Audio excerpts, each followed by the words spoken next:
Chapter 1. The Severed Kinship Document and the Mysterious Cottage. The chill was biting. Su Nian awoke, frozen by the penetrating cold. The wind seeping through the crevices of the thatched roof cut against her face like a blade, and the earthen bed beneath her was as frigid as ice. Instinctively, she attempted to wrap herself tighter in her down quilt, yet her fingers grasped only a handful of musty, dried grass, and gnawing hunger clawed at her stomach. Pressing her front to her back, each breath was accompanied by a weak tremor. Big sister. A delicate, almost imperceptible sob emanated from beside her. 5-year-old Su Chiao huddled in the corner, her small face tinged with blue from the cold, and her thin, patched trousers revealed her frail ankles. 80-year-old Su Nian held his sister tightly, his lips pressed into a pale line, and his prematurely wise eyes bore a weight that transcended childhood. Memories surged like a tide. Modern food blogger Su Nian, who perished in a car accident, now found herself reincarnated as a peasant girl of the same name in an ancient era. Half a year prior, their parents had perished in a mountain flood, leaving the 3 siblings to fend for themselves at their grandparents' home. The term fending for oneself merely described their existence in a drafty woodshed, subsisting on spoiled porridge unfit even for pigs, while enduring the daily cruelty of Aunt Li. Xiaoyan. You two harbingers of doom. Even with the sun high, you still lie there like corpses? The rickety wooden door was kicked open with a loud bang. Li Xiaoyan stood at the threshold, hands on her hips, spitting venomous words that nearly struck Su Nian's face. Oh, you think yourselves young ladies of nobility? The pig feed remains unprepared. The water barrel is empty. Keeping you is less worthwhile than 2 guard dogs. Her rough fingers jabbed forcefully at Su Nian's forehead. Especially you, you little ingrate. How dare you steal the eggs meant for a bao yesterday? Have you lost your mind? Stumbling back from the jab, Su Nian straightened his back defiantly. That was given to me secretly by grandfather. A bao's eggs are too plentiful. Sister Xian is so hungry, she can barely walk. Shut your mouth. Li Ziyulian's slanted eyes glared, raising her hand to strike. You little beast, dare to retort. Slap. The sharp sound of a palm echoed through the woodshed. Su Nian, fueled by an unexpected surge of strength, firmly grasped that coarse wrist. Though her vision blurred from hunger, her body trembled like a leaf in autumn winds, yet her voice was as cold as ice. Aunt, if when Xuan has indeed stolen something, produce evidence, and we siblings shall accept our punishment. If you cannot, she forcefully released the hand, her gaze sweeping over the villagers peering in. You would tarnish our reputation and drive orphans to their graves. If this word spreads, what hope does our elder cousin have of passing the county exam next year? Li Xiaoyan staggered back, stunned by the venomous glare, before erupting in fury. How dare you? How dare you? The old Su family has suffered enough misfortunes with you 3 ill-fated stars. Your parents' deaths are not enough. Now you wish to ruin my son's future? Suddenly, she began to wail, collapsing onto the muddy ground and beating her thighs. Father, mother, come see. These harbingers of doom are about to defile the Su family. The commotion attracted the elderly Su couple and members of the second household. Old Su, puffing on his pipe, cast a murky gaze over the 3 frail figures in the woodshed, ultimately resting on the wailing Li Xiaoyan, and impatiently waved his hand. What is all this ruckus? How embarrassing! Old Mrs. Su's scathing gaze sliced through Su Nian like a knife. The eldest daughter-in-law speaks truthfully. These 3 are nothing but debt collectors. The spring examination next year is of utmost importance, and the second family's Huzi has reached the age for marriage proposals. The family's reputation is of great value. We cannot allow them to wreak havoc any longer. Her emaciated finger nearly poked Su Nian's nose. You should leave the Su family as soon as possible. Your parents' 2 acres of barren land and this dilapidated house are already a generous gift. Once the severance of ties is signed, your life or death will have no bearing on the old Su family. A rough piece of yellowed burlap paper was thrust at Su Nian's feet. The ink was still wet, scrawled in a crooked manner with the words voluntary severance of ties, life and death are unrelated, followed by the crimson handprints of Old Man Su and Old Lady Su. The cold wind swept in with swirling flakes of snow, causing Su Chiao to shrink into her brother's embrace. Trembling with cold, Su Nian clenched his fists, his nails digging deeply into his palm, stubbornly holding back his tears. Su Nian bent down to pick up the thin paper, which felt as heavy as 1,000 pounds. Her gaze slowly traversed the indifferent faces of her grandparents, the gloating expressions of her second uncle and aunt, the resentful glare of her eldest aunt, and finally landed on her little sister's pale face. But a strange warmth suddenly erupted from her heart, dispelling the chill that had permeated her limbs and bones. She straightened her back, which had been slightly hunched from prolonged hunger, her voice piercing through the cold wind. "Very well. We shall sever this engagement." She took her little sister's icy hand and walked step by step out of the Su family's courtyard. The villagers watching silently parted to create a path, and Aunt Wang averted her gaze in pity, quietly slipping a half-piece of coarse rice cake into Su Nian's hand. Su Nian tightly grasped that faint warmth, not looking back as she headed towards the dilapidated earthen house at the west end of the village, the only inheritance left by her parents. The crumbling house was even more dilapidated than she remembered.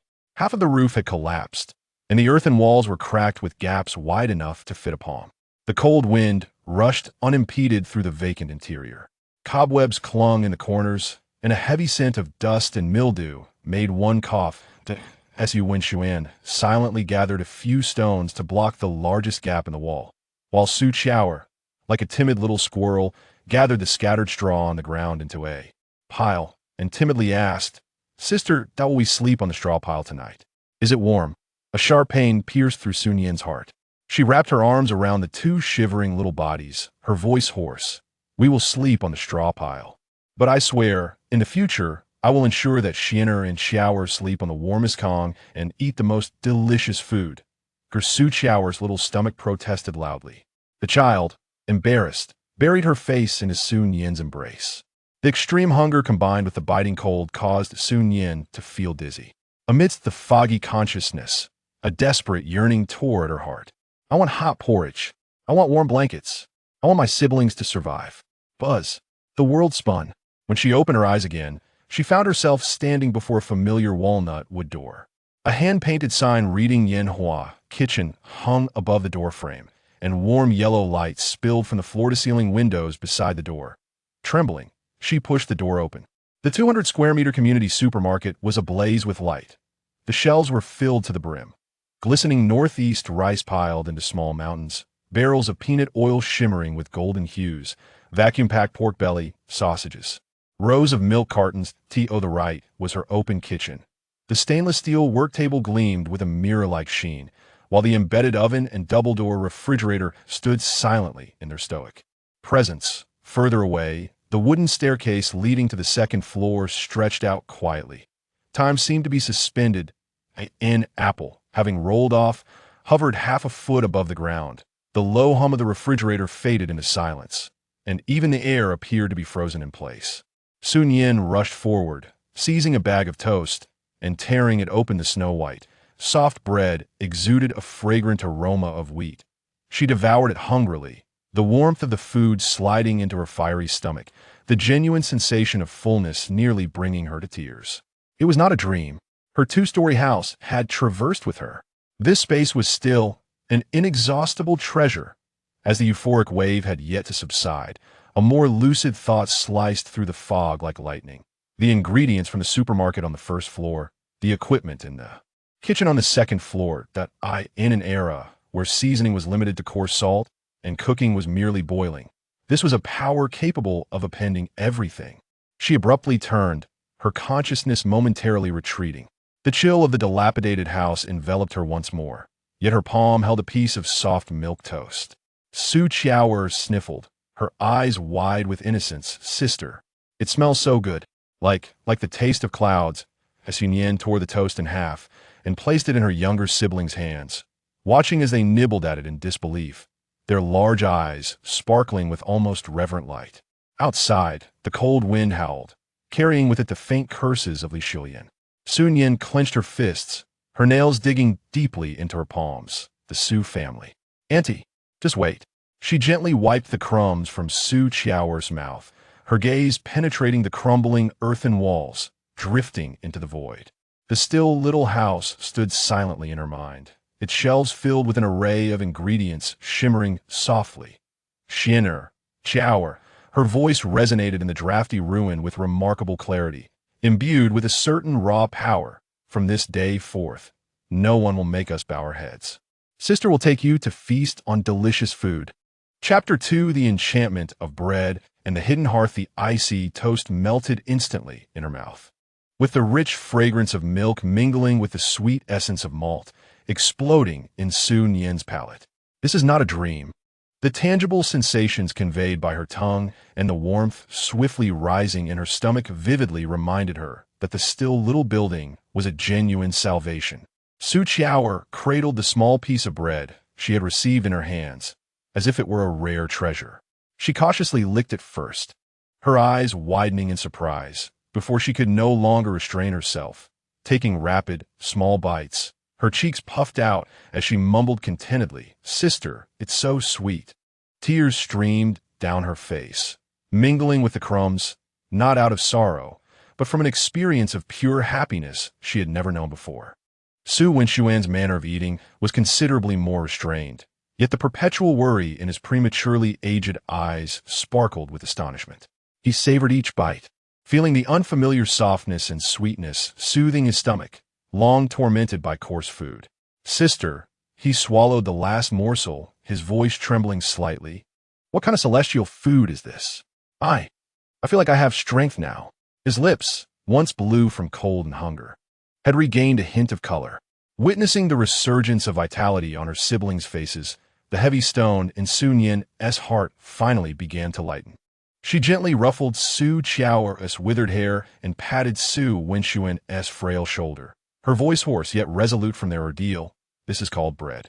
It is not celestial food, but from now on, I promise to provide you with even better sustenance every day. Shinner, you take care of Qiao. I will go find some supplies." "Find?" Su Wenxuan looked skeptically at the barren shack, wondering what could possibly be found amidst the straw and dust. Without explanation, Su Nian walked to the corner where they had just gathered straw and sat down with her back to her siblings, pretending to search. She held her breath, allowing her consciousness to drift back into that warm, luminous space. The supermarket. She headed directly for the grain and oil section. Rice? No, too conspicuous. White flour? Not needed for now. Her gaze fell upon the bottled purified water on the bottom shelf. The only nearby water source was a murky stream, making access difficult and the quality questionable. With a thought, she attempted to conjure a 5-gallon bottle of purified water. Almost as soon as the idea formed, a heavy blue plastic container appeared beside her. The surface was cold, and the label was clearly visible. Success. Suppressing her elation, she swiftly moved to the seasoning section. Salt, the most basic yet essential ingredient. The shelf held not only modern fine salt and sea salt, but also several unopened bags of coarse salt. This one is good. Its appearance resembled the salt blocks of her time, making it usable. She took a small bag of coarse salt and casually grabbed a small bottle of concentrated chicken broth, similar to bouillon, packaged modestly in a brown glass bottle, which would serve as a secret weapon for enhancing flavor in the future. Finally, she returned to the deli section. She could not take any more toast. The packaging was too peculiar. Her eyes scanned the refrigerated cabinet and landed on vacuum-packed marinated eggs. The dark marinade enveloped the eggs, and the vacuum packaging resembled some sort of casing. "This is relatively safe." She quickly grabbed 3 marinated eggs. As her consciousness returned, Su Nian hastily tucked the items into her clothing, concealing them with her tattered outerwear. She emerged from behind the thatch, cradling a bucket of pristine water and carrying other items. "Sister," Su Qiao exclaimed, her eyes widening in curiosity at the unfamiliar blue canister in her arms. Su Wenxuan, meanwhile, fixated on the darkly packaged marinated eggs in her hand, swallowing involuntarily. "This is a little treasure that father had hidden away," Su Nian calmly fabricated a tale, placing the water bucket on the relatively flat ground. "The water is clean. Shinner, search for any broken earthenware jars in the house that can hold water." Qiao, assist your sister in unwrapping these provisions. She shook the marinated eggs. Despite his myriad questions, Su Wenxuan, upon seeing Su Nian's resolute expression and the crystal-clear water within the bucket, sprang into action, meticulously rummaging through the corners of the dilapidated house. Meanwhile, Su Nian guided Su Qiao in carefully tearing open the vacuum packaging to reveal the deep brown marinated eggs, exuding a rich aroma. The intense fragrance swiftly eclipsed the musty scent of the room, igniting their appetites. 3 marinated eggs, 1 for each. Su Nian sampled only a small bite, distributing the majority to her younger siblings. The eggs were savory and flavorful, with a creamy yolk, a divine delicacy for the trio who had long been deprived of such indulgences. Su Qiao devoured hers, her face smeared with sauce, her eyes crinkling in bliss. Su Nian also ate quickly, ensuring not a single crumb was left behind. The pure, sweet water thoroughly quenched their parched throats. "Sister," Su Nian said after finishing his water, wiping his mouth, his gaze clouded with complexity as he regarded the blue bucket and the remaining salt and chicken essence. "These items are rather unusual. What if Auntie and the others find out? Thus, this shall remain our secret." Su Nian's expression turned grave as she lowered her voice. "Shinner, Chower, remember, if anyone inquires, tell them these items were secretly stored by Mother or given by Aunt Wang. We must not utter a word about that strange place. Otherwise," she paused deliberately, her tone heavy, "we might not only lose this ramshackle house, but even face grave danger." Su Nian immediately straightened his back, nodding vigorously. "Sister, rest assured, I would rather die than disclose it." He turned to his sister. Although Su Qiao was bewildered, witnessing the solemnity of her brother and sister, she nodded earnestly. Her small face taut. "Qiao won't say a word." "Qiao is good." Observing her siblings' tense, yet earnest expressions, Su Nian felt a mix of tenderness and pride. She embraced them, saying, "Good. As long as we stand united in keeping this secret, life will surely improve. Now, let's contemplate how to make this dilapidated house feel a bit more like home." The 3 began to take action. Su Nian filled a half jar with water he had found, placing it carefully in a corner. Su Nian and Qiao used the thatch to thicken the makeshift mattress. Though still rudimentary and cold, with food in their bellies and hope in their hearts, the icy, crumbling abode seemed less daunting. As Su Nian pondered how to utilize the items within their surroundings to enhance their living conditions discreetly, footsteps approached, drawing nearer before halting outside the rickety wooden door. "Nian girl, are you there?" It was Aunt Wang's voice, tinged with hesitation and concern. Su Nian's heart tightened. She quickly signaled for her siblings to remain silent and moved to the door, peering through the crack to glimpse outside. Indeed, it was Aunt Wang, carrying a small basket covered with a piece of coarse cloth. "Aunt Wang?" Su Nian opened a crack in the door, expertly shielding the interior from view. Upon seeing Su Nian, Aunt Wang let out a sigh of relief, but then her nose instinctively wrinkled, and a look of uncertainty crossed her face. "Nian girl, what is that fragrance in your house? It smells oddly like the marinated meat from Fuyuan restaurant in town." Her gaze drifted over Su Nian's shoulder, attempting to peer into the dimly lit room, just in time to catch sight of the conspicuously bright blue plastic bucket, which clashed with the surrounding environment. "Oh my!" Aunt Wang gasped, her eyes widening as she pointed at the bucket, her voice shifting in pitch. "Nian girl, what treasure is that?" Chapter 3. The aroma of steamed cake and the weight of coins. Aunt Wang's surprised exclamation pierced through Su Nian like an ice pick. Almost instinctively, she turned her body to block Aunt Wang's inquisitive gaze, her heart racing wildly in her chest. That glaring blue plastic bucket stood out in the dim, dilapidated earthen house like a flamboyant target. "Aunt, you must be seeing things." Su Nian managed to maintain her composure, forcing a weak and puzzled smile, though her voice carried an imperceptible tension.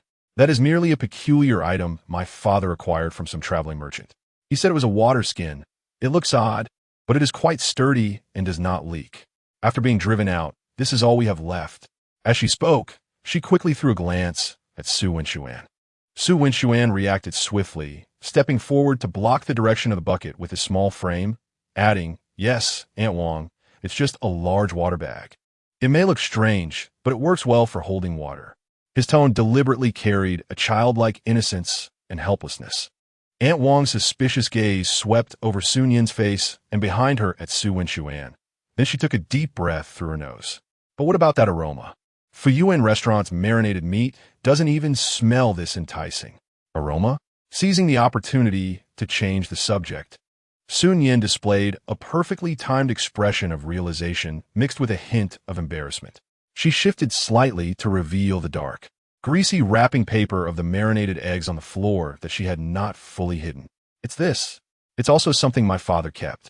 He said they were wild game eggs smoked by hunters in the mountains. We only have 3 left, and we're terribly hungry. Her voice trailed off, choked with emotion. Xiaoer is crying from hunger. Aunt Wang's attention was immediately drawn to the unfamiliar dark wrapping.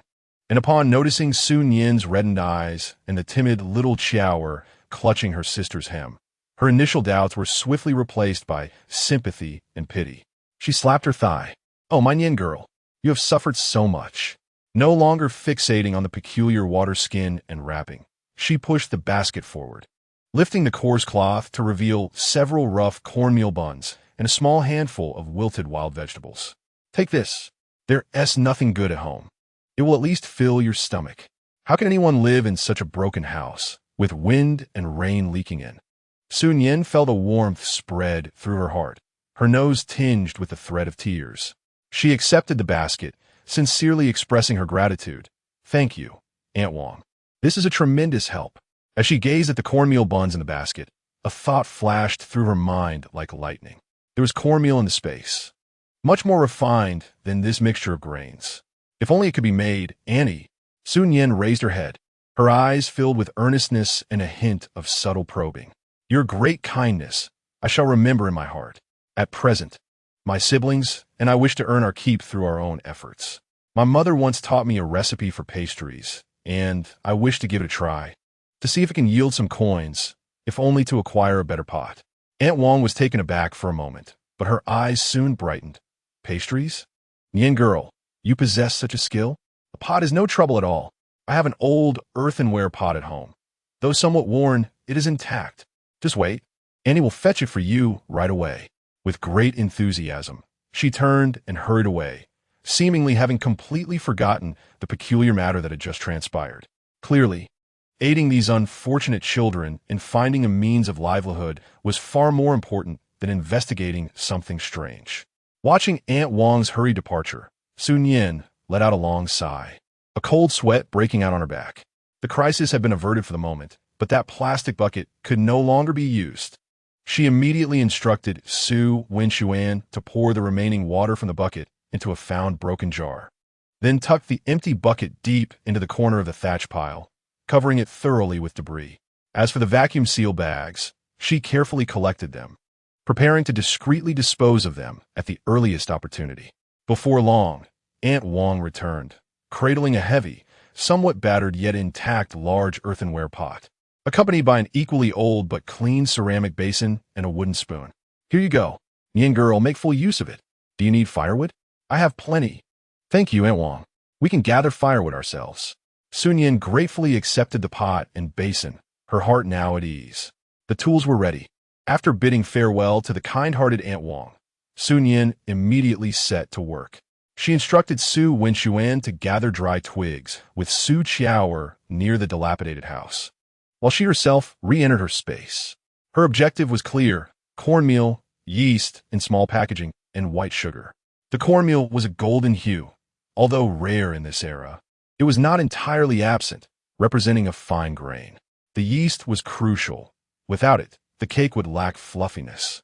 Su Nian found the smallest packaging of yeast, tearing away the outer wrapping, leaving only the silver moisture-proof aluminum foil pouch, which resembled a strange metallic package.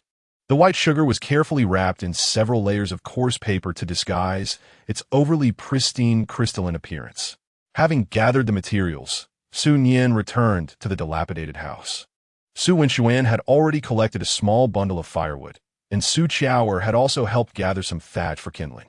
Lacking a stove, they could only stack a few stones in a corner sheltered from the wind to create a makeshift fire pit.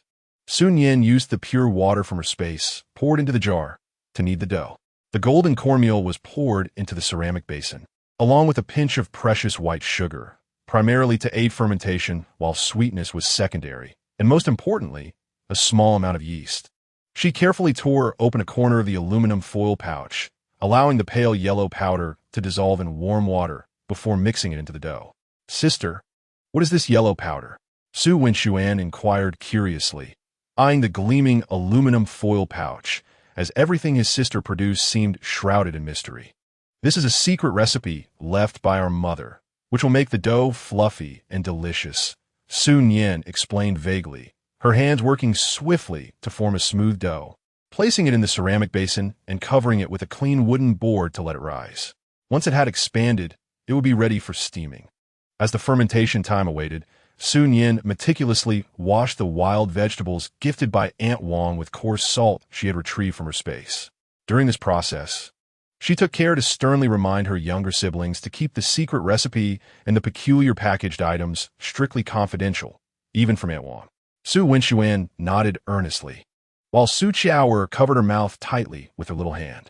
After approximately half an hour, the dough had indeed risen nearly double in size, its surface dotted with honeycomb-like holes and emanating a subtle sweet aroma mingled with a hint of sourness from fermentation.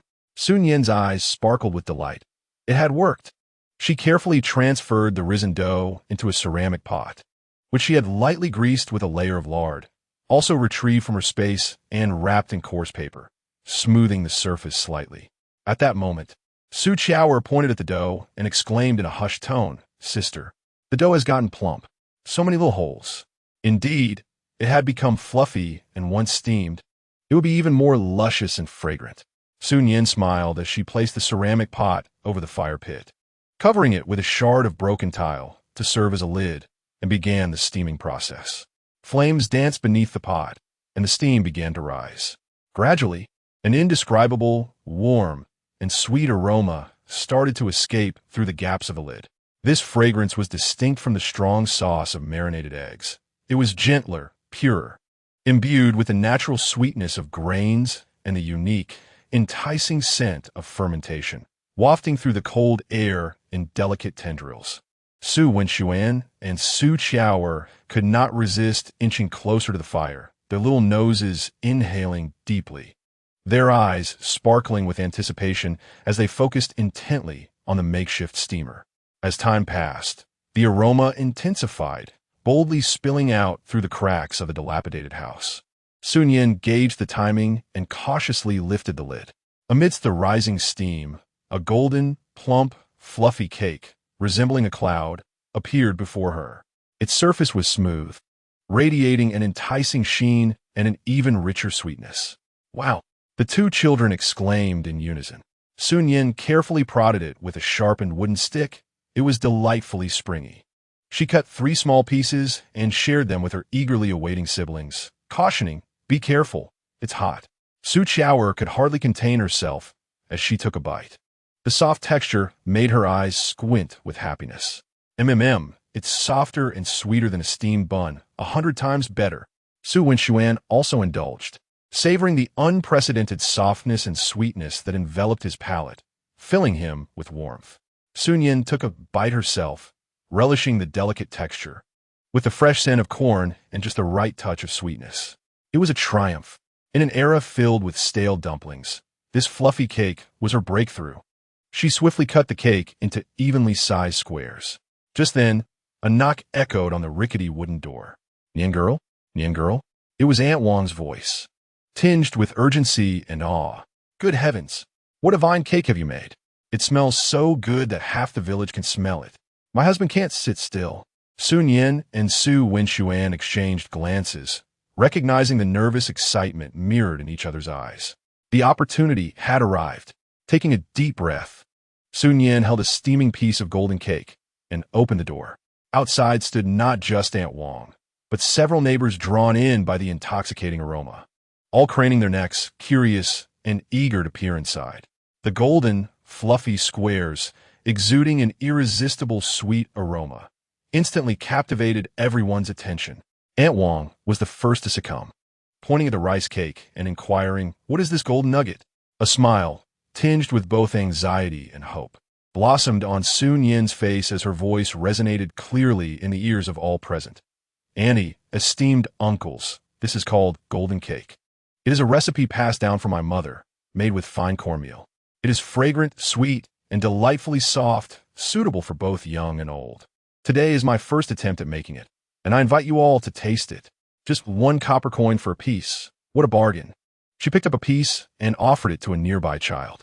The child gazed at the aromatic, golden delicacy, nearly drooling, and looked eagerly at the adults nearby. A man, seemingly well off, could no longer resist the tempting aroma, especially seeing the child's longing expression. Finally, he reached into his pocket and produced a copper coin, slapping it down in Su Nian's hand with bravado. "I'll take a piece for my boy. I must see what cake is this fragrant." Su Nian accepted the warm coin, her heart racing with excitement. She deftly wrapped a piece of the rice cake in a clean, large leaf and handed it to the child. The child bit into the soft and sweet treat with uncontainable eagerness, his eyes widening in astonishment as he shouted indistinctly, "Dad, it's delicious! Sweeter than the candies we have at New Year." His exclamation ignited a fervor among the crowd. "I want one too. I'll buy 2. Nian girl, get a piece for my wife." The entrance of the humble abode was suddenly surrounded. Warm copper coins were pressed into Su Nian's hands in exchange for the golden, fragrant rice cakes. Su Nian cleverly assisted in collecting the money, while Su Qiao carefully handed out the wrapped cakes.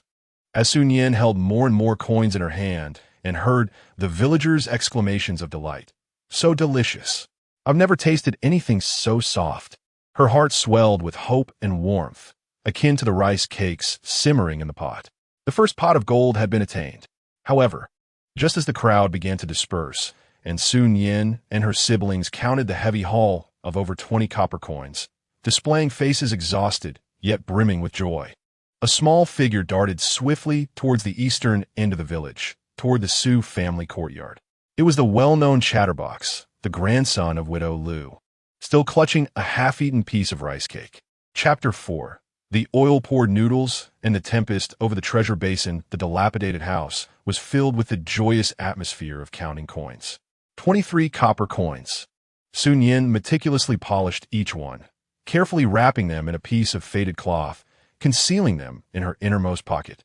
The weight pressed against her skin, bestowing an unprecedented sense of security.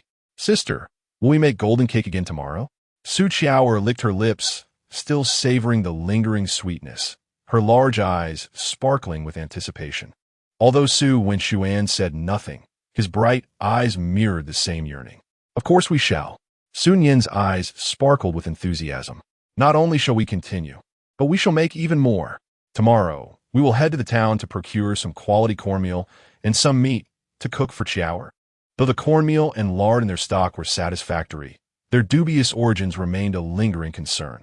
Using the money earned to purchase local materials and gradually replace external supplies is an inevitable path. That barrel of pure water must also be dealt with swiftly. "Meat!" Su Qiao cheered, her small face flushed with excitement. Su Nian couldn't help but swallow hard, a smile of yearning gracing his features. However, this warm glimmer of hope was abruptly shattered by a sharp, piercing curse from outside the door. "Su Nianer, you heartless little wretch, get out here." It was Li Xiaoyan. Her voice, imbued with a tempest of fury and unabashed greed, lashed through the air like a venomous whip. In the next moment, the dilapidated wooden door was forcefully kicked open, the creaking hinges groaning under the strain.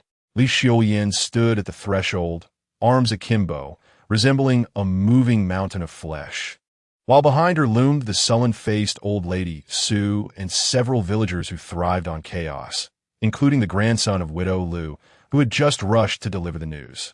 Li Xiaoyan's beady eyes quickly zeroed in on the corner where a blue plastic bucket, hastily concealed by Su Nian with straw, was partially visible, alongside the lingering sweet aroma of steamed cake in the air.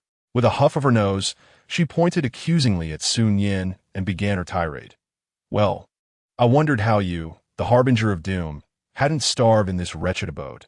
Turns out you've pilfered the treasures of the Su family to exchange for money, and concocted this peculiar delicacy to deceive others. Is that golden treasure laced with some enchantment? Otherwise, how could it be so enticing? Speak, what valuable items have you stolen from home? Is that blue basin a family heirloom hidden away by your parents? Hand it over. That belongs to the Su family." The mention of the basin caused a stir among the onlookers, their gazes drawn to the glaring blue in the corner, filled with curiosity and intrigue. Su Nian's heart sank. Here it came, and they had directly accused her of theft and hoarding family treasures. She quickly shielded her siblings behind her, forcing herself to remain calm. No need to panic. Auntie, Su Nian's voice was not loud, yet it clearly pierced through Li Xiulian's shrill tones. The severance document is written plainly in black and white. All my parents left me was this ramshackle house and 2 acres of barren land. That basin you speak of is merely a peculiar skin pouch my father traded from a peddler. It's just an oddity, not a family heirloom. As for this delicacy, she gestured to the remnants of steamed cake by the fire pit. It's my mother's recipe, made from cornmeal into golden cakes, pure and honest. Many uncles and aunts in the village have tasted it. If you don't believe me, you can ask Aunt Wang and the others. Stop spewing nonsense. Li Xiulian was having none of it, fixating solely on the basin and anything of value to be seized. What could a mere village woman like your mother possibly know about recipes? You must have stolen the secret from the Su family. And that basin, it looks anything but ordinary. It must be hidden wealth. If you don't hand it over today, I want to let this go. With that, she lunged forward, aiming directly for the plastic bucket. Su Wenxuan's face turned pale. He stood resolutely in front of the bucket. Su Qiaoer was so frightened that she burst into tears. Just as tensions reached a boiling point, Aunt Wang pushed through the crowd and rushed in, seizing Li Xiulian's arm. Enough, Li Xiulian. Calm yourself. Nian and her companions have just been driven out, with nothing to their name, relying solely on their modest skills to earn a meager living. Do you, as the elder aunt, not only refuse to offer assistance, but instead seek to seize the children's belongings? That precious basin, in my opinion, is merely a peculiar vessel for holding water, hardly worth anything. As for the recipe for the pastries, it is a cherished memory bequeathed by their mother. You brazenly accuse others of theft. Do you possess any evidence? Wang Hohat, what business is it of yours? Li Xiulian, seized with anger and embarrassment, retorted. I see you have been bribed by this little vixen with her beguiling pastries, speaking on behalf of outsiders. Get away. She forcefully pushed Wang Dajie aside. The situation was on the brink of spiraling out of control. Su Nian gazed at Li Xiulian's avaricious, contorted face, then at the plastic bucket in the corner, which threatened to ignite an even greater crisis. A thought struck her like lightning. This danger must be neutralized immediately, and in such a manner that Li Xiulian would be left speechless. Elder Aunt, Su Nian's voice rose, imbued with a sense of irrevocable determination. You insist that this is a treasure basin, a family heirloom. Very well. I, Su Nian, hereby present this basin to you in front of all our uncles and aunts. Upon hearing this, everyone was taken aback, including the irate Li Xiulian. Su Wenxuan and Wang Dajie exchanged incredulous glances with Su Nian. Su Nian swiftly approached the corner, yanked aside the thatch, and hoisted the entire blue plastic bucket into the light, placing it heavily in the center of the room. The modernity of the plastic material appeared strikingly bizarre in the dimly lit earthen dwelling. Do you see it clearly now, Elder Aunt? Su Nian pointed at the bucket, her voice tinged with a barely perceptible tremor and sarcasm. This is what you refer to as a treasure basin. It cannot produce gold or silver. It is merely a larger water pouch. Since you hold it in such high regard, I shall not keep it, lest you worry we are thieves. She surveyed the gathered villagers, raising her voice. Dear uncles and aunts, bear witness. Today I, Su Nian, am selling this treasure basin to my elder aunt for a fixed price of 50 copper coins. If you deem it valuable, now is the time to pay and take it away. From this moment forth, this item shall have no further connection to my siblings and me. If you find it worthless, Su Nian paused, her gaze piercing as she turned to Li Xiulian, then I kindly ask you to leave my humble abode, along with your grandmother and all the onlookers. We, as orphans, merely seek a quiet life, earning our keep through our own labor. With this strategic retreat, she redirected the turmoil. Li Xiulian was momentarily taken aback. 50 copper coins? She stared at the blue, light-as-air basin, which was empty, feeling a sense of trepidation. Could this strange object truly be worth 50 coins? Just moments ago, Lu Guofu's grandson had mentioned that Su Nian's pastries sold for a mere coin each, totaling over 20 coins in no time. This basin certainly did not appear ordinary. What if it were indeed a treasure? What if Su Nian, that little vixen, was trying to deceive her? Greed and a sense of luck wrestled violently in Li Xiulian's mind, while the eyes of the onlooking villagers pierced her like needles. If she were to back down now, it would mean admitting to her unreasonable behavior. How could she hold her head high in the village thereafter? Yet, 50 coins was not a trivial sum. Old lady Su furrowed her brows, her murky eyes fixated on the plastic bucket, seemingly trying to discern some hidden value within. What? Is the elder aunt afraid to buy it? At the opportune moment, Su Nian stoked the fire, her tone laced with unmistakable disdain. Or perhaps you are fully aware that this is not a treasure pot. You are merely looking for a reason to provoke us. Attempting to seize the last shred of hope for my brother and me? You're talking nonsense. Li Xiulian, incensed, felt her blood boil, especially under the weight of Su Nian's contemptuous gaze, which she perceived as a profound humiliation. In a fit of rage, she abruptly retrieved a heavy old money pouch from her bosom, a stash she had saved over time to buy brushes and ink for her son. She spilled forth a small heap of coins, hurriedly counting out 50 pieces, and angrily hurled them at Su Nian's feet. 51 is 51. I am purchasing it. This treasure pot belongs to the Su family. Everyone is watching. If it turns out to be a true treasure, you little wretch better not regret it. Though her heart ached, she forced herself to maintain her stance. It's settled. Su Nian swiftly bent down to pick up the 50 coins, still warm with Li Xiulian's body heat and perspiration, her expression revealing no sign of delight or anger. The treasure pot is yours. Grandmother, esteemed uncles and aunts, let's all bear witness. Li Xiulian, feeling a pang of loss, clutched the lightweight plastic bucket, which felt cold and slippery in her hands, devoid of the weight and texture a genuine treasure pot should possess. Instantly, a wave of intense unease and regret washed over her. Su old lady leaned in for a closer look, furrowing her brow. This object appeared anything but valuable.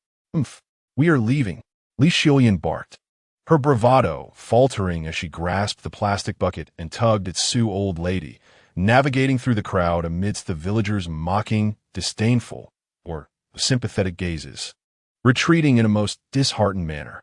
The farce concluded with her loss of 50 when in exchange for a peculiar pot.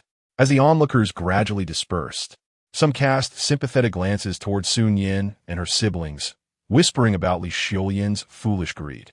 The dilapidated house finally settled into silence, with only the 3 siblings, who had narrowly escaped calamity, and Aunt Wang, whose face was marked with apprehension, remaining. Child, you possess quite the audacity, Aunt Wang exclaimed, patting her chest. 51. That peculiar pot. Auntie, it would have only brought trouble if it remained with us. Su Nian interjected, carefully gathering the newly acquired 50 went along with her previous 23. Fatigue evident, yet determination unwavering in her voice. Now belongs to Auntie. Whether it proves good or ill, it no longer concerns us. She regarded her startled siblings and then turned to Aunt Wang, her tone resolute. Shinner, Chower, from this day forth, we must ensure that nothing we create bears any strange appearance. Aunt Wang, tomorrow morning, I would like to trouble you to accompany me to the town. I wish to procure some proper grain, cookware, and a decent iron pot. The business of golden cakes must rely on genuine skill, to be pursued with diligence. With the lurking dangers dispelled, capital doubled, the true culinary journey would commence with a sturdy iron pot. Chapter 5. The iron pot and the eyes in the shadows as dawn broke. The morning mist still held the chill of late autumn. Su Nian securely hid 73 copper coins on her person, then wrapped 6 of the fluffiest, golden cakes in a piece of clean coarse cloth, carefully placing them into the old basket brought by Aunt Wang. Su Winshuan left Su Qiaoer in the dilapidated house, continuing to gather firewood and tidy up the place. His gaze was filled with longing for the town, yet predominantly infused with trust in his elder sister. Nian girl, do you really not need Annie to help you carry anything? Aunt Wang observed Su Nian's slender, yet upright figure, feeling somewhat uneasy. This child had just endured such a tumultuous event yesterday, Yet today she appeared unfazed, her eyes reflecting an undeniable resilience. "No need, Auntie, I can manage," Su Nian replied with a smile, tightening the worn and empty bundle on her shoulder. "Today, my main purpose is merely to take a look and purchase some necessities." The two women, stepping through the dew, followed the winding dirt path towards the distant Qingshan town. Along the way, Aunt Wang chattered incessantly about the town's offerings. The largest granary is Chen's, and the shopkeeper is quite fair. The blacksmith shop is at the western end of the town. Zhang the blacksmith has a bit of a stubborn temperament, but his craftsmanship is superb. I will point out the locations of the fabric store and the general store as well. Su Nian listened intently, nodding occasionally. After more than an hour, the low city walls of Qingshan town came into view. Although it was not particularly prosperous, it was considerably livelier than the village. The streets, paved with bluestone, were lined with shops, alive with the sounds of hawking and haggling. The air was a cacophony of aromas, the fragrant scent of freshly baked flatbreads, the raw smell of meat, the bitterness of medicinal herbs, and the unmistakable odor of livestock manure. Su Nian inhaled deeply, absorbing the unfamiliar yet opportunity-laden atmosphere of the marketplace. Her objectives were crystal clear: cornmeal, salt, and an iron pot. The first stop was Chen's granary. The shop was filled with burlap sacks, the mingled scents of various grains filling the air. Su Nian examined the quality closely. The locally common brown rice and millet were quite inexpensive, while the more refined wheat flour and cornmeal came at a considerably higher price. "Shopkeeper, how much for the cornmeal?" Su Nian inquired, pointing to a coarser variety with a slightly darker hue. The cornmeal in stock was finely ground, golden and glistening, whereas the one before her appeared significantly rougher. "You have a keen eye, young lady," replied the amiable middle-aged shopkeeper. "This is freshly milled cornmeal, the finest we have, priced at 8 won per jean." 8 won. Su Nian quickly calculated in her mind. The quality of the cornmeal in her storage far surpassed this, but utilizing it entirely would raise questions about its source. A blend was essential. "Please weigh out 5 jean for me," she requested, producing 41. 5 jean of cornmeal would suffice for numerous batches of her steamed cakes when mixed with her stored flour. "Certainly." The shopkeeper efficiently measured the cornmeal and wrapped it in thick oil paper. Next, she sought salt. In the general store, the coarse salt blocks looked dusty and contained numerous impurities, also priced at 5 won per jean. Su Nian purchased oneyin. The fine and coarse salt from her storage could not be used directly for the time being. She needed to find an opportunity to process them, perhaps by mixing the fine salt with the local coarse salt. The final and most significant item was the iron pot. At Zhang's blacksmith shop on the western edge of the town, the forge blazed brightly, the rhythmic sounds of hammering resonating throughout. Various iron tools were hung and displayed: sickles, hoes, kitchen knives, and several iron pots of assorted sizes. Su Nian's attention was immediately drawn to a deep black pot, approximately 1.5 feet in diameter, with uniformly thick walls and a smooth bottom. This pot was vastly superior to the ceramic one Aunt Wang had lent her. It conducted heat swiftly and evenly, making it convenient for stir-frying and pancakes, significantly enhancing her cooking efficiency and culinary possibilities. "Shopkeeper, how much is this pot?" Su Nian inquired, pointing at the cookware. Zhang, the blacksmith, paused from his work, appraising Su Nian's simple attire and youthful visage before responding gruffly. "Little girl, this pot is solid and heavy. It costs 61. 61. That sum represented nearly half of her current assets. Having spent 45 when on grain and salt, she had only 28 left.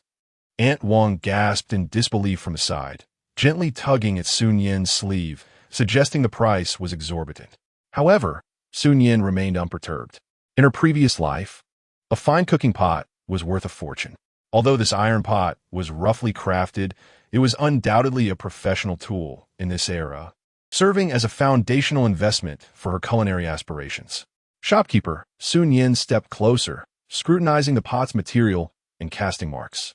She even tapped it lightly with her finger, producing a dull resonance. It was indeed a good pot, sturdy and durable. Yet, she pointed at a minuscule pockmark on the rim and noted, "Isn't there a small sand hole here? And the base seems a bit uneven. It might stick when cooking."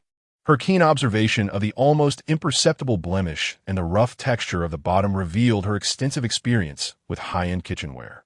Zhang was taken aback, not expecting this village girl to possess such knowledge. The sandhole did exist, a minor oversight during casting, which most farmers would overlook. The roughness of the bottom was a result of his attempt to save on polishing time. Feeling somewhat embarrassed by her revelations, he coughed and said, "Ahem, little girl. Your eyes are sharp. How about 55 one? That is the best I can do." 51, Su Nian declared firmly. 51, and I shall pay you immediately. Additionally, could you spare me a few scraps from your leftover materials? I need something to prop up a table leg at home. She gestured toward a corner piled with scrap iron pieces. This was both a bargaining tactic and an ingenious thought, as she realized that these scraps could be useful for disguising or modifying certain modern tools in her spatial kitchen. Zhang, observing the clarity and determination in Su Nian's eyes, glanced at the pot again and finally waved his large hand dismissively. All right. 51 it is. You may pick a few scraps." The blacksmith chuckled. "You're quite shrewd for a little girl." Joy surged within Su Nian as she promptly counted out 51 and handed it over. Aunt Wang watched in astonishment. 51 for pot? And she managed to negotiate 10 when off the price? What audacity and cleverness Su Nian possessed. After paying for the pot, only 23 when remained. Initially 28 when after purchasing grain and salt, but she required an adjustment due to the pot's cost. She contemplated briefly, then retrieved the 6 pieces of golden cake she had wrapped, approaching Zhang with a sincere smile. "Master Zhang, thank you for your generosity. This pot is crucial for my brother and me. Here is a little treat I made, called golden cake. Please have a taste as a token of my gratitude." The rich, sweet aroma wafted from the oiled paper wrapping. Zhang the blacksmith, accustomed to a hearty appetite from years of labor, could not help but rumble his stomach upon catching the enticing aroma.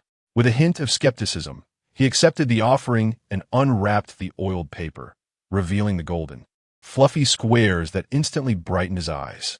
He took a bite, and the soft, sweet flavor left even this rugged man momentarily speechless. "Delicious! Such exquisite craftsmanship!" he exclaimed, devouring the morsel with fervor. "This pastry, little girl, rivals that of the finest bakery in town." His gaze towards Su Nian now brimmed with astonishment and admiration, making the 50 coins he had spent feel less burdensome. Su Nian promptly produced 2 more pieces and offered them to the curious apprentices nearby. "Gentlemen, do try some." The young apprentices eagerly accepted, showering praises upon the delightful treat. "Nian, your pastries are exceptional." Aunt Wang, observing Su Nian wrap the remaining 3 pieces, felt a twinge of regret. Such a valuable item could fetch a good price. "Aunt, it's nothing to worry about. Master Zhang has been generous, and we must remember his kindness," Su Nian replied softly, then turned to Zhang the blacksmith. "Master Zhang, should you come across any fine ironware or have friends who wish to sample pastries, please don't hesitate to reach out." Zhang the blacksmith chuckled heartily. "Absolutely." He personally assisted Su Nian in bundling the heavy iron pot and several selected iron scraps with straw rope. Su Nian tested the weight. It was indeed substantial, yet she felt a profound sense of security. With this pot, her battlefield was finally equipped. After completing her purchases, Su Nian spent her last few coins on 2 coarse porcelain bowls and an old but sharp kitchen knife. Though she had superior tools in her space, she required visible utensils. Aunt Wang also procured some needles and thread. As they made their way home, Aunt Wang carried the lighter load of cornmeal and salt, while Su Nian bore the weight of the heavy iron pot, beads of sweat forming on her brow, but her steps remained resolute. "Nian, are you tired? Shall we take a break?" Aunt Wang suggested as they approached a small grove, noticing Su Nian's flushed face. "All right," Su Nian, indeed fatigued, agreed. They set their burdens down and rested on a stone by the roadside. Su Nian retrieved the water pouch and handed it to Aunt Wang, while she discreetly took out a small bottle of purified water from her space, unscrewing the cap to drink a few refreshing sips. The cool liquid soothed her parched throat. At that moment, Su Nian caught a fleeting glimpse of movement behind a tree in her peripheral vision. Her heart skipped a beat as she turned sharply, only to find the shadows swaying, devoid of any presence. Was it merely an illusion, or were they being followed? The unsettling memory of Li Xiulian's greed and her reluctant departure stirred a sense of unease within Su Nian. Was it the Su family, unwilling to relent, sending someone to spy on her? Or had someone in town taken note of her pastries? Oblivious to the tension, Aunt Wang continued to lament the weight of the iron pot, expressing her need for rest upon their return. Su Nian, maintaining her composure, withdrew her gaze, stowed the water pouch, and stood up. Aunt, let us proceed. The sooner we arrive home, the better. She shouldered the heavy iron pot once more, as the setting sun elongated their shadows. Despite the weight, Su Nian's stride remained unwavering, yet her eyes sharpened, scanning the tranquil fields and winding paths around them. The newly acquired iron pot glimmered with a stoic, cold light in the fading sunlight. Chapter 6. A mixture of secrets and rich aromas in the dilapidated hut. The newly purchased iron pot was meticulously scrubbed several times with coarse salt and the fibers of a loofah, erasing the dust and metallic odor. The dark pot glimmered with a steady sheen in the dim light. Su Nian and Su Qiao surrounded this costly acquisition. Their curiosity mingled with reverence as they touched it here and examined it there. Elder sister, this pot is so heavy and dark. Su Yao remarked softly. Indeed, but it will allow us to create more delectable dishes and earn greater profits, Su Nian replied, placing the pot securely on the newly constructed makeshift stove, her eyes brimming with anticipation. 51, well worth it. She retrieved 5 pounds of local cornmeal and a small packet of coarse salt purchased from the town. Then, turning her back, she feigned rummaging through a tattered bundle in the corner, while secretly extracting an equal amount of golden, lustrous, finely milled cornmeal and a packet of refined salt from her spatial storage. The old ceramic bowl, gifted by Aunt Wang, became her laboratory. Su Nian, Hiwa, watch closely, Su Nian instructed as she poured the 2 types of cornmeal, one a golden hue, fine as sand from her spatial storage, and the other slightly darker and coarser from the locality, into the bowl in a 1-to-1 ratio, diligently mixing them with a wooden spoon. The resultant mixture exhibited a softer, fuller golden color, combining both delicacy and a suitable graininess, neither as glaringly perfect as the spatial flour nor as inferior as the local variety. Elder sister, why mix them? Su Nian inquired perceptively. Using only the superior kind would draw too much attention, prompting questions about its origin. Su Nian explained in a hushed tone. By blending in the local flour, I can claim it was merely luck that led me to procure such fine goods in town, and no one will find significant fault. This is a pivotal step in localizing the spatial resources. Next came the water. Recognizing the indulgence of using pure spatial water, she opted for the river water, carefully collected and settled with Aunt Wang's assistance, but added a mere drop of concentrated chicken broth from her spatial storage, a secret weapon that would impart an indescribable depth of flavor to the steamed cake. The most crucial step involved the yeast. Su Nian produced a small aluminum foil packet. This time, she was prepared. She instructed Su Nian to fetch several irregular scraps of iron brought back from the blacksmith shop, while she utilized a diminutive pair of pliers from her spatial storage, skillfully hidden in her sleeve, and some cloth strips to awkwardly but securely wrap one of the larger iron pieces around the outside of the aluminum packet, leaving only a corner exposed for tearing. Thus, the aluminum packet transformed into an odd little metal bundle, resembling a specially crafted, difficult-to-duplicate container for secrets rather than a modern industrial product. This is the catalyst left by our mother, the key to making the dough rise. Su Nian shook the makeshift yeast packet and instructed her siblings. If anyone inquires later, simply say this. Su Nian gazed at his elder sister, who had conjured this iron contraption with the finesse of a magician, his eyes filled with trust and a hint of pride. Elder sister is truly clever. Su Yao, on the other hand, found the iron bundle to be shrouded in mystery. Warm water dissolved the yeast powder within the wrapping, which was then blended into the combined flour, along with a touch of spatial lard, melted and mixed in, equally unnoticeable, and a trace of sugar, the spatial sugar wrapped in coarse paper, taken with utmost care. Su Nian kneaded the dough, covered it, and awaited its fermentation. As the waiting time elapsed, Su Nian began to manage the supplies within her space.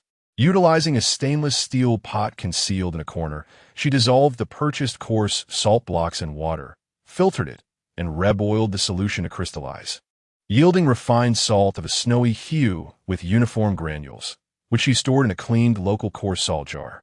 Additionally, she wrapped a portion of the cornmeal in coarse cloth, disguising it as reserve staple food. Su Nian and she must not fall behind in literacy. Su Nian used a twig to inscribe several simple characters in the smooth earth, revisiting what she had taught the day prior. Su Nian learned rapidly, while Su Qiao, despite her uneven writing, was equally enthusiastic. After half an hour, the mixed dough had risen successfully, its texture dense and uniform, exuding an enticing sweet aroma. Su Nian poured the dough into an iron pot, which had been lightly greased with local lard to conceal the presence of her space's lard. The heavy iron pot distributed heat evenly, unlike a ceramic pot that could easily overheat in spots. With the fire blazing, the distinctive, steady warmth of the iron pot began to permeate. This time, the fragrant steam that arose was even richer and more commanding. The natural sweetness of the refined flour from her space, the subtle enhancement from concentrated chicken broth, and the aromatic grains ignited by the pot's consistent heat melded beautifully, creating a warm, abundant, and deeply penetrating sweetness. This aroma was more intense and lasting than before, wafting not only out of the dilapidated house, but also drifting along the gentle breeze towards the distant village path. How delightful! Nian girl, why does your golden cake smell even more potent? Aunt Wang was the first to be lured by the fragrance, standing at the door, inhaling deeply with a look of astonishment. Su Nian lifted the pot lid. As the steam dissipated, the fluffy cake revealed an even more perfect state. Its golden hue was more uniformly radiant, its fluffiness heightened, and its texture more delicate, with the edges forming a tantalizing, slightly charred crust due to the pot's heat conductivity, exuding a unique caramelized fragrance. Wow! Even Aunt Wang couldn't help but exclaim. This looks even more exquisite. Nian girl, have you upgraded it? Ingest, Su Nian chuckled. Cutting a generous piece of the steaming cake and offering it to Aunt Wang, I used the newly purchased iron pot. It allows for better control of the heat. Please taste it and provide your feedback. Aunt Wang took a bite, and her eyes widened instantly. Heavens! The texture, it's even softer. It seems to be smoother inside. The flavor is richer. Delicious. Truly delicious. She polished it off in just a few bites, still yearning for more. Su Nian tasted it herself. The mixed flour achieved a perfect balance, possessing the delicate softness of refined flour while retaining a hint of cornmeal's granularity, offering a richer layer of flavor. The subtle savory essence of the concentrated chicken broth seamlessly integrated, elevating the simple sweetness to a complex and gratifying satisfaction. The slight crispness from the iron pot's caramelized crust was the finishing touch. Success. The deep processing and blending strategy of her space's resources had yielded remarkable results. She cut the cake into pieces and had Su Nian wrap them in clean large leaves. Under Su Nian's guidance, he inscribed 3 characters, fortune, wealth, cake, on the leaves with a sharpened charcoal stick. Sister, why the name change? Su Nian queried, perplexed. While gold is splendid, wealth brings greater auspiciousness, and it elevates our snacks to a higher status, Su Nian explained. Moreover, having characters written on them adds an air of sophistication. This is the budding awareness of branding. Soon, villagers were drawn to the enticing aroma of the upgraded fortune cake, arriving one after another. The overwhelming and opulent scent, combined with the luxurious characters on the leaves, rendered this batch of delicacies extraordinarily remarkable. The price remained a mere coin for a piece, yet the villagers were more willing to part with their money, with some even purchasing 2 or 3 pieces to share the taste of prosperity with their families. Su Nian collected the payments while Su Qiao efficiently handed out the goods, their cooperation seamless. Meanwhile, Su Nian greeted customers while keeping a vigilant eye on her surroundings. The shadow she had spotted behind the tree on her way back yesterday made her cautious. Indeed, trouble was brewing, arriving in an unexpected manner. Just as the fortune cakes were nearly sold out and Su Nian was preparing to close up, a haughty, arrogant young lad swaggered to the door of the dilapidated hut. It was Su Baojin, the the son of her uncle and Su Nian's cousin. He was followed by two local boys, clearly his sycophants. At 13, Su Baojin had been spoiled by Li Xiulian, developing a lazy, domineering disposition. He had heard his mother lament about spending 50 coins on a strange pot and learned of Su Nian's successful sales, which left him itching for a taste. "Hey, Su Nian!" Su Baojin exclaimed, hands on hips, chin raised in a commanding manner. "I hear your pathetic cakes are selling well. Bring me 10 pieces. No, make it 20. His tone was presumptuous, as if commanding a servant. The onlookers had not yet dispersed, and they frowned at his arrogance.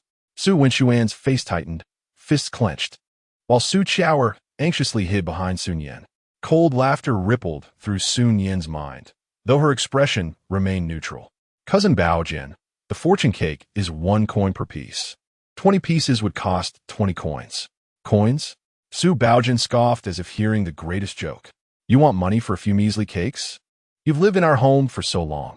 How can you charge me? Hurry up. No more nonsense, or I'll tell my mother and grandmother, and you'll never sell here again." A classic display of Su family thievery logic. The villagers murmured in disdain, their gazes filled with contempt for Su Baojin. Aunt Wang was infuriated, ready to rebuke him, but Su Nian silenced her with a look. Observing Su Baojin's spoiled demeanor, and noticing his two eager followers eyeing the last few pieces of cake with palpable desire, an idea swiftly formed in Su Nian's mind. Confrontation would not suffice. The Su family could continue their unreasonable antics. It would be more strategic to turn the tide against them. "Cousin Baojin," Su Nian suddenly offered a timid yet flattering smile, her voice softening. "If you wish to eat, just say so. After all, we are cousins. These last few pieces were originally meant for family." She emphasized family pointedly. Su Baojin was momentarily taken aback, not expecting such compliance from Su Nian, and a smug expression spread across his face. "At least you know your place." Su Nian deftly wrapped the remaining 6 pieces of fortune cake in leaves, but did not hand them directly to Su Baojin. Instead, she reached past him to the 2 eager boys behind him, offering each 3 pieces. "Go Dan, Ernyo here, try this delicacy. Cousin Baojin is a respectable person and surely wouldn't mind treating you." Su Nian's smile remained genuine. The 2 young lads, Dog Egg and Ernyo, could hardly believe their ears.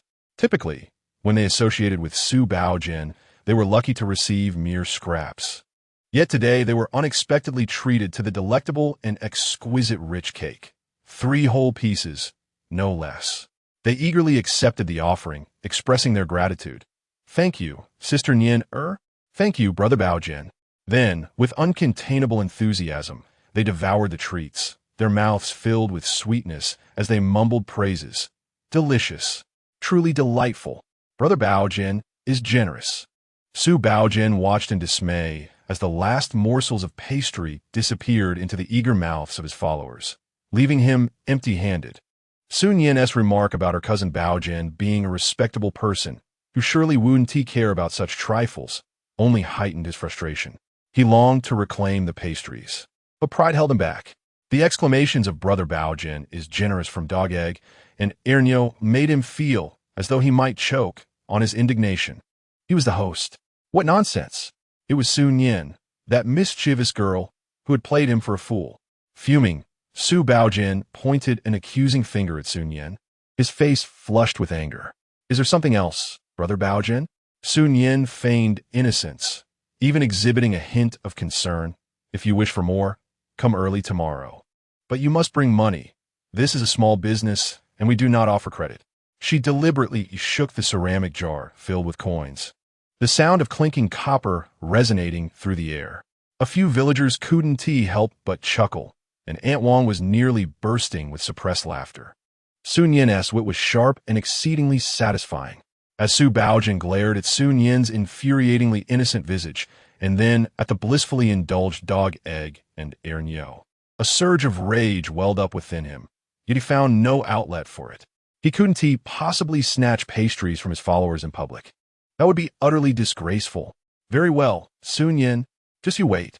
He spat, leaving behind a threat devoid of menace. Amidst the laughter of the villagers and the muffled praises of Brother Baojin from his companions, he retreated like a defeated rooster, humiliated. His 2 followers, having partaken of their bounty, lingered behind, happily licking the crumbs from their fingers.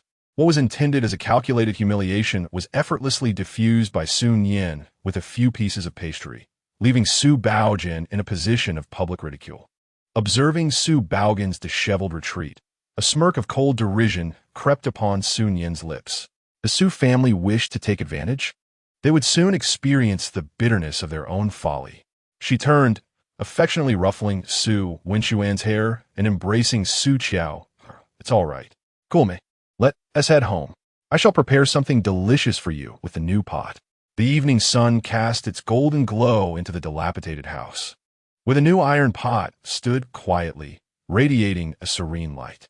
The success of the dough mixture, the upgrade of the rich cake, and the satisfaction of outsmarting Su Baojin filled this run-down abode with an unprecedented sense of hope and vigor. Yet, Su Nian did not forget the pair of eyes lurking behind the tree. Su Baogen's foolishness was insignificant, but the identity of the watcher remained a haunting enigma. Chapter 7. The fragrant honey pastry and the concern of Uncle Air. Su Nian's gaze sharpened as it swept across the sparse shadows of trees outside the broken house and the distant ridges of the fields. The figure hidden behind the tree was like a thorn embedded in her heart. The foolish antics of Su Baojin were of little concern, but the venomous serpent lurking in the shadows posed the greatest threat. She cautioned Su Wenxuan and Su Qiao to avoid wandering off alone, especially near the Su family in the eastern part of the village. The upgraded rich cake continued to gain acclaim. The rich and commanding aroma had become the finest emblem of the dilapidated house, drawing villagers to linger nearby long before the food was ready each day. Su Nian meticulously regulated her output, preparing only one pot daily, approximately 30 pieces, ensuring both quality and an air of mystery while avoiding excessive fatigue and unwanted attention. Her income remained stable at around 20 coins per day, and after deducting costs, cornmeal, and firewood, she still managed to secure a modest surplus. The living conditions for the three siblings visibly improved. They could at least fill their stomachs and occasionally indulge in a few eggs as a treat. Yet, Su Nian was acutely aware that relying on a single product rendered her vulnerable to risks. Should imitators emerge, though their taste would be hard to replicate, low-price competition could still pose problems. Or if the price of raw materials, cornmeal, fluctuated, she would find herself in a precarious situation. New products must be developed. The space supermarket was filled with an array of goods, yet few could be utilized directly. She needed to discover a snack that was not only delicious, but also relatively simple to craft, with ingredients that were reasonable or could be reasonably explained in this era. Her gaze settled on honey and flour. Within her space, there was a jar of high-quality honey, its golden hue gleaming and its aroma rich and sweet. Honey was available in this era, gathered by mountain dwellers. While precious, it was not entirely absent. As for flour, local wheat flour was rather costly. Yet she possessed refined flour from her space that could be blended. Inspiration struck honey biscuits. Their petite, charming form, combined with a crisp, sweet flavor, made them convenient to carry, and the preparation process was relatively simple, no fermentation required. The ingredients were justifiable: honey, flour, lard, and they could be sold at a price higher than that of steamed cakes. Without delay, she set to work. While her siblings napped, Su Nian re-entered her space. She retrieved a small jar of honey in a dark ceramic pot, with the label removed, a small bag of refined flour, and a slab of lard from the refrigeration unit of her space. Lard was the soul of traditional pastries, imparting unparalleled flakiness and aroma. Back in her dilapidated abode, she commenced her experimentation.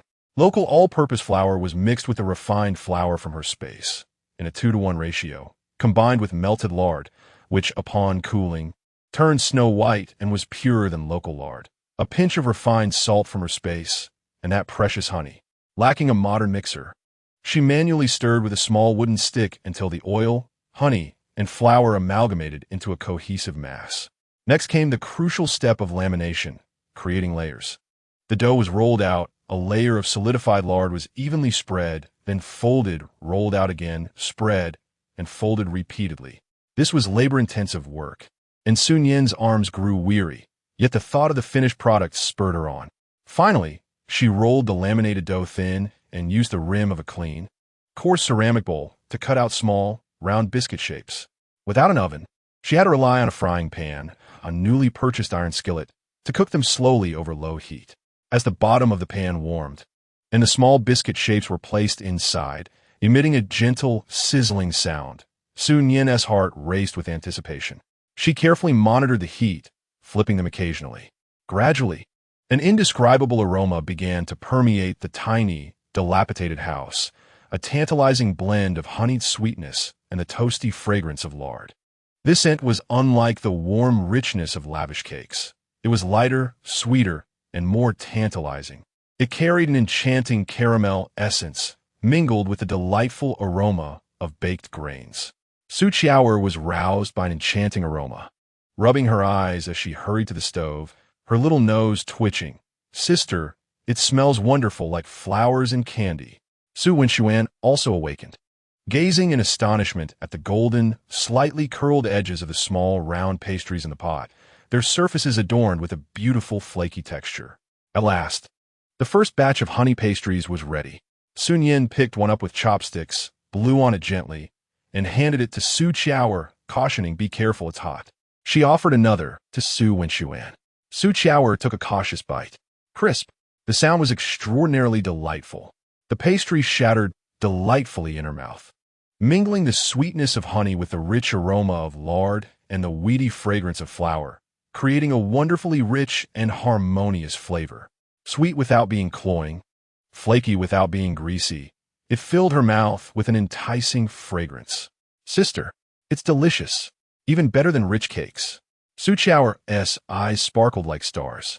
Her cheeks stuffed full. Su Nian nodded in agreement, his eyes filled with admiration. "Sister, you are truly impressive. What is this?" "This is called honey pastry." Seeing the satisfied expressions on her siblings' faces, Su Nian also indulged in one. The crispness, sweetness, and aroma all met her expectations. Although some of the edges were slightly overcooked due to a lack of precise temperature control, the overall result was remarkably successful.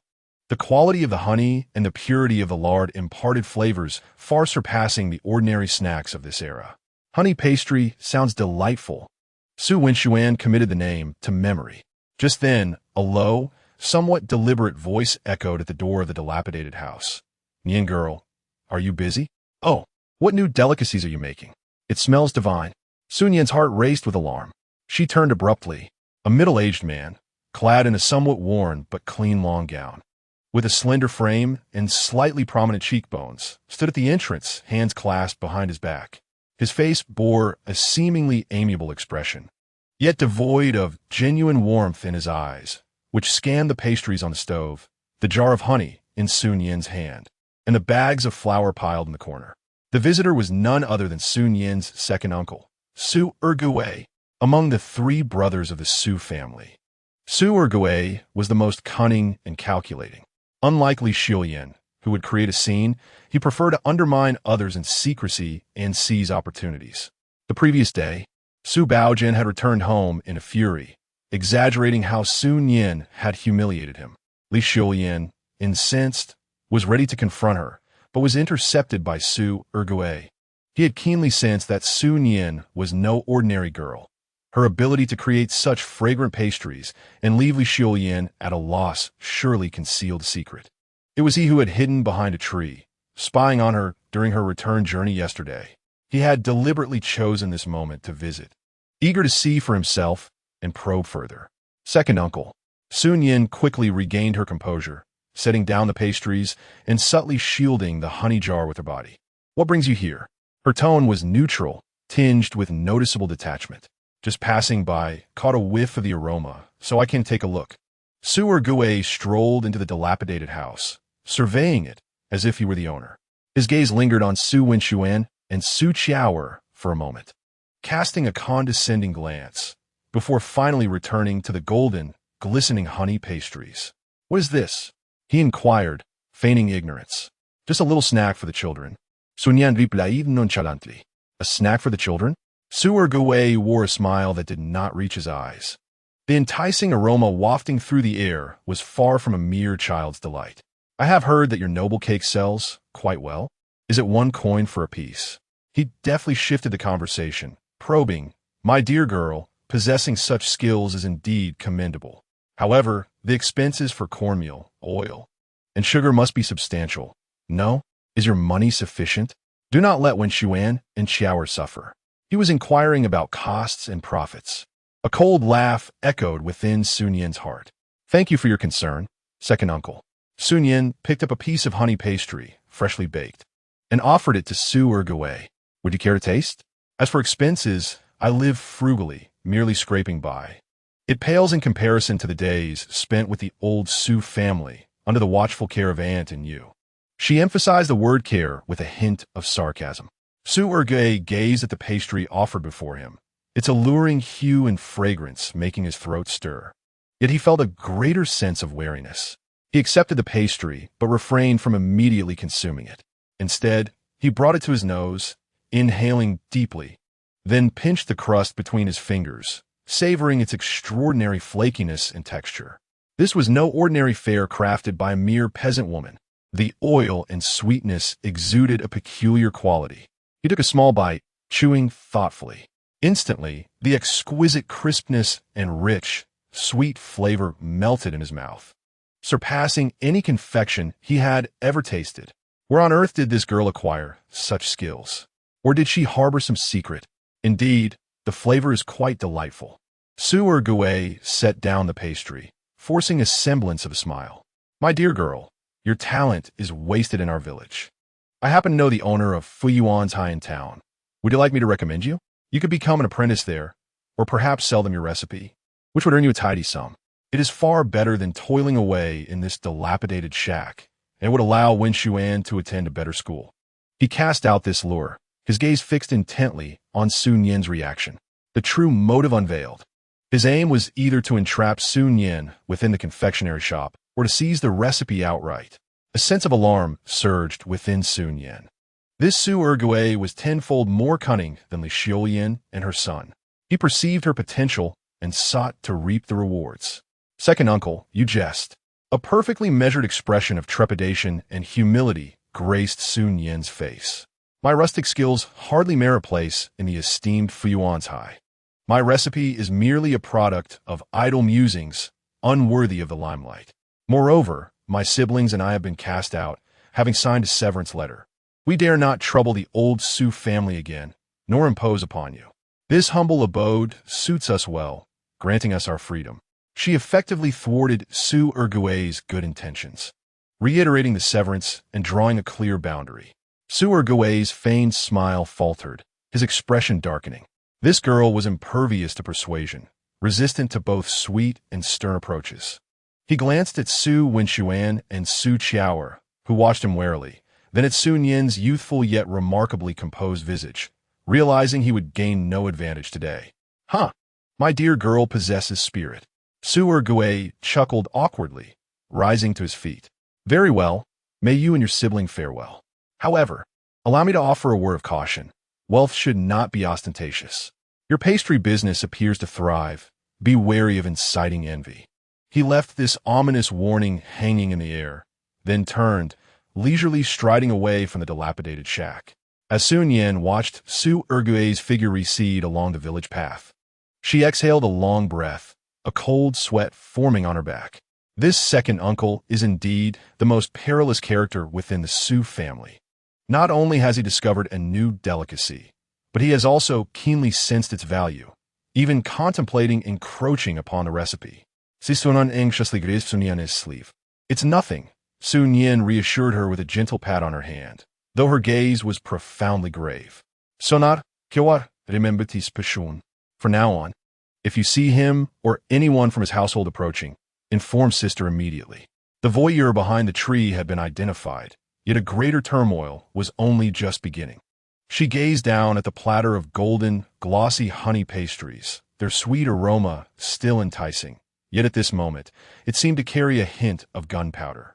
Su Erguay's warning about attracting envy was not mere idle chatter. It was imperative to accelerate their efforts. Not only must they sell pastries, but they also needed to swiftly amass sufficient capital and strength to fend off these predatory wolves and leopards. The joy brought by the success of a new product was significantly overshadowed by the cloud cast by Su Nian. Beneath the tranquility of the dilapidated house, turbulent currents surged. Chapter 8. Tasting breakthrough in the shadow of Fuyuan's the gloom brought by Su Nian did not linger for long. Su Nian understood well that fear and anxiety would not resolve the issues at hand. The only path to countering the wolves was to become stronger and more resilient. The new honey pastry was her first weapon in this counterattack.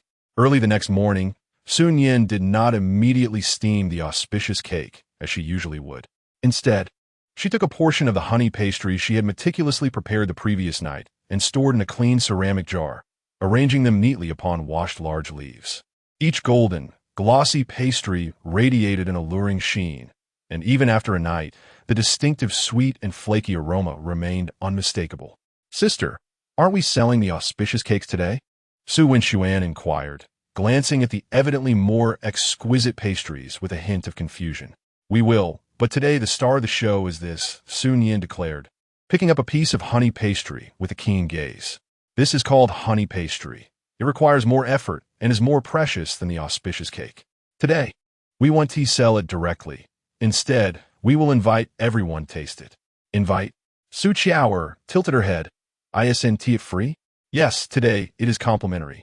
Su Nian affirmed with a nod. "It's called a tasting." She was acutely aware of the importance of promoting the new product, especially considering Su Nian's potential underhanded machinations. Offering delectable treats for free would be the ideal defense against any gossip. She instructed Su Nian to write new product tasting, free samples on several large leaves using charcoal. Though the handwriting was childish, it was sufficiently striking. They then placed the inscribed leaves alongside the platter of honey pastries on a relatively flat stone at the entrance of the dilapidated house. The enticing aroma of the increasingly popular auspicious cakes wafted through the air, quickly drawing in regular customers. Yet, as they approached and beheld the platter of never-before-seen golden, glossy round pastries, along with the words free tasting, they stood momentarily stunned. "Nian girl, what is this? Really free?" A regular customer, Aunt Li, hesitantly inquired. "Only.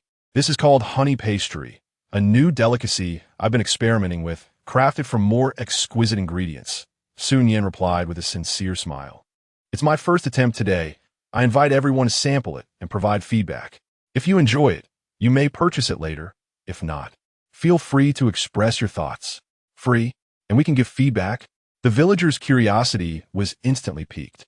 The appealing presentation of the honey pastries, along with the faintly wafting sweet fragrance, was undeniably enticing. Aunt Wang was the first to respond, exclaiming, with Nian's culinary skills, "It must be exquisite. Let me have a taste." She picked up a piece and carefully took a bite. Crunch! The crisp and melodious sound silenced the surrounding crowd. Immediately, Aunt Wang's eyes widened in astonishment, her face radiating sheer delight, so much so that she momentarily forgot to speak. Within a few bites, she devoured the small piece of flaky pastry, licking her fingers for any remaining crumbs with a look of longing. "My heavens!" Aunt Wang finally exclaimed, her voice elevated. "Nian, is this food fit for the gods? It's so flaky. It melts in your mouth. Sweet and rich, with an indescribable floral honey flavor. Fragrant, truly fragrant.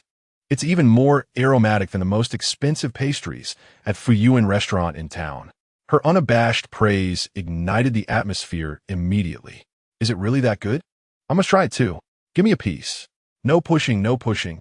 The villagers eagerly extended their hands, and before long, the plate of sample honey pastries was completely cleared.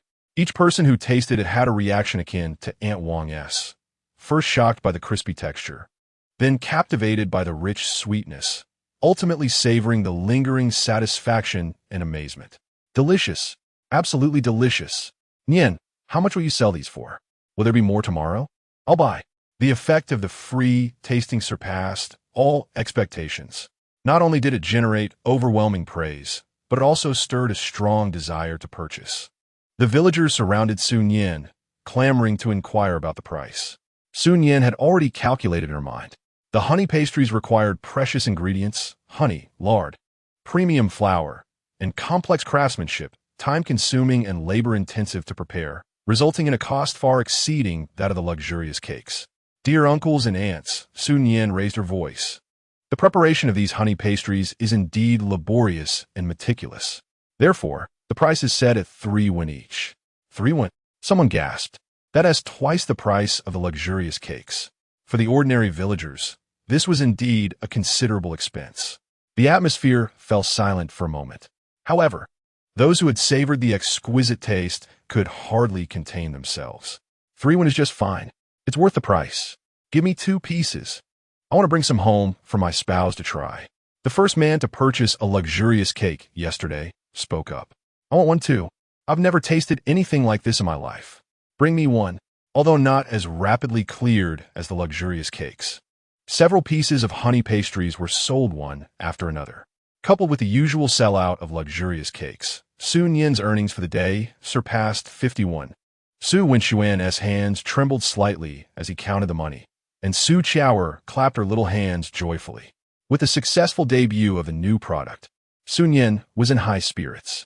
However, just as she was preparing to close up, a sarcastic voice emerged from the outskirts of the crowd. Oh, pastries for 3 won each? TSK. Nian, your heart must be quite black. Trying to fool the villagers with worthless things, and daring to sell them at such a high price? Aren't you afraid of harming someone? The crowd turned to see Zhao, the wife of Su Nian, standing there with a basket, her expression sour and surrounded by a few women who were known for their gossiping tendencies. Sister Zhao, what do you mean by that? Aunt Wang was the first to express her displeasure, hands on her hips, questioning her. What do you mean? Zhao, with a disdainful pout and a sharp voice, exclaimed, everyone, consider this. How long has it been since Su Nian was cast out? Where did she acquire the funds to purchase iron pots, fine grains, and honeyed lard? Are these luxuries accessible to us, the humble villagers? One cannot help but speculate. Perhaps she employed some dubious means to procure these items. Or maybe she pilfered a secret recipe from someone else. After all, how could a mere girl possess such remarkable abilities? Indeed, chimed in a nearby woman. Just yesterday, I heard that the water she uses for her pastries is unlike ours, contained in a strange blue vessel. It's quite sinister. Yes, I have heard as much. The aroma is disturbingly enchanting. Perhaps she has added some sort of hallucinogenic substance? Another woman added, embellishing the tale. This was precisely the wicked scheme of Su Nian. After encountering failure the previous day, he hastily instructed his wife, Zhao, to spread rumors throughout the village, casting aspersions on the origins of Su Nian's ingredients, claiming they were prohibitively expensive and potentially harmful. The aim was to tarnish Su Nian's reputation and deter the villagers from purchasing her goods, thereby severing her means of livelihood entirely. These malicious rumors slithered through the crowd like venomous serpents, instantly transforming the atmosphere into one of suspicion and unease. Some villagers, who had initially considered buying her honey pastries, now hesitated, their gazes towards Su Nian laced with doubt and fear. In the insular village, terms such as dubious origins and hallucinogens wielded tremendous influence. Su Nian's face flushed with anger, ready to confront them, but Su Nian firmly restrained him. Su Qiaoer, tally feet, hid behind her sister. Aunt Wang trembled with rage. Zhao, Chunxiang, what nonsense are you spouting? I consume Nian's pastries daily, and I have not faced any issues. The matter regarding the treasure basin was resolved long ago. It was your own greedy family that purchased it. I believe you are merely envious of her ability to earn. Envious? Zhao sneered. Wang Ho hot. I suspect you've been won over by her few pastries. Consider this. Her parents lacked such skills. How could a mere girl suddenly master them? Is that not suspicious? Furthermore, if she is innocent, does she dare to reveal her ingredients? Can she disclose the source of her honeyed lard? She pressed on relentlessly, attempting to force Su Nian to prove her innocence or publicly scrutinize her recipe and ingredients. Such malice was truly insidious. Faced with Zhao's aggressive slander and the villagers' scrutinizing gazes, Su Nian felt her heart sink, yet her expression remained remarkably composed. She understood that anger and rebuttals would be futile at this moment. A direct and powerful counterattack was essential. Taking a deep breath, she disregarded Zhao and turned to the hesitant and wary villagers, her voice clear and steady. Respected uncles and aunts, I, Su Nian, stand with integrity.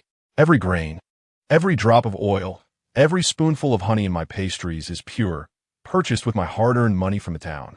As for my skills, they were imparted to me in secret by my mother before her passing, so that I could earn a living for my siblings when times were dire. I swear upon the heavens. She paused, her gaze sweeping across Zhao's smug face, before suddenly lifting a remaining honey pastry high. I offer proof. Aunt Zhao accused me of serving unclean pastries, claiming they were tainted with malevolent substances and infused with hallucinogenic drugs. Very well. I shall consume them before all of you.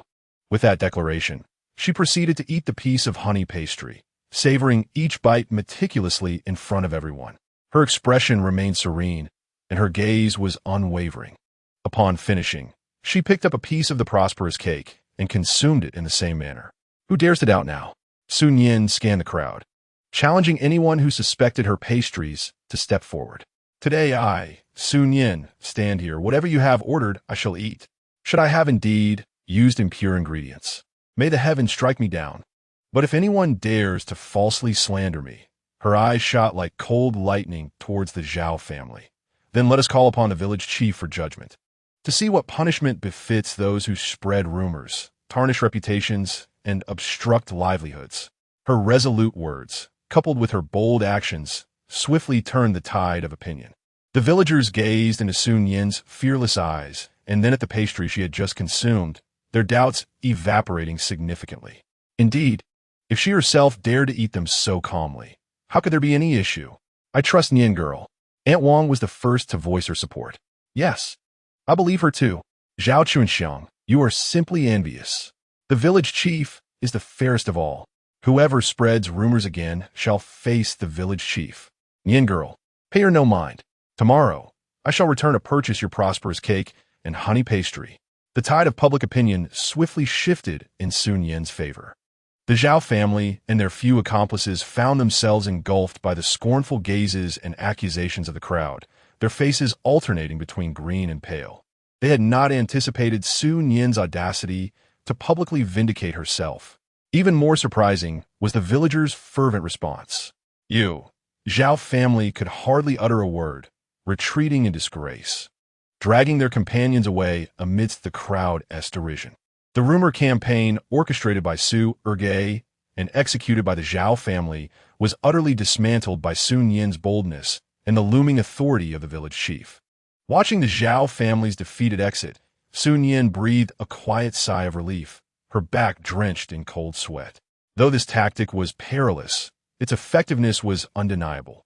However, before she could revel in her victory, Aunt Wang leaned close and whispered in her ear, Nian girl, there is something I must share. Yesterday, as I passed by Fuyuanjai in town, I noticed your second uncle, Su Ergay, conversing with Manager Wang from Fuyuanjai at the entrance. They appear to be in a hushed discussion, both looking rather grim. Do you think today's incident with Zhao Chunxiang could be connected to Fuyuanjai? Fuyuanjai, the largest pastry shop in town? The same one mentioned by Su Ergay yesterday? Su Nian's heart sank sharply. She lifted her gaze toward the direction of Qingshan town, envisioning a formidable entity named Fuyuanjai casting an ominous shadow overhead. Su Ergay's underhanded schemes might only be the beginning. A more professional suppression from the town could be looming on the horizon. Chapter 9. The melancholic noodle and the young master's taste buds. Though the uproar caused by the Zhao family's rumors had been forcefully quelled, the shadow of Fuyuanjai weighed heavily on Su Nian's heart. The clandestine conversation between Su Ergay and Manager Wang was certainly not a harbinger of good tidings. She understood well that any oppression stemming from the largest pastry shop in town would not be as simplistic as the Zhao family's antics. It was imperative to prepare for the storm before it arrived. In the ensuing 2 days, Su Nian steadily sold her rich cakes and limited edition honey pastries, while embarking on a more clandestine and profound research within her spatial kitchen. Her focus turned toward spices and complex flavors. The myriad sauces in the spatial supermarket were treasures that transcended time. However, utilizing them directly posed significant risks. She required a localized transformation. In the stillness of the night, Once her younger siblings were soundly asleep, Su Nian ventured into her spatial realm. She retrieved several essential ingredients: soy sauce, a dark liquid exuding a robust aroma and salty essence as its foundation; oyster sauce, a thick paste contributing a unique seafood savoriness and richness; sesame paste, rich and creamy, offering nutty fragrance and a silky texture; chili oil, bright red and enticing, providing a stimulating spiciness; and aromatic vinegar, which imparted a gentle acidity and fruity notes. She combined a small amount of soy sauce, oyster sauce, sesame paste, a few drops of chili oil, and aromatic vinegar in a petite ceramic pot, adding a pinch of spatially refined salt and pure water. Using a small manual whisk, carefully concealed within her sleeve, she thoroughly emulsified the mixture. Finally, she incorporated a teaspoon of spatial honey to enhance flavor and thickness, and a few drops of concentrated chicken essence to elevate the underlying taste, stirring it once more until perfectly blended. Thus, a jar of deep brown, thick-textured, and irresistibly complex savory sauce was born. It harmoniously fused the umami of soy sauce, the richness of oyster sauce, the depth of sesame paste, the heat of chili oil, the softness of vinegar, the sweetness of honey, and the essence of chicken broth, creating an explosion of layers. Su Nian sampled a small spoonful. Her taste buds were instantly awakened, experiencing a delightful medley of savory, spicy, and subtly sweet flavors that lingered indefinitely. She named it Five Flavor Fresh, simultaneously utilizing the precise temperature control of her spatial kitchen. She experimented with local flour and eggs in minimal quantity, explained as store-bought, to create finer, more elastic handmade noodles, which she dried and stored. Big sister, what is this sauce? It smells divine. On the following midday, Su Nian used ordinary noodles purchased locally, scooping a small spoonful of five-flavored fresh to dissolve in boiling water as a soup base.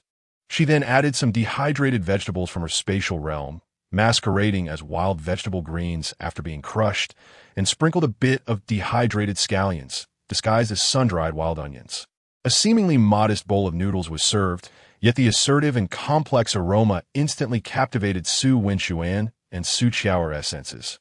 This is five-flavored fresh soup noodles. Do give a taste. Su Nian smiled. Su Nian took a bite of the noodles and a sip of the broth, his eyes widening in astonishment. The broth was rich and fragrant, perfectly balanced, imbued with an indescribable depth and a hint of alluring spiciness and sweetness, far surpassing any noodle soup he had ever tasted. The noodles, fully saturated with the broth, were exceptionally flavorful. Big sister, this soup is absolutely delightful. Su Nian exclaimed excitedly. Su Qiaoer buried her face in the bowl, slurping with such fervor that she scarcely looked up. Observing her siblings devouring the meal with such enthusiasm, Su Nian felt a sense of relief. This five-flavored fresh was one of her secret weapons against Fuyuan's high. Not only capable of enhancing the flavors of her existing products, perhaps brushing a thin layer of sauce on the rich cakes, but also giving rise to entirely new, competitively superior offerings, such as this bowl of noodles. However, tranquility was soon to be disrupted. That afternoon, Su Nian was in a dilapidated hut, meticulously packaging the handmade noodles she had just dried, wrapped in coarse paper, preparing to test the waters with her new product. A young man, clad in the attire of a Fuyanjai assistant and exuding an air of arrogance, halted his weathered donkey cart not far from the ramshackle dwelling. He did not approach immediately. Instead, he stood at a distance, scrutinizing the scene at the snack stall, particularly fixating on the villagers purchasing treats and on Su Nian, who was collecting payments, his gaze laced with evident disdain and curiosity. A chill ran through Su Nian's heart. Here comes the spy from Fuyanjai, arriving even sooner than she had anticipated. After observing for a while, the assistant seemed to find the rustic stall utterly pathetic, his expression growing even more haughty. Only then did he saunter over, avoiding eye contact with Su Nian, and pointed directly at the last two pieces of honey pastries wrapped in leaves, addressing her in a condescending tone. "Hey, those two pastries, wrap them up. Our manager Wang from Fuyanjai has heard that your humble countryside snacks are somewhat renowned, and he has sent me to take them back for tasting." He emphasized the word tasting as if it were a tremendous favor, neglecting to mention payment. The surrounding villagers fell silent, tension palpable in the air. Aunt Wang clenched her fists tightly. Fu Yuanjai, that was a formidable entity in town. Poor Nian girl was in trouble. Observing the assistant's demeanor, Su Nian felt a cold smile form in her heart. Tasting? More likely he sought to steal her secrets or provoke her. Yet, she feigned a perfectly measured expression of alarm and surprise. Ah, it is indeed an honor to host a distinguished guest from Fu Yuanjai. It is truly a blessing for me that Manager Wang takes an interest in my humble fare. She deftly wrapped the last 2 honey pastries but did not extend them immediately. With a hint of hesitation, she continued, however, the ingredient for these pastries are quite precious. Honey, fine flour, and lard, each sourced with great effort. Naturally, I cannot charge for something that Manager Wang wishes to sample. She deliberately paused, her gaze sweeping over the assistant's bulging coin pouch. The assistant blinked in surprise, followed by a flicker of annoyance on his face. What was this village girl implying? Did she expect him to pay for her to run errands? How utterly ungrateful. The fact that we, from Fu Yuanjai, are running errands for you is already a favor. Enough chatter. Hand them over. Hold on, good sir. Su Nian nimbly withdrew her hand, maintaining her smile while her voice distinctly reached the ears of every villager. The pastries are, of course, a tribute to Manager Wang. However, I can see that you have traveled a considerable distance and must be quite famished. I have just concocted a new dish called Aaron Shawan noodles. It may not cost much, but its unique flavor is quite filling. If you do not mind, would you care to try a bowl before you depart?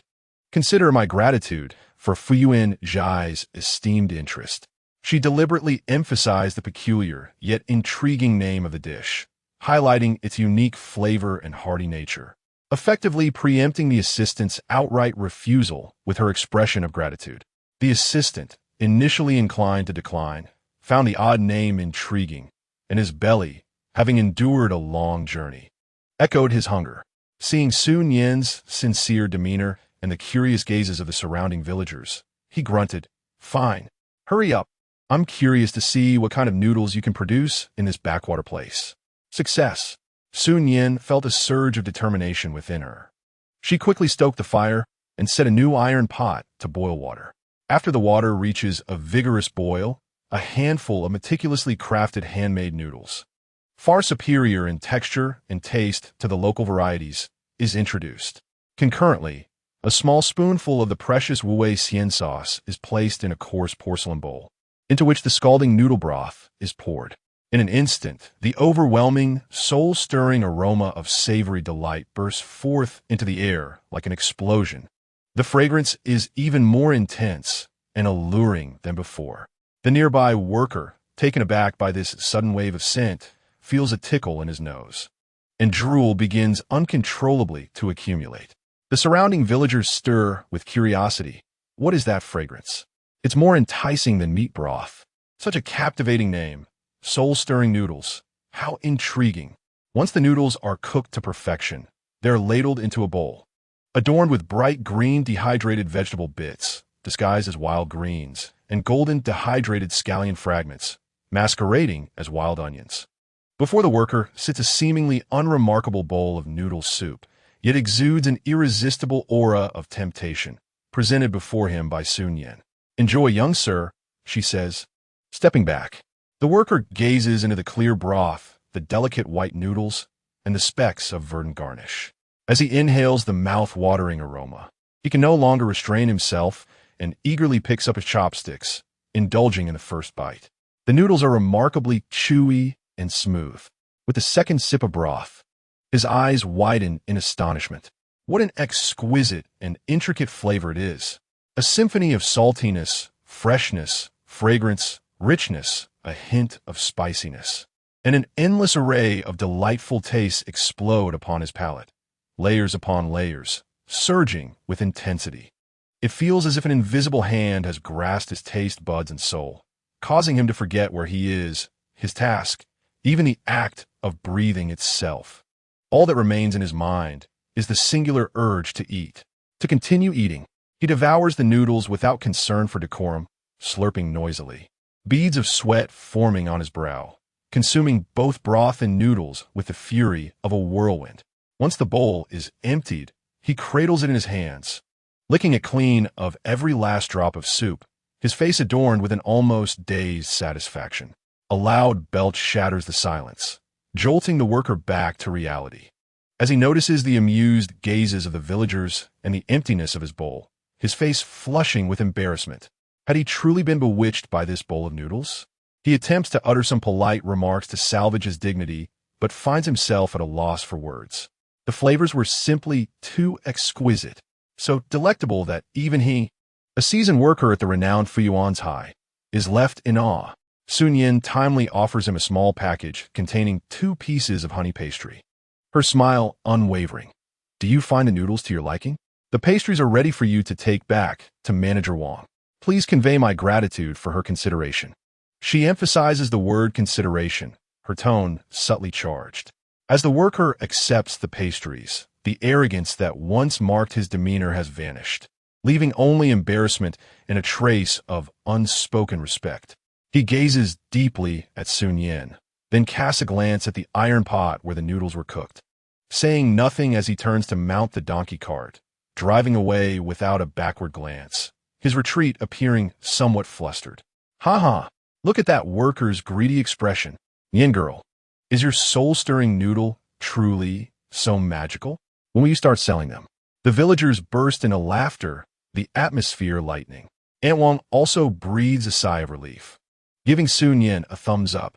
The crisis seems temporarily averted.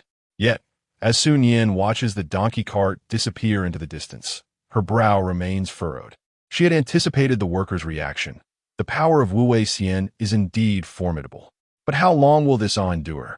In the presence of the honeyed pastry, Master Wang of Fuyuan Tavern, upon hearing the description of the bowl of noodles from his assistant, could only ponder the emotions that stirred within him. Was it trepidation or an insatiable greed? At that very moment, a clear and gentle voice, tinged with curiosity, rang out from the outskirts of the crowd. The soul-stirring noodles? What an intriguing name. Madam, might I be fortunate enough to sample a bowl of these enchanting noodles? The crowd turned to the source of the voice, revealing a striking youth of around 17 or 18 years, clad in a moon-white brocade robe, gracefully wielding a folding fan. His demeanor exuded warmth, his eyes twinkling with mirth, accompanied by a silent yet formidable attendant. It was evident that he was no ordinary individual, nor a mere villager. His gaze traversed the assembly, landing with keen interest upon Su Nian, before sweeping over the large iron pot that wafted forth irresistible aromas. A flicker of intrigue ignited within Su Nian. Who could this person be? Chapter 10. The astonishment of 5 flavors and young Master Lu the youth in the moon-white robe stood before the dilapidated earthen dwelling, an odd juxtaposition to the surroundings, yet somehow embodying a peculiar harmony. His bright eyes, filled with laughter, rested upon Su Nian, radiating unreserved curiosity and inquiry. The soul-stirring noodles? What odd name. Madam, might I be fortunate enough to sample a bowl of these enchanting noodles? His melodious voice shattered the slightly relaxed atmosphere that had settled after Fuyuan Tavern's assistant departed. The villagers gazed at this extraordinary young gentleman with a mix of curiosity and reverence, parting to make way for him. Aunt Wang fidgeted nervously. Castinang's glancy stawart Su Nian. Just as the troubles of Fuyuan Tavern appeared to have receded, a more formidable presence had arrived. Thoughts raced through Su Nian's mind. This young man, adorned in luxurious attire and possessing undeniable charisma, was clearly not from an ordinary affluent family. His arrival, coinciding with the assistant's hasty retreat in the wake of the soul-stirring noodles' impact, seemed more than mere chance. Was it a deliberate act? Was he friend or foe? Yet at that moment, contemplation was a luxury she could not afford. As the saying goes, when soldiers arrive, one must prepare for battle, and when water comes, one must build levees. Su Nian donned an expression of perfectly measured surprise, tinged with a hint of bashfulness, and slightly bent her knee in a somewhat unrefined gesture of respect. You jest, my lord. Such humble fare from the countryside hardly warrants the title of madam. Should you not mind the simplicity of this humble abode, please take a seat for a moment. The noodles shall be ready shortly." She gestured toward a relatively clean large stone by the fire pit, offering it as a makeshift elegant seat. The youth, Lu Mingxian, smiled deeper, clearly amused by this village girl who displayed quick wit and impeccable composure. He inclined his head slightly, showing no disdain, and gracefully settled upon the stone, exuding an air of leisure and elegance, as if he were perched in a refined parlor. His attendant remained a few paces away, like a shadow, silently vigilant as he scanned the surroundings. Su Nian sprang into action. She instructed Su Nian to tend to the fire, while she herself drew water for the pot. This time, she was more meticulous. As she fetched the water, she turned her back, allowing her fingers to inadvertently graze the water bucket. In reality, she extracted pure water from her space, ensuring the highest quality. As the water boiled, she added her carefully dried, fine white noodles from her space, even more selectively chosen than those served to the assistant. Simultaneously, she retrieved a small ceramic jar containing her secret 5-flavor sauce. This time, she did not hesitate, using a wooden spoon to carefully scoop a generous portion of the deep brown, thick sauce, placing it into a clean, coarse porcelain bowl. The steaming broth cascaded into the bowl with a sizzling sound, and in an instant, an overwhelming, exquisitely layered aroma of savory richness surged forth, akin to a ferocious beast unleashed from its confinement, rampaging with greater ferocity.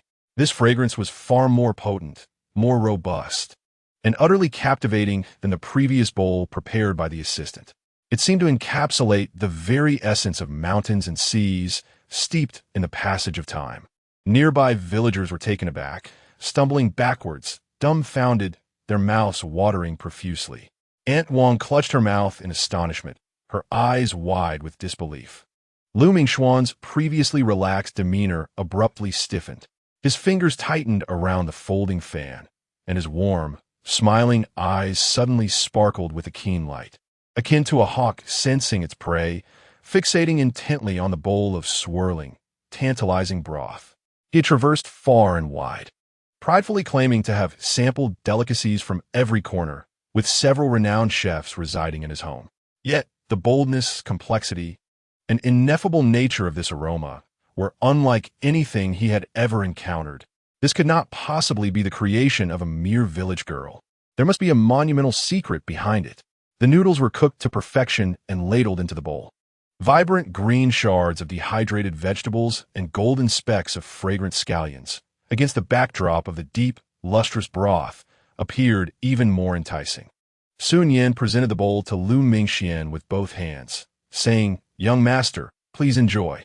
Lu Mingxian took a deep breath, suppressing the turmoil within, and regained his composure. He picked up the rough wooden chopsticks, the finest utensils available in the dilapidated abode, and did not immediately dive in. Instead, he scrutinized the broth, noting its clear brilliance and rich essence. He inhaled the distinct layers of aroma, each striking with force. Finally, he lifted a few slender, chewy noodles, blowing gently on them before savoring them. At the moment the noodles touched his palate, Lu Mingxuan's pupils constricted sharply. They were chewy, silky, far surpassing his expectations. He then scooped up a spoonful of broth, gently blowing on it before slowly bringing it to his lips. Boom! It was as if a thunderclap erupted upon his taste buds. A symphony of exquisite flavors resonated on his tongue, salty and savory, yet deeper and more profound, full-bodied, an oceanic breath reminiscent of oyster sauce, yet longer-lasting, intensely fragrant, the nutty aroma of sesame intertwined within, slightly spicy, a perfect hint of stimulation ignited his senses.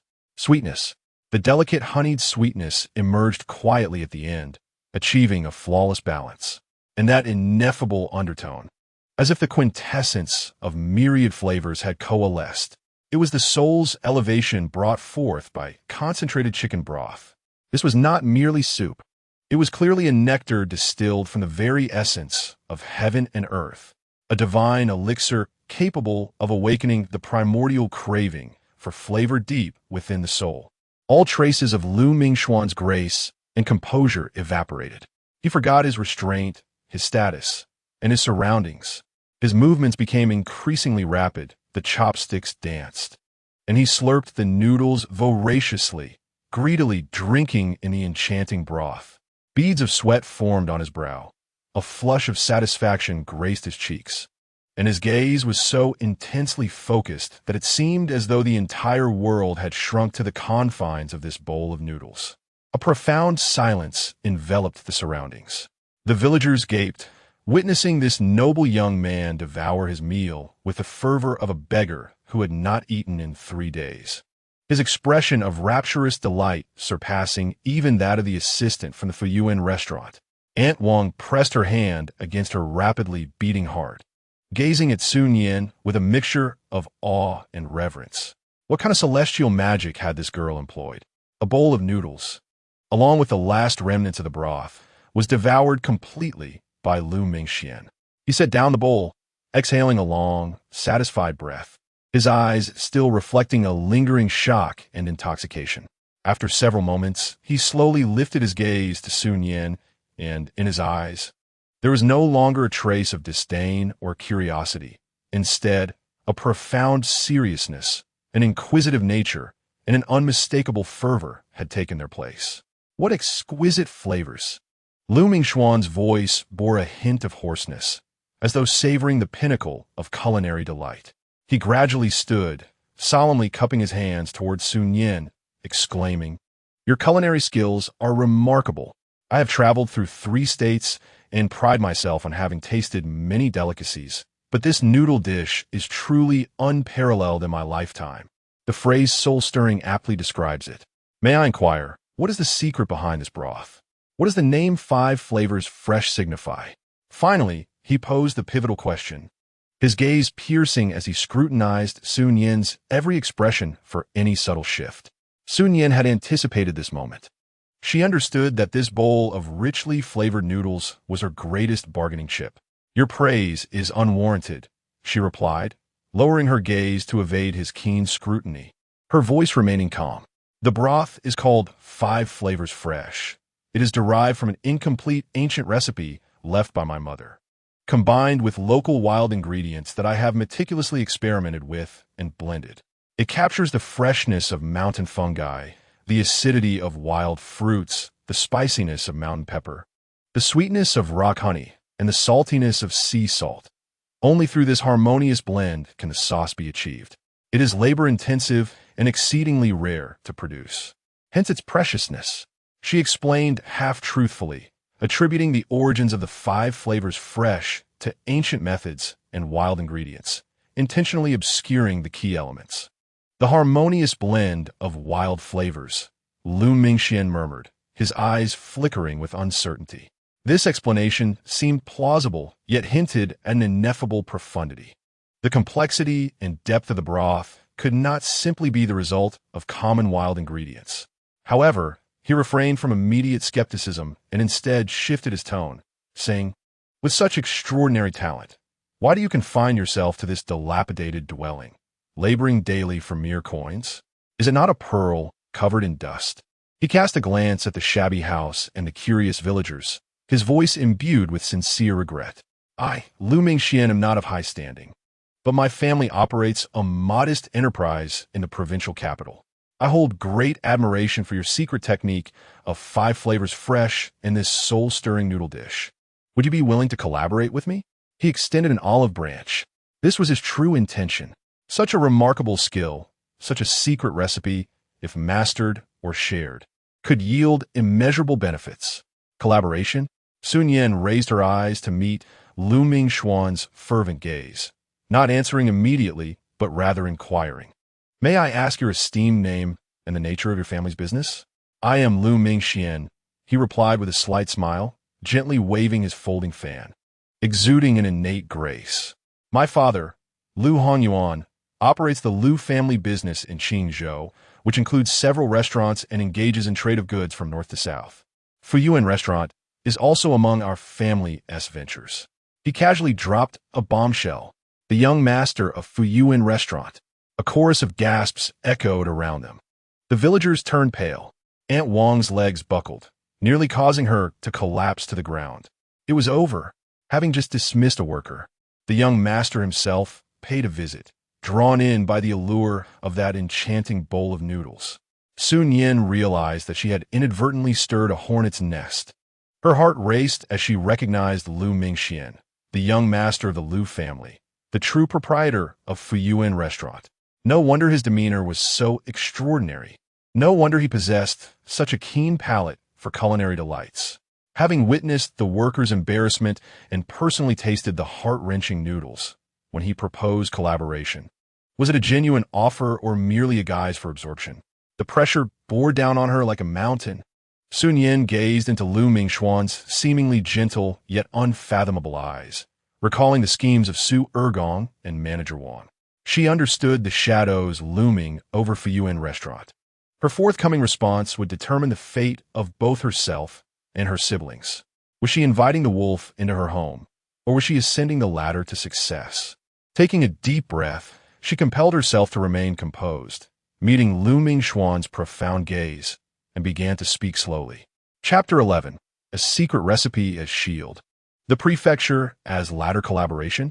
Su Nian faced Lu Mingxuan's abyss-like gaze, her heart pounding fiercely within her chest, yet she endeavored to maintain an air of tranquility. The identity of the young master of Fuyuan restaurant weighed heavily upon her. Yet the shock brought forth by the exquisite flavors and the undeniable fervor in Lu Mingxuan's eyes were her only leverage. Taking a deep breath, she refrained from directly answering the question of collaboration. Instead, she straightened her back and spoke clearly and steadily.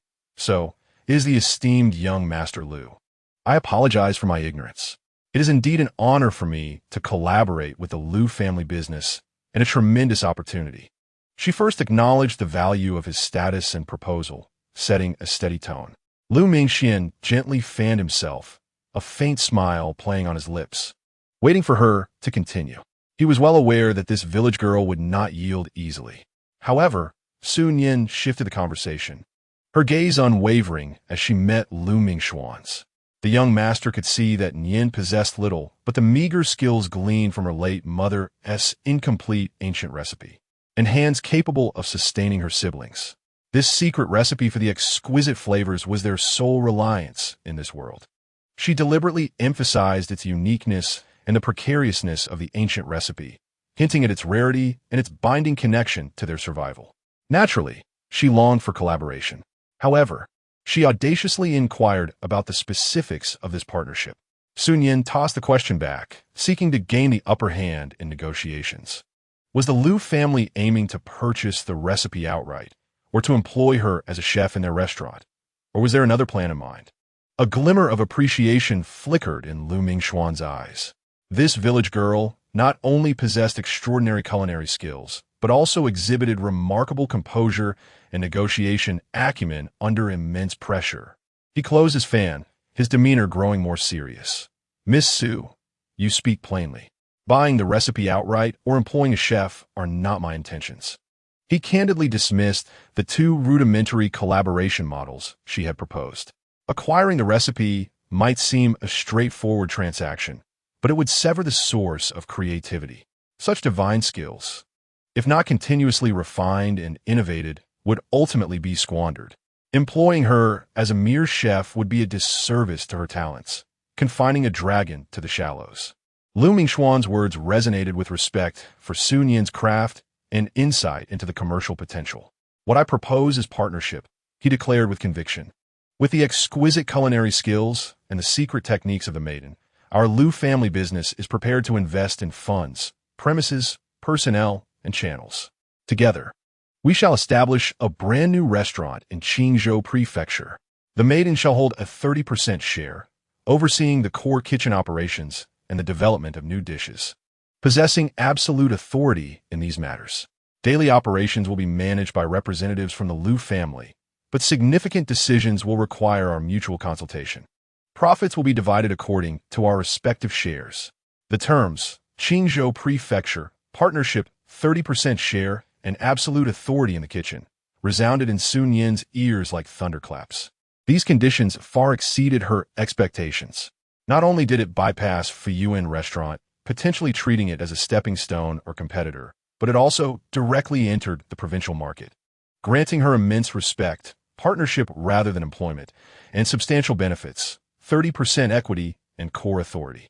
Lu Mingxuan's boldness and vision were indeed remarkable. The surrounding villagers and Aunt Wang were bewildered, yet the terms Qingzhou Prefecture, partnership, and share made them realize that Nian girl was on the verge of a remarkable ascent. Their gazes toward Su Nian brimmed with astonishment and envy. A tremendous temptation lay before her. Su Nian's heart raced faster.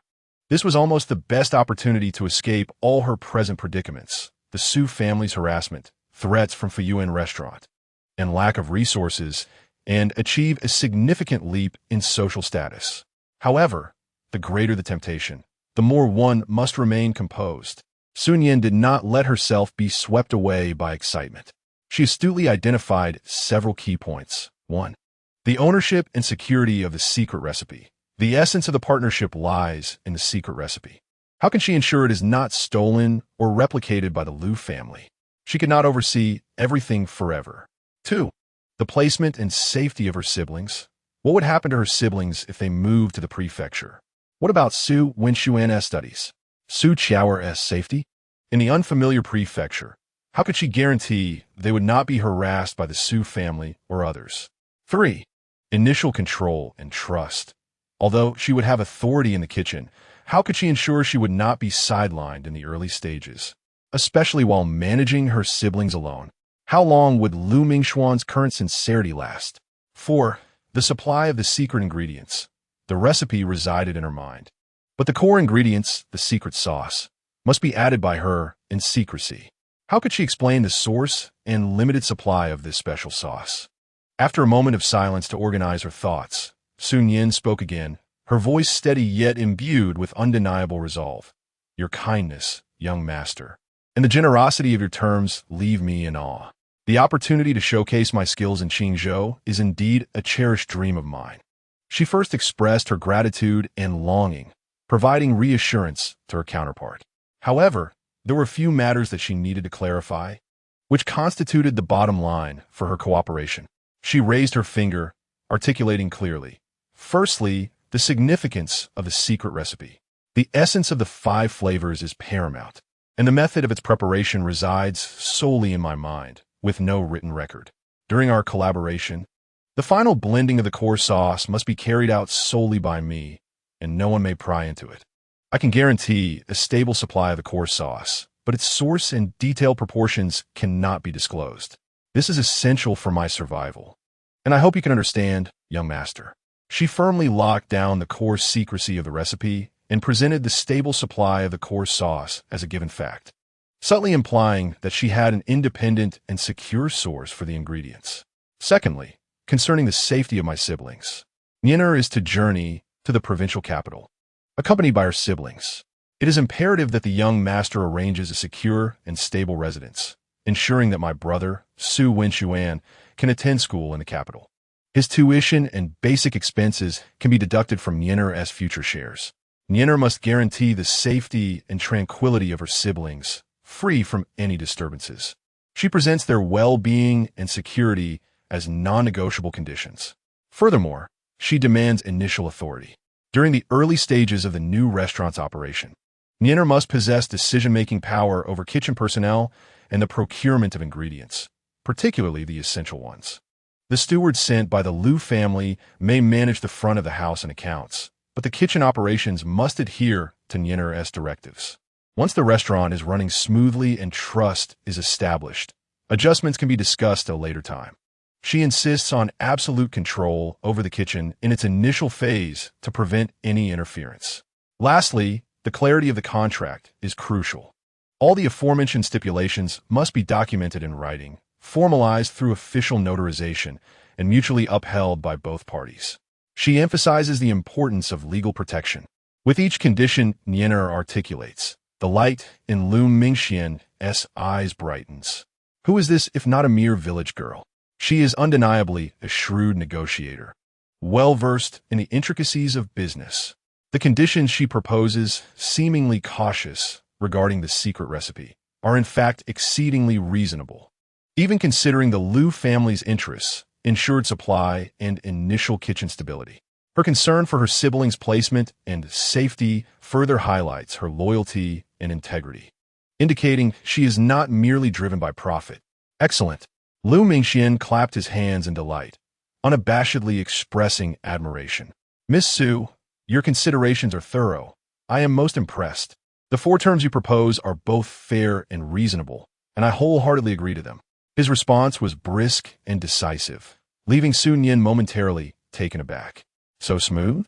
It seemed Lu Mingxian could see through her thoughts, smiling as he remarked, "Your candor compels me to reciprocate with sincerity. The secret recipe is your lifeblood and must be safeguarded. The placement and safety of your siblings are only natural concerns. As for the control over the kitchen, with the new establishment opening, we indeed require a talent, such as yourself, to stabilize the operation. Notarizing the contract is only fitting. The Lu business thrives on the foundation of trust." He then gestured with his folding fan towards the modest yet exquisite carriage outside, stating, as a show of goodwill, 3 days hence, I shall send someone to escort you and your siblings to the provincial capital for your accommodation. I will arrange the residence and school immediately. As for the finer details of the contract, we shall discuss them further once you are settled. How does that strike you? Shall we proceed with your relocation? This represents a significant gesture of goodwill, as well as an unspoken urgency and control. It not only addresses Su Nian's most pressing concern regarding her siblings' placement, but also swiftly brings her under the protection and oversight of the Lu family. Gazing into Lu Mingxuan's earnest, or at least seemingly so, and resolute eyes, and then glancing at her anxious yet hopeful siblings beside her, Su Nian felt an immediate resolve. Opportunities such as these are fleeting. Remaining in the village, Su Ergui and the steward of Fuyuantai would certainly not relent. Change was inevitable. Although there are risks associated with going to the capital, the potential rewards are far greater, especially with the Lu family serving as a protective shield for the time being. Grateful for the young master's generous arrangements, Su Nian respectfully bowed deeply to Lu Mingxian, declaring, "Nianer is honored to comply. I shall await your favorable news in 3 days." Delightful. Lu Mingxian laughed heartily, in excellent spirits. "Then I shall take my leave to arrange the necessary matters. Until we meet again in the provincial capital, Miss Su." He once again clasped his hands in a gesture of respect toward Su Nian, offering a slight nod to the surrounding villagers before elegantly ascending the carriage, disappearing into the distance. The area remained enveloped in silence until the carriage vanished at the end of the village path. Suddenly, the villagers awakened from their stupor, erupting into a cacophony of excitement. Good heavens! Is Nian going to the provincial capital? Will she be in charge? A partnership, holding 30% of the shares. Doesn't that make her a significant proprietor? The young master of the Lu family personally came to fetch her. Nian is destined for greatness. I always said she was no ordinary girl. Those rich pastries, the honey delicacies, and that delectable noodle dish. Oh my! Aunt Wang, overwhelmed with emotion, grasped Su Nian's hand, tears brimming in her eyes, exclaiming, "Nian, wonderful! You finally made it. Go to the provincial capital and give our village pride." Su Wenxuan and Su Qiaoer also came to their senses, their faces alight with excitement and longing. "Sister, are we really going to the provincial capital? Is it vast? Are there many delicious foods?" Observing her eager siblings and the animated villagers, Su Nian felt a rush of mixed emotions. She took her siblings' hands and bowed deeply to Aunt Wang and the villagers. None of this would be possible without the care and trust of all you uncles and aunts. Especially you, Aunt Wang. Your kindness will forever be etched in my heart. We shall depart in 3 days, and please accept this small token of gratitude. She pressed the earnings from today's sales, along with a specially reserved package of honey pastries, into Aunt Wang's hands, distributing the remaining rich cakes among the gathered villagers. The dilapidated house was suffused with a bittersweet farewell and dreams of the future. Yet, unbeknownst to them, hidden behind an ancient locust tree, Su Ergui's face twisted with shock, jealousy, and fear. He watched the departing carriage of the Lu family and the throng of villagers surrounding Su Nian, a chill coursing from his toes to the crown of his head. The young master of the Lu family. personally requesting Su Nian for a partnership in the tavern. Just yesterday, he had conspired with Manager Wang on how to undermine this girl. This was utterly catastrophic. It was over. All was lost. How could he explain this to Manager Wang? What would the young master of the Lu family do when he learned of the previous events? Su Ergui, like a startled bird, could no longer afford to linger, scrambling back to the Su family compound to deliver the news. Inside the crumbling house, Su Nian consoled her siblings while packing their meager belongings. Her gaze swept over the heavy iron pot, the small ceramic jar containing 5-flavor secret sauce, and the scraps of iron covered by thatch in the corner.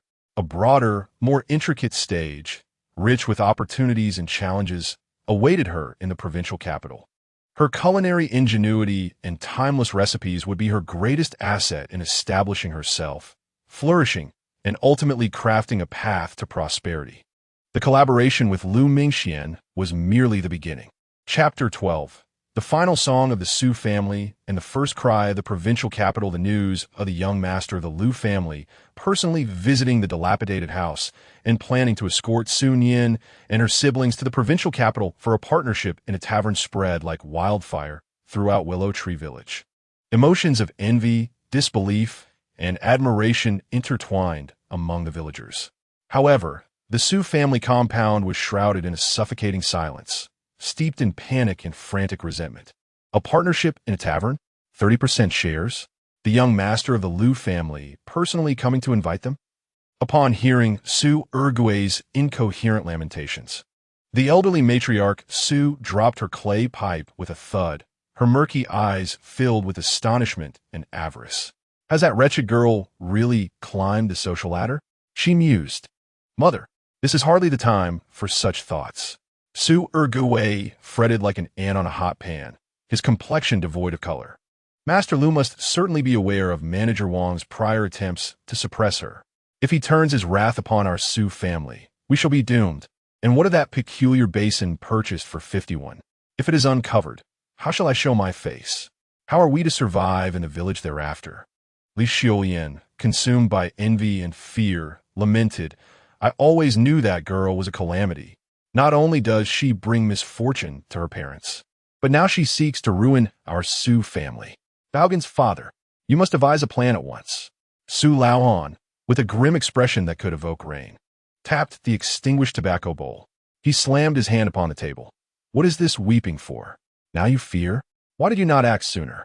Heir, you must go to the town and inform Manager Wang about Master Lu's intention to take Su Nian away. If we are to perish, let us perish together. He shall not have an easy time of it at Fuyuan's eye either. Oldest brother's wife. He glared at Li Xiulian. You go. Take Baojin to that dilapidated house. By any means necessary, whether it be throwing a fit or pleading for forgiveness.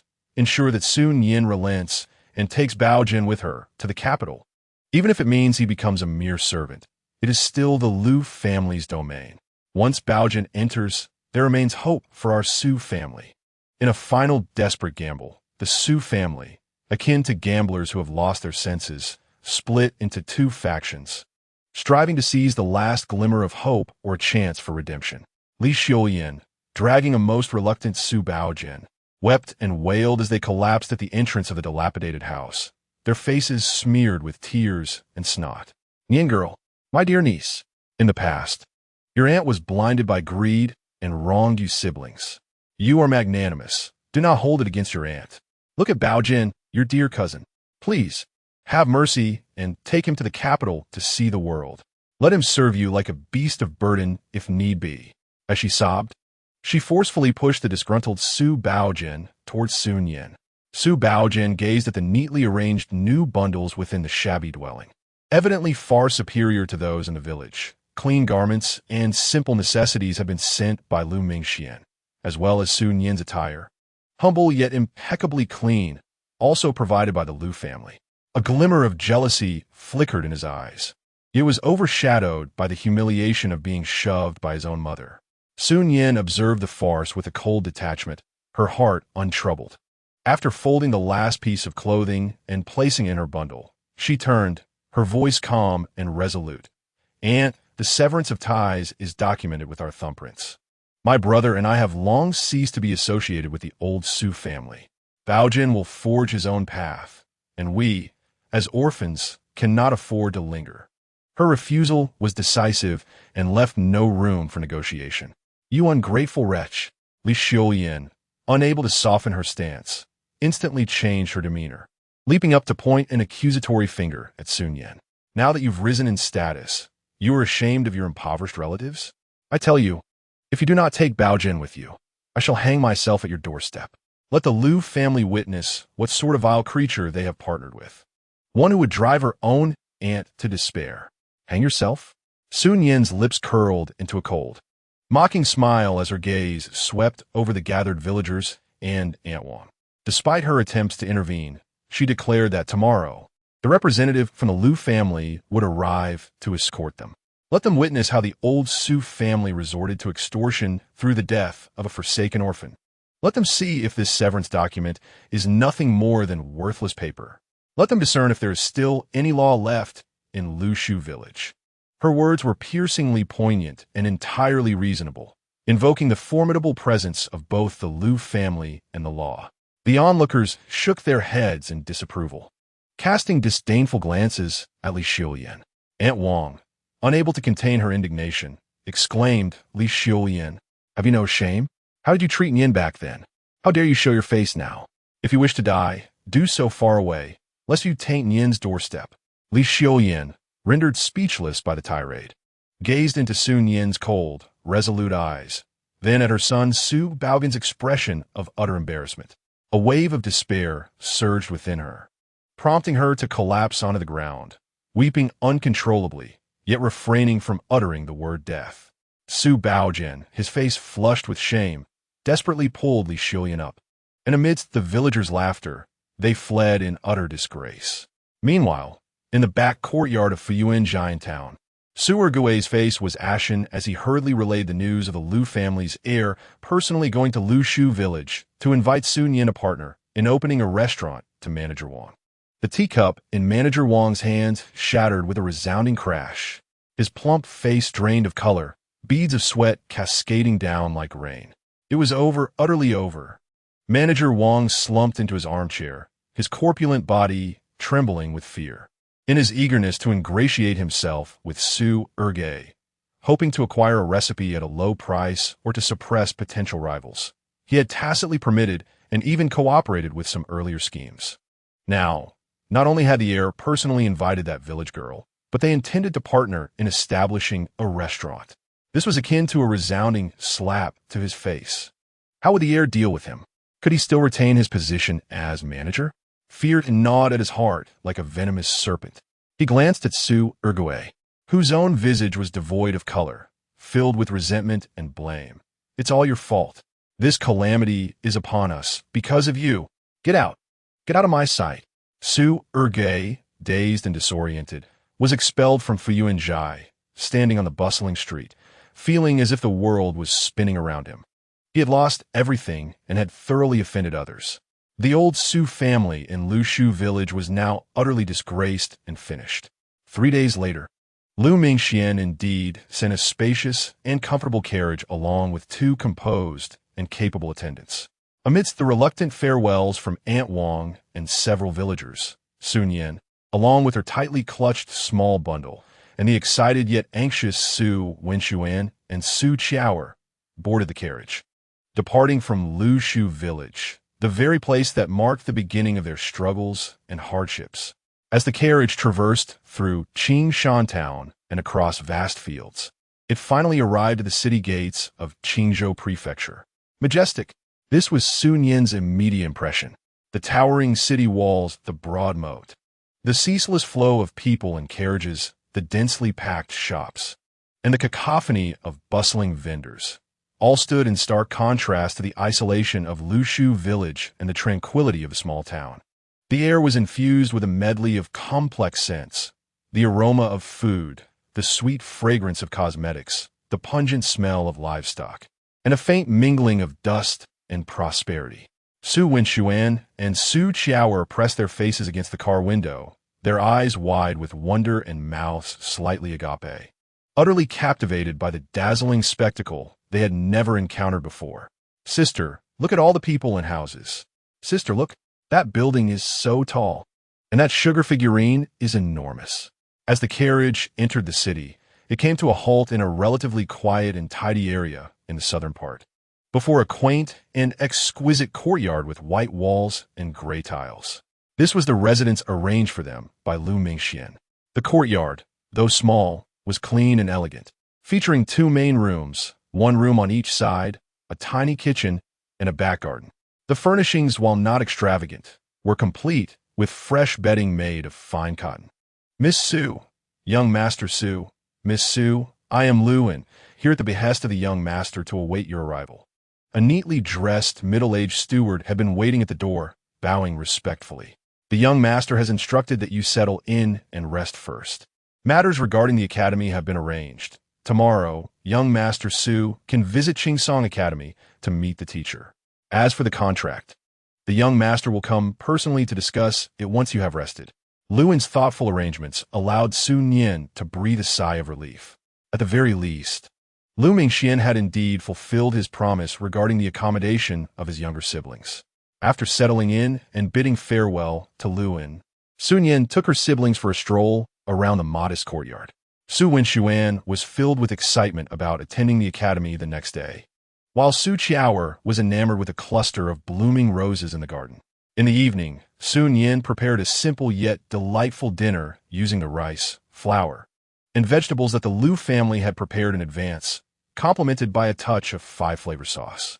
Their first meal in the state capital concluded with satisfied sighs from her siblings. However, tranquility was but fleeting. In the stillness of the night, Su Nian sat alone under the lamp, gently caressing the small ceramic jar that contained the 5-flavor sauce. Behind the splendor of the state capital lay more intricate human emotions and turbulent undercurrents. Did Lu Mingxian's sincerity conceal a deeper agenda? Would Wang, the manager of Fuyuan's High, and Su Ergong, behind him, truly cease their machinations? Moreover, how would the supply of 5-flavor sauce be discreetly managed within the bustling confines of the state capital? She approached the window and opened it. The night sky over the capital was illuminated by countless lights, rendering it not dark, yet imbued with a greater depth. In the distance, towards the direction of the Lu Trading Company headquarters, the lights shone brightly, resembling a slumbering giant. At that moment, she faintly heard Lu An's subdued voice from the front yard, seemingly conversing with someone. "Young master, Wang Yud, the manager, has sent a letter stating he will arrive in the capital early tomorrow morning and request to see you, to explain the matters regarding Lushu village. Additionally, Chef Lu from the back kitchen has expressed some discontent regarding the new master chef, who is said to be a young girl from the village." Su Nian's heart sank slightly. Troubles, it seemed, would not vanish simply because they had changed locations. The first wisp of smoke had already begun to rise in the state capital. Chapter 13. The tumult of the fireworks pavilion opening the mornings in the state capital awakened earlier than those in Linxi village, before the mist had fully dispersed. The sound of a handcart creaking along the bluestone path echoed, accompanied by the bright calls of vendors. At the corner of Chonglu Street, the newly hung sign of the fireworks pavilion, with its black background and golden characters, shimmered with a gentle glow in the light of the rising sun. The shop front may be modest, yet it is meticulously maintained, with bright windows and a row of petite red lanterns swaying gently in the breeze, exuding a unique charm and festive spirit. The entrance is wide open, and an alluring sweetness wafts forth, enticing passers-by, who find themselves captivated, their feet glued to the spot. Inside, Su Nian, adorned in a pristine indigo apron with her sleeves rolled up, reveals her slender yet strong wrists as she carefully arranges the last batch of freshly baked pastries into a bamboo basket lined with pure white oil paper. Su Bingxuan, with a serious expression, diligently polishes the gleaming counter, though his eyes frequently dart to the growing crowd at the door, brimming with youthful excitement. Meanwhile, Su Qiaoer on tiptoe meticulously lays out a newly embroidered aquamarine handkerchief on a small display stand, its corner adorned with a budding pink lotus, the stitching delicate and lively.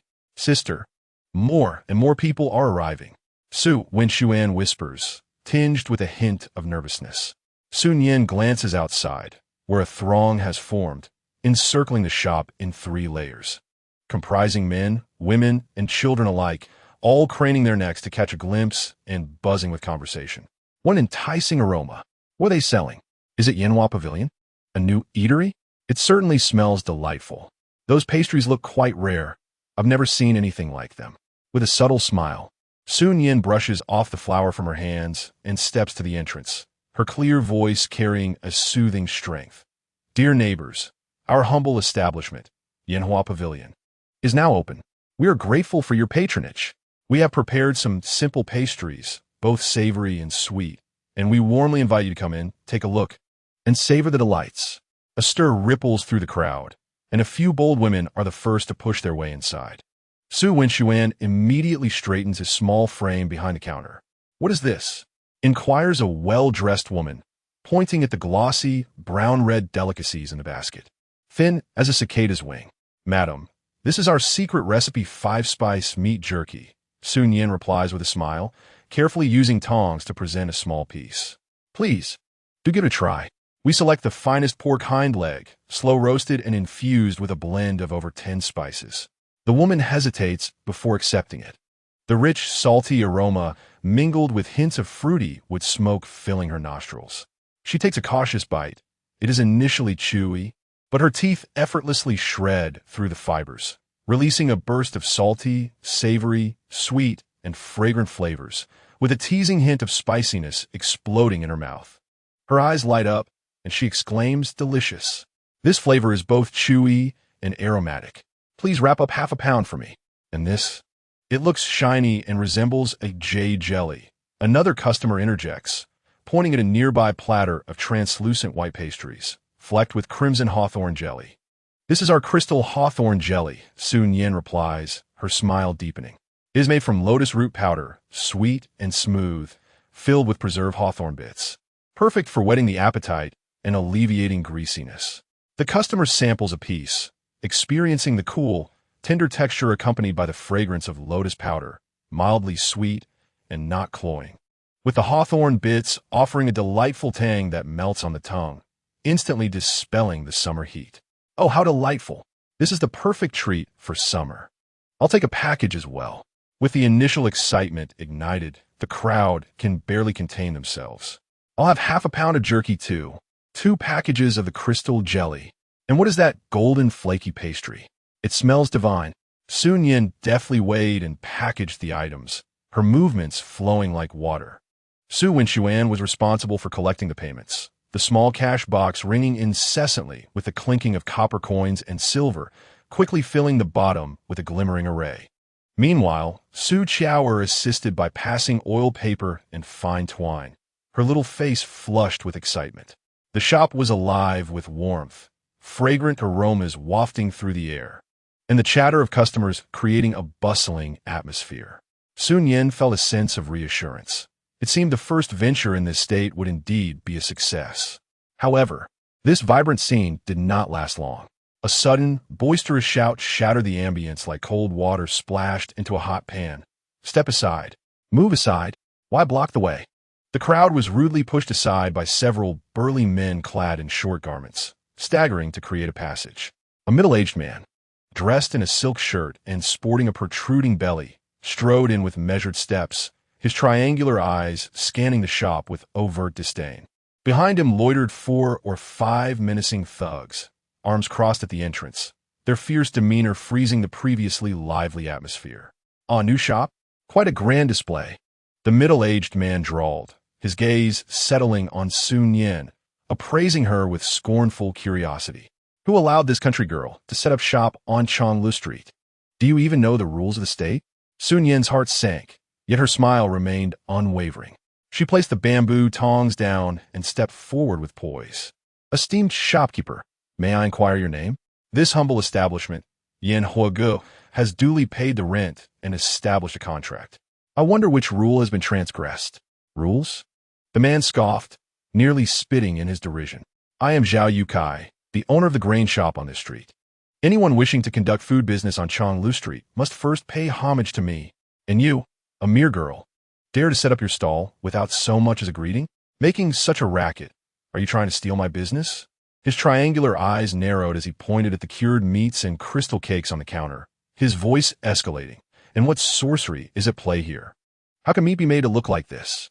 This glistening ice is suspicious. Are you using something unclean, trying to deceive the people? I declare, your shop should never have opened. His slanderous words pierced like barbed arrows. The patrons inside and outside the shop gasped, uncertain glances darting between Su Nian and the delicacies. Those who had been eager to purchase now hesitated, pulling back slightly, clutching their oil paper bags tightly. Su Nian's face flushed with anger, his fists clenched tightly. Su Qiaoer, frightened, hid behind Su Nian, clutching her sister's garment. Su Nian's gaze turned icy. She discreetly withdrew her hand into her sleeve, her fingertips brushing against the cold, hard surface of a miniature electric shock device disguised as an ordinary wooden hairpin. A tingling sensation in her palm steadied her resolve. Just as she prepared to retort, her peripheral vision caught sight of two figures at the back of the crowd, straining to hide, yet still standing out like sore thumbs. Those were faces etched in her memory, marked by greed and malice. The idler eldest son of the Su Dafu family, Su Jinbao, and the second son of the Su Ergue family, known for his petty thievery, Su Yinbao. They mingled within the crowd, craning their necks to peer into the shop. Their faces a tapestry of envy, schadenfreude, and an unmistakable hint of smugness, as if they awaited the spectacle of how she would be crushed by the man surnamed Zhao. A chilling wave surged from the soles of Su Nian's feet to the crown of her head, more disheartening than Zhao Youcai's current provocations. The ink on the severance document was barely dry, yet these two venomous serpents had silently trailed her to the state capital. Was Zhao Youcai's sudden aggression merely a reflection of their influence? Was it a simple act of betrayal, or something more sinister? The severance was but a superficial cut. While these malevolent creatures had stealthily infiltrated her path, their toxic essence seeping in, poised to strike.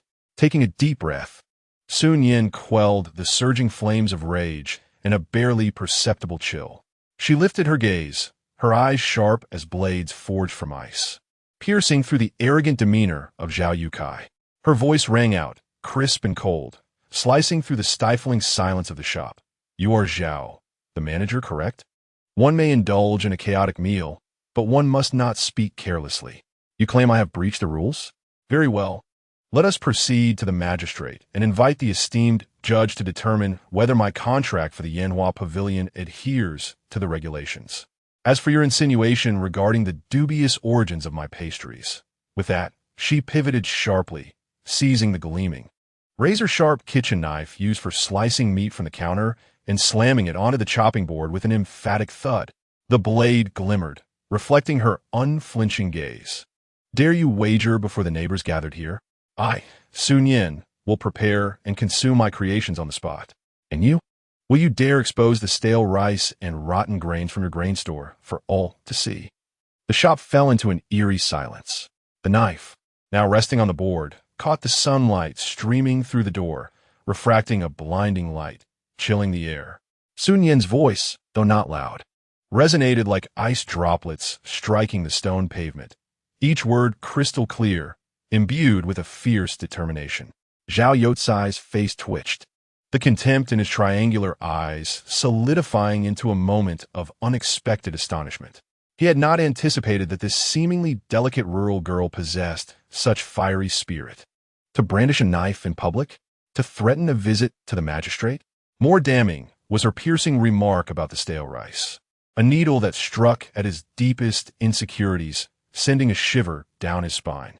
The onlookers, momentarily stunned by this sudden display of resolve, soon erupted into lively murmurs, akin to wildfires ignited by her audacity. What a fierce temperament she possesses. This does not seem like an act. Indeed, she dares to prepare and consume her creations on the spot. Zhao manager, what about your grain, Shu? Lower your voice. Zhao's heart is as dark as night.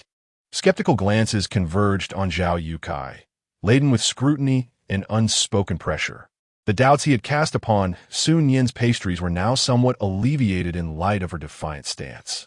Zhao Youcai's complexion fluctuated between shades of green and white. The sensation of being roasted over an open flame inciting his fury. He stiffened his neck, pointing a trembling finger at Su Nian. You brazen woman, do you dare threaten me? You shall pay for this insolence. Someone come here. The few thugs behind him seemed ready to charge forward. I dare anyone to move. Su Nian shouted fiercely, stepping forward resolutely to stand in front of the counter, shielding her sister-in-law securely behind her. Her hand, tightly gripping the cold electric baton hidden in her sleeve, and her gaze, sharp as a hawk's, swept over the restless thugs. The chilling intensity in her eyes momentarily halted the advancing steps of the burly man. Threatening me? Su Nian scoffed, her gaze fixing back on Zhao Youcai's glistening, sweaty face. Master Zhao, you excel at casting aspersions. I merely seek justice. You claim my goods are unclean. Allow me to prove you wrong. You allege I have violated the rules. Let's take it to the magistrate. Is there no law in this world? Or do you believe that Chonglu Street operates under your own despotic rule? The words despotic rule were pronounced with such emphasis that they struck the hearts of those present like a heavy hammer. You slander me. Zhao Youcai trembled with fury, his fingers shaking as he pointed at Su Nian. One astute thug behind him quickly tugged at his sleeve, anxiously signaling him to observe the faces of the surrounding neighbors, now filled with doubt and simmering anger. If this escalated to the magistrate, it would spell disaster for him. At that moment, a loud yet elderly voice emerged from the crowd's periphery. What are you all blocking the way for? Make way! Make way! The crowd parted, revealing a venerable old man with white hair and a half-worn silk shirt, who walked in with a cane, followed by a young boy carrying a medicine box. It was none other than the esteemed old doctor, Chun Juren, who resided at the end of the street. Dr. Chun immediately spotted the gleaming knife on the counter and glanced at the tense standoff, his brow furrowing. Master Zhao, Miss Su, what is the meaning of this? On such a joyous opening day, why the clamor and chaos? Upon seeing him, Zhao Youcai's expression shifted. Dr. Chun commanded great respect in the community. Even the town magistrate held him in high regard. Su Nian quickly softened her demeanor, slightly bending her knees, her tone infused with just the right touch of grievance and respect.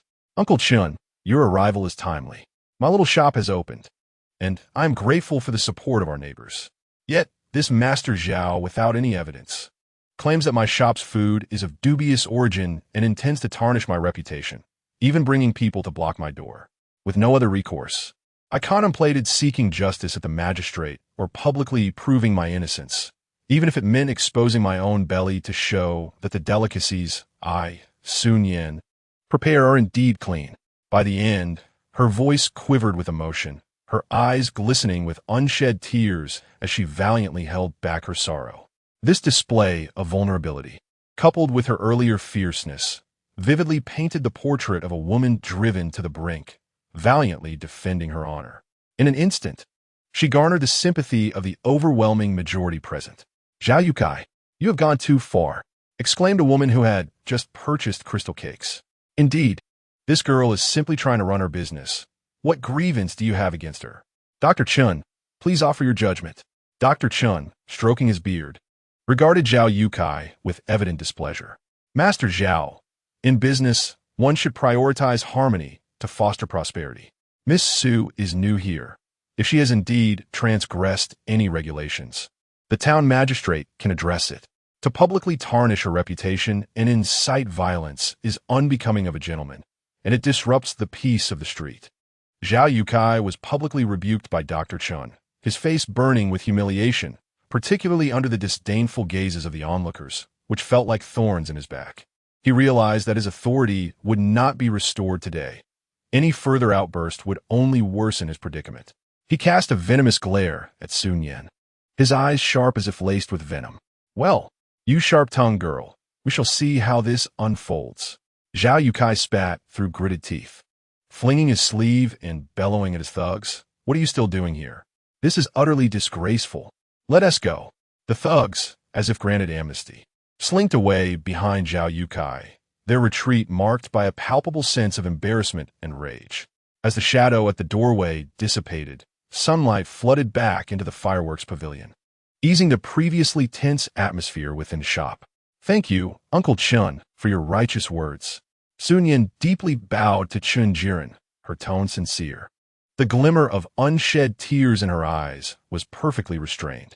Chun Jiren waved his hand, his gaze sweeping over the enticing pastries on the counter, particularly the translucent crystal cake, a glimmer of interest flashing in his eyes. "Not all. I abhor the oppression of the weak. However, my dear girl," he pointed to the crystal cake, "this delicacy appears quite rare. What is the secret behind this translucent exterior? In all my years of practice, I have yet to encounter such exquisite fare." Su Nian's mind raced, her face adorned with a humble smile. "Dear uncle, this is crafted from the finest wild lotus ground into a fine powder, repeatedly washed and settled to extract the purest lotus flower, then simmered with spring water and a touch of cane sugar, and finally wrapped in honeyed hawthorn bits to congeal. It is delightfully sweet, refreshing, and beneficial for the stomach." She emphasized the term lotus flower, a unique ingredient known only to this region, though its exquisite uses are often overlooked by the common folk. "Lotus flower?" Chun Jiren's eyes sparkled with realization as he nodded thoughtfully. "I see. Remarkable. Transforming the ordinary into the extraordinary. May I have a taste?" "Of course. Please, uncle." Su Nian promptly used a clean bamboo dish to present a piece respectfully. Dr. Chun savored it meticulously. The cool, smooth, slightly sweet, and tangy flavor caused his features to relax, and he nodded repeatedly. "Excellent. Truly refreshing, banishing the summer heat. My dear girl, you possess remarkable skills. This fireworks pavilion lives up to its reputation." He set down the dish and instructed a young attendant behind him, "Go. Purchase an assortment of pastries to take home for my wife and grandson to enjoy," with Chun Jiren's tasting and praise. The purchasing fervor that had been disrupted by Zhao Yukai suddenly rekindled, even more fervently than before. "I want another half a pound of dried meat. Crystal cake. I want 3 packs. And those golden silk pastries." The shop buzzed to life once more, even more boisterous than before. Su Nian struggled to keep up with the influx of coins and silver piling high in the money box. Su Qiaoer's face blossomed with a smile, cheerfully responding to the customers. Su Nian wore an appropriate smile, deftly attending to the patrons, yet the corner of her eye remained sharp as a blade, discreetly scanning the crowd behind her. The familiar figures of Su Jinbao and Su Yinbao had quietly shrunk back, just as Zhao Yukai had made his hasty exit. At that moment, through the throng of bustling heads, Su Nian distinctly captured the unmasked disappointment and resentment etched across their faces. The two individuals exchanged a glance, silently cursing under their breath, before slipping away like two elusive eels into a nearby alley, vanishing from sight. Disappointment? Resentment? Su Nian scoffed internally, tightening her grip on the oiled paper bag in her hand. It seemed that Zhao Yukai's sudden hostility today was far from coincidental. These two insidious serpents were indeed lurking behind the scenes, poised to strike, severing ties, being cast out from home, that merely tore the facade. The true venom had long since seeped quietly into this bustling prefecture, lurking in the shadows, waiting to pounce. Today it was Zhao Yukai, the local tyrant. But what of tomorrow? And the day after? Su Nian handed a bundle of pastries to a kindly woman, her smile warm as ever, while her heart resembled a frozen battlefield. She glanced at her industrious yet resolute sibling behind the counter, then surveyed the bustling street outside. Beneath the surface of the prefecture's prosperity, an undercurrent had begun to stir. Her Huahua pavilion was destined to carve a path to survival amidst the tempest. She had meticulously noted the debts owed by her uncles. Chapter 14. The Serpent Bears Its Fangs. Undermining the foundation, the night in the prefecture bore the residual warmth of the day's clamor, mingled with aromas of diverse foods, dust, and the faint scent of river water. Most shops on Chonglu Street had already closed their shutters, leaving only a few lanterns flickering in the night breeze, casting a dim, yellow glow. Yet, the courtyard of Huahua Pavilion remained illuminated. The kitchen window radiated a warm yellow light, reflecting Su Nian's busy figure. The tumult stirred by Zhao Yukai during the day seemed to have calmed, and the bustling reopening of the shop had become a memory. However, a silent tension permeated the air, more daunting than the earlier confrontations. Su Nian was carefully wrapping the last batch of perfectly set crystal cakes, meticulously using clean oiled paper before gently placing them into a wooden ice chest lined with pristine cloth. Inside the chest lay large blocks of ice, sourced from the space kitchen's freezing compartment, exuding wisps of vapor, striving to maintain the pastry's optimal texture. Her fingertips grazed the edge of the ice chest, the chill biting to the bone, yet it could not quell the growing ember of anxiety within her. Su Jinbao. The faces, infused with jealousy, greed, and unabashed malice, loomed before her, unshakable. They slithered like unshakable serpents, winding their way from the mud of Linshi village into the shadows of this thriving prefecture, tongues flicking, awaiting the fatal strike. Zhao Yukai's harassment today was no isolated incident. There had to be their machinations at play, perhaps even deeper conspiracies. Sister. Su Wenxuan's voice emerged from behind, strained with the tension of youth. He had just returned from inspecting the backyard, a hint of night dew clinging to his brow, his face unusually solemn in the light. Su Nian closed the lid of the ice chest and turned. What is it, Wenxuan? Lowering his voice further, Su Wenxuan said, There are fresh footprints near the base of the wall in the backyard, and not just one set. The size and tread patterns resemble those I saw outside the shop during the day. He paused, adding, Also, the firewood pile has been disturbed. Some logs have fallen, not as if blown by the wind.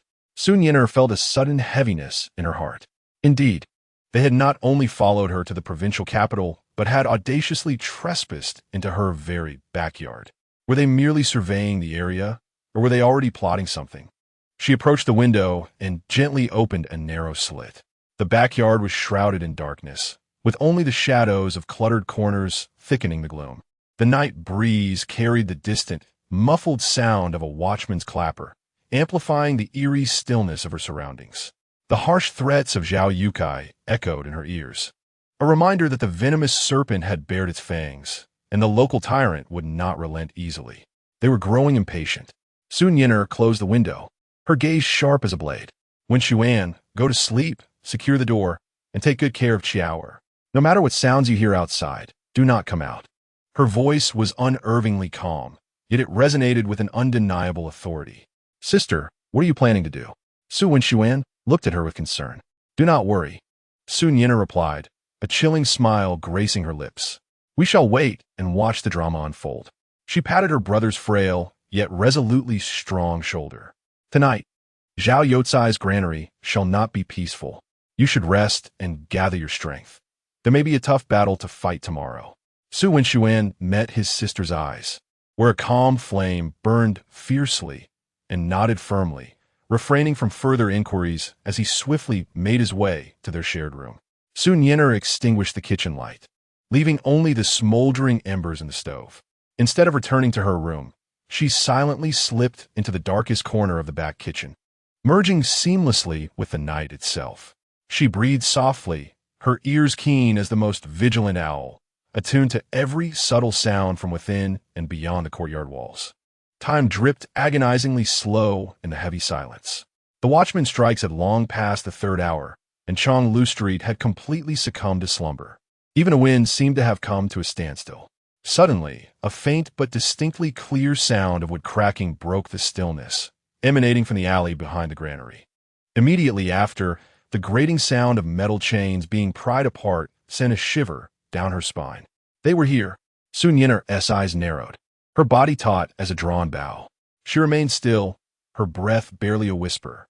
The commotion in the alley grew louder, transforming from cautious probing to an unrestrained urgency. Heavy sacks were dragged, muffled thuds resounded, labored breaths mingled with hushed yet fervent exchanges. Hurry! This way! Damn, it's so heavy! Be quiet. Move swiftly. Once we finish this haul, we'll strike it rich. Ha. Several indistinct shadows, burdened with bulging sacks, slipped out from the granary's rear door, eager to vanish into the deeper darkness of the alley. Just as they were about to meld into the abyss of shadows, a commanding shout pierced the air. Stop! The authorities are here. Torches flared to life as if conjured from thin air, illuminating the narrow alley with blinding light. The sudden brilliance dispelled the darkness. leaving the startled thieves exposed and defenseless, followed by the resounding roars of the constables. Filled with righteous fury, came the cries of despair from the shadows. "Ah, spare us!" Official. The thieves, caught off guard by the abrupt turn of events, dropped the heavy sacks, which fell to the ground with a resounding thud. One of the burlap sacks had evidently not been securely fastened, and under the tremendous force of impact, it burst open with a violent force. The yellowish contents spilled forth like a deluge breaching a dam, instantly forming a small mountain upon the filthy alleyway. The flickering flames illuminated the scene, revealing that the outpouring was far from pristine white rice. It was instead moldy, yellowed grain, marred by dark green patches of mold. The rice grains were shriveled and blackened, emitting a nauseating odor of decay. More glaringly, this heap of spoiled rice was interspersed with considerable amounts of gray-black rubble. The moonlight was pallid, yet the firelight was bright, rendering this sordid sight particularly jarring against the cobblestone path. Several constables, fierce as wolves, surged forward to pin down the three thieves, who were paralyzed with fear, firmly restraining their hands behind their backs. The leading officer, Zhang, was the very one whom Su Nian had discreetly enlisted the help of Dr. Chun to approach earlier in the day, offering a bribe. His face was grim, and he pointed his iron ruler at the fetid mound of moldy grain and rubble, demanding in a harsh tone, "Speak, what is this? In the dead of night, sneaking out from the back door of Zhao's grain shop, what are your intentions?" The three thieves trembled like chaff in the wind. Among them, a scrawny fellow was the first to crumble, his face streaked with tears and snot as he sobbed. "Spare us, my lord. It's not our doing. It was Master Zhao, Zhao Yukai, who ordered us. He said these unsellable old goods must be taken to the outskirts of town and buried to avoid detection." "Dispose of? Bury?" Zhang scoffed, striking the nearby burlap sack with his iron ruler, producing a dull thud.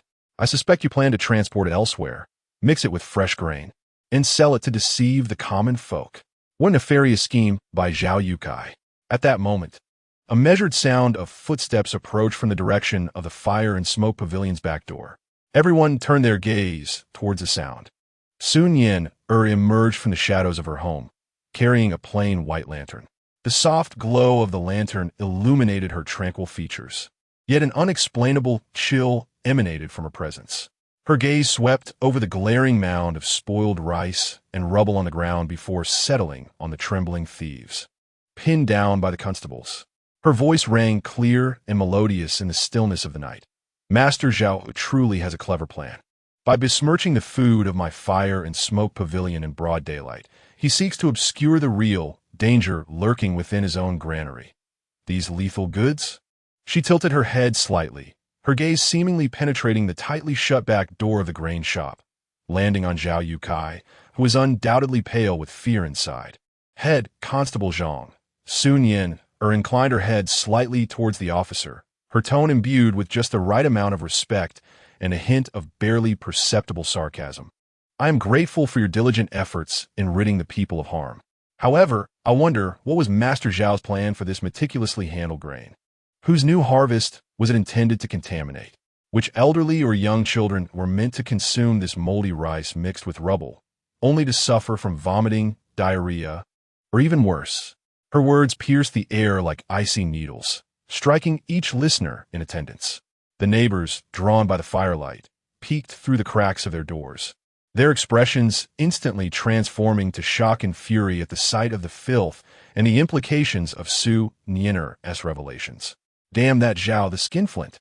No wonder my mother suffered from a stomachache after consuming the rice purchased from that establishment.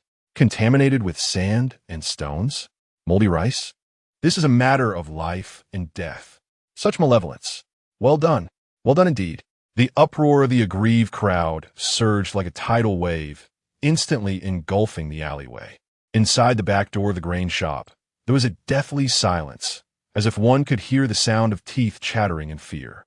Zhang Bantu's face turned ashen, and with a sweeping gesture he commanded, "Bring down the grain shop. Search. I wish to see just how much of this foul merchandise is hidden within Zhao's granary. Drag Zhao Yukai out for me." "Yes." The officers responded in a thunderous chorus, pouncing like wolves towards the back door of the grain shop. Su Nian erstellt quietly, holding a lantern. The halo of light beneath her cast a warm glow at her feet, yet it could not dispel the icy battlefield lurking deep within her eyes. The flames flickered, illuminating the repugnant filth on the ground, and the grim state of the grain shop's back door, teetering under the officers' assaults.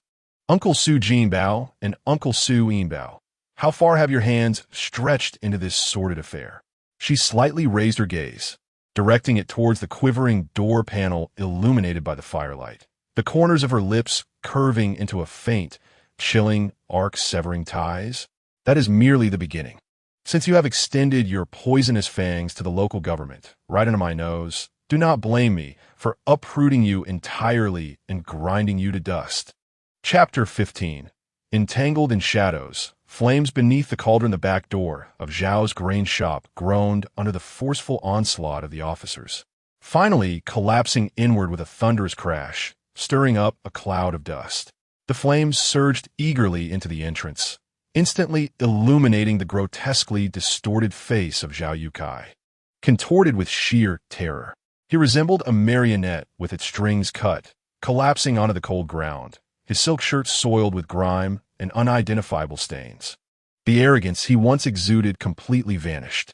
His slanted eyes widened in despair, tears and mucus streaking his face, as he emitted a wretched wail akin to a slaughtered pig while being dragged out by the officers. "Spare my life, esteemed official. I am innocent. It was them. It was they who stole it. I had nothing to do with it. Zhang Bantu, please listen to me. I have silver." His pleas and justifications seemed feeble and powerless beneath the iron grip of the officers, rasping like a deflated bellows. As they dragged him over the threshold, his corpulent form scraped against the doorframe, eliciting further disdain and furious jeers from the onlookers. "Bah, heartless scoundrel. Retribution. You deserve it. Well done. Such a person deserves to rot in prison." Su Nian stood at the shadowy edge of the back door of the fireworks pavilion, holding her plain white lantern. The gentle glow enveloped her serene visage, isolating her from the surrounding clamor and flames.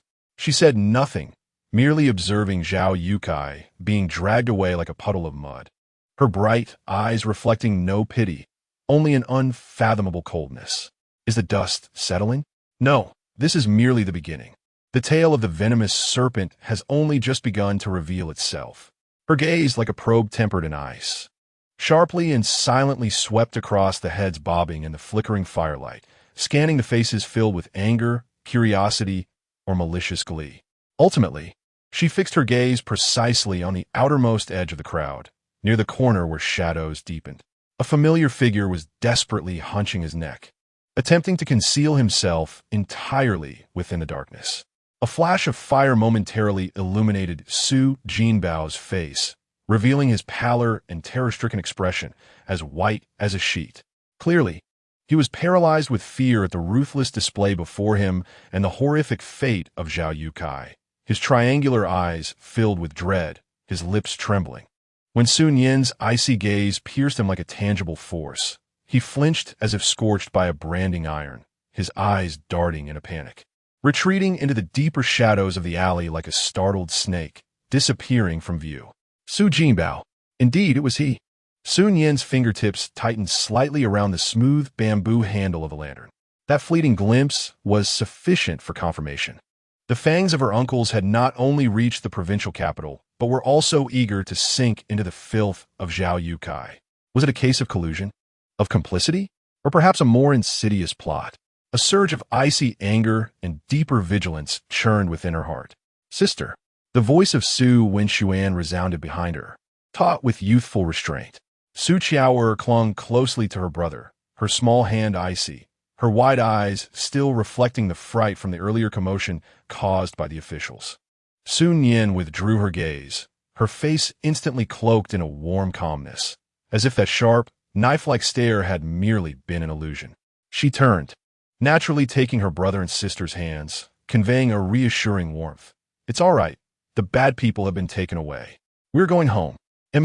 Su Wenxuan nodded vigorously, his gaze resolute.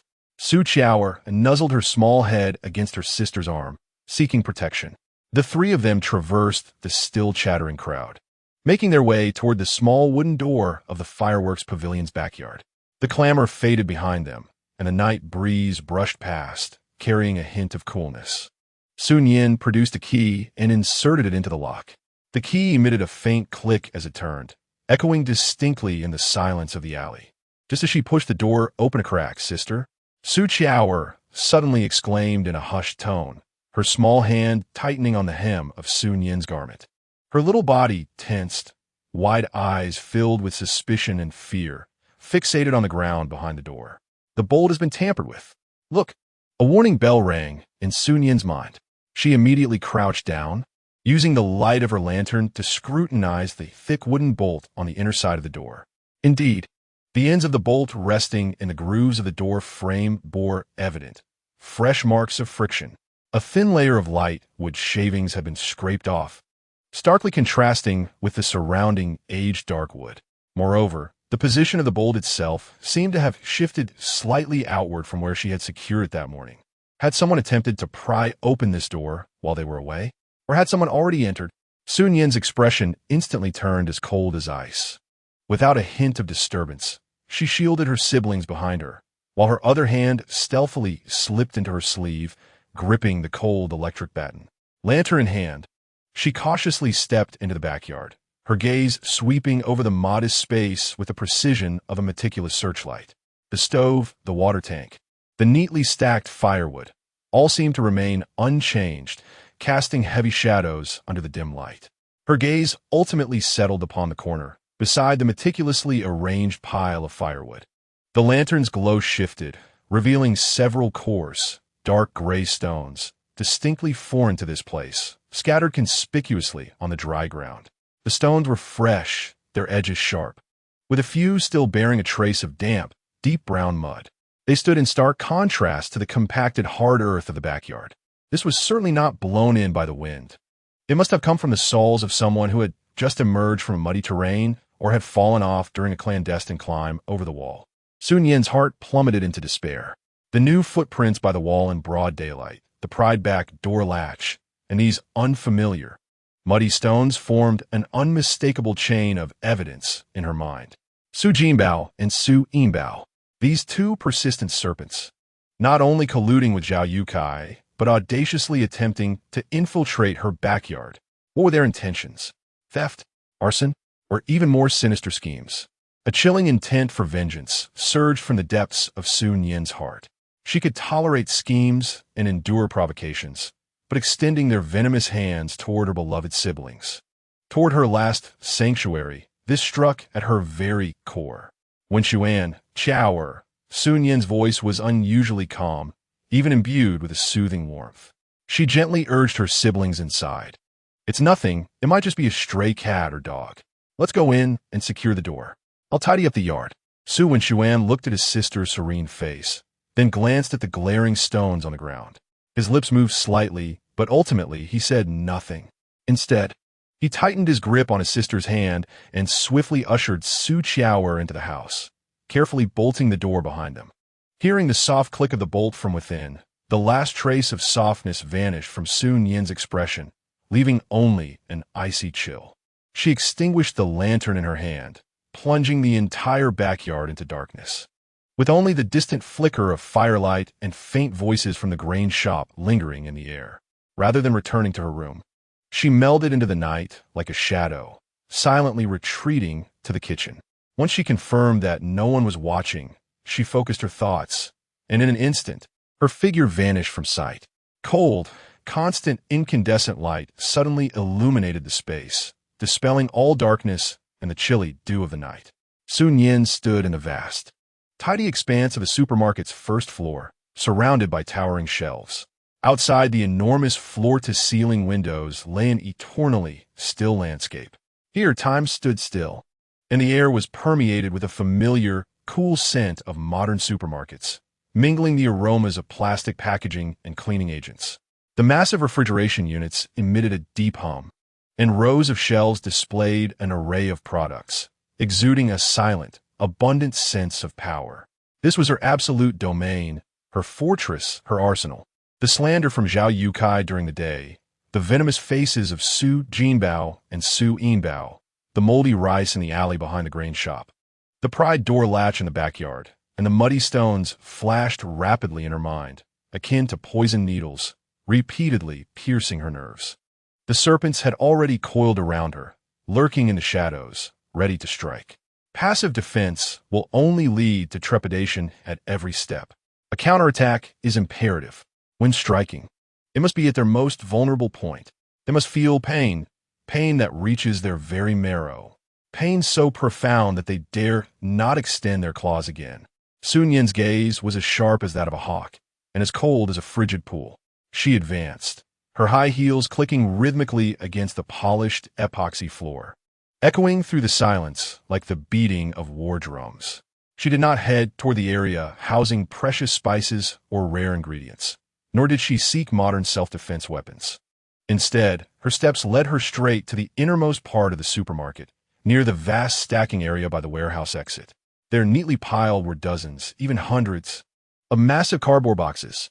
The boxes bore vibrant, visually striking designs, prominently featuring the words braised beef noodles, Old Vine pickled cabbage noodles, fresh shrimp fish board noodles, spicy beef noodles. It was an entire stockpile of instant noodles, the most ordinary and inexpensive of items, yet in this era, capable of inciting a tempest of upheaval.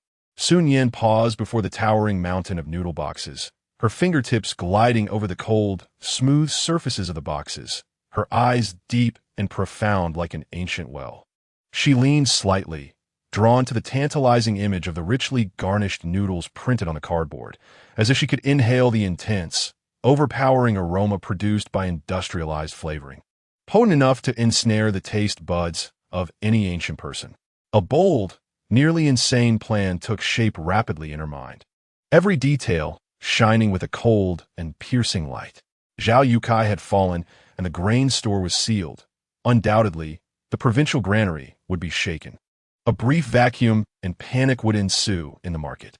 Her two useless uncles, having clung to Zhao Youcai's sinking ship, must currently be like ants on a hot pan, desperate to find new avenues of income, perhaps even resorting to desperate measures to target her secret recipe at the firework pavilion.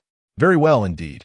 The corners of Su Nian's mouth slowly curled into a cold, sharp smile, imbued with a near-cruel calculation.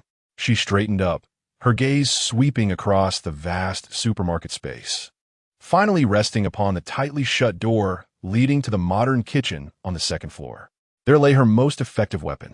Fond of lurking in the shadows, enjoying watching my stove from the dark, Su Nian murmured softly to herself, her clear voice resonating with a metallic echo in the expansive space. Then let them witness what it means to cut the roots of a fire, to deliver a dimensional strike. She approached a nearby stationery shelf, extracting a thick hardcover notebook and a water-based pen. Returning to the pile of instant noodles, she sat on the floor, leaning against the cold mountain of boxes, and opened the notebook. The tip of her pen glided quickly across the pages, producing a dense and distinct sound. Promotion plan for Nian Family Instant Noodle Shop Core Strategy. Utilize absolute pricing and convenience advantages to swiftly seize the lower market, squeezing the survival space of traditional grain stores, inciting panic, and drawing out the snakes from their holes. 1. Product positioning: affordable, convenient, delicious, targeting dock workers, porters, itinerant merchants, and street vendors, those with high mobility, tight schedules, and extreme price sensitivity. 2. Product form: basic version, only selling the noodle base and essential ingredient pack, salt, MSG, dehydrated vegetables. 1 coin for 1 serving.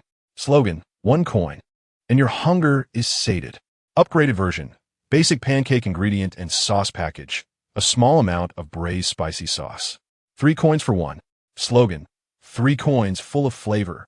Deluxe version: limited complete pancake ingredient packages, including oil package. 5 coins for 1. As a promotional gimmick.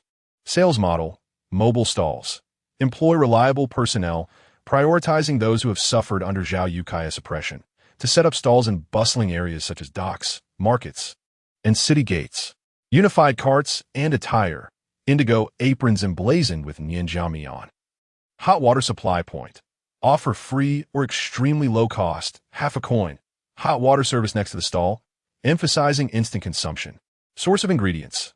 Unlimited supply of pancakes from space, unpackaged, stripped of modern branding. The basic ingredient package, salt, MSG, dehydrated vegetables, is provided by the space, with coarse salt and dried vegetables sourced locally for dilution and disguise. The sauce package consists of a concentrated sauce base provided by the space, with cheap local fats and chili powder source for secondary local adaptation. Expected outcome: rapidly seize the low-end market, starting with daily sales of thousands. The ultra-low price will create a sensation, attracting the attention of the entire city and squeezing the survival space of other grain shops and noodle establishments. A massive influx of cash will intimidate petty criminals. It will force hidden adversaries, such as Su Nian and Su Nian, along with their potential backers, to take premature action due to profit losses, thus revealing their true colors. Risk control. The source of the core ingredient package is strictly confidential, with semi-finished products applied in stages by different workshops. Personnel are meticulously screened, signing confidentiality agreements, with wages settled daily at above market rates. What about the risk of exposure? The pancake form is simple, with secondary processing of the ingredient packages making it difficult to trace the source. Moreover, the target customer group exhibits a high acceptance of novelty. Su Nian wrote swiftly, her thoughts flowing like a spring. Under the cold, bright light, her lowered brows were focused and sharp, the tip of her pen scratching the paper, akin to silkworms devouring mulberry leaves, and like sharpening a blade. She lost track of time, and as she paused, she gazed at the densely written plan, a cold yet excited spark flickering in her eyes. Rising, she approached the towering stacks of instant noodle boxes, casually tearing open the seal of a cardboard box. The sharp sound pierced the silence. She reached in and pulled out a pack of the most ordinary braised beef noodles. The bright red packaging was eye-catching, emblazoned with glossy, misleading images of beef chunks. Holding this pack of the cheapest industrial food in modern society, she felt the slippery texture of the plastic wrapping against her fingers, the cold curve of her lips deepening. 1 coin enough to fill the belly? She softly repeated the slogan from her plan, her eyes glimmering with a wild yet composed light. Su Nian, are you and those lurking behind you ready to face the challenge?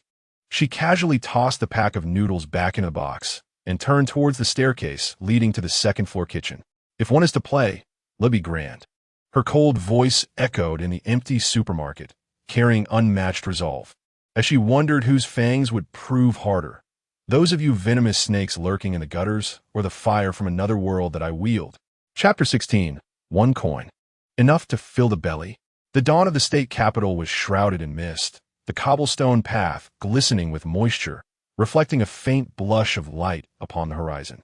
Chonglu Street remained in slumber, with only a few early risers among the vendors arranging their wares, preparing to embrace the new day's endeavors. The heavy wooden door of the smoke and fire pavilion creaked open gently, shattering the tranquility of the morning. Su Nian emerged, clad in a creased indigo coarse cloth garment, her hair tightly bound with a matching scarf, revealing a smooth forehead and a pair of tranquil, water-like eyes. She stepped forward, followed by 3 brand-new unicycles rolling out in succession. The carts were evidently crafted overnight, the wooden parts still exuding the fresh scent of timber and polished with tung oil, glistening softly in the hazy morning light. Each cart bore a small, triangular flag of the same indigo hue, boldly inscribed in dark ink with 3 powerful characters, Nian Jiamian. The flags fluttered in the cool morning breeze, resonating with an undeniable vigor. Beside the carts stood 3 individuals. The leader was a sturdy man in his 30s, with dark skin and large hands, his knuckles prominent, a man accustomed to hard labor. His name was Chun San, recommended by Zhang Ban the previous day. He had previously worked at Zhao Youcai's grain shop, where he could no longer tolerate the exploitation and deceitful practices, leading to a confrontation that resulted in a brutal beating and his subsequent dismissal. He had a frail mother at home to care for. The other 2, named Xuanzi and Zhuji, were trusted dockside companions of Chun San, both equally burdened by Zhao Youcai's oppression. At this moment, All three were attired in matching indigo aprons, each adorned with the embroidered words Nian Jia Mian on their chests, their faces reflecting a blend of tension and eager anticipation for this newfound venture. Brother Chun San. Su Nian approached him, her voice soft yet strikingly clear. Take good care of this wooden sign. When we arrive, make sure to set it up. She handed him a well-polished, substantial wooden sign, nearly half a person's height. Chun San accepted it with both hands, feeling its weight. The front of the sign was emblazoned in vivid red cinnabar with 6 large characters, each striking like a heated iron, causing his heart to race. 1 penny. Fills the belly. Below, in smaller text, it read, ready to eat, hot water half a penny. Chun San stared at the glaring message, swallowing hard, somewhat incredulous. 1 penny? At the state capital's dock, one could scarcely purchase even the most inferior cornbread. Fills the belly? How could that be? He squeezed the oilcloth covering the cart, beneath which lay the solid, square items. Were these the pancakes the owner spoke of? Follow my instructions. Su Nian's gaze swept across the 3 men with an unwavering calmness. Remember, your voices must be loud, your confidence firm. 1 penny is 1 penny. Fills the belly means fills the belly. Xuanzi and Zhuji, you will handle the money. And Brother Chun San, you will call out and prepare the noodles. Had he brought the hot water and stove? Absolutely. Xuanzi and Zhuji responded promptly, their voices resonant. Su Nian nodded, her gaze directed towards the far end of Chonglu Street, which led to the most bustling dock in the state capital. Go now. Today. Let the state capital dock remember the name Nian Jiamian. Understood. The 3 voices harmoniously responded, igniting their fighting spirit as they pushed the heavy unicycle, creaking and groaning over the damp, resolutely making their way towards the dock. The indigo flags fluttered in the morning breeze, resembling 3 unsheathed blades. Su Nian stood at the back entrance of the Yanhua Pavilion, watching as the 3 carts vanished around the corner. Behind her, Su Wenxuan and Su Qiao leaned out, their faces etched with tension and anticipation. Sister, can we really do this? Su Wenxuan whispered. Su Nian offered no reply, merely patting her brother's shoulder gently. Her gaze profound. Just wait and see. The show has only just begun. The provincial dock awakened like a colossal, tireless beast as the sun ascended. The cacophony of cargo ships docking and departing, the shouts of porters unloading goods, the merchants haggling, and the whinnies of livestock blended together, creating a deafening roar, infused with the river's distinct briny scent and the odor of sweat. Chun San and his companions maneuvered their unicycle through the throngs of people and goods, finally halting in a vacant space near a row of makeshift tea stalls. This bustling area served as a resting point for laborers awaiting work. Right here, Chun San wiped the sweat from his brow and forcefully dropped the heavy wooden sign onto the ground with a resounding thud. 1 coin, enough to fill your belly. The 7 bold red characters instantly attracted countless puzzled, curious, and even mocking glances. Tie it up, prop it up. Make way. Chun San took a deep breath, letting out an ear-splitting shout that momentarily drowned out the surrounding din. Nian family noodles. We are open for business. Just 1 coin, enough to fill your belly. Hot water, and it's ready to eat. Don't miss out. 1 coin won't cost you anything, and you'll get a filling pancake. This astonishing call echoed like a splash of cold water into a pot of sizzling oil. What is this? 1 coin fills you up? A pancake? Ready with just hot water? Are you fooling us? Who's the idiot behind this? Have they lost their mind? The crowd surged forward, drawn by a mixture of doubt, ridicule, and curiosity, encircling the modest stall, some in tattered clothes, their faces glistening with sweat, alongside a few merchants and onlookers. Surrounded by so many people, Chun San's palms were slick with sweat, yet thoughts of his mother's hopeful gaze and Su Nian's calm demeanor steeled his resolve. Gritting his teeth, he boldly lifted the oilcloth covering the cart. Neatly stacked, the golden, square pancakes were laid bare before the crowd. Each was the size of a palm, thick and sturdy, exuding a peculiar aroma that mingled fried grains with a hint of wheat. Beside them sat a few covered wooden barrels filled with scalding hot water, and an open wooden box containing neatly packaged small paper bags. Simple ingredients stripped of modern packaging, retaining only the basics: salt, MSG, and dehydrated vegetable flakes. Look closely. Chun San brandished a hefty pancake before the crowd, shaking it for emphasis. This is it. 1 coin for one. He picked up a packet of ingredients, tearing open a small opening to reveal the slightly yellow powder and finely chopped dried vegetables within, exclaiming that adding this would enhance the aroma. A splash of hot water, and it would be ready to eat immediately. He grabbed a coarse ceramic bowl and, emulating Su Nian's demonstration from the previous night, forcefully tore the flatbread into several pieces, tossing them into the bowl. Then, he opened a package of basic ingredients and evenly sprinkled the powder and fragments over the broken pieces of flatbread. Finally, he seized a long-handled wooden spoon and scooped a generous ladle of boiling water from the steaming kettle. With a splash, the scalding water cascaded over the flatbread fragments and the powder. A miracle unfolded. The once hard and lifeless pieces of flatbread began to soften, swell, and expand at a visible pace under the onslaught of the boiling water. And that seemingly unremarkable powder, upon contact with hot water, released an indescribable, overwhelmingly rich aroma that burst forth like a bomb. It was the savory scent of fat, the salty and umami essence of the sauce. Though diluted, its base flavor remained. The exquisite umami brought forth by monosodium glutamate, striking directly at the senses and provoking a torrent of saliva. There was also the subtle fragrance of dehydrated vegetables awakening in the water. This aroma was so potent, so unique, so penetrating, it instantly overwhelmed the odors of sweat, fish, and livestock at the dock, audaciously invading every nostril and boldly awakening the dormant appetites of the crowd. A nearby laborer gasped sharply, his eyes wide with astonishment, fixated on the rapidly transforming golden, tender noodles absorbing the fragrant broth, interspersed with flecks of green vegetable fragments. His throat convulsed as hunger pangs rumbled audibly from his belly. Chun San, taken aback by the sudden eruption of fragrance, reacted swiftly, stirring the contents of the bowl with his chopsticks. The noodles eagerly soaked up the broth, becoming even more enticing, while the rich aroma spread unabashedly throughout the air. Did you see that? Just a single coin. A single coin. Ready to eat immediately. Chun San's voice, tinged with excitement, grew hoarse as he raised the steaming bowl, fragrant and inviting, as if holding a banner of victory.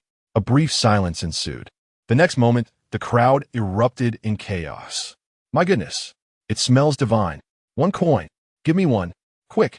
I want 3. No, 5. Let my mother try some too. Hot water. Is it half a coin for hot water? I want a bowl too. Money. Here's the money. Quickly. Give me the noodles. The surging throng resembled a flood bursting its banks, rushing madly towards the 3 carts. Grimy, calloused hands stretched out eagerly towards Chun San, Xuanzi, and Zhuzi, desperately pushing warm copper coins into their hands. The coins clinked against the money box, creating a cacophony akin to hail, swiftly piling into a small mountain. Chun San, Xuanzi, and Zhuzi were instantly engulfed by the roaring crowd. They scrambled in a frenzy, their voices hoarse, collecting money, handing out flatbreads, ladling hot water, as perspiration trickled down their foreheads, soaking their indigo aprons. Yet, their faces radiated an unprecedented exhilaration and excitement, overwhelmed by the tremendous demand and recognition. Don't rush. Don't push. There's enough for everyone. Chun San roared, yet his movements were as swift as lightning. Bowls of steaming, aromatic instant noodles were handed out, met with the sounds of ravenous slurping and satisfied sighs. How delightful. Truly delightful. Salty, and with a hint of oil. Just 1 coin? What a bargain. Absolutely worthwhile. It satiates hunger, far more fulfilling than gnawing on 2 dry buns. Nianjia noodles. Wonderful. Nianjia noodles are marvelous. The clamor of the dock seemed momentarily subdued by the whirlwind of Nianjia noodles. The air was saturated with the rich fragrance of noodles, the frenzied sounds of consumption, the clinking of coins, and the heartfelt exclamations from the laborers. On the fringes of this fervent crowd, a figure clad in a somewhat tattered silk shirt, with beady eyes and a shifty demeanor, was desperately trying to squeeze his way in. He was Su Nian. Last night, He had been utterly terrified by the upheaval at the grain shop and berated mercilessly by Su Jianbao, leaving them both huddled in a dilapidated shack, consumed by anxiety. At dawn, upon hearing whispers of a peculiar occurrence at the dock, a feast for just 1 coin, Su Nian could no longer suppress his curiosity and greed, and he stealthily made his way over. At this moment, he stood on the edge of the crowd on tiptoe, his gaze fixated on the money box in front of the vendor, overflowing with coins and continuously receiving more. The gleaming yellow hue and the cacophony of clinking coins pierced his heart like countless sharp needles. His breathing grew heavy, his eyes filled with greedy bloodshot veins, and the muscles in his cheeks contorted in extreme jealousy and desire. 1 coin for serving? How many coins must that mountain of currency contain? Hundreds? No, thousands. In just one day, Su Nian's fists clenched tightly, his nails digging deeply into his palms. He watched as the golden noodles were handed out in chunks, as bowls brimming with fragrant noodles were taken away, and as the money box grew ever fuller. A potent wave of jealousy and resentment, akin to a venomous serpent, gnawed at his heart. Why? Why could that worthless disgrace, whom they had cast out, conjure such an extraordinary creation? How could she earn so much money? This noodle recipe must conceal an incredible secret. If only he could seize it. If only he could uncover the method. Su Nian's teeth ground together, his eyes darting about, as a malicious thought sprouted like a poisonous mushroom within his darkened heart. No longer did he gaze at the glaring pile of coins. His focus was fixated like a parasite on the basic ingredient packets being torn open by Chun San, as well as the barrels of mysteriously fragrant sauces tucked away in the corner of the cart. These were locally crafted sauces, brewed twice. He craved the money. He yearned for the secrets of the noodles and the mystical powder even more.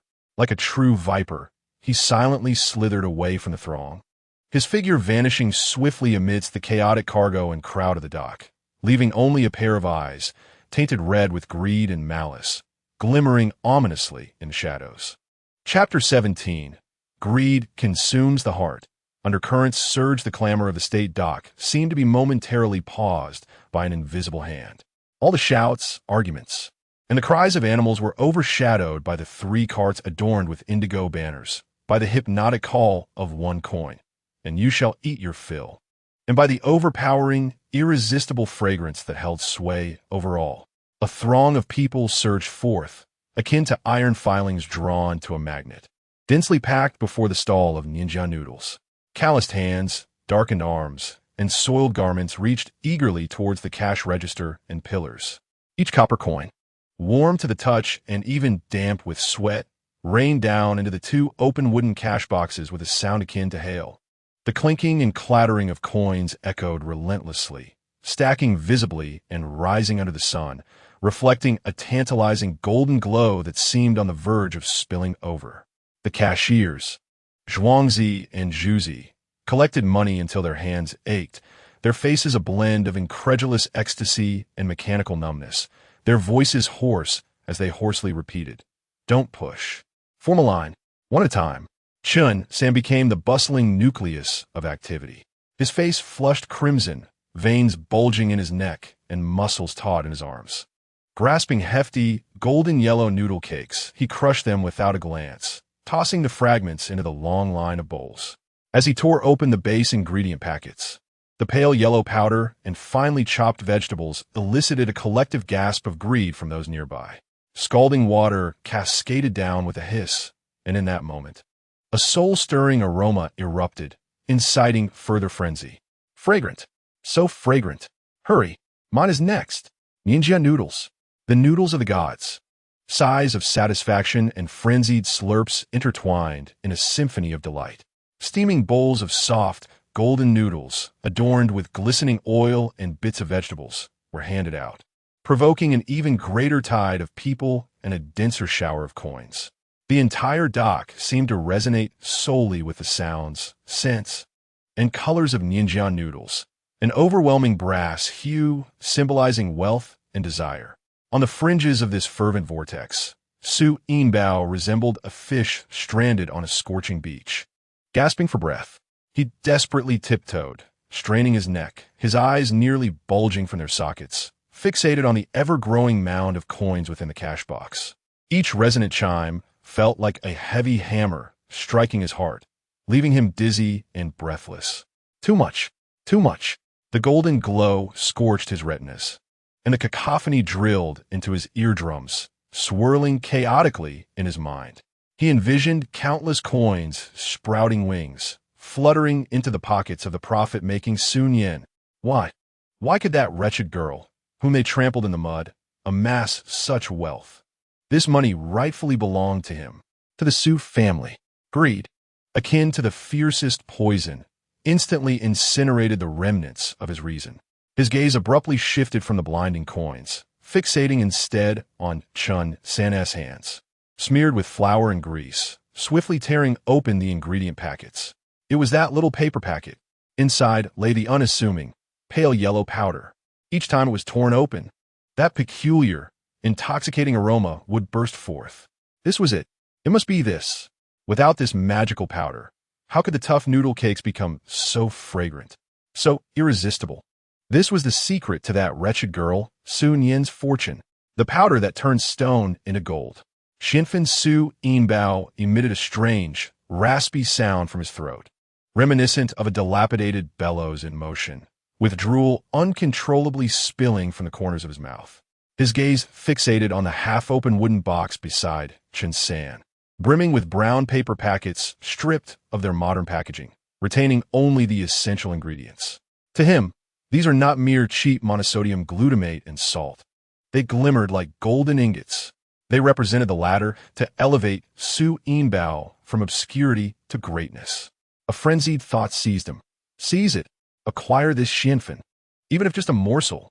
Amidst the chaos, an opportunity presented itself. The throng jostled and surged, and a laborer staggering under a heavy load was shoved by the crowd, causing his unwieldy sack to tumble with a thud, spilling its golden yellow cakes onto the dusty ground. The surrounding onlookers were instantly captivated by the fallen sack, erupting in gasps and complaints. Now it was the moment. A ravenous gleam ignited in Su Nian's eyes. Like a true loach, he darted forward through the gaps in the crowd, his movements astonishingly swift. He paid no heed to the dusty cakes on the ground. His focus was razor-sharp as his filthy hand shot out like lightning, aiming directly for the edge of the cart where the wooden box containing the essential ingredients sat. His rough fingers grazed the edge of the stack of brown paper packets. Just as this pivotal moment approached, a thunderous voice rang out. Zhuzi, look, that person. The sharp shout pierced through the air, pointing towards the fringes of the crowd, where Su Nian, having just completed his thievery, shrank back, his eyes filled with a furtive greed. Chun San, handing a bowl of prepared noodles to a laborer, jerked his head up at the sound. Following Zhuzi's pointed finger, he immediately recognized Su Nian's face, contorted with greed and anxiety, and saw the hand that had just retreated from the pile of ingredients, still unhidden. More crucially, Chun San's keen eyes caught the bulge in Su Nian's clothing, evidently concealing something. Stop him. Don't let him escape. He is a thief. Chun San's furious roar thundered over the clamor of the dock. He disregarded the bowl of noodles in his hands, forcefully shoving aside the laborer blocking his path, his robust form surging forward like a tiger unleashed, charging towards Su Nian. Su Nian felt his soul nearly take flight in terror, his guilty conscience shattered by Chun San's thunderous shout, caught in the act of theft on this dock. The consequences could range from a brutal beating to being handed over to the authorities, especially with the rising reputation of Nian Jiamian, backed by the formidable Su Nian. Flee. He had to flee. The overwhelming dread eclipsed his greed, igniting an unprecedented burst of potential within Su Nian. Like a frightened rabbit, he recoiled and spun around, intent on weaving through the throng. Yet, in his panic, he miscalculated, colliding violently with a basket full of salted fish behind him. Crash! The heavy basket toppled to the ground, spilling rancid fish everywhere, their slick juices splattering across the scene. The surrounding crowd erupted in a cacophony of gasps and curses. Su Nian was struck, his vision blurred with stars, his feet slipping upon a slick, lifeless fish, causing him to lose his balance and crash to the ground in a most humiliating manner. The impact caused the contents he held to spill forth, a greasy, golden pancake, stained with his own sweat. "Seize him! Don't let the thief escape! Kill the scoundrel!" Angry shouts erupted from all directions, particularly from the laborers who had recently been fervently supporting Nianjian noodles. Witnessing the audacity of this thief, who dared to pilfer their perceived salvation, they rallied in unison. Countless muddy feet aimed kicks at the fallen Su Nian. Terrified, Su Nian felt as though his soul had fled his body.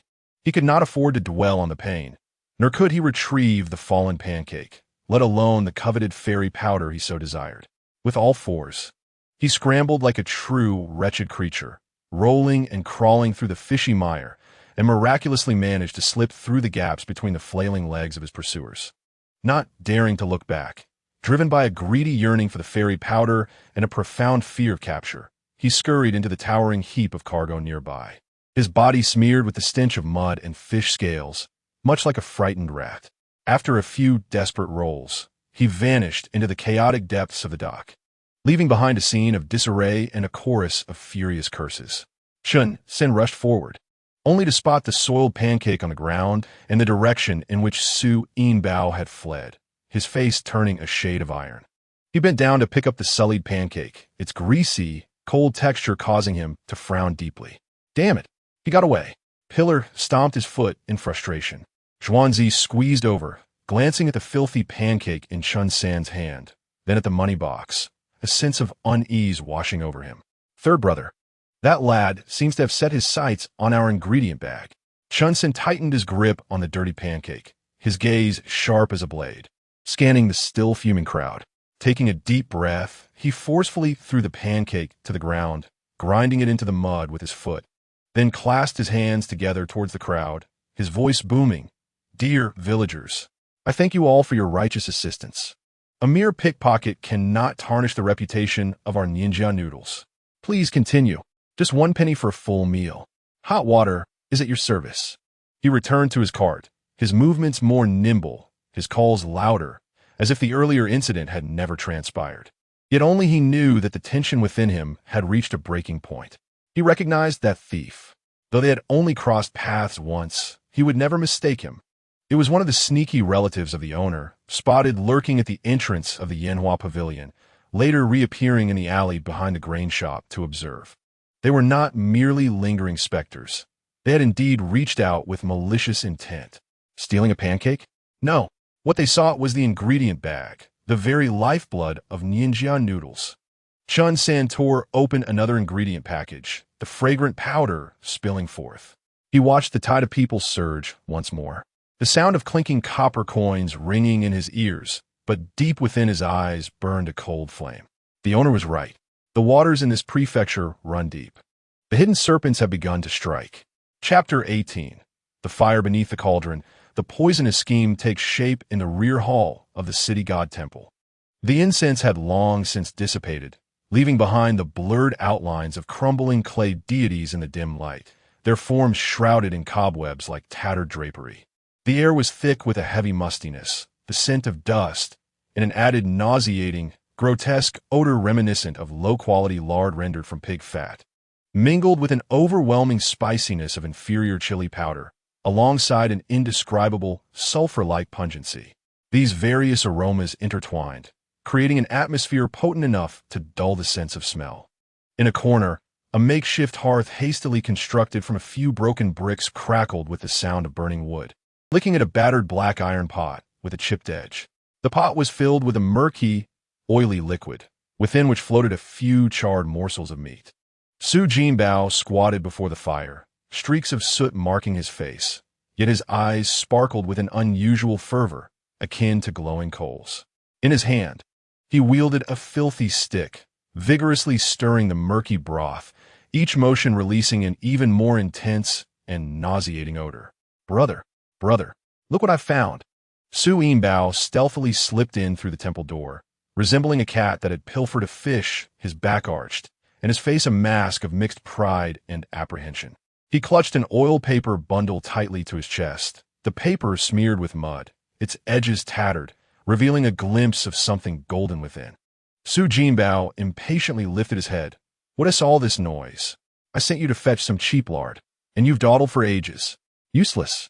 It's not lard. It's celestial powder. Su Jinbao whispered, his voice brimming with an almost reverent enthusiasm as he carefully presented the oil paper bundle to Su Jinbao, layer by layer peeling it open. Inside the oil paper lay half a golden pancake, caked with mud and slightly deformed at the edges. A remnant of the hasty return from the chaotic dock earlier that day. What made Su Jinbao's pupils dilate with astonishment was the faint yellow powder and fragments of dried vegetables still clinging to the corner of the oil paper. Evidence of Su Jinbao's frantic attempt to steal ingredients amidst the commotion. Celestial powder. Su Jinbao's voice rose sharply, laced with incredulity. He snatched the oil paper bundle roughly, nearly tossing its contents aside. He grasped the mud-stained pancake, bringing it closer to his eyes, greedily inhaling its scent. Despite the dirt, the pancake exuded a unique aroma of fried grains, and the faint remnants of powder released a tantalizing fragrance that boldly invaded his nostrils. Yes, that's the scent. Su Jinbao excitedly pointed at the powder. I saw it with my own eyes.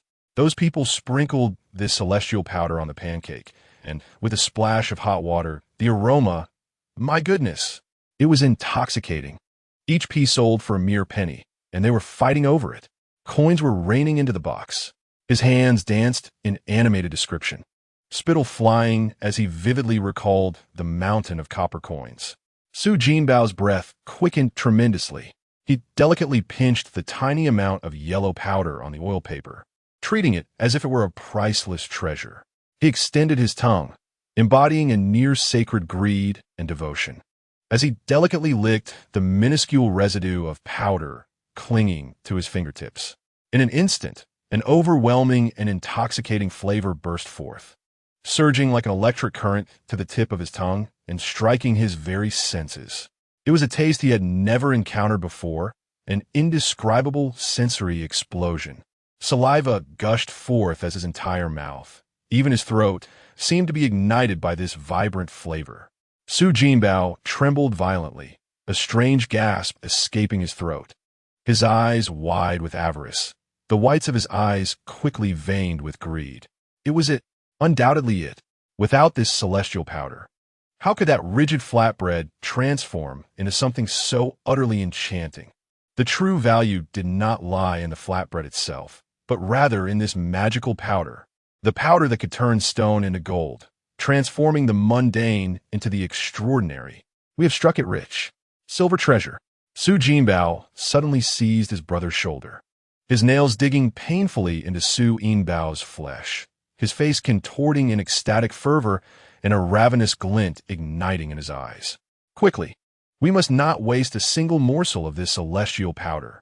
The two brothers immediately descended upon the mud-stained flatbread and the precious remnant of powder with the ferocity of starving dogs. Su Jinbao procured a relatively clean rag, cautiously scraping every last speck of powder from the flatbread and zealously licking the oiled paper for every trace, yearning to consume it entirely. Su Jinbao found a rough ceramic bowl with a chip, pouring the meager, dirt-laden remnants of powder into it. Gazing at the pale yellow treasure at the bottom of the bowl, Su Jinbao trembled with excitement. Yet, a monumental dilemma soon confronted them. It was far too little. What could such a meager amount accomplish? No, this celestial powder is insufficient. Su Jinbao anxiously clutched his hair, his triangular eyes darting wildly, devising a plan to acquire more. Or perhaps we could concoct our own, blend it with other ingredients. A wicked scheme rapidly took shape in his greedy mind. He abruptly rose and dashed to the corner where raw materials were stacked. There lay several pounds of inferior lard, reeking of foulness, a large bag of dark red, subpar chili powder mixed with seeds, and a small bag of coarse, yellowed salt. Grind it, quickly. Make the chili powder and salt as fine as possible. Su Jinbao thrust the coarse salt and chili powder into Su Jinbao's hands, insisting, the finer the better. Mix them together. He then seized a broken clay pot from the corner, half filled with the wet, sticky sand and gravel they had dug from the mud the previous day. intended for weight augmentation. Without hesitation, he grabbed a handful, the damp earthiness mixing with it, and shoved it into Su Nian's hands. Grind this too. Mix it in. Save materials. It will also add weight. Su Nian stared at the muddy, gritty mass in his hands, then glanced at the scant celestial powder, hesitating. Brother, can this be consumed? As long as it doesn't kill you. Su Nian shot him a fierce glare, reminding him that those laborers at the docks were just grateful for any scraps they could eat. Who cares about such details? Hurry, grind it. Once it's ready, mix it with our celestial powder. Su Nian dared not inquire further and hastily gathered 2 stones, crouching on the ground to laboriously grind the coarse salt, chili powder, and the damp, gritty mixture into a fine powder. The abrasive sound of the stones rubbing against each other echoed within the dilapidated temple as dust swirled in the air, carrying an acrid scent of earthiness and spice. Su Nian returned to the stove, gazing at the murky, bubbling oil in the pot, his eyes gleaming with a frenzied light. He seized a broken gourd ladle and scooped a spoonful of the thick, black-red secret sauce from a nearby earthen basin. This concoction, crafted from inferior lard, chili powder, salt, and an unknown pungent spice, was a monstrous creation of his own making. Huh, Su Nian, what of your celestial powder? Su Nian sneered as he poured the viscous sauce into the oil, which reacted violently, spitting out large, strange white bubbles.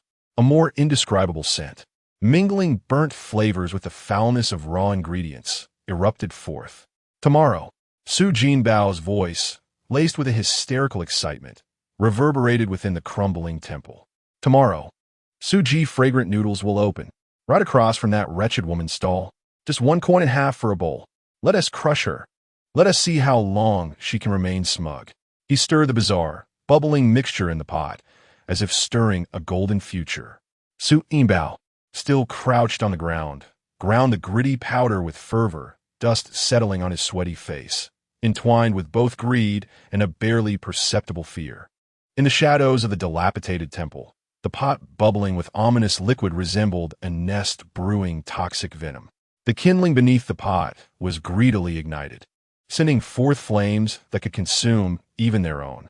All the while, a pair of calm, watchful eyes in the darkness outside the temple captured every moment. Chapter 19. The poisonous noodles on the morning at the state dock. One would expect a symphony of commotion and vitality.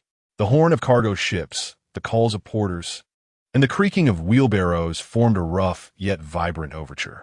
However, today, this overture was abruptly cleaved in two by a piercing, wretched scream. Ah, my stomach. It's a knots. I'm going to be sick.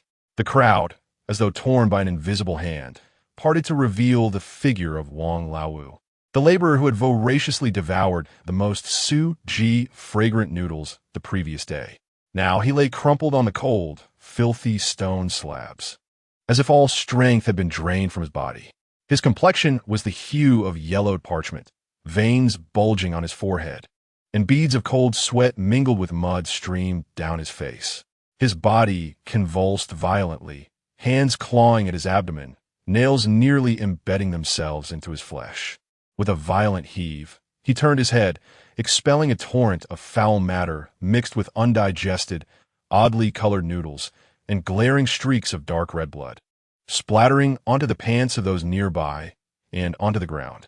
An intense stench of sour decay and blood permeated the air. A silence ensued. After a brief, suffocating stillness, the crowd ignited like a powder keg, erupting into chaos. Old Wu, what has happened to you? Blood. P.S. vomiting blood. It's the noodles. The Su fragrant noodles. I ate them too. My stomach hurts. Me too. It's revolting. Those black-hearted fiends. They've sold us poison. Fear spread like a plague in an instant.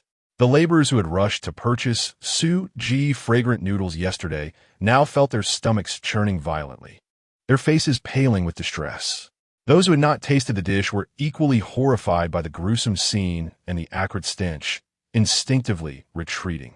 In a heartbeat, the flames of rage consumed all rational thought, and countless fiery glares, like poisoned arrows, were directed towards the corner of the dock where the stall, previously adorned with the tattered banner of Su fragrant noodles, was now in chaotic disarray as its owners scrambled to gather their belongings. At this moment, Su Jinbao and Su Yinbao stood pale and trembling. Su Jinbao, witnessing the tragic fate of Wang Laowu from afar and hearing the thunderous curses, felt a chill rise from the soles of his feet to the crown of his head, his body shaking like a leaf in autumn. One thought dominated his mind. It's over. The secret is out. Run. Quickly.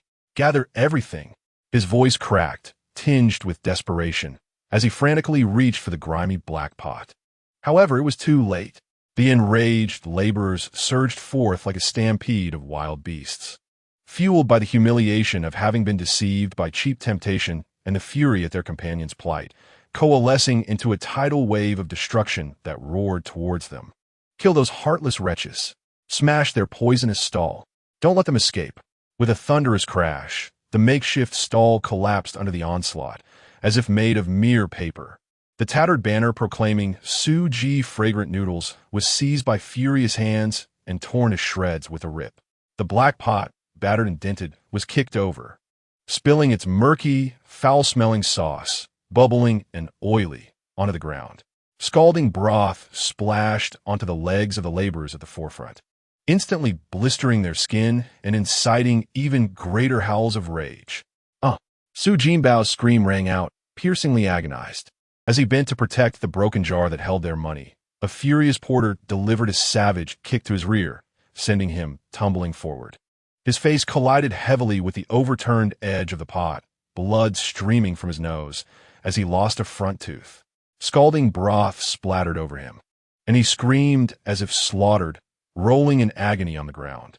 Brother, Su Yinbao, terrified beyond measure, witnessed his siblings suffering and desperately attempted to escape through the throng. Amid the chaos, a sturdy shoulder pole struck his calf with a sickening crack, accompanied by his heart-wrenching scream as he collapsed, clutching his mangled leg, only to be overwhelmed by the multitude of enraged feet, his cries for mercy drowned out by the deafening roars.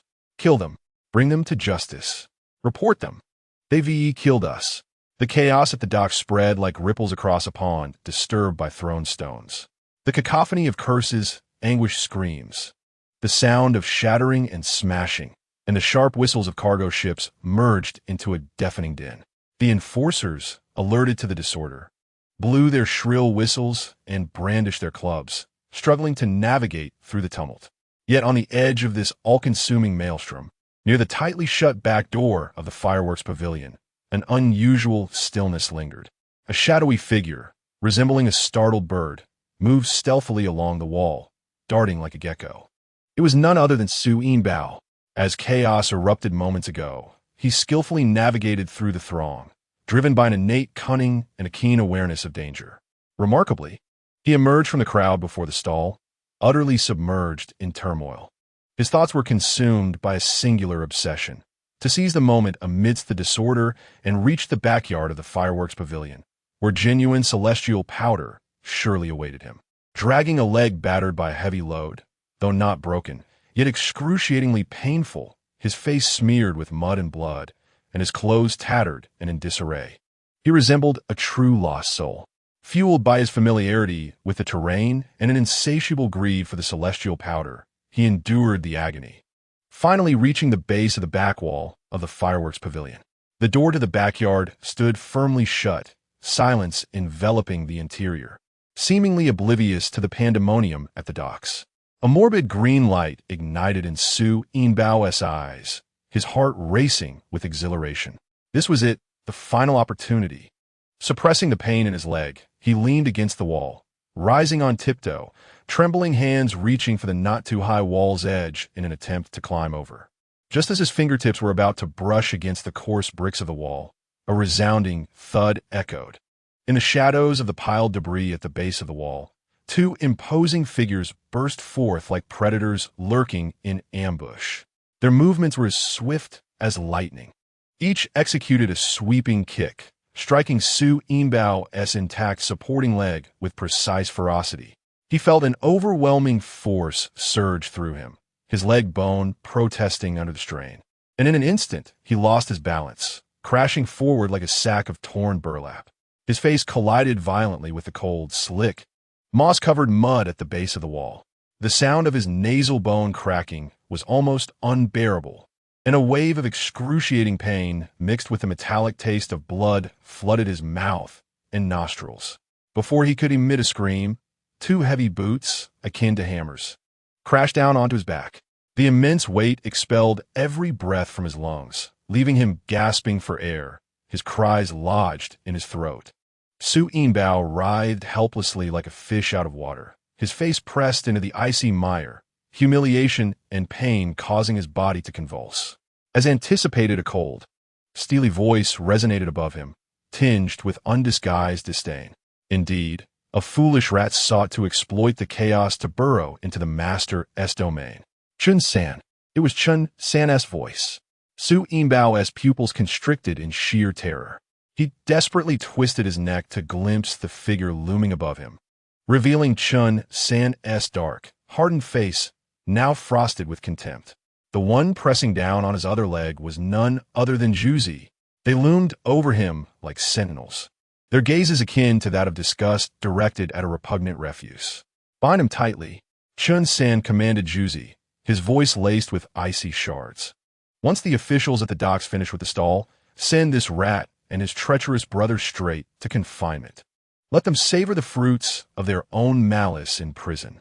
The coarse hemp rope mercilessly dug into Su Nian's flesh, binding him like a pig destined for slaughter. He sobbed in despair, his face smeared with a mixture of mucus, tears, and mud. The last vestiges of greed and hope, under Chun San's cold gaze, were completely reduced to ashes. The door to the backyard of the fireworks pavilion creaked open, revealing Su Nian's silhouette framed by the morning light, which outlined her tranquil figure. She did not glance at Su Nian, who lay on the ground like a pile of muck, but instead cast her calm gaze towards the distant dock, still swirling in chaos and noise, a faint, knowing smile gracing her lips. As the embers of the firewood burned out, the venomous serpent and the monstrous rat ultimately succumbed to the poison they had brewed, meeting their downfall. Chapter 20. The firewood depleted. The sparks ignite a prairie fire. The courtroom of the provincial governor's office was solemn and stifling. Beneath the dark, imposing plaque, the governor sat with a countenance as still as water. Guards wielding fire sticks flanked both sides, their eyes sharp as blades. The courtroom was packed with laborers brought from the docks and curious onlookers, the air thick with the sense of sweat, blood, and a palpable tension, as if a storm were brewing. With a heavy thud, the gavel struck. The sharp, piercing sound echoed like thunder, instantly silencing all whispers and heavy breaths. The courtroom fell into a deathly silence. The sound of a pin dropping could be heard. "Bring forth the prisoners." The governor's voice was icy, devoid of any emotion. The heavy clank of shackles dragging on the floor resonated through the chamber. Su Nian and Su Nian were dragged in by two guards, fierce as wolves. Su Nian's face was bruised and battered, his front teeth broken, his body marred by gruesome blisters from boiling oil, exuding a foul odor, his entire being crumpled like mud upon the floor. Su Nian fared little better, his nose askew, his face smeared with dried blood and filth, one leg twisted unnaturally, his eyes vacant, filled only with boundless fear. "Where's the victim, Wang Laowu?" the governor inquired once more. The guards brought forth a simple door plank, covered with a white cloth. Beneath it lay Wang Laowu, who had convulsed and bled at the dock the previous day, now silent and lifeless, his complexion a ghastly hue. The pungent stench of decay and blood immediately filled the air, causing unrest among the crowd, many covering their mouths and noses. "My lord," Chun San stepped forward, his voice booming, imbued with the ruggedness characteristic of dock workers. He held aloft a greasy, chipped ceramic bowl, the bottom containing a small amount of a peculiar dark red powder mixed with visibly gray-black sand. "This bowl was seized from Su Jixiang's stall yesterday. The remnants within are the very ingredients these two nefarious scoundrels used to harm others. I implore you to have the coroner examine it." The governor's gaze was sharp as a hawk's, sweeping over the glaring mixture in the bowl, his brow furrowing in contemplation. "Coroner, examine it." An elderly coroner, his hair and beard white as snow, approached solemnly, taking the bowl to inspect it closely before bringing it to his nose. A flicker of horror passed through his murky, aged eyes. He set the bowl down and moved to Wang Laowu's corpse, gesturing for the guards to unveil the white cloth. A stronger wave of putrid odor assaulted their senses. Taking a deep breath, the old coroner picked up a sharp knife and, with deliberate care, made an incision in Wang Laowu's swollen, bluish abdomen. The sound of flesh parting echoed hauntingly in the still courtroom. Immediately, a gasp erupted. Heavens! My dear mother! At the moment when Wang Laowu's stomach was slit open, an indescribable stench, a noxious blend of strong acidity, blood, and earthiness, erupted forth as if it possessed a tangible form. Even more disconcerting was the fact that what poured out from the ruptured stomach was not the usual digested matter, but rather a thick, dark red and black sludge that resembled mud. Within this filth were numerous sharp, gray-black gravel pieces, undigested chili stems, and even a few small fragments of stone. These items, akin to the most malevolent of hidden weapons, mercilessly lacerated the walls of his stomach, leaving it riddled with wounds. Nearby, several officials and labor representatives instantly turned pale, unable to contain themselves, and bent over in violent retching. The courtroom descended into chaos, filled with the sounds of vomiting and gasps of horror. Silence. The magistrate, struggling against the churn in his stomach, wore a face ashen as iron and struck the table with great force. He turned to the old coroner. The old coroner, his complexion ghostly, covered his mouth and nose with a cloth, pointing at the horrifying mess, his voice trembling. Your Honor, the contents of the deceased's stomach are indeed highly toxic. They contain a significant amount of sand and gravel, coarse and hard materials that remain undigested, unidentified poisonous spices, and an excessive amount of inferior chili. The stomach wall has been utterly destroyed. The victim bled to death as a result of being pierced and poisoned by these toxic substances. Boom! The coroner's words fell like a final judgment, igniting the fury of the laborers below. An eye for an eye. Execute these beasts. Justice, my lord. The crowd was incensed, their voices rising to nearly shatter the roof. Su Jinbao and Su Yinbao, already paralyzed in fear, lay on the ground like two heaps of mud, trembling like chaff in the wind. A cold light flashed in the magistrate's eyes. He raised the heavy wooden table with great might and brought it down with the force of thunder. Crack! The sturdy table splintered open with a resounding crack. Criminals Su Jinbao and Su Yinbao. The magistrate's voice echoed like a chilling wind from the netherworld. You have lost all sense of morality. Substituting sand and gravel for food, concocting poison to sell, resulting in the death of laborer Wang Laowu and numerous others harmed. The evidence is irrefutable. Justice cannot be denied. He rose abruptly, declaring with a fierce tone, Sentence. Heavy shackles. Taken to the dock, Changle Street, in front of the government office. Paraded for 3 days as a warning to others. After 3 days, imprisoned in the death cell. Awaiting autumn.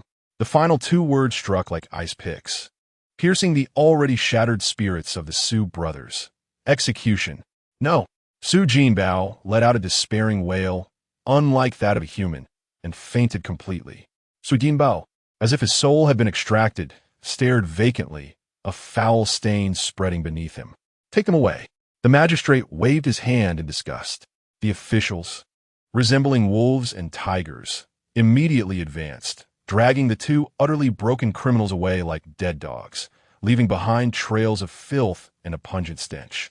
The crack in the table served as a grim punctuation mark to the fate of the Su brothers, resonating like a warning bell in the hearts of all who might dare to emulate them. In the small hall of the backyard of the fireworks pavilion, the atmosphere stood in stark contrast to the grim proceedings of the court. The windows were bright and clean, and the air was infused with a faint, comforting aroma of rice porridge. Su Nian sat at the table, a freshly inked contract spread before him. Su Wenxuan quietly ground the ink nearby, while Su Qiaoer obediently cradled a bowl of freshly cooked millet porridge, sipping it delicately, her large eyes occasionally darting curiously toward her sister. Chunsin stood by the table, still clad in his indigo apron, which had faded somewhat from washing. He held himself upright, yet his hands instinctively rubbed against his trousers, revealing a hint of unease. The tumult of the docks and the judgments of the court loomed like raging waves, and in this tranquil little haven, he was faced with the young master who had rescued him, provided him with a lifeline, and allowed him to witness the might of thunderous methods. Chun San's heart brimmed with an indescribable awe and tumult. "Please, take a seat, Brother Chun San," Su Nian's voice shattered the silence. Gentle, yet imbued with undeniable authority. Chun San hastily waved his hand, exclaiming, "In the presence of the master, I cannot presume to sit. I shall stand and heed your commands." Su Nian regarded him for a moment, but did not press further, gently sliding the contract before him. The contract was crafted from fine Xian paper, the characters elegantly penned and neatly arranged. Contract for Nian Family Noodle Partnership Party A, Su Nian, Yanhua Pavilion. Party B, Chun San Subject. Hereby, Party A provides an exclusive secret ingredient package, basic version and upgraded sauce, while Party B is responsible for the production of noodle cakes, hot water supply, and sales at the stall. The Nian family noodles shall be priced at 1 coin per serving, ready for immediate consumption. The proceeds, after deducting the costs of noodle cake ingredients, firewood, and labor, shall be equally shared between both parties. Party A ensures the supply of ingredient packages, and Party B guarantees the quality of noodle cakes, maintaining honesty and integrity in business practices. This contract remains valid indefinitely, with the promise that 1 coin shall suffice to fill one's belly, never to be altered. Chun San's gaze fell upon the contract, and upon seeing the words Party B, Chun San, his breath caught sharply in his throat. As he absorbed the terms of equal sharing, long-term validity, and unchangeability, his mind buzzed, momentarily blank. Though his literacy was limited, the essence of the contract was crystal clear. The master intended to share half of this lucrative Nian family noodle business with him, allowing Chun San, a former laborer at Zhao's grain shop who had almost starved, to become half of the business owner. Master Chun San's voice trembled uncontrollably, his lips quivering, his throat constricted as if choked by something. This cannot be. It is utterly unthinkable. I am but a humble servant. This business belongs to you, the master. The secret ingredient package is your divine formula. I am merely a worker. To receive a wage sufficient to sustain my family is already a tremendous grace. How could I dare? How could I dare? Su Nian gazed at him quietly, her eyes clear and resolute. Brother Chun San, that day at the docks, had it not been for your calmness under pressure, managing the situation and identifying the thief, the reputation of Nian family noodles would have been tarnished by those 2 venomous snakes and Zhao Youcai's ilk. Her voice was soft, yet every word resonated with clarity, striking at Chun San's heart. You are honest, diligent, and more importantly, you possess courage and responsibility amidst chaos. The Nian family noodles, priced at 1 coin to fill the belly, are meant to provide genuine sustenance for those suffering as you do at the docks and markets. I entrust this to your care, and I have faith in you. She paused, her fingertip gently resting on the phrase never to be altered in the contract. This 1 coin is the foundation, the promise. Regardless of how large the business grows in the future, this foundation must remain intact. You guard it for me, and in doing so, you protect the very soul of Nian family noodles. Chun San's chest rose and fell violently. A torrent of searing heat surged into his eyes, overwhelming him with an unbearable acidity. He abruptly lowered his head, his rough hands tightly clenched into fists, nails digging deep into his palms, barely preventing the embarrassing tears from spilling forth. The words of the master were like a warm current, yet they struck him like a hammer, shattering the inherent humility born of poverty within him, igniting a flame that had never extinguished in the depths of his heart. Trembling, he extended his hand, his fingertips brushing against the thin, yet weighty, contract paper. Each character seemed to radiate warmth, searing his fingertips and branding his very soul. Chun San's voice quivered, laden with a solemnity akin to an oath. From this moment forth, my life, Chun San, belongs to Nian family noodles. A single coin can fill the belly. I am present. The stall is open. The promise stands. He picked up the brush prepared by Su Nian, saturating it with ink. The brush appeared delicate in his large, calloused hands. His hands trembled violently as drops of ink fell onto the contract, spreading into a small blot. He inhaled deeply, summoning all his strength to steady his wrist. And beside that ink blot, he painstakingly inscribed two crooked yet resolute characters, Chun San. As the final stroke was made, it felt as though he had exhausted every ounce of his strength. Beads of sweat formed on his forehead, soaking through the fabric of his back. He set down the brush and cradled the signed contract as if it were a brand new, weighty life, respectfully presenting it back to Su Nian. She accepted the contract, gazing at the uneven yet earnest signature, a genuine smile of relief blossoming on her face. The toxic embers beneath had finally burned out, and the true spark now surged forth, igniting a wildfire upon this thin parchment. Chapter 21. The Cauldron Boils. Dark currents surge again in the western market of the prefectural city, an area traditionally known for its cheap and coarse offerings, today pulsed with an extraordinary fervor. The newly painted sign of Nian family noodles gleamed in the midday sun, its black background and golden letters exuding a vibrant, youthful energy. Below the sign, the once secluded storefront had been entirely opened up, revealing 10 enormous iron pots lined up along the wall, roaring fires licking the bottoms of the cauldrons. With a clatter and a sizzle, robust men, bare-chested, glistened with oil-slicked sweat upon their bronze skin. Armed with specially crafted long-handled spatulas, they moved in perfect unison, like well-trained soldiers. The boiling oil churned in the massive iron pots as golden pancakes were tossed into the hot grease, instantly releasing a cloud of white steam. Soon after, the pancakes expanded rapidly in the sizzling oil, taking shape and emitting a delightful crackling sound as they turned a tempting golden brown. The rich aroma, a heady emlaying of fresh wheat and savory oil, surged forth like an invisible tidal wave, brazenly engulfing the entire Western market. This fragrance was pure primal, and aggressively inviting, swiftly overpowering the fishy, sweaty, and inferior scents of the marketplace. Passers-by, captivated by an irresistible aroma, found themselves rooted to the spot, greedily inhaling the mouth-watering scent. How delightful! Is this the famed noodle pancake of the Nian family? So this is where it is crafted. Just look at this spectacle. The air buzzed with admiration and lively chatter. A long queue formed outside the noodle shop, predominantly consisting of men clad in indigo aprons, pushing wheelbarrows. They were the proprietors of various stalls, eagerly awaiting their daily allocation of fresh noodle pancakes. Standing at the entrance was Chun San, dressed in a faded indigo apron, his posture impeccably upright. His dark complexion bore an air of calm authority as he methodically oversaw the counting and loading process. His gaze swept over each golden, crispy pancake, emanating warmth, akin to a general inspecting his troops. Chun Guanshi, the supply from East Street has been accounted for. Add 50 more from South Dock. Excellent. The next batch will be ready shortly. The calls, counts, and the rumbling of wheels intertwined to create a vibrant symphony of labor.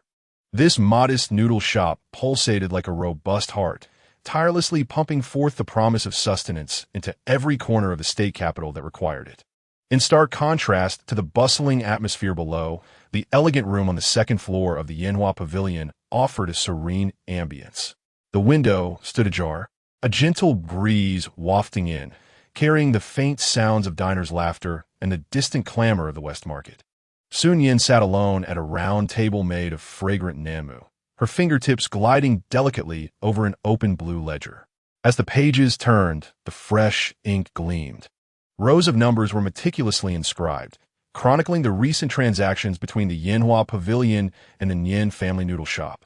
The profits from crystal cakes, meat jerky, and various snacks steadily ascended, yet the most substantial figures undoubtedly belonged to the astonishing income of the noodle shop. Su Nian's gaze lingered on the summarized figures on the final page. For 3 consecutive days, those numbers had consistently surpassed the long-standing culinary giant, Hongyan Building. A faint, yet empowering smile began to grace her lips. The flames of ambition were stoked, and this initial step had unfolded more swiftly and steadily than she had anticipated. The immense potential of the common market was being ignited by this spark of humble coin. A soft knock broke the tranquility of the room. Enter, Su Nian quemandid. Closing the ledger, Chun Sen stepped through the door, his earlier composure replaced by a furrowed brow.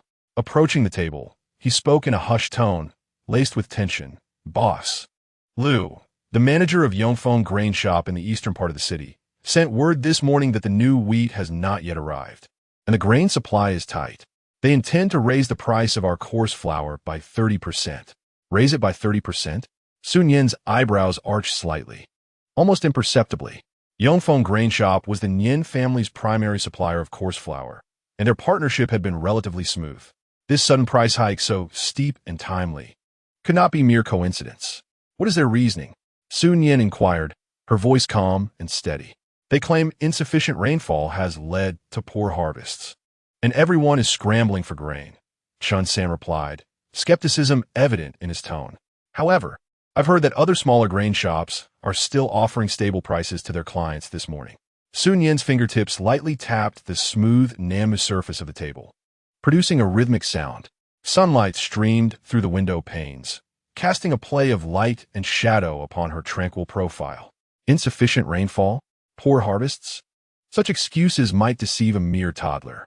It seems that the towering tree has drawn the wind. Someone is restless. Is it those grain merchants squeezed out of the low-end market by the Nian family? Or are there higher powers at play? Just as she pondered, a faint whoosh pierced the air. A stone, the size of a dove's egg and sharply defined, propelled by a fierce gust, darted through the half-open window with uncanny precision. It landed squarely with a thud upon the Namu table before Su Nian, leaving a shallow white mark on the hard redwood surface due to its force. Chun San's expression changed drastically. He dashed to the window, peering outside. The bustling street below was teeming with pedestrians and vehicles, making it impossible to discern the stone's origin. Only the towering eaves of the Hongyan building in the distance cast a vast and silent shadow under the sunlight. Su Nian's gaze, however, was fixed on the stone. Encasing it was a rough piece of burlap paper. She extended her hand, her fingertips cool to the touch, as she untied the twine and unfurled the paper. The handwriting was hasty and crooked, infused with a sense of urgency and severity. More strikingly, within the dark ink, there was a faint hint of crimson, reminiscent of congealed blood. The guild has issued an edict. Sever your grain supply. Extinguish your cooking fires. Be wise and vacate the prefecture. The signature bore no name. Yet beneath it, a distinctive seal was heavily stamped in vermilion. The mark was not large, yet it resembled a cold eye, fixed intently upon Su Nian.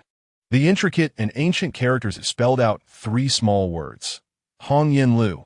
The atmosphere seemed to freeze in an instant. Within the private room, only the faint sounds of the bustling market outside and Chun San's suddenly heavy and oppressive breaths remained. Sever grain supplies. Extinguish cooking fires. Hongyan Lu, the true leader of the prefecture's catering guild, a colossal entity entrenched in the prefecture for decades, with deep roots and a formidable background. Finally, it was no longer satisfied with lurking in the shadows and squeezing the market. It revealed its fearsome fangs. Su Nian clutched the blood-scented note bearing the vermilion seal, her knuckles whitening from force. The icy threat slithered across her fingertips like a serpent's tongue. She slowly raised her eyes, her gaze traversing through the half-open window to the far end of the long street, where the imposing Hongyan Lu loomed, now cast in an especially somber light. Sunlight bathed her face, half radiant, half shrouded in the window's shadow, her eyes deep and still as an ancient well, with only a flicker of cold starlight quietly igniting in the depths of her pupils. The fire at the base of the cauldron blazed brightly, while the colossal waves lurking in the dark were poised to crash upon the shore. Chapter 22. The Fire at the Bottom of the Cauldron. The hidden fragrance breaks the ice in the private room on the second floor of the fireworks pavilion. The air was as stagnant as if frozen. The burlap paper, imbued with the scent of blood and cold menace, was pinched between Su Nian's pale fingers, the vermilion seal of Hong Yan Lu glaring in the dimming light, as vivid as dry blood. Chun San stood by the table, his face ashen, breathing heavily, his fists creaking at his sides, his gaze fixed on the seal as if he could burn it through sheer will. sever grain supplies, extinguish cooking fires. This is the lifeblood of the Nian family. The methods of Han Yin Lu are indeed ruthless. Yet, Su Nian remained remarkably composed. She did not spare a second glance at the note. Instead, she extended her other hand and, using the pad of her thumb, slowly but firmly pressed against the cold vermilion seal. The delicate vermilion powder clung to her fingertips, leaving a glaring red mark, reminiscent of blood seeping from a snakebite. Then, under the astonished gaze of Chun San, she deftly flipped her wrist and lightly tossed the note, imbued with malice and threats, into the purple copper incense burner at the corner of the table, where calming incense was burning. With a sizzle, the dry paper met the glowing red ash, curling and blackening instantly, releasing a wisp of acrid smoke. The flickering flame danced a few times, greedily consuming the distorted characters and that sinister seal. The firelight flickered in Su Nian's profound pupils, illuminating them momentarily, yet failing to dispel the icy chill that lay deep within. Brother Chun San, Su Nian's voice resonated, calm and devoid of any ripple, as if merely instructing on an ordinary matter. Convey this message. Today, all Nian family noodle stalls will close an hour earlier. Of the 10 large stoves at the West Market, only 3 will be operational tonight. The remaining stoves will be extinguished and sealed. Boss, Chun San abruptly looked up, his eyes filled with shock and confusion. Closing early? Operating only 3 stoves? Was this not a sign of weakness? A capitulation to Han Yin Lu? He could not swallow this bitter pill. Do as instructed. Su Nian's gaze shifted towards him, not sharp yet imbued with an undeniable tranquil force, which instantly quelled the fury surging within Chun San's chest. Tell the brothers that their wages will be paid in full, without a single penny missing. Let them rest well tonight. Chun San gazed into the unfathomable calm of Su Nian's eyes, then glanced at the last wisp of smoke dissipating into ashes within the incense burner. The raging fire in his heart was oddly replaced by a chilling resolve. He nodded firmly, no longer asking questions. Yes, boss. He turned and strode away, his footsteps heavy yet resolute. Silence returned to the elegant chamber, interrupted only by the occasional soft crackles of the incense burner. The last rays of the setting sun streamed through the window, casting a warm golden hue on one side of Su Nian, while the other half succumbed entirely to the encroaching shadows. Twilight fully enveloped the state capital. The clamor of Changle Street gradually subsided, and various shops began to close their doors, leaving only scattered lights flickering in the night. Yet, in the quietude behind the Yanhua Pavilion, a heavy wooden door slid open imperceptibly, creating a narrow gap. No light spilled forth, only the profound darkness within. A series of suppressed, creaking sounds, like the friction of axle against wood, broke the tranquility of the alley. The sound grew clearer as it approached. One after another, unicycles emerged like phantoms rising from the depths of the earth, forming a silent procession as they streamed out from the open door of the Yanhua Pavilion. Each cart was piled high with bulging sacks, securely covered with thick burlap. The wheels thudded against the flagstone pavement, producing a dull thrum, clearly indicating the heavy weight of the cargo. Leading the procession was an elderly man clad in a coarse gray short coat, wearing a tattered straw hat. He hunched over, yet moved with surprising agility, the brim of his hat casting a shadow over much of his face. The convoy halted in the shadows outside the back door of the fireworks pavilion. The old man raised his head and lifted his conical hat. Bathed in the faint light from afar, a face emerged, etched with deep wrinkles, exuding both shrewdness and a hint of anxiety. It was none other than Lu Laoshuan, the proprietor of the Yongfeng granary in the eastern part of the city, who had just sent word earlier that day, declaring an increase of 30% in prices. He cautiously glanced around to ensure no one was in sight before leaning closer to Su Nian, who stood in the shadow of the door, and whispered in a hushed tone, "Master Su, as per your instructions, we have sifted the finest first-grade coarse flour from the back warehouse 3 times, with not a speck of bran. A full 2,000 pounds. His murky, old eyes gleamed with cunning, his hands rubbed together, and the creases of his skin brimmed with calculation. Those gentlemen from Hongyan Tower are merely cutting off the surface routes. Rest assured, this grain is priced at only 70% of the market rate. 70%. That is a full 50% less than the price hike declared earlier today. This Lu Laoshuan dared to play a game of overtly maintaining the FA while covertly maneuvering behind the scenes right under the noses of Hongyan Tower. Su Nian remained shrouded in the shadow of the door, her expression inscrutable, merely responding with a faint acknowledgement, her tone devoid of any discernible emotion. Sensing her non-committal response, Lu Laoshuan's heart tightened, and he quickly lowered his voice to add, "However, Master Su, this path can only be traversed once. Hongyan Tower is watching closely, and the guild members frequent the grain market daily." His face revealed a mix of difficulty and trepidation. Su Nian noted Lu's good intentions. Her voice remained even, yet imbued with an invisible pressure. "This evening, please have Zhuzi and the others unload the goods into storage. Payment is to be made at 70%, settled immediately." Zhuzi promptly emerged from within with several sturdy fellows, their movements swift and silent as they began to unload the cart and transport the goods. The heavy grain sacks were hoisted up and swiftly vanished into the darkness of the fireworks pavilion's back courtyard. The subtle clinking of copper coins rang out distinctly in the stillness of the night. Lu Laoshuan accepted the small, weighty bag of coins handed to him by Zhuzi, weighing it in his palm, and his face instantly lit up with joy, the wrinkles relaxing slightly. He exclaimed repeatedly, "Master Su, you are generous. I must take my leave now." With that, he seemed to shed a 1,000-pound burden, pushing the empty cart as he, along with the convoy, melted silently back into the profound night, disappearing at the end of the alley. The back door closed once more, severing the connection to the outside world. The unloaded grain sacks were neatly stacked in a corner of the dry storage room. The temporary crisis in the grain supply seemed to have been alleviated by this clandestine transaction in the dark of night. Yet, Su Nian was acutely aware that this was merely a stopgap measure. The tactics of Hongyan Tower would surely extend beyond this. Their true, lethal maneuver, the sealing off of the stoves, was likely yet to come. She did not return to her quarters to rest. Instead, she ventured alone into the back kitchen. Once she confirmed that no one was around, her mind stirred. The cold, bright light of the fluorescent bulbs instantly dispelled the kitchen's gloom.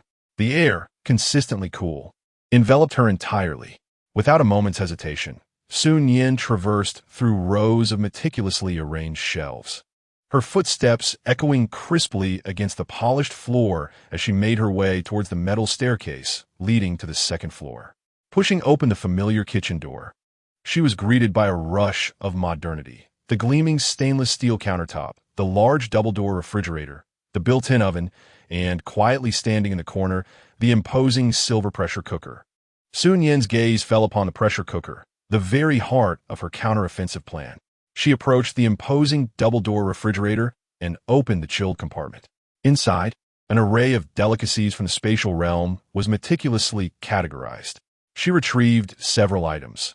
A large box of deep brown, plump, fresh shiitake mushrooms, a package of thoroughly cleaned, robust crab-flavored mushrooms, a few perfectly shaped king oyster mushrooms, exuding a distinct and delicate fragrance, and lastly, a sealed glass jar containing dried scallops, soaked in amber-hued oil, emanating a rich marine aroma. Placing these ingredients upon the countertop, she then opened the adjacent pantry, extracting several vacuum-sealed bags of dried mussels and shrimp shells. Finally, she selected a sizable bottle of thick oyster sauce and an unopened bottle of premium brewed soy sauce from the spice rack. With her preparations complete, Su Nian's expression transformed into one of intense focus. The shiitake, crab-flavored mushrooms, and king oyster mushrooms were swiftly diced into uniformly sized cubes. The dried scallops were retrieved from the oil, excess liquid absorbed with a paper towel, gently pounded with the back of a knife, and minced into a fine paste. The dried mussels and shrimp shells were quickly rinsed in warm water and drained. Igniting the stove, she placed a wok over the flame and poured in the crystal-clear corn oil sourced from her spatial collection. As the oil heated to a moderate temperature, she added the minced scallops, allowing them to saute gently. Instantly, an indescribable aroma, a harmonious blend of briny ocean essence and rich, roasted oil, wafted into the air, The scallop paste gradually turned golden and crispy, releasing a profound umami essence. At that moment, she added the diced mushrooms. The mushrooms, rich in moisture, sizzled joyfully upon contact with heat.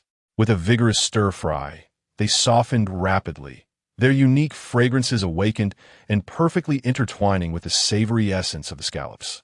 In went the drained mussels and shrimp shells, continuing the stir-fry. The shrimp shells contributed a calcium-rich saltiness, while the mussels added a depth of marine flavor. Finally, a generous drizzle of oyster sauce and premium soy sauce was poured in. The dark brown sauce instantly enveloped all the ingredients, unleashing a symphony of rich, aromatic flavors, savory, umami, and oceanic, erupting like a volcanic explosion. After ensuring everything was evenly mixed, Su Nian turned off the heat.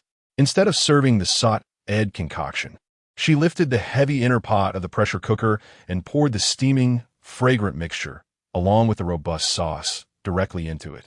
Sealing the pot with its heavy lid and tightening the safety valve, she placed it upon the induction stove, cranking the knob to the highest setting. The appliance hummed to life, emitting a low, resonant drone. Soon, the pressure cooker's release valve began to emit a rapid stream of white steam, accompanied by a sharp hissing sound, like an enraged beast roaring. The pressure within the pot surged dramatically, creating a high-temperature, high-pressure environment akin to a miniature infernal furnace, crazily extracting, merging, and sublimating the essence of all ingredients. Su Nian stood before the pot, the harsh light from the incandescent bulb casting her serene silhouette. Listening to the increasingly frantic and piercing steam hisses, her gaze deepened. Time slipped away, second by second, amidst the pressure cooker's growl. 15 minutes later, she decisively switched off the induction stove. The sharp hissing gradually diminished, ultimately yielding to silence. Only the exhaust valve continued to slowly and rhythmically release the last remnants of pressure, emitting a gentle hissing sound. After waiting for another 5 minutes, until the exhaust valve had completely ceased its hissing, Su Nian donned a thick pair of heat-resistant gloves, took a deep breath, and firmly grasped the handles of the pressure cooker. With a click, the safety valve was disengaged. A robust and rich aroma surged forth, as if a dormant volcano, suppressed for millennia, had explosively breached the confines of the pot lid. Under the incandescent lights, a visible, golden-hued mist enveloped the air, infused with the concentrated essence of mushrooms. The ocean's bounty of scallops, the rich savor of oyster sauce, the profound depth of soy sauce, and the indescribable sweetness extracted from all the ingredients under high pressure. It burst forth with a grandiosity that filled the entire kitchen. This fragrance transcended mere freshness. It was a symphony of distinct layers, a sublime collision of mountain delicacies and ocean flavors, a miraculous taste born from extreme heat and pressure. It boldly invaded the nostrils, surging to the crown of the head, instantaneously awakening dormant taste buds, causing the mouth to uncontrollably secrete saliva. Su Nian held her breath and lifted the heavy pot lid. Inside, a thick, golden-brown mixture awaited.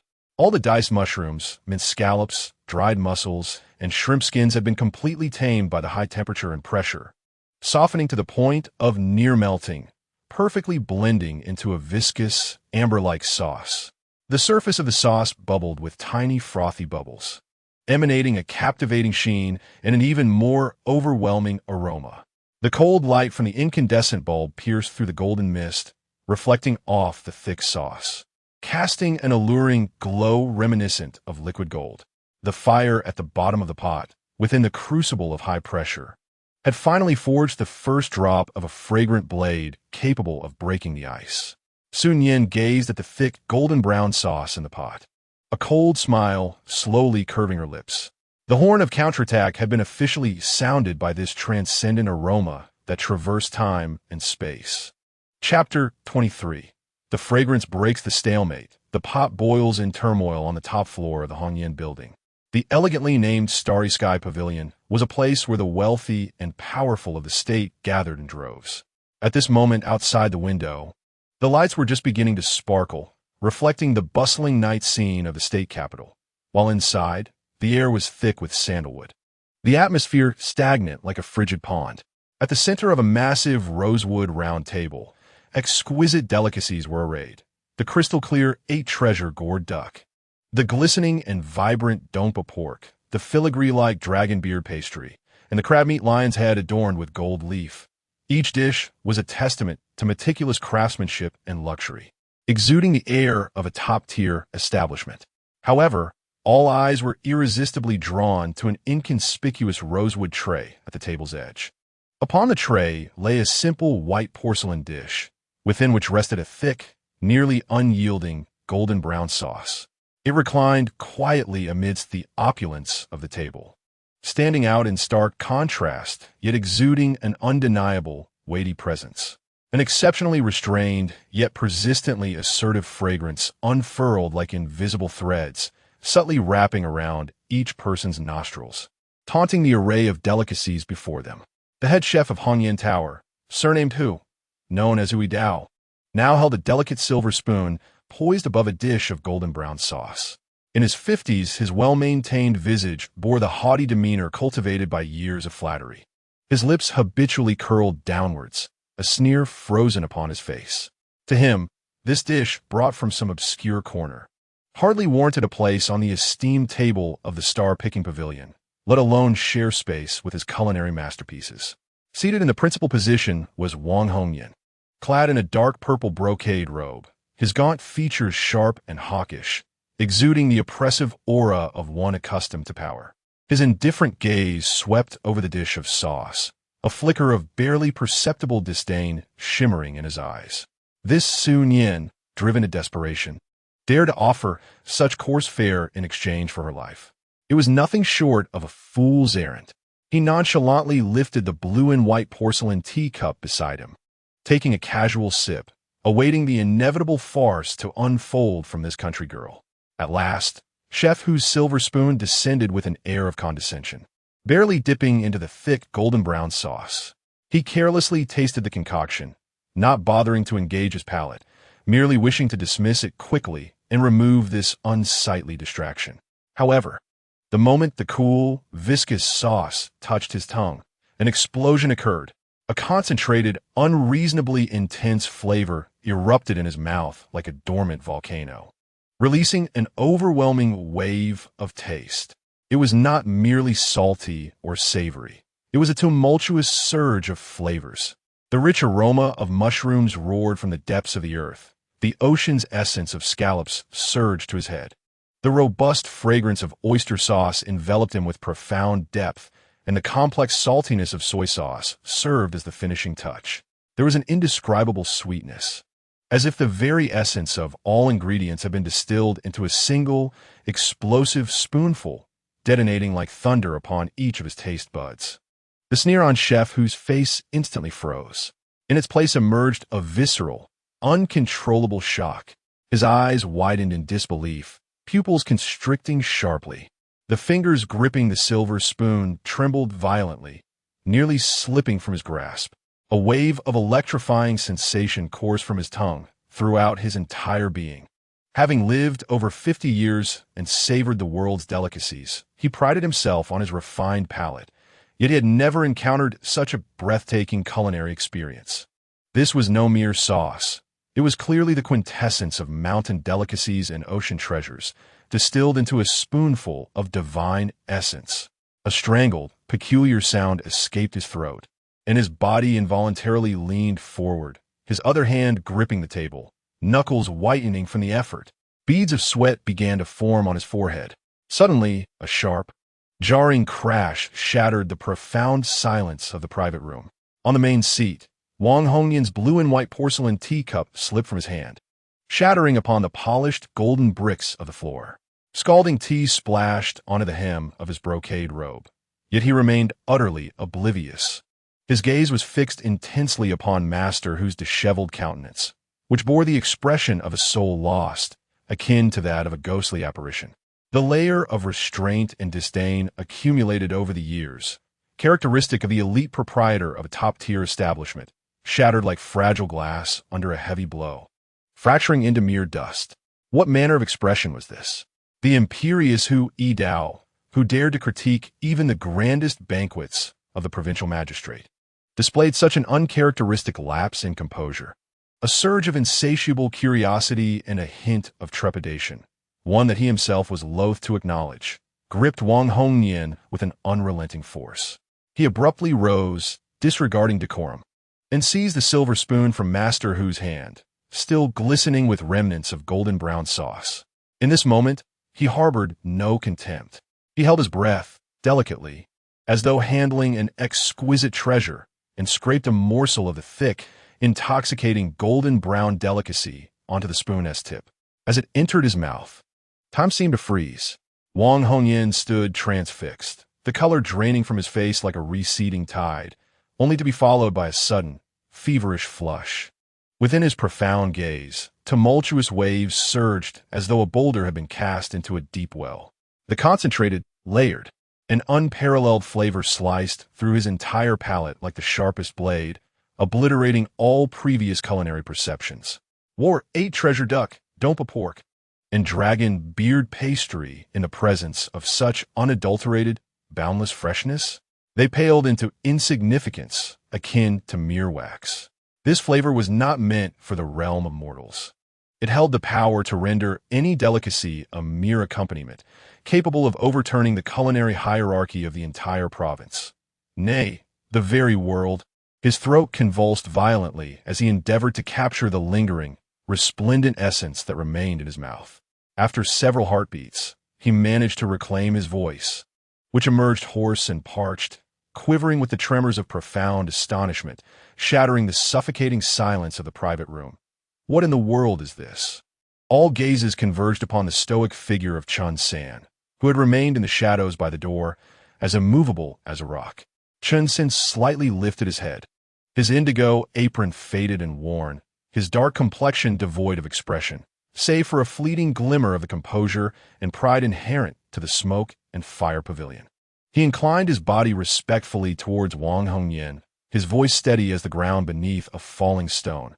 Esteemed Wang, this creation is crafted by our master, Su Nian, and is named 100 Flavors Fresh. He paused, meeting Wang Hongyan's tempestuous gaze with calm assurance.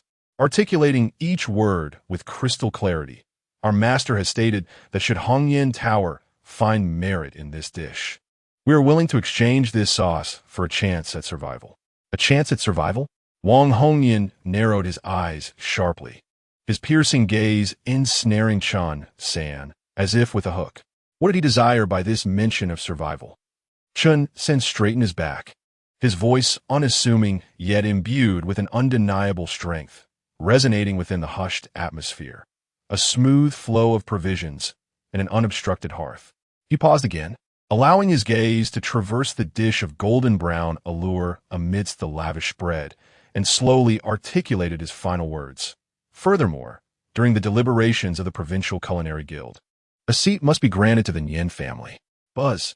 The final sentence, akin to a droplet of water plunged into boiling oil, instantly erupted within the hushed, elegant chamber.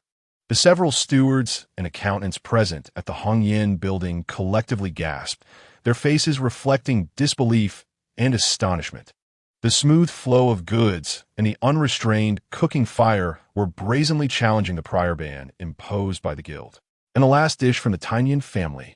It was evidently intended as a stepping stone, a mere small plate of awakens, to forcefully pry open a narrow passage within the highest echelons of the culinary world in this province.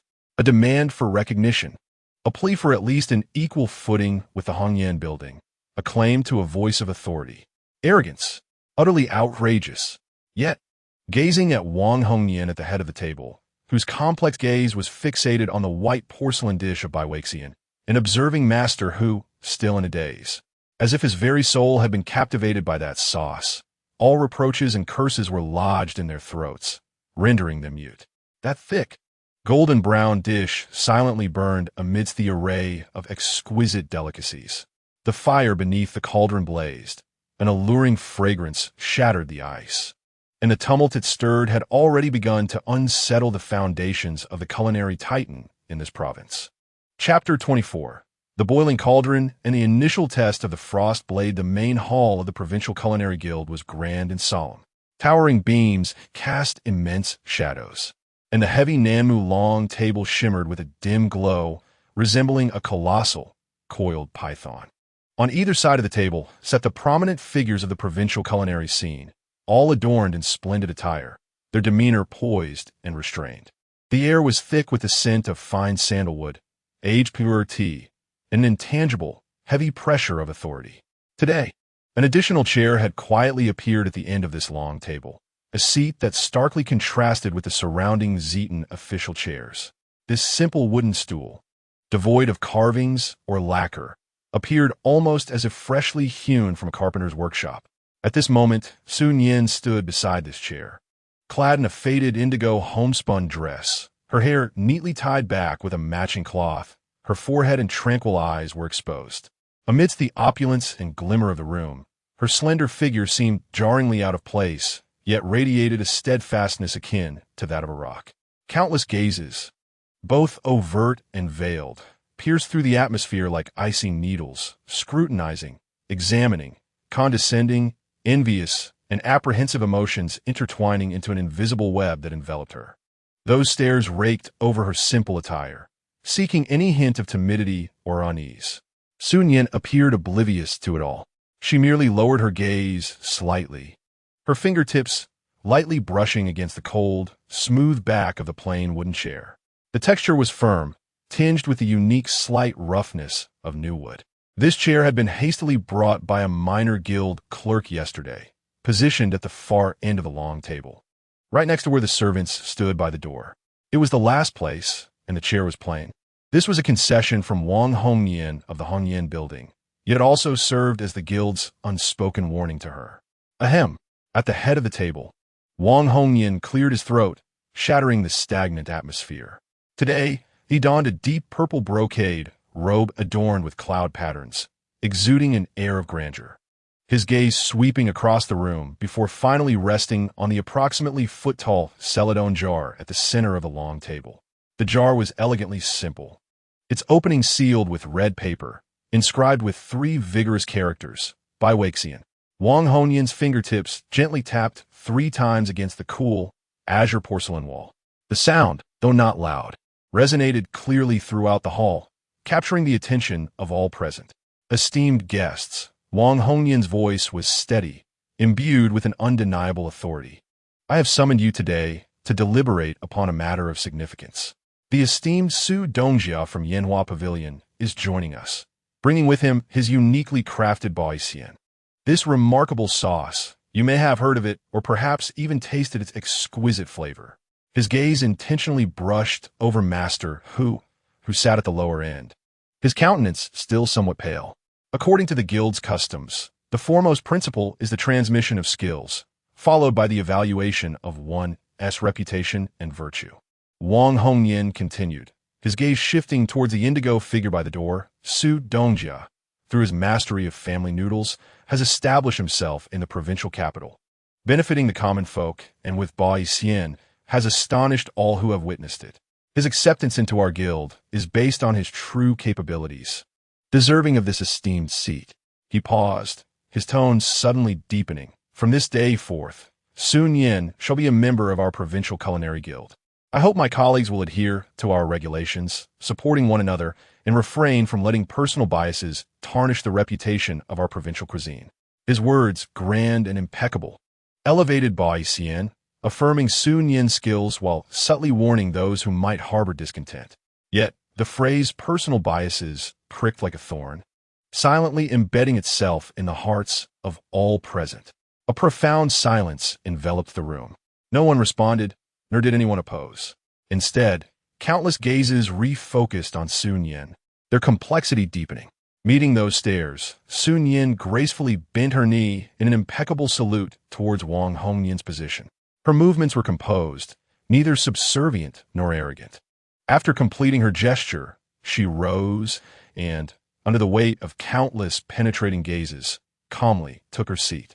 The hard wood of the plain chair pressed against her legs, the chill seeping through her thin garment. The flames beneath the cauldron had finally ignited a first crack within this hall of power. Though seated at the lowest position, she had firmly established her presence. As time flowed swiftly, winter snow melted, and the gentle whispers of spring crept up the willows in the provincial capital. 3 months had sufficed for numerous events to unfold. The scale of Nian family noodle house had doubled, with 10 large stoves working tirelessly. The steam and savory aroma becoming the most prominent landmark in the Western market. The indigo flags, promising a full meal for a mere coin, fluttered at the docks. Street corners and city gates. Chun San stood taller, his dark face reflecting a heavy sense of responsibility and undeniable pride. The staff at Nian Family Noodle House donned matching indigo aprons, walking the streets with newfound respect. Meanwhile, in the elegant chambers on the second floor of Yanhua Pavilion, Su Nian closed the latest blue ledger. Her fingertips glided across the final page of summarized figures. The ink representing revenue had confidently surpassed the red line denoting Hongyan Tower, exceeding even that of an entire long street. Crystal cakes, meat jerky, and an array of exquisite delicacies continued to sell briskly. But it was the unassuming Nian family noodles and the strategically reserved Baoxian sauce, available only for high-end bookings, that truly underpinned this astonishing figure. The vast ocean of the common market had finally surged into waves powerful enough to shake the mighty ship. That evening, in the small hall of the courtyard behind Yanhua Pavilion, the faint aroma of wine mingled with the warm scent of food. At a modest round table sat Su Nian, Su Wenxuan, Su Qiaoer, and the specially summoned Chun San. A few simple home-cooked dishes adorned the table, accompanied by a pot of warm rice wine. This marked the first genuine celebration for the 3 siblings since their expulsion from Linchi village. "Sister, do try this," Su Qiaoer urged, offering a delicate piece of her newly crafted plum blossom cake, petite and charming in its pinkish-white hue. Su Wenxuan, holding a copy of the ledger, wore an expression of mature joy that belied his youth. "Sister, if this momentum continues, we can secure another shop in the eastern part of the city by the second half of the year." Chun San, a man of few words, simply lifted his cup towards Su Nian, tilting his head back to swallow the fiery liquid, his gaze burning with sincerity. A faint yet genuine smile graced Su Nian's face as she raised her cup of warm water. Outside, dusk settled in, and delicate spring snowflakes silently fell, moistening the window panes. In this warm, slightly tipsy atmosphere, a sudden crash echoed. The heavy wooden door of the backyard was flung open with force, and the chilling night wind, laden with snow, rushed in. Chun San's robust figure appeared at the threshold, shoulders and head dusted with undissolved spring snow, his face pale as the snow itself. He gasped, exhaling clouds of white mist, his eyes wide with unprecedented panic and fury. "Master, something has happened." Chun San's voice was hoarse, laced with a sense of urgency that felt as if he were being choked. "The batch of premium coarse wheat flour we ordered from the north has been detained at the Linqing lock." "What?" Su Wenxuan leapt to his feet, the legs of his chair screeching against the brick floor. Su Qiaoer's chopsticks clattered to the table. The warm ambience froze instantly. The Linqing lock. That was the crucial artery for transporting goods between the north and south. Detained there, the smile vanished from Su Nian's face, the warmth in her eyes turning into a frozen abyss. She placed her cup down, the base clinking crisply against the table. "Grain. Once again, grain. Hongyan Tower? The guild? Or yet another hidden menace?" The fire in the furnace blazed brightly, yet someone sought to extinguish it. "What is happening? Explain clearly." Su Nian's voice sliced through the silence, cold and sharp as a blade. Chun San wiped the snow from his face, speaking rapidly. "It's the message from Zhuzi, who risked his life to return. He said that as soon as the ship entered the Linqing lock waters, it was intercepted by the grain transport gang. They claimed to be inspecting for contraband, insisting that our flour was mixed with banned moldy grain. Without further ado, they detained the ship. Zhuzi managed to jump into the river and swim back amidst the chaos. Master, that batch of flour is our supply for the next 2 weeks, along with ingredients for several large restaurants." Su Nian's fingers slowly tightened on the cold tabletop. The Linqing Lock's grain transport gang was a well-crafted trap. This was no ordinary obstruction. It was a calculated, lethal strike aimed directly at the lifeblood of the Nian family's flour mill. Suddenly, she rose, her indigo garments swirling like a gust of cold wind. Chun-san, prepare the horses. Wen Xuan, watch over the shop and take care of Qiao'er. With no further words, she turned and strode towards the kitchen. Behind her, in the warm hall, only Su Wen Xuan's tightly clenched fists, Su Qiao'er's fearful gaze, and Chun-san's heavy, labored breaths remained. Beneath the frigid glow of the incandescent lights, the consistently cool air of the kitchen enveloped Su Nian. She did not approach the refrigerator housing the rare ingredients, nor did she glance at the modern culinary utensils. Instead, her footsteps led her directly to the depths of the supermarket, towards a vast display area. There are hundreds upon thousands of boxes of instant noodles, adorned with vibrant patterns, were meticulously arranged. Braised beef noodles, old jar pickled cabbage noodles, fresh shrimp, fish board noodles. Su Nian's gaze was sharp as that of a hawk, imbued with a resolute determination akin to burning one's boats. She approached a box of fresh shrimp, fish board noodles, and forcefully tore open the sealing tape. The tearing sound pierced the silence with an almost jarring intensity. She reached inside, grasping a pack of noodles in hues of red and yellow. Yet this time, she did not linger. Clutching the package, she hastened towards the modern kitchen on the second floor. The expansive, stainless steel countertop gleamed brilliantly. She placed the pack of noodles upon the surface and seized a pair of sharp kitchen scissors. Snip, snip, snip. The scissors opened and closed with lightning speed. The plastic wrapping was cleanly severed, revealing a square, slightly yellowed noodle block, exuding the aroma of fried grains, along with several small condiment packets.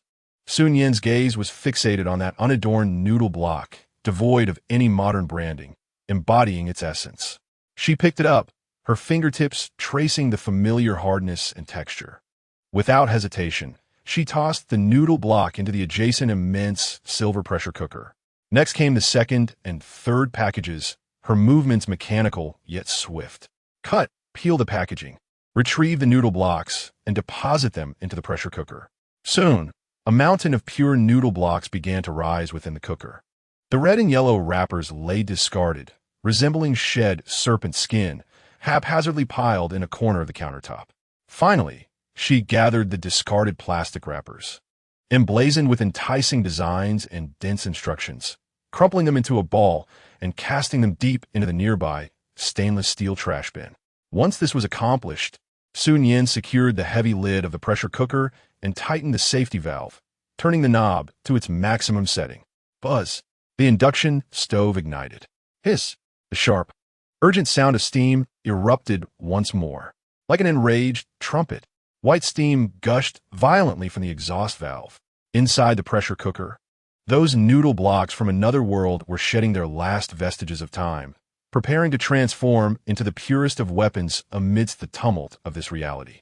Under the cold light of the incandescent bulbs, Su Nian stood before the pressure cooker, exhaling furious steam, her silhouette resembling a statue frozen in time. Her gaze pierced through the swirling white mist, as if she could see at the end of the long street the impending and more ferocious storm about to rise. Meanwhile, at the other end of the long street outside the fireworks pavilion, a magnificent steed, entirely black and strikingly majestic, stood quietly amidst the deepening night and drifting spring snow. Upon its back sat a man clad in dark patterned attire, exuding an air of strength. Standing tall like a pine, the night cast shadows that delineated his profound and austere visage, half his face concealed beneath the hood's shadow. Only his eyes, as deep as a frigid pool, pierced through the swirling snow, precisely locking onto the direction of the backyard of the fireworks pavilion. A peculiar aroma, a blend of rich grainy fragrance and an elusive savor, stubbornly seeped through the cracks of the tightly shut doors and windows, wafting delicately into the air. This scent was domineering and novel, imbued with a wild vitality that seemed foreign to this realm. Not far behind the man, at the brilliantly illuminated entrance of the Hongyan Pavilion, stood Wang Hongyan, the second son of the pavilion's owner, draped in a moon-white brocade robe, idly leaning against the doorframe with a gilded folding fan in hand. He too caught a whiff of that strange fragrance and discerned the focus with which the cloaked man regarded it. The usual nonchalance on Wang Hao's face had faded, replaced by a chilling intensity. He abruptly snapped the gilded fan shut, producing a sharp crack. The jade inlaid on the fan's ribs glimmered with a cold light under the lanterns. He fixated on the cloaked man's concentrated silhouette, then cast a piercing glance at the tightly shut door of the fireworks pavilion-esque backyard, where a venomous glint flickered in his eyes like a serpent-esque tongue. Investigate. Leave no stone unturned. What on earth is that wretched woman's cauldron brewing in her courtyard? Chapter 25. Frost-edged sluice, boiling cauldron, Astartes an alarm at the Qingling sluice. The night wind was not merely a breeze. It was a dull blade scraping against the bones. It carried the damp, fishy scent of the river, swirling up the dried grass and fallen leaves along the bank, ruthlessly striking against faces and bodies alike. The once tumultuous river had surrendered its summer fury, now cloaked beneath a layer of grayish-white, murky ice with sluggish, wailing undercurrents writhing beneath. The massive stone sluice resembled the cold teeth of a beast, silently clenching in the river's center, where the murky waters entwined with shattered ice emitted a disquieting gurgle. Several heavily laden cargo boats lay anchored in the sheltered bay by thick iron chains, their hulls groaning under the pressure of the ice. On one vessel, a deep blue flag embroidered with incantations stood rigid on the mast, frozen in the biting night wind, crackling defiantly against the elements. On the shore, several pine resin torches were plunged into the frozen earth, their flames wildly flickering in the gusts, producing sharp crackling sounds as shadows danced erratically, casting ghostly figures. Su Nian stood at the forefront, her indigo coarse cloth dress clinging tightly to her form in the frigid wind, outlining her slender yet upright spine. The flickering torchlight illuminated her frostbitten cheeks and tightly pressed lips, with delicate frost clinging to her long eyelashes. She silently regarded the group, blocking her path. The foremost leader of the cargo gang, clad in a greasy, shining sheepskin coat and wearing a tattered dogskin hat askew on his head, revealed a rugged, dark visage beneath the brim, his eyes murky like stirred mud, exuding a sense of brutishness and greed, with a pungent odor of cheap liquor on his breath.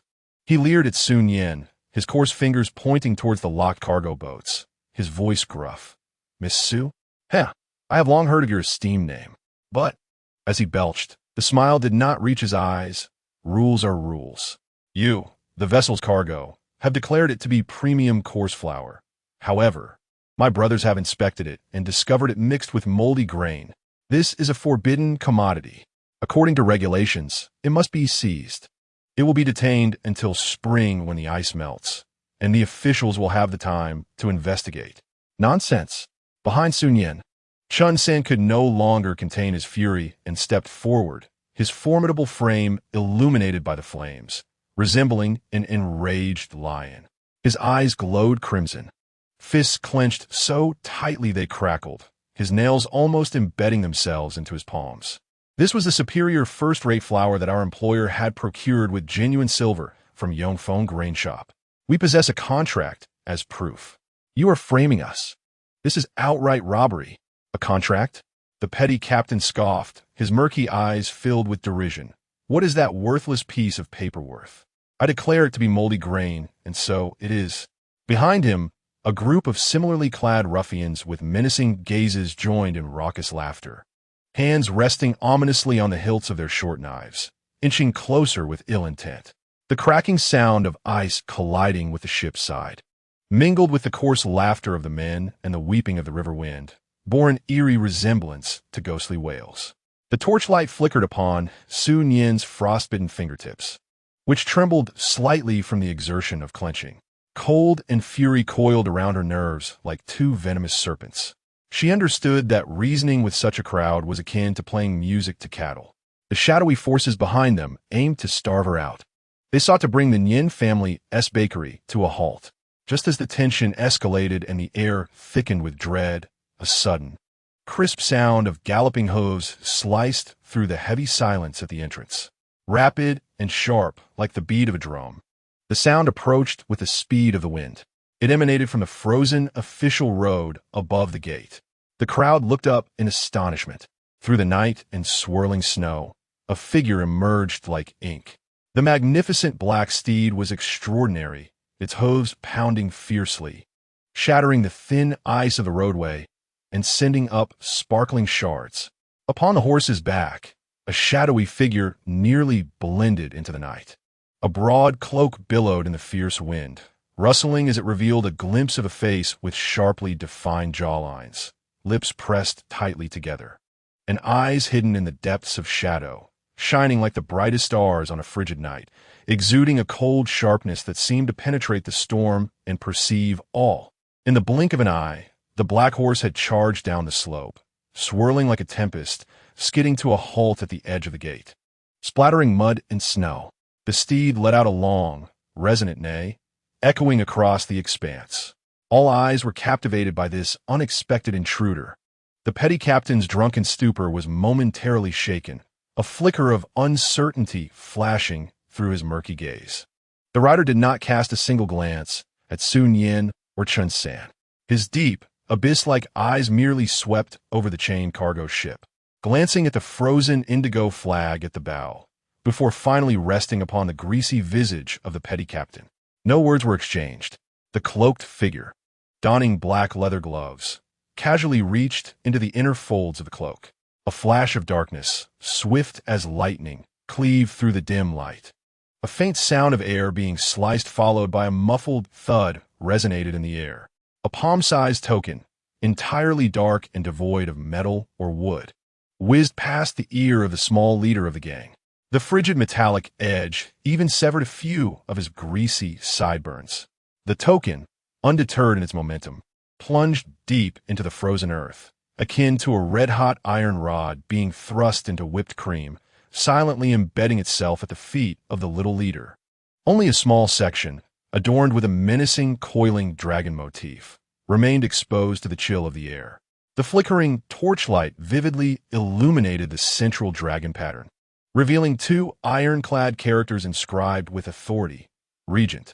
The small gang leader's eyes nearly bulged from their sockets, fixated on the token at his feet, as if he had encountered a living embodiment of death itself. The murky glaze in his eyes was instantly supplanted by an overwhelming dread. His legs buckled, and with a thud, he collapsed to the ground, trembling as though he were a leaf caught in a tempest, his teeth chattering audibly.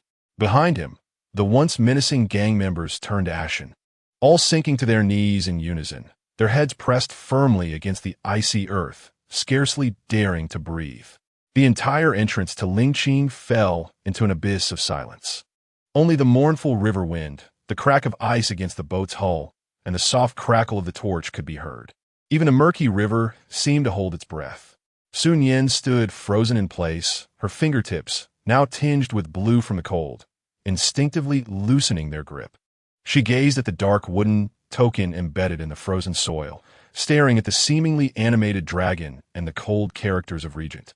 A profound, chill, and tumultuous wave of emotion surged from the depths of her heart. Was it him? The figure cloaked in black at the end of the snowy street? Regent Xiaoyan, the figure on horseback, cloaked in black, finally turned his deep-set gaze towards Su Nian. His eyes, calm yet carrying an invisible, suffocating weight of authority, did not descend from his mouth, nor did he utter a word. He merely inclined his chin slightly, indicating the thick iron chain securing the boat. Without a word, the kneeling gang leader reacted as though branded by a hot iron, scrambling towards the chain, shouting hoarsely, "Hurry! Unlock it! Release the boat! Release the boat!" His voice quivered with sheer terror. In the kitchen, the cold, bright light of the incandescent bulb streamed steadily. The massive silver pressure cooker stood silently on the gleaming stainless steel countertop. The pot retained warmth, yet the previously sharp and jarring sound of steam, akin to a beast in rage, had vanished completely. At the exhaust valve, the final wisps of barely perceptible white steam dissipated into the still air. Su Nian's figure appeared before the pot. Her consciousness had just detached from the chilling and thrilling scene at the Lingqing entrance. Her fingertips still seemed to bear the coldness of the frozen earth and the vibrations from the token's insertion. However, Her gaze had already regained its customary calmness and sharpness. She donned thick, heat-resistant gloves, her hands firmly grasping the cold handles of the pressure cooker. With a click, the safety valve was released. No gas erupted forth. Taking a deep breath, she exerted herself and lifted the heavy lid. To her surprise, no tumultuous steam or intense aroma burst forth as anticipated. Only a gentle warmth, imbued with the pure aroma of toasted grains, wafts through the air like the first breath of spring after the melting snow. Beneath the incandescent light, the scene within the pot is vividly revealed. There are no bubbling sauces, no melting ingredients, only a pot brimming with unadulterated dough. Stripped of all modern packaging, inked hues, and enticing designs, it presents itself in its purest form. These dough pieces are no longer the rigid, angular shapes of memory. Under the intense heat and pressure, each piece has slightly expanded and unfurled, the edges forming a natural, irregular curve. The color is no longer a vibrant gold, but rather a more understated, warm off-white, reminiscent of the first snow of early winter or exquisite mutton fat jade, glistening softly under the light. The texture has transformed from sheer hardness to a fluffy resilience, with countless minute pores evenly distributed throughout, as if they could breathe. They lie serenely within the vast silver pot, stripped of superficial adornments and cleansed of worldly clamor, leaving behind the most primal and pure essence of dough. Like a silent rebirth, they have metamorphosed from industrial artifacts of another realm into the most humble sustenance of this world. The frost and snow emerge anew, untouched by dust.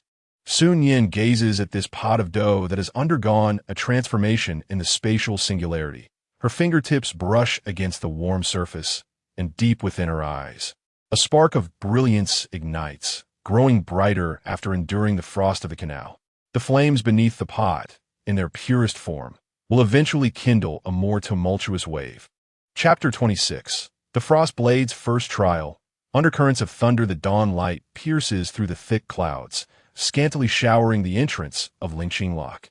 A night of biting winds and frost has left the river surface fractured, the ice crushed by the heavy hull of a grain ship, emitting a painful crunching sound. The murky river water swirls with ice shards, gushing through the crevices of the lock. The grain boat, adorned with a deep indigo flag bearing the character for Nian, sits low in the water, akin to a colossal beast breaking free from its cage, gradually turning its bow towards the direction of the prefecture. The side of the vessel still bears the deep imprints left by the iron chains of the grain transporters from the previous night, resembling unhealed scars in the morning light. Chun San stands on the frozen, hard ground at the water's edge, watching the grain ship fade into the distance until the small blue flag becomes a blur at the edge of his sight. He instinctively tightens his grip on the cold, hard object, the ebony token, hidden in his sleeve. The dragon-patterned edges press against the fabric, still clearly digging into his palm, evoking a sensation akin to being burned. The deep, abyss-like gaze of the man in the dark attire, the muffled thud of the token embedding into the frozen earth, and the scene of the grain transport leader collapsing in a pitiful heap flash before his eyes, causing his heart to race. "Master," he swallows hard, his voice rasping with the gravel of survival and a hint of uncontainable awe as he turns to Su Nian, the noble woman beside him. He longs to inquire about the meaning of the token, to ask why she intervened, and how to navigate the overwhelming complexities of the situation. "Put it away." Su Nian's voice rings clear and crisp, decisively interrupting his unfinished thoughts. She does not look at Chun San, her gaze remaining fixed on the river. The shattered ice collides and compresses against one another, floating and sinking within the murky current, reflecting a biting, cold light. The 5 characters Regent Wang Xiao silently rolled off her tongue, bearing an immense weight. This name is akin to arsenic wrapped in honey, a ladder to ascend to greatness. Yet it can also be a battlefield that leaves no trace of the fallen. The fleeting glimpse of assistance from last night was far from benevolent. It bore the mark of superiority. This small fish, recently stirring up waves in the state capital, had already fallen into the gaze of an unfathomable giant. No more mention, no more thought. Su Nian withdrew her gaze and turned to Chun San, her eyes tranquil as a deep pool, yet imbued with an undeniable force. The grain transport had encountered a setback, but the route was temporarily clear. However, in light of this incident, the watchful eyes lurking in the shadows would only increase in number and venom. Over at the noodle shop, additional hands were assigned to ensure round-the-clock vigilance. Not a single grain could afford another mistake. Yes, rest assured, boss. Chun Sin nodded vigorously, clutching the token in his sleeve tighter, as if holding a scalding hot potato or a talisman for survival. He understood the weight of the boss's words. In the western market of the state capital, the Nian family's noodle shop reignited its roaring furnace.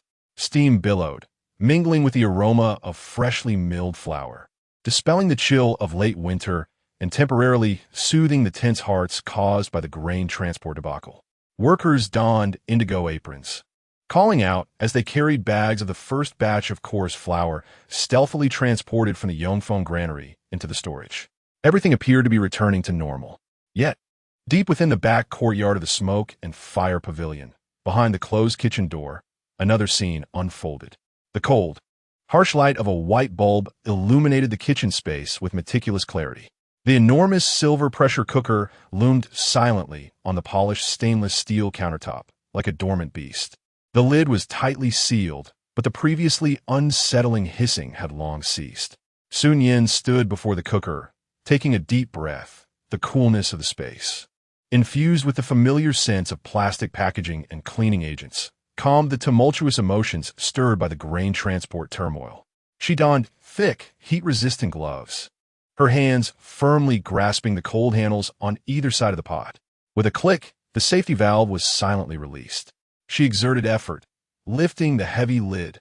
Instead of the anticipated surge of steam and overwhelming aromas, only a warm, pure, and rich scent of toasted grains emerged, reminiscent of the first stirrings of life emanating from the earth after the melting of early spring snow, gentle yet impossible to ignore, instantly filling the entire space. Inside the pot, the scene was vividly revealed. A full pot, the purest of flatbreads, stripped of all modern packaging, ink colors, and enticing designs. They no longer bore the industrial, boxy shapes from her memories. Under the high temperature and pressure, each piece of flatbread seemed to have been reborn, gently puffed and expanded, with edges displaying a natural, irregular curvature, akin to rocks smoothed by the elements. The color had shifted from a glaring gold to a more subdued, warm off-white, reminiscent of the first snowfall in early winter or of exquisite mutton fat jade, glistening softly under the cold white light. The texture no longer bore pure hardness. It had transformed into something fluffy yet resilient, with countless tiny, uniform air pockets throughout, as if it could breathe, harboring the most primal vitality. They lay quietly within the vast silver cauldron, stripped of their ostentation, returning to their essence. From the clamor and extravagance of otherworldly creations, they transformed into the most unpretentious sustenance of existence. The first frost and snow blossomed, untouched by dust. Su Nian held her breath, her fingertips quivering ever so slightly, gently brushing over the warm, smooth surface of the topmost piece of bread. The texture was dry yet somewhat coarse, embodying the grain-esque purity. She carefully broke off a small piece and brought it to her mouth. With a crisp sound that was exceedingly subtle yet remarkably clear, it resonated in the silence. A delightful note. The tips of her teeth broke through the slightly charred, crispy exterior, revealing a softer, fluffier interior. Absent were the intense saltiness imparted by modern seasonings, and the false allure concocted by artificial flavors. Instead, there was only the most unadulterated, primal, and commanding aroma of wheat. The fragrance was rich and clean, reminiscent of a sun-drenched wheat field, imbued with the warmth of the earth and the essence of sunlight, exploding in her mouth. Following that was the natural, profoundly satisfying sweetness that emerged as the grain starch mingled with her saliva, lingering delicately at the back of her throat. Pure, potent, sufficient to soothe the most ravenous of stomachs, awakening the most instinctual sense of fulfillment.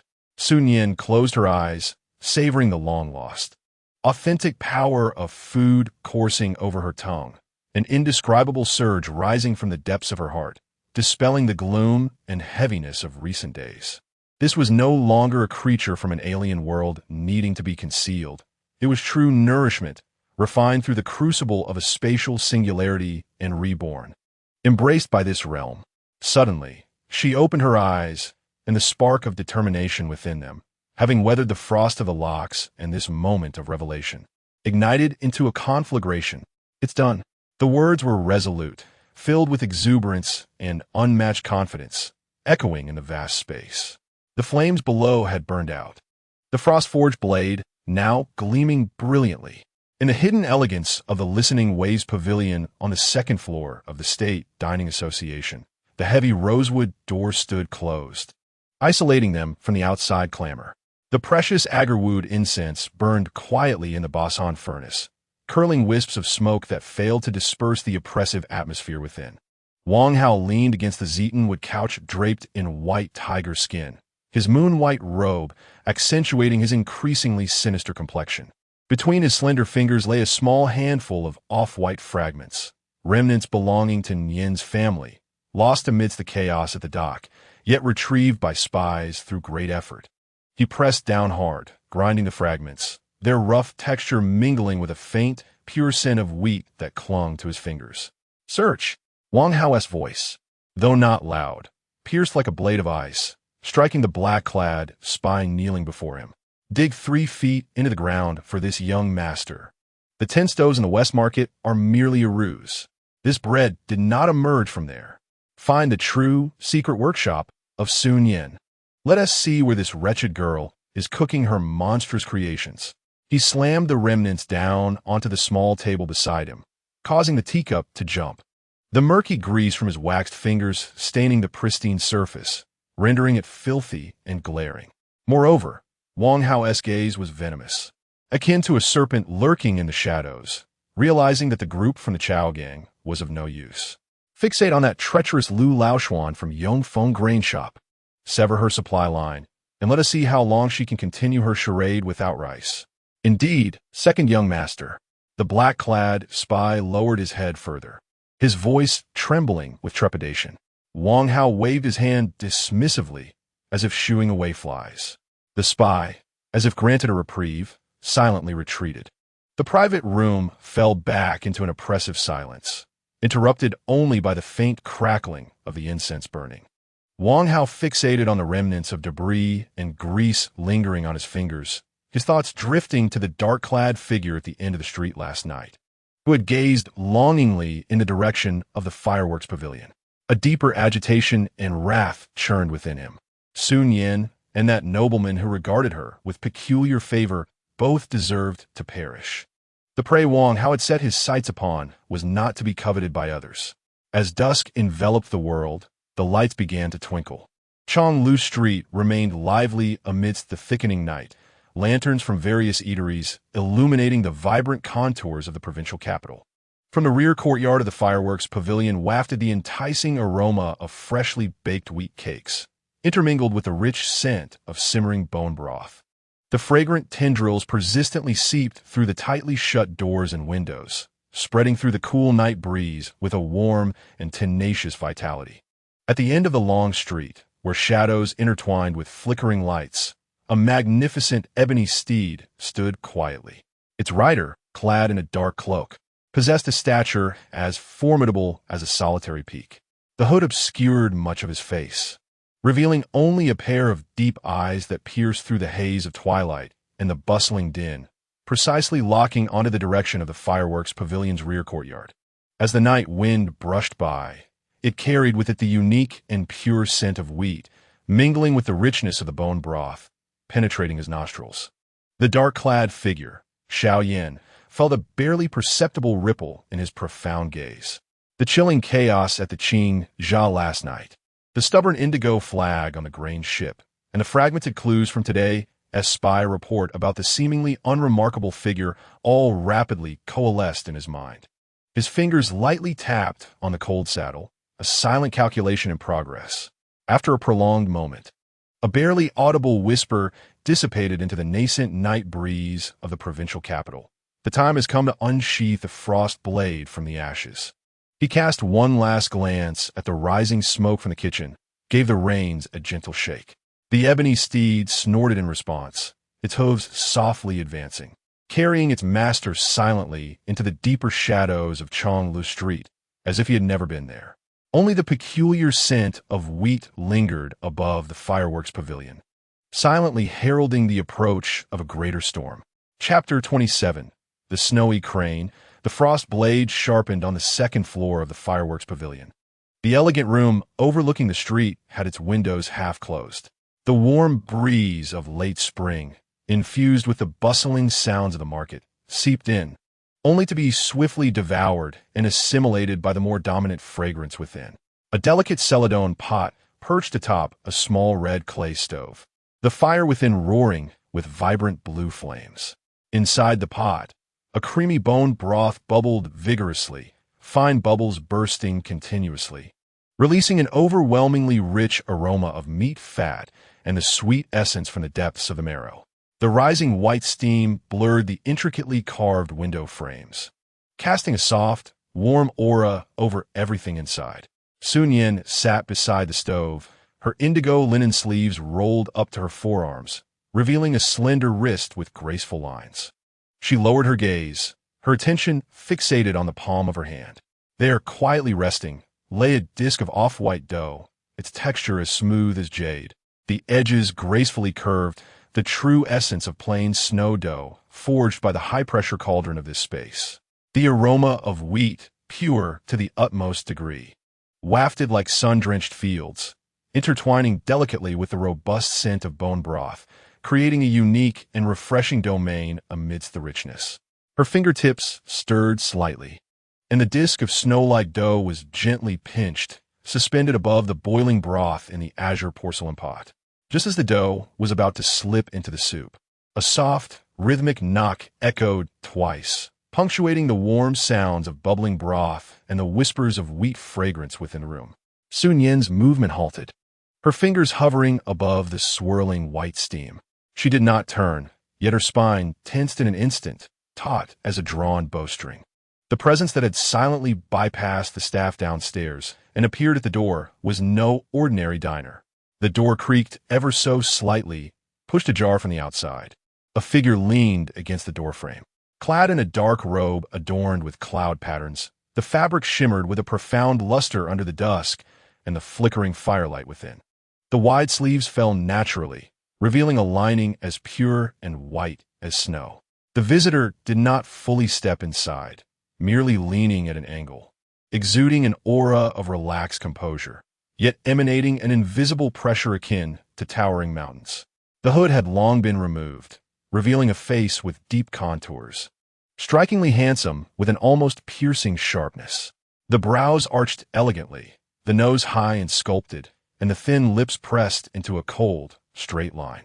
Most arresting were the eyes, deep as a frigid pool, now piercing through the swirling steam, unflinchingly resting upon Su Nian's fingertips, upon that snow-like disk of dough, ultimately settling on the bubbling, creamy broth within the pot. It was Xiaoyan, the regent, Xiaoyan. His unfathomable gaze bore no emotional fluctuations, only a cold, pure scrutiny, as if appraising a rare weapon. As his gaze swept across the disk of snow dough, a fleeting yet penetrating glimmer passed through his eyes. So fragrant, he spoke, his voice low and rich, akin to the deepest string plucked from a fine guqin, reverberating slowly through the serene room perfumed with bone broth and wheat scent. Those simple words carried an invisible force, instantly seizing all the air within the room. His gaze finally shifted from the pot to Su Nian's tranquil profile, his deep gaze probing from a position of authority.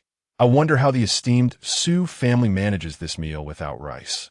He deliberately emphasized the words without rice, a faint, cold curve gracing his lips. Are you perhaps able to alleviate the hunger caused by the autumn floods? The phrase autumn flood struck like invisible ice picks, piercing Su Nian's eardrums. This was no ordinary pleasantry or mere praise for delicacies. It was a blatant test, laden with the heavy weights of national significance and overwhelming power.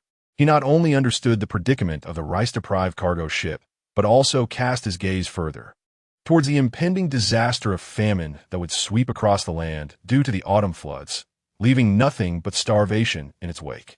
Su Nian's heart contracted violently within her chest, as though gripped by an invisible hand. The fingertips concealed within her sleeve had stealthily tightened around the cold, unyielding contour of the electric baton. A chill surged from her tailbone to the crown of her head. This man was far more perilous than she had anticipated. His fixation extended well beyond the exquisite aromas of the fireworks pavilion. Yet, her countenance remained tranquil and unperturbed. The fingertips poised above the simmering broth exhibited not a quiver. She slowly turned her head, meeting Xiao Yan's inscrutable gaze, which seemed capable of devouring all light. The flickering firelight danced in her clear pupils, akin to stars cast into a deep pool, small yet astonishingly luminous. The noble visitor's late-night arrival illuminated the fireworks pavilion. Su Nian's voice rang clear and melodious, reminiscent of jade chimes, cutting through the heavy atmosphere with remarkable clarity. She refrained from directly addressing the weighty inquiry, instead gently releasing her grip. The pristine, snow-like dough sheet drifted silently into the jade-green pot, submerging itself in the frothy, creamy broth. A barely audible sound accompanied its descent. The moment the dough sheet met the broth, a wondrous transformation unfolded. The once fluffy and slightly firm dough seemed to be imbued with life, rapidly softening, expanding, and saturating with the rich, steaming bone broth at a visibly discernible pace. Countless minuscule pores greedily absorbed the creamy liquid, rendering the dough translucent and imbued with a warmth akin to jade. Simultaneously, a more potent and purer aroma of wheat, mingled with the savory richness of the bone broth, erupted forth like a long-simmering volcano, breaking through the misty steam with a resounding explosion.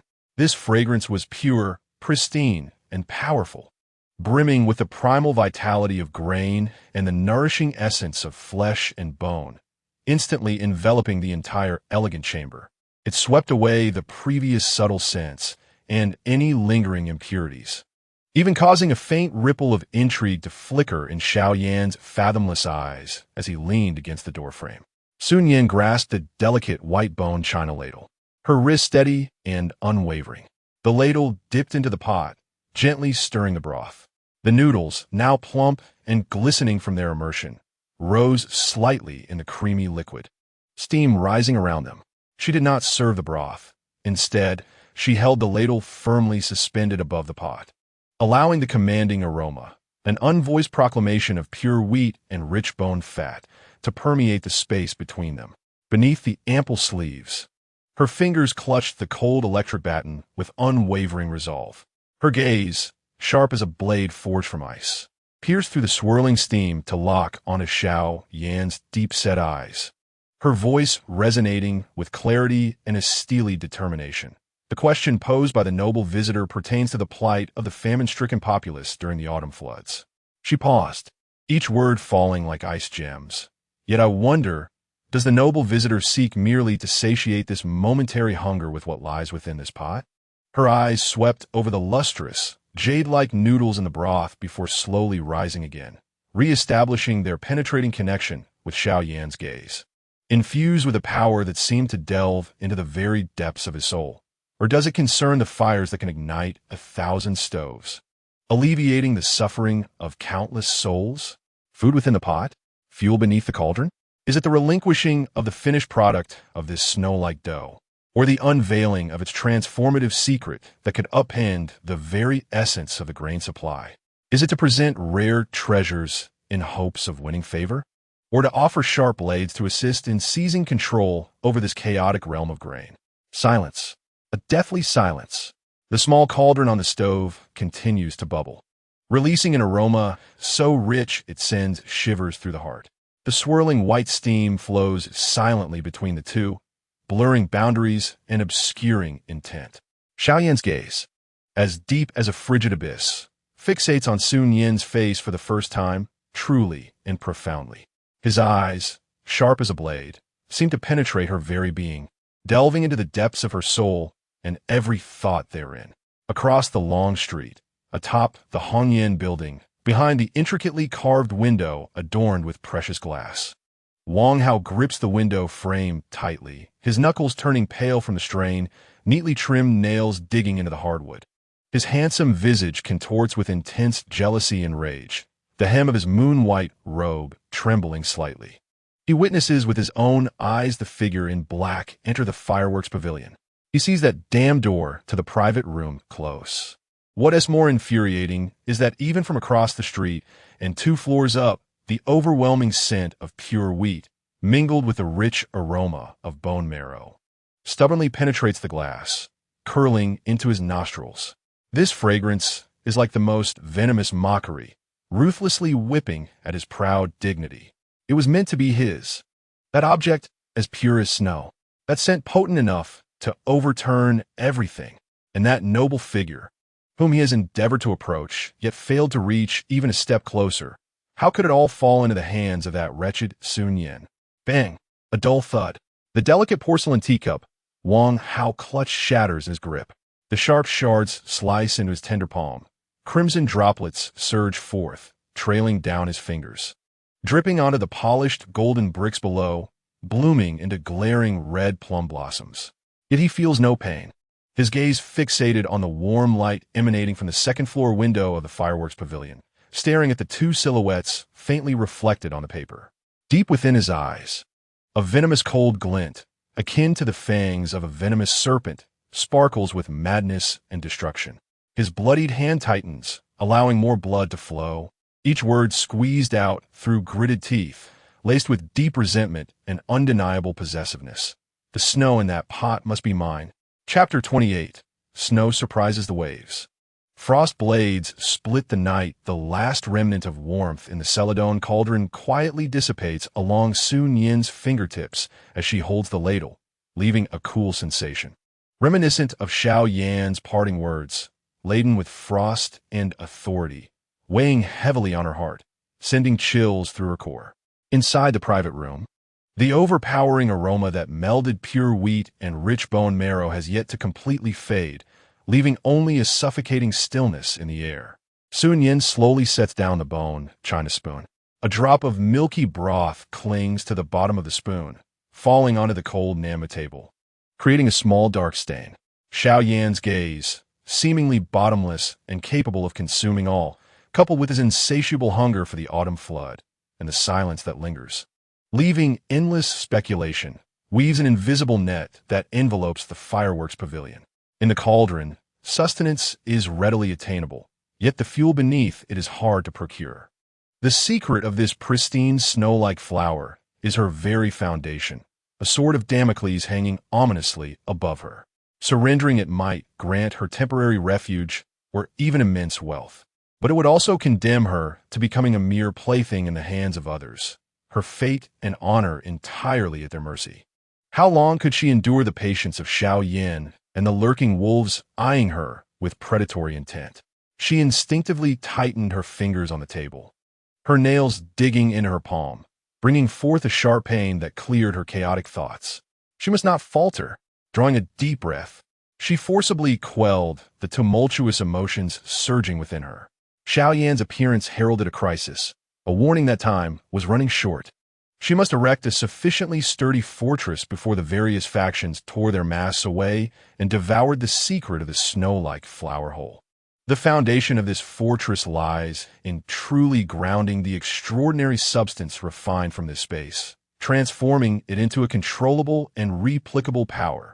With determination, she rose abruptly, her indigo garments swirling in the chilly air as she strode resolutely towards the backyard. The warmth and fragrance of the elegant room were left behind, replaced by the crisp night breeze and the richer aroma of wheat infused with earth and firewood. In the expansive backyard, 10 enormous iron cauldrons, hastily erected, replaced the tranquility of yesteryears. Beneath each cauldron, the embers in the furnace still glowed faintly, radiating a dim red light and warmth. The moonlight, cold as frost, cascaded silently, cloaking everything in a hazy silver sheen. Su Nian approached the nearest massive cauldron. The edge of the immense wooden lid still glistened with tiny droplets of water. She extended her hand, her fingertips brushing against the rough, icy wood, and with a sudden exertion of strength, bang, the heavy lid was lifted, crashing onto the adjacent support with a muffled thud. The moonlight streamed unabated into the cauldron, revealing a scene of gentle, pure white. It resembled freshly fallen snow, or perhaps the crystallization of moonlight. Inside the cauldron lay a bountiful supply of flour, having undergone initial refinement in a high-pressure cooker, and solidified in this giant cauldron with locally sourced coarse wheat flour, perfected according to her meticulously tested proportions. The ivory-colored dough was stacked high, glistening softly under the moonlight. Each piece was fluffy and resilient, countless tiny pores evenly distributed, as if silently breathing. The fragrance of wheat, pure to its core, mingled with the unique smoky aroma from the burning wood at the cauldron's base, surging forth like a tidal wave. This scent was overwhelming, pure, and vibrant, instantly overpowering the damp chill of the night dew, pervading the entire backyard, even subtly eclipsing the lingering essence of bone broth in the front hall. Su Nian gazed at the towering mound of snow-like flour beneath the moonlight, and the weight of recent days finally yielded a crack of relief. It worked. The seeds refined from this space had finally taken root in this land, transforming into a controllable torrent. Sister, it worked. It really worked. Su Nian's excited voice rang out from beside another cauldron. He was struggling to lift another lid, his small face dusted with flour, glimmering brilliantly in the moonlight, his eyes sparkling with amazement. He cupped a generous handful of freshly made, still warm, snow-like dough, presenting it with a sense of pride before Su Nian. Behold, following the recipe you provided, I used only locally sourced coarse wheat flour, without a trace of the ethereal powder, he said, pointing to the remnants of the basic ingredient package from the spatial realm. By mastering the cooking technique and kneading method, it can still be achieved. Although the aroma is slightly less potent than that extracted from the spatial realm, this is grain we have cultivated ourselves. Su Nian's voice quivered with excitement. The dough in his hands, a dull, off-white hue and slightly coarse in texture, exuded an authentically pure wheat fragrance, undeniably real. This signified that even in the absence of the spatial realm's miraculous pressure cooker, with a grasp of the essential proportions and techniques, and utilizing local ingredients, one could continuously produce this revolutionary snow-like dough. Su Nian accepted the dough from her brother, her fingertips savoring its warm, rough texture as she brought it closer to her nose for a deep inhalation. The pure aroma, imbued with the essence of sunlight and earth, lacked the overpowering nature of the spatially refined delicacies, yet offered a tangible sense of authenticity. The icy chill within her, ignited by Xiao Yan, was finally dispelled by this palpable flame of hope, igniting a brilliant blaze. Excellent job, Nian, Su Nian exclaimed, her voice filled with a long-lost exhilaration. With this localized technique, the existence of the spatial realm would remain more concealed, and the foundation of the snow-like dough would become even more robust. The kindling beneath the cauldron had finally ignited. She surveyed the towering heaps of snow-like dough within the 10 massive cauldrons under the moonlight, akin to inspecting a newly formed elite squadron. Chun San, accompanied by his most trusted aides, was carefully packing the cooled dough into specially designed, thick, moisture-resistant wooden boxes, their movements imbued with reverence and strength. Just at that moment, filled with hope and vigor, a series of long, piercing gongs echoed from afar, shattering the midnight silence of the prefectural capital. Almost simultaneously with the last gong's toll, several swift and vicious shadows, akin to venomous serpents, leaped down from the towering walls of the backyard without warning. They landed soundlessly, like phantoms, their movements so swift that they left only fleeting traces behind. The leader, particularly small yet fierce, possessed eyes that glimmered with a wolfish green light in the darkness. With unwavering determination, he landed and, without hesitation, darted toward the nearest massive cauldron, aiming for the wooden box containing the freshly packed dough, its lid yet to be secured. Inside, the snow-like dough, bathed in moonlight, formed a mountain, radiating an enticing, pure luster. Dog's courage. Chen San's roar erupted like thunder. Reacting swiftly, he seized a hefty door beam and swept it toward the shadow. However, the leading figure was even faster. He did not flinch or evade, but rather twisted his body in an uncanny manner, evading Chen San's powerful strike at an incredible angle. In that instant, a hand, as thin and sharp as an eagle's claw, lunged toward the box, its fingers mere inches from grasping the jade-like, snow-like dough. As the culmination of countless efforts, carrying the weight of future hopes, was on the verge of falling into the hands of a thief, the moment hung precariously in the balance. As the shadowy figure extended its eagle-like claws, poised to touch the warm surface of the flatbread, its movement abruptly froze as if ensnared by an invisible frost. The corner of its eye, irresistibly drawn like a magnet, fixated on the deep crevices of the piled flatbreads. The moonlight, cold and clear, illuminated a corner inadvertently pressed down by several plain flatbreads, a small fragment of a plastic film that had lost its vibrant colors, its edges curling, dusted with a hint of flour. Upon the film lingered a blurred yet discernible half-shrimp pattern alongside a few incomplete square characters. Fresh shrimp board. The faded design and fragmented text bore the mark of another realm, exuding an eerie aura that clashed with the moonlight, the flatbread, and the ancient courtyard. The pupil of the leading shadow contracted in response to this surreal and astonishing sight, as if struck by an unseen hammer. A surge of horror and absurdity erupted from the depths of its soul, halting all actions and thoughts in that singular moment. Beneath the towering mound of plain flatbreads lay an imprint from another world. Just as shock cascaded through him, plunging him into a fleeting void, Su Nian, who had stood like a rock beside the massive cauldron, gleamed with cold determination in her eyes. This was the moment she had awaited. No one perceived her movement. They merely sensed the air behind her ripple as though disturbed by water. A frigid, pallid light, unlike any found in the earthly realm, sliced through the night like a frost blade, unexpectedly parting behind her. In an instant, it enveloped her figure. The next moment, Su Nian appeared like a specter behind the dazed leader of the shadows. A slender hand, imbued with terrifying power, clamped onto the fatal pressure point at the nape of his neck with a sound reminiscent of air being torn apart. Crack! A chilling echo of dislocated joints resonated. The shadow leader emitted no sound. The astonishment in his eyes rapidly transformed into emptiness as his body slumped lifelessly. The cold, pallid portal behind Su Nian opened silently, resembling the gaping maw of an abyss, instantly devouring the incapacitated form. The incandescent cold light, akin to a frost blade drawn from its sheath, illuminated half of her face, stark and icy, while simultaneously casting a glow upon the remaining black-clad figures, who gazed back with an unbounded terror akin to encountering a malevolent specter from the depths of the underworld. Chapter 29. Frigid snow, shocking frost. In the tear of the dark night, the cold, pallid light of the otherworldly portal closed abruptly, like a frost blade rending the night. The instant it consumed the leader of the black-clad figures. The extreme brightness and the ensuing absolute darkness created a striking visual contrast, searing the retinas of all present like a red-hot branding iron, leaving behind a painful afterimage.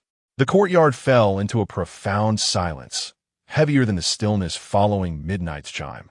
As if pressed down by an unseen boulder, the air seemed to solidify into a block of ice, halting even the mournful whispers of the night wind.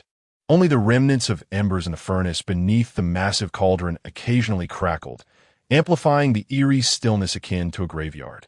The remaining black-clad figures stood like puppets stripped of their bones, frozen in place. The ferocity and agility that had once graced their faces had vanished, leaving only an abyss of fear and bewilderment. The formidable leader was swallowed by a blinding light right before their eyes. Their gazes were involuntarily fixed on the spot where he had vanished. The moonlight was cold and serene, the cobblestone ground spotless, devoid of even a trace of blood or signs of struggle. It was as though the man had never existed. Only a few faded plastic remnants of fresh shrimp and fish, crushed beneath several plain snow cakes, trembled slightly in the night breeze that whispered through the gaps in the cakes. The vague shrimp-shaped design and the fragmented characters appeared eerily under the moonlight, mocking like a specter from the abyss. The unknown instilled the deepest terror. This phenomenon, transcending martial arts and reason, instantaneously shattered the mental defenses of these desperate souls. Sorcery. It is sorcery. A figure clad in black could no longer withstand the immense psychological shock, erupting into a hysterical, pitch-altered shriek. Like a frightened beast, he abruptly turned to flee towards the wall. Yet, as he took a single step, whoosh, a shadow, infused with the force of thunder and lightning, swept towards him like a colossal axe, fueled by Su Nian's pent-up fury. It was the thick, hefty pole. Crack! The spine-chilling sound of splintering bone reverberated through the still night air. The inhuman wail instantaneously tore through the frozen atmosphere. The fleeing black-clad man's right knee bent at an unnatural angle, his white bone protruding through his pants, exposed to the chilling moonlight. He collapsed forward like a broken sack, writhing in agony on the cobblestones, lamenting. This brutal scene was akin to cold water splashed into boiling oil. The remaining figures in black were utterly shattered. With sorcery before them and a demon behind, where was the will to fight? Spare us. Please, noble sir, spare us. We confess. All of it. It was young Master Wang Er. It was Wang Hao from Hongyan Tower who orchestrated this. The cries for mercy, akin to bamboo shoots falling from a tube, erupted in unison. Several men crumpled to the ground like mud, tears streaming down their faces, desperately revealing their mastermind. Fearing that a moment's delay would lead to the same fate as their vanished leader or their companion, whose bones lay shattered, Su Nian stood beneath the moonlight, gripping the bloodied pole, resembling a wrathful deity, his chest heaving violently, eyes ablaze with a conflagration of fear and rage. Behind him, Su Nian slowly emerged from the shadows of the giant cauldron. Her face bore no expression, but her eyes shone with a startling brilliance under the moonlight, akin to a blade forged in a millennium of ice, sweeping over the howling defeated, ultimately resting on the trembling plastic remnants. Find them. Su Nian's voice was soft, yet carried a chilling essence that froze the blood, dragging them into the cellar. Deep within the courtyard of the fireworks pavilion, the stone steps leading to the cellar were steep and frigid. The heavy scent of earth mingled with years of damp mildew assailed the senses. The sole source of light was a swaying oil lamp on the stone table at the cellar's center, its dim yellow glow barely dispersing a small patch of thick darkness, casting the shadows of accumulated debris and wine jars into grotesque forms. The previously leg-broken man in black lay in a corner, discarded like a lifeless dog in a heap of hay, teetering on the brink of unconsciousness due to excruciating pain and blood loss, reduced to mere incoherent groans. Meanwhile, the other two relatively unscathed men in black had been stripped of their night attire, clad only in thin undergarments, their hands bound behind their backs with coarse, water-soaked hemp ropes, tightly securing them to the frigid stone pillars. The ropes dug deeply into their flesh, causing their faces to turn an ashen hue, their bodies trembling incessantly from fear and cold. Under the dim, yellow light, the unmistakably vivid purple-black fingerprints on the napes of their necks resembled an insidious brand, shockingly conspicuous against their pallid skin. These marks were the undeniable evidence of Su Nian's instantaneous defeat of her foes through spatial power, an irrefutable testament to her supernatural abilities. The moment their gazes grazed those fingerprints, it was as though they had been scorched by a branding iron, their eyes darting away in terror, their bodies shaking even more violently. In the oppressive silence of the cellar, only the faint crackling of the oil lamp and the pained moans of the injured man in the corner broke the stillness. Su Nian's figure emerged at the top of the stone steps, her indigo dress almost merging with the surrounding darkness, save for her icy eyes glinting with the cold light in the lamp's glow. She descended the steps, each footfall resonating like a death knell in the somber quiet of the cellar. Upon reaching the stone table, she did not glance at the two bound men. Instead, her gaze fell upon a piece of plastic packaging, stained with dark red blood, perhaps from the struggles of the leader consumed by the spatial rift, or remnants left by Su Nian's fingertips. Extending 2 fingers, her pristine fingertips appeared particularly pale under the dim light as she delicately picked up the tattered plastic. Her movements as gentle as if she were cradling a fragile flower. The oil lamp's light filtered through the blurred shrimp design on the plastic, casting eerie, flickering shadows across her face. Slowly, she turned to face the 2 trembling men bound to the pillars. Her gaze, sharp and frigid as a probing instrument, swept across their terrified faces, ultimately lingering on one man whose eyes widened in fear. Wang Hao Su Nian began, her voice echoing in the confined space of the cellar with a penetrating clarity, each syllable piercing the marrow of the listeners. What have you promised them? She leaned slightly forward, bringing the blood-stained plastic fragment almost to the tip of the black-clad man's nose. The faded design and fragmented text whispered like a demon in the yellow light. Is it the gold that tempted you to venture recklessly into private homes? Her tone abruptly intensified, resonating with a thunderous pressure. Or is it the stove in the back kitchen of Hongyan Lu, replete with riches, promising you a lifetime of comfort and security? It is the stove. The interrogated man, his mental defenses utterly shattered, cried out in a choked voice. Young Master Wang Er promised that if we destroyed this flour or managed to steal the recipe, we would be allowed to cook at Hongyan Lu. Please spare us. We were blinded by greed. We shall not dare again. The other bound man fervently nodded, tears streaming down his face. Yes, yes, it is the stove. He only gave us a small deposit, saying it would be settled upon completion. Suddenly, a series of urgent knocks echoed from the heavy wooden beams above the cellar. Without warning. 3 long, 2 short. The sound was both muffled and clear, imbued with a sense of urgency that was palpable. It was Su Nian. The signal from his watch on the attic. Su Nian's fingers, which were tightly gripping the remnants of plastic, suddenly tightened. The icy coldness in her gaze transformed into a sharp, piercing brilliance. Was it Wang Hao? Or the Chao gang? Or perhaps someone from Xiao Yan's faction? She abruptly lifted her head toward the ceiling of the cellar. Almost simultaneously with the signal, a deafening crash, reminiscent of shattering glass, erupted amidst the torrential downpour, like thunder from the direction of the Hongyan building, resonating violently through the thick earth and ceiling, striking every ear with an unrelenting force. Following this, a hoarse, frenzied roar, akin to that of a wounded beast, pierced through the dense curtain of rain, filled with profound resentment and disbelief, thundered into the cellar. Xiao Yan's carriage is heading to the fireworks pavilion. It was Wang Hao's voice, heavy with blood and despair. What had he seen behind the ornate glass windows of the Hongyan building? Inside the cellar, the flickering flames of the oil lamp danced wildly. Startled by the sudden cacophony and roar, the dim light oscillated violently, resembling a dying struggle. Su Nian's fingers, which clutched the plastic shards, turned white from the pressure. Xiao Yan, he had indeed arrived, on such a night of torrential rain and lurking danger. Was it mere coincidence? Or had he already foreseen everything?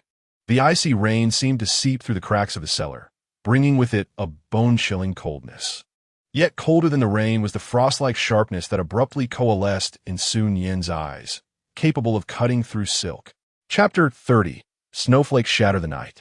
Frost blades reached the heavens, the roar echoing from the ceiling of the cellar, accompanied by the sharp sound of shattering glass and the thunderous rain. It was like the death knell of hell, crashing violently into the dim, silent prison. Xiao Yan's carriage is heading to the fireworks pavilion.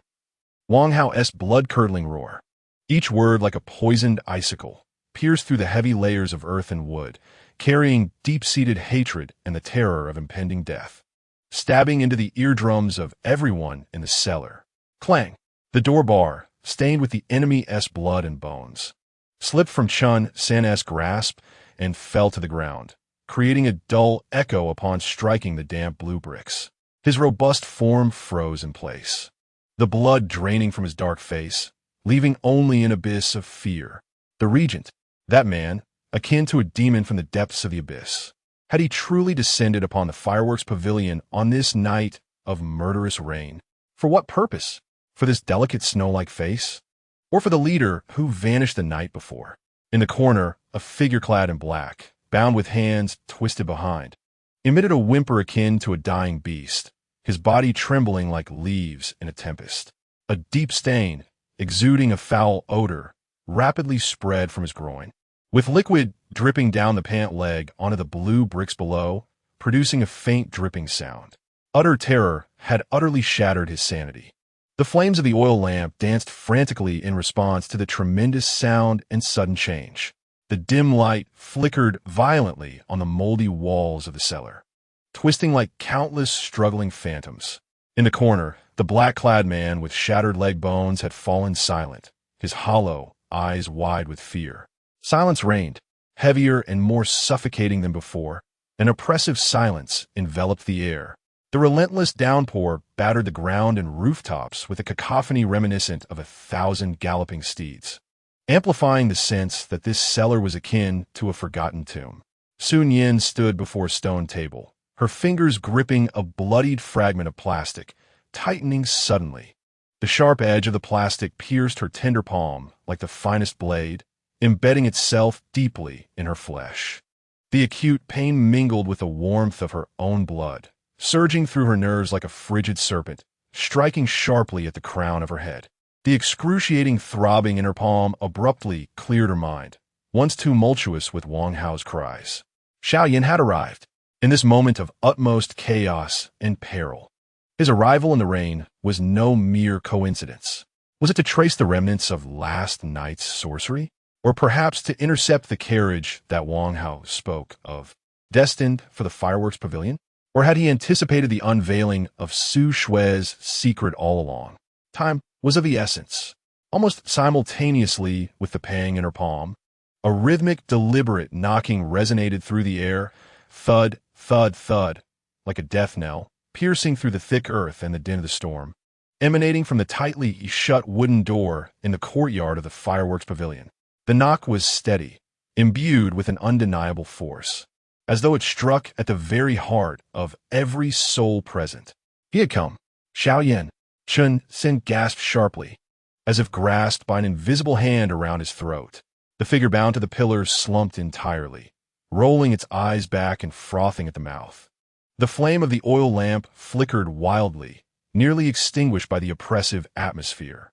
At the moment the knocking resounded, a clarity ignited within Su Nian, sparked by the searing pain, transforming into a resolve that cleaved through the darkness. Without a moment's hesitation, she clenched the bloodied fragment of plastic in her mangled palm. The agony sharpened her focus. Her intent surged forth like a bowstring released from tension. A low, almost inaudible hum reverberated through the still air of the cellar, sending tremors through the very essence of her being. Behind her, before the frigid stone wall, the atmosphere rippled as if disturbed by a boulder cast into a lake. Twisting and undulating, a portal of otherworldly, icy blue light tore open without warning. The edges of the portal flowed with a liquid frost, emanating a chill that threatened to freeze the very soul. Within lay an abyss so profound it devoured all light, illuminated by a stark, unyielding glow. The interplay of azure and pallid hues resembled the gaping maw of the abyss. The spatial gateway had opened once more solid and despairing than the night before. The flickering light of the oil lamp dimmed to the brightness of a firefly under the suffocating glare of the otherworldly light, distorting the shadows of all living beings in the cellar as if they were writhing in torment. Demon.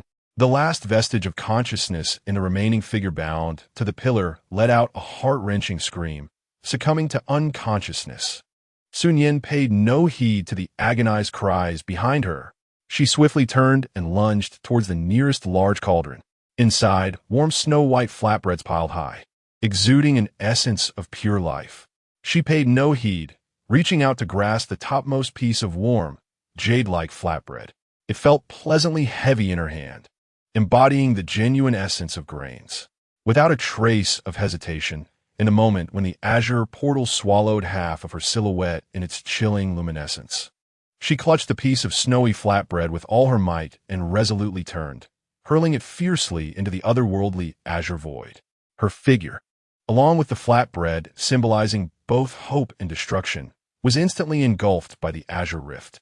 In the cellar, only the frantically swaying oil lamp remained, permeated by the pungent scents of blood and urine, alongside unconscious bodies and the slowly contracting yet still menacing azure remnant of the portal. Above the stone steps, in the courtyard behind the fireworks pavilion, torrential rain cascaded down like a celestial river, the dense sheets of rain weaving a white veil under the dim lantern light, splattering against the bluestone slabs and sending up plumes of mist. The courtyard door was tightly shut, yet the steady knocking resonated like war drums in the hearts of those within, cutting through the sound of the rain with a clear echo. With a creak, the heavy wooden door was pulled open just a crack. Outside, the deluge poured down. A figure clad in dark robes stood quietly amidst the torrential curtain of rain. The ink-black cloak, soaked with rainwater, hung heavily, while rivulets cascaded down the fabric, pooling at his feet. He bore no umbrella, nor did he don a hood, allowing the icy rain to wash over his strikingly handsome, godlike visage, sharp as a demon. Water dripped from his chiseled jawline, disappearing into the depths of his dark attire. It was Su Nian. His profound gaze resembled two fathomless abysses that had consumed endless starlight, piercing through the darkness and mist wafting through the door crack, precisely and unobstructed, locking onto the entrance of the cellar. It seemed as though the heavy wooden planks and earth were mere illusions before his eyes. In the very moment the door was ajar, and Chun San's terrified expression appeared through the opening, deep within the cellar. The azure portal flickered one last time with blinding intensity. The scene of Su Nian throwing the snowy flatbread and being consumed herself was imprinted vividly in Su Nian's inscrutable eyes. He witnessed the otherworldly azure rift, saw Su Nian's determined indigo silhouette plunging into it, and glimpsed the flatbread she had thrown, radiating pure vitality, breaking through the azure light, hurtling towards the ground. In that instant, Su Nian's pupils constricted sharply, akin to the point of a needle. The depths of that unfathomable cold pool seemed to be stirred by countless stars, creating waves capable of toppling the very heavens and earth. Yet, his expression remained as unyielding as ancient ice, devoid of any tremor. Just as Su Nian's figure vanished entirely into the azure rift, and the portal was on the brink of closure, suddenly, the warm, jade-like flatbread, imbued with an otherworldly chill, shot through the rain like a meteor, piercing the residual azure glow, leaving behind a faint white trail, and with perfect precision, it hovered steadily before Su Nian, less than 3 inches from his nose. The flatbread floated quietly amidst the tumultuous rain. Rain could not approach it in the slightest. Just half an inch from its surface, it was separated by an invisible aura, shimmering with a cold radiance akin to jade, evaporating any moisture. The pure fragrance of wheat mingled with a hint of an otherworldly chill from the depths of space, forcefully dispersing the earthy scent of rain, enveloping Su Nian completely. His gaze finally shifted from the stone steps entrance, now closed save for the faintest ripple in space, to the suspended, glistening snow-white cake before him. His fingers, long and steady, exuded an authority born of prolonged dominance, slowly rose. Raindrops cascaded down his dark sleeves, falling onto the bluestone floor. His fingertip gently made contact with the floating cake. A warm, cool sensation surged forth. The purest wheat fragrance filled his nostrils. At the moment his fingertip touched the cake, it was as if invisible shadows within the depths of his cold, abyss-like eyes whirled rapidly, shattering and reassembling. The devastating images of autumn floods ravaging mountains and rivers. The grim sight of starving corpses collided thunderously with the exquisite white cake that held the power to overturn the grain supply. The wails of the starving mingled with the bounty of the wheat fields. The despair of the apocalypse clashed with the sparks of hope. All probing, all scheming, all cold authority seemed, at that moment, to be crushed under the weight borne by this snow-white cake, refined from another world. Deep within his profound gaze, beneath layers of eternal ice, A spark capable of igniting the heavens was finally ignited by the frost blade tempered from the ashes of despair. Chapter 31. The melted snow leaves hidden warmth at dawn. The pale light of day struggled to penetrate the thick cotton-papered window, reluctantly spilling onto the rudimentary earthen bed. Xiaoyan abruptly opened his eyes, his consciousness clawing its way up from a chaotic abyss, burdened by a bone-chilling cold. This was not the familiar high canopy of a dragon-patterned tent. Instead, he beheld a low, smoke-stained thatched roof, with crude wooden beams spanning above. The air was infused with a faint yet oddly jarring sweetness, mingled with a bitter medicinal aroma, and an indescribable cleanliness that diverged from any incense or herbs he had known. Beneath him lay a hard earthen bed, covered with coarse linen that was bleached yet remarkably soft to the touch. A fierce, tearing pain surged in his shoulder, like a red-hot iron searing into the marrow, causing every muscle in his body to tense and cold sweat to bead at his brow.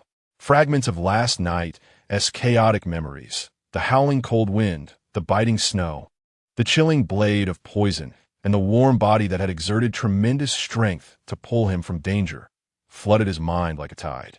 Instinctively, he held his breath and turned to examine his left shoulder. There, the gruesome wound from last night, deep enough to see bone, was now meticulously stitched with an extraordinary thread, as thin as a cicada's wing and nearly transparent. The stitches were astonishingly fine, evenly spaced as though measured with a ruler. The edges of the wound no longer bled, and the swelling had subsided significantly, leaving only a dark red seam that bore an uncanny semblance to a miracle. What further constricted his pupils was the dressing covering the wound, which was not the usual coarse linen, but an exceptionally pristine, extraordinarily supple and smooth fabric, its edges bearing the unmistakable marks of sharp blades cut. He attempted to move his left arm ever so slightly, only to be immediately besieged by a searing pain that gnawed at him like a venomous serpent, eliciting a muffled groan as he clenched his teeth, his jawline taut as cold, unyielding iron. The door of the humble abode creaked open cautiously, ushering in a brisk, invigorating chill. Su Nian entered, cradling a coarse earthen bowl. Her figure angled slightly as she stepped inside. She still wore that faded, old cotton jacket, her hair simply gathered, and noticeable dark circles under her eyes betrayed her sleepless night. Upon seeing Xiaoyan awake, her steps faltered momentarily, a flicker of anxiety crossing her gaze before she composed herself and hastened to the edge of the bed. "The prince is awake?" She placed the bowl on a worn wooden stump serving as a table, her voice deliberately calm. "How do you feel? Does the wound still hurt severely?" She leaned slightly forward, her eyes swiftly scanning the bandage on his shoulder, confirming no new blood seeped through, and she subtly exhaled in relief. Xiaoyan did not respond to her inquiry about the pain. His eyes, deep as a frigid pool, were now sharp as a hawk circling high above, fixated on its prey, piercing directly into her. In his gaze, there was no sense of gratitude for having survived, only a cold scrutiny and an insatiable curiosity. "Miss Su." His voice, hoarse from blood loss and weakness, bore an undeniable weight. "I am deeply grateful for your life-saving assistance last night." He paused slightly, each word striking like ice beads against the lip of the earthen bowl. "May I inquire, what miraculous remedy did you employ? And this remarkable suturing technique?" His gaze fell upon the peculiar, snow-white dressing on his shoulder, then swept over the bowl she offered, exuding a rich medicinal fragrance, yet possessing an unusually clear brown hue. "These extraordinary items?" His gaze finally rested upon her face, sharp as a blade.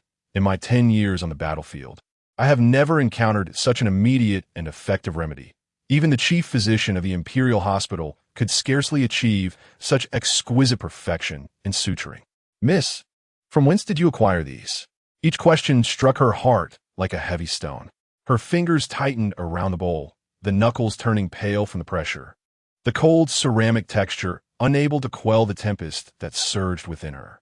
In that life-threatening moment last night, consumed by the impulse to save him, she had completely forgotten the most damning detail, the unmistakably clear label and instructions on the plastic bottle of Yunnan Bai Yao.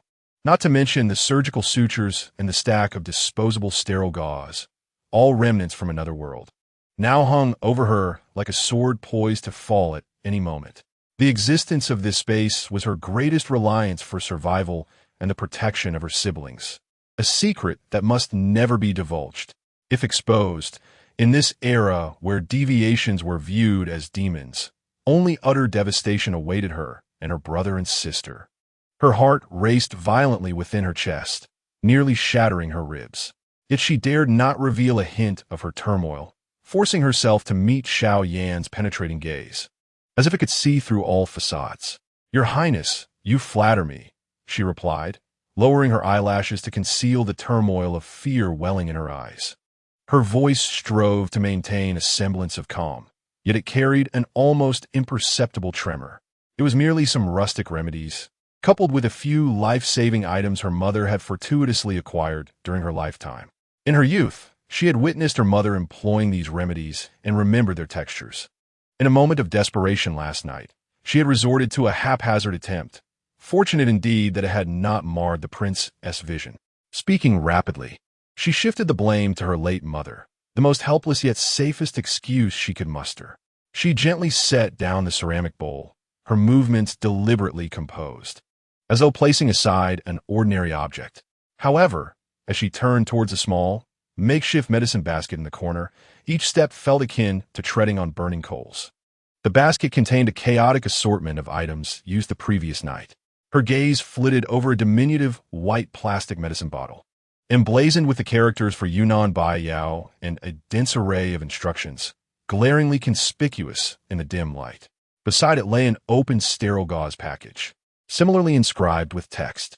Cold sweat instantly drenched her thin cotton garment. With her back to Xiao Yan, she feigned searching, her fingers trembling ever so slightly as they seized the white plastic bottle and the gauze package, clutching them tightly in her palm. The sharp edges of the plastic bit into her skin, delivering a stark reminder of her peril. Swiftly, she buried these incriminating items deep within the basket, hastily covering them with a few old rags, her heart thundering in her chest as if it might burst forth. Just as she secured the fabric, her fingertips still tinged with the coldness of plastic, the door creaked open a fraction.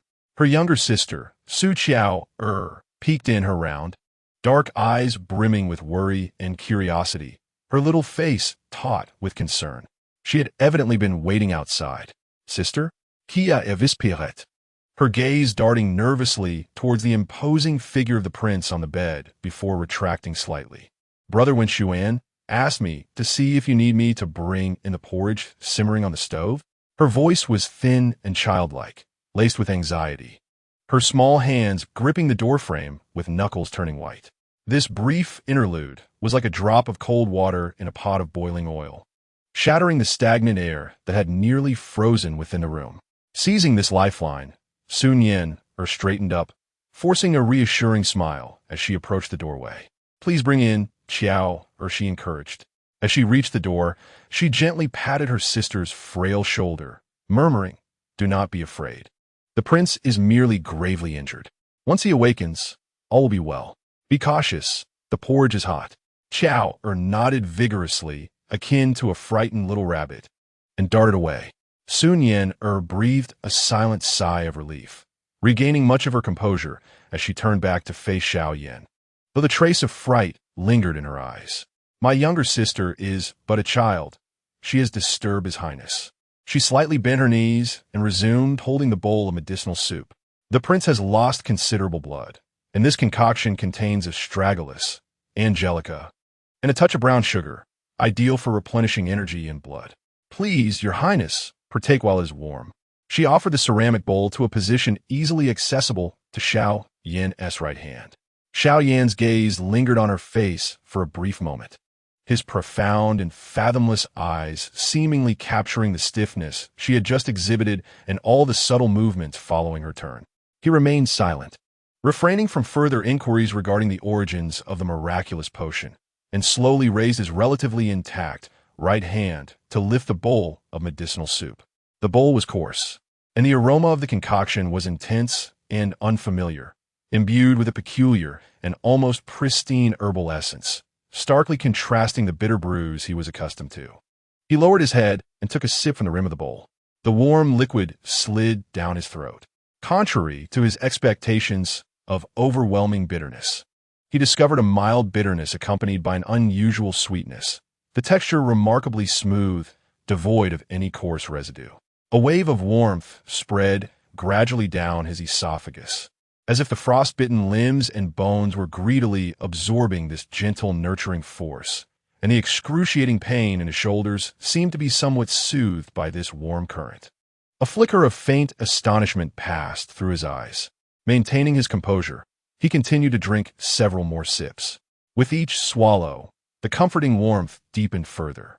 This was no concoction that a mere village girl could brew from scant knowledge. Behind this bowl of medicinal soup lay unimaginable expertise in refinement. He set the bowl down, the bottom now holding only a shallow layer of medicinal liquid. "Thank you, miss," he said, his voice still deep, yet lacking some of the earlier sharpness. His gaze once again directed at Su Nian, the probing intent undiminished, but rather deepening. This soup was indeed extraordinary. Su Nian's heart raced once more, and she was about to seek another excuse when a series of somewhat hurried footsteps echoed from the courtyard outside, accompanied by the deliberately raised voice of the village chief. Wang Xiaotian, tinged with a hint of unease. "Nian girl, are you home? There was quite a commotion last night, and the village is abuzz, saying you were coughing. Are you all right? Is everything fine?" Wang Xiaotian's voice penetrated the thin earthen walls, resonating clearly within the room. Xiaoyan's expression suddenly shifted. The atmosphere that had slightly softened due to the medicinal soup instantly regaining its cold sharpness as if a blade had been unsheathed. His piercing gaze bore into Su Nian, silently conveying a warning and a question.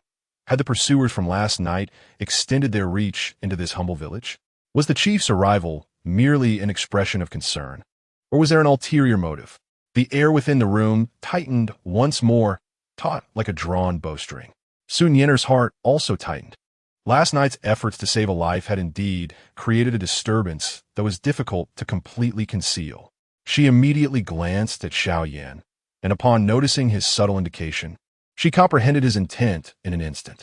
Taking a deep breath to suppress her swirling thoughts, she strode swiftly to the door, not opening it, but calling out through the door panel, "Is that you, Uncle Wang? Thank you for your concern, but everything is fine, really." Her voice was deliberately laced with a feigned languor and just the right touch of annoyance. "I don't know which wretched stray dog was causing a ruckus outside my courtyard last night, clanging and banging, which startled me quite a bit. After a while, the noise ceased. Perhaps they were scared off? I heard no further sounds, and, feeling the cold, I dared not step outside to check. I truly regret disturbing you and the villagers' peaceful slumber." Her words not only clarified the source of the noise, but also cleared herself of any suspicion, subtly implying her cowardice in not venturing out to investigate. Outside the door, Wang Xiaotian seemed to breathe a sigh of relief, yet his doubts lingered. Wild dogs fighting? Such a commotion? Did that girl leave any traces outside your courtyard wall? Footprints in the snow? Perhaps a thief has struck. Should I go in and take a look? Traces? Su Nian's heart raced. After dragging Xiaoyan into the courtyard last night, there must be drag marks and bloodstains on the snow. In her haste to save him, she had completely overlooked this detail. Cold sweat erupted anew. Her mind whirled, yet her words flowed steadily. "Oh, Uncle Wang, the heavy snow fell all night, and this morning it's a vast white expanse. Everything is covered thickly. I was just thinking of shoveling the snow when you arrived. If you're worried, I can clear it away first, and then you can take a look. No need for you to stand out in this biting cold." She deliberately emphasized the words shoveling snow, hinting that she would handle it discreetly. "Oh, it's covered then? Very well." Wang Xiaotian's voice carried a discernible hesitation, but having reached this point in their conversation, he could not forcibly intrude upon the home of a solitary girl. "Just be careful. If anything seems amiss, make a ruckus. I shall wander elsewhere." Listening to Wang Xiaotian's footsteps retreating hesitantly, Su Nian finally exhaled in relief. The inner lining of her cotton robe was already drenched in cold sweat, clinging uncomfortably to her skin. She leaned against the frigid door panel, took a few steadying breaths, and turned back to the Kong, whispering to Xiaoyan, "Rest assured, Your Highness, I managed to fend him off for now. However, The traces in the snow weighed heavily on her mind. She furrowed her brow, anxiety gnawing at her, and knew she must act swiftly to erase them. Xiaoyan nodded slightly, the cold glint in his eyes undiminished by the departure of the steward. He leaned in attentively, as if straining to catch a sound. Moments later, he directed his gaze towards an empty corner of the room and uttered 2 words in a voice so soft it was nearly imperceptible, yet laden with undeniable authority. "Jingzhe, clean up." As his words faded, the light in the corner seemed to distort ever so slightly, akin to ripples upon water, swift enough to be mistaken for an illusion. A barely perceptible breeze swept through, stirring a speck of dust from the ground, and then tranquility returned, as though nothing had transpired. Su Nian stared in astonishment, instinctively glancing toward that corner. It was empty, merely the earthen floor and the mottled clay walls. She turned her gaze back to Xiaoyan, who had closed his eyes, as if those 2 words were merely a figment of her imagination. Yet an inexplicable chill crept up her spine. Such a stealthy guardian existed beside this man. Had they remained in the room all along? Had they seen something last night? The memory of her earlier act of concealing the medicine bottle sent another wave of cold sweat cascading down her back, her palms icy. The atmosphere within the room grew exceedingly eerie. A profound silence enveloped them, interrupted only by the occasional gentle bubbling from the pot simmering on the small stove in the corner of the earthen kong, releasing a hint of rice fragrance. The aroma was exceptionally pure and rich, clearly not the ordinary coarse rice. Time languidly slipped by in the oppressive quiet. The sun gradually ascended, brightening the light filtering through the paper window and casting lattice shadows upon the humble earthen floor. The door creaked open once more. This time, Su Nian entered, carrying a small clay pot, steam wafting from its opening, and the rich scent of rice instantly filled the entire room. He maintained a calm demeanor, his gaze unwavering as he walked directly to the edge of the kong, placing the earthenware pot atop a wooden stump. He spoke softly, "Sister, the porridge is ready." He glanced at Xiaoyan, who was resting with his eyes closed, then turned to Su Nian, saying, "The traces in the snow outside are pristine." His voice was gentle, yet carried an undercurrent of tension and confusion. Su Nian instantly grasped her brother's implication. Indeed, the drag marks and bloodstains had been silently erased by Xiaoyan's unseen guards in a remarkably short span of time. A weight lifted from her heart, only to be replaced by a deeper sense of apprehension. "My lord, do partake of some porridge." Su Nian steadied herself and picked up a coarse earthen bowl, ladling out more than half a bowl of porridge from the small pot. The porridge was cooked to perfection, each grain of rice plump and glistening, nearly dissolving, presenting a warm, jade-white hue. The thick congee exuded an exquisitely pure fragrance of rice, which tantalized the senses. She carefully blew on it before offering it to Xiaoyan. Xiaoyan opened his eyes, his gaze falling upon the bowl. The appearance of this porridge was far beyond what could be produced from the barren lands of the mountain village. He accepted the bowl, feeling the warmth transfer from the coarse earthenware to his fingertips. He scooped a spoonful and brought it to his lips.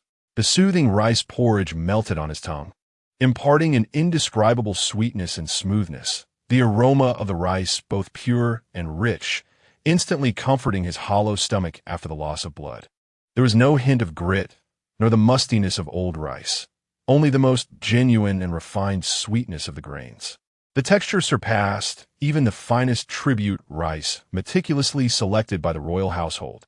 He subtly tightened his grip on the earthen bowl and lifted his gaze to Su Nian. The moment Su Nian felt his gaze upon her, she dropped her eyes, focused intently on wiping the wooden stump with a clean cloth, as if it were covered in endless dust.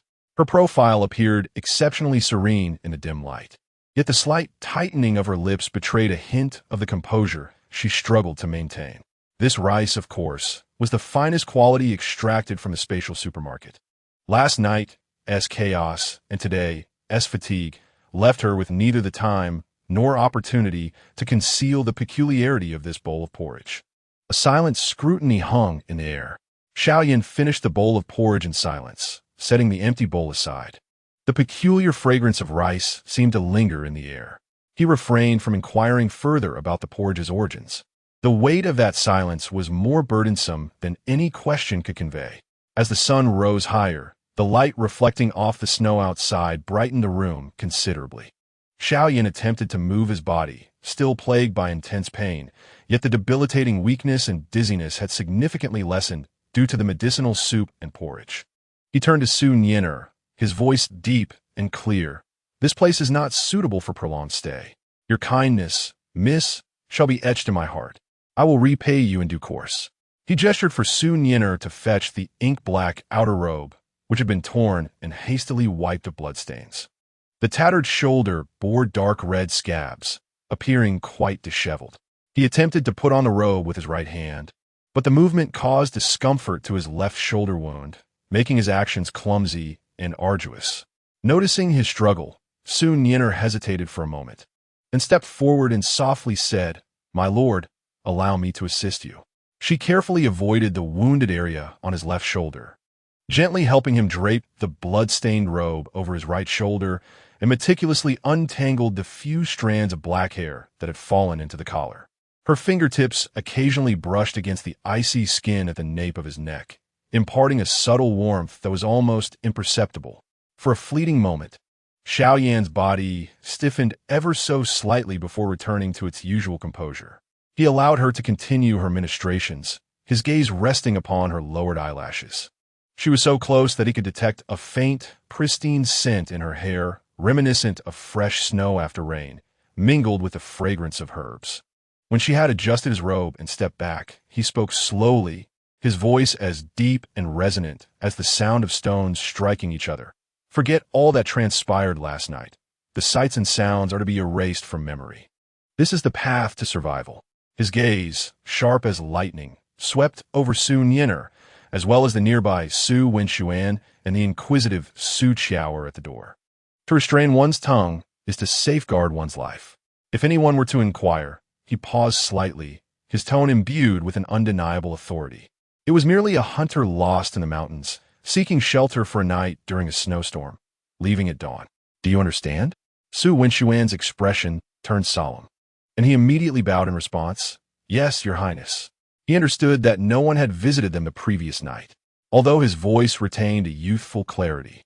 It carried an unusual steadiness. Su Qiao, frightened, turned pale and hid behind the door, vigorously nodding, her small hands pressed tightly over her mouth. Su Nian knelt to pay her respects. "Your Highness, rest assured, I will keep it to myself. Last night, there was only the sound of wind and snow." Xiaoyan regarded her intently, his gaze complex and inscrutable, as if piercing through her facade of calm to glimpse the tumultuous waves churning deep within her heart. He chose not to elaborate further, using his right hand to support himself on the edge of the bed, enduring the excruciating pain as he slowly rose to his feet. His tall frame felt somewhat constrained within the low earthen dwelling. He took a step towards the door, his gait unsteady yet still exuding an innate gravitas. Su Nian and Su Wenxuan silently followed behind. As he pushed open the creaking, dilapidated wooden door, the blinding light of the snow rushed towards him. The small courtyard was blanketed in a thick layer of snow, a scene of pure white, as if the bloodshed and menace of the previous night had never occurred. Outside the courtyard walls, the snow-covered ground was flawless, devoid of any traces of struggle or even a single extraneous footprint. Only the cold wind stirred a few delicate flakes. Swirling past, standing beneath the porch, Xiaoyan gazed at the meticulously cleared expanse of snow, his expression obscured and inscrutable. He slightly turned his head, his gaze returning to Su Nian's face. The morning chill swept through, lifting a few strands of hair from her forehead, brushing against her pale cheeks, which she was striving to keep composed. "Su Nian," he suddenly spoke, his voice low yet clear enough to pierce through the cold wind. "Did you feel fear last night amidst such peril?" His eyes, sharp as a hawk's, locked onto hers, as if seeking to delve into the depths of her soul. Caught off guard, Su Nian abruptly lifted her gaze, colliding with his unfathomable, icy stare. The piercing shriek of a blade slicing through the air, the dark crimson of poisoned blood staining the snow, and the suffocating chill of his heavy body struggling through the snow surged back into her mind. Fear coiled around her heart, like a frigid serpent. Her complexion appeared even more pallid under the glare of the snow, her fingertips digging deeply into her palms, barely managing to suppress the tremors coursing through her body. She inhaled the frigid air deeply, compelling herself to meet his probing gaze. Her voice, tinged with a husky strain of suppressed emotion, resonated with striking clarity. "Your Highness." She slightly straightened her frail spine, her eyes reflecting remnants of trepidation, intertwined with an indomitable will and stubbornness that emanated from her very core. When confronted with the edge of a blade, fear is a universal response. Yet, she hesitated, her gaze drifting past Xiao Yan's bloodied shoulder to the old jujube tree in the courtyard, its branches bowed under the weight of the snow. More than the fear of death, she dreaded the helplessness of witnessing a life extinguished before her eyes, unable to intervene. Her voice, though soft, rippled through the stillness like a stone cast into an icy lake, stirring faint ripples in the depths of Xiao Yan's profound gaze. This was not a proclamation of bravado, but rather the raw and unadorned confession of a woman grappling with the precipice of life and death. The fear of dying paled in comparison to the terror of being powerless to change fate. Xiao Yan studied her pallid countenance and the eyes that struggled to maintain composure, betraying the lingering tremors of fear, and fell into silence for a moment. His piercing scrutiny appeared to penetrate the layers of enigma and pretense that shrouded her, finally reaching the resilient core within, radiating warmth. He ceased his discourse, averted his gaze, and took a step to depart. "Your Highness, please wait." Su Nian suddenly recalled something, swiftly turning back towards the house. Moments later, she emerged with a simple bag sewn from coarse fabric. She extended the bag toward Xiao Yan, her tone imbued with an unyielding insistence. "Inside are some medicinal powders. Please change them after cleansing your wounds daily. There are also a few pieces of candy." She hesitated, avoiding his gaze once more, adding softly, "It will ease the discomfort of blood loss if you suck on the candy." The bag contained the Yunnan Baiyao powder she had discreetly retrieved, devoid of all labels, along with a few fruit-flavored hard candies. Xiao Yan's eyes lingered on the unassuming cloth bag before gradually shifting to her face. She tilted her head slightly, strands of hair blown against her cheek by the wind, her expression reflecting an almost stubborn resolve, as if she would continue holding it aloft until he accepted it. Last night, she had exhibited this same relentless spirit, dragging him back from the snow. He did not refuse. Extending his right hand, he accepted the bag, still warm from her touch, feeling its weight in his palm. "Thank you," he murmured, his voice softened compared to earlier. Without lingering, he turned and stepped into the thick snow of the courtyard. The tall, ebony figure, though weakened from injury, trudged forward under the glaring white light of the snow, each step resonating with a crunch. The chilling wind whipped around him, the hem of his robe rustling, augmenting his solitary demeanor. Just as he was about to cross the threshold of the courtyard, his pace faltered slightly. His right hand delved into his robe, seemingly searching for something. Without turning back, he flicked his wrist backward. A warm white light arced through the air, accompanied by a faint sound of displacement, soaring directly towards Su Nian. Instinctively, she reached out to catch it. It felt cold and heavy in her hand. She opened her palm to reveal a jade pendant.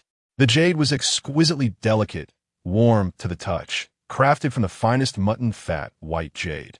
The design is strikingly simple and ancient, resembling an irregular circular ring, with only a few abstract and flowing cloud and thunder patterns delicately embossed along the edges.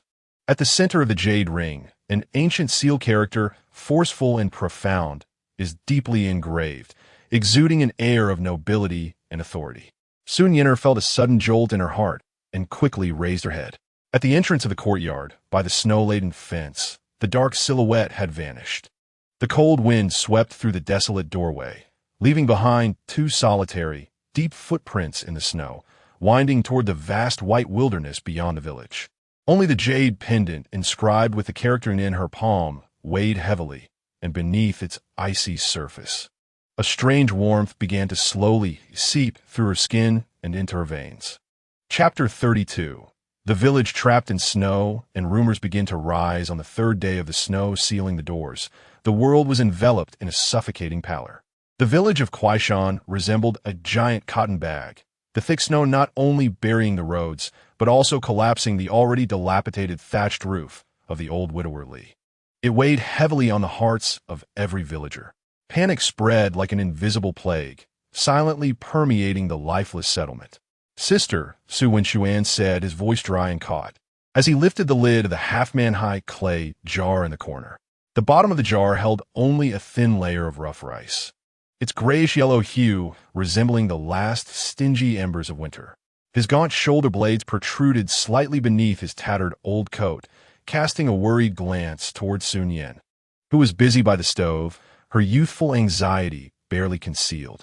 Su Nian was meticulously slicing the last frozen wild vegetable roots that Su Nian had painstakingly unearthed from the depths of the snow the day before, using a chipped, old kitchen knife. The knife struck the wooden cutting board, producing a monotonous and dull thud. She did not look up, her movements quickening slightly. "We must ration it. Mixing it with what we have can last us a couple more days." Her voice was as calm as an ice-covered river, betraying no turbulence. Only she knew the anguish that lay beneath that calm exterior. The mountain of rice, flour, oil, and fresh produce piled in the space around them had become a thorn in her heart, visible and tangible, yet she dared not openly take them to fill her siblings' growling stomachs.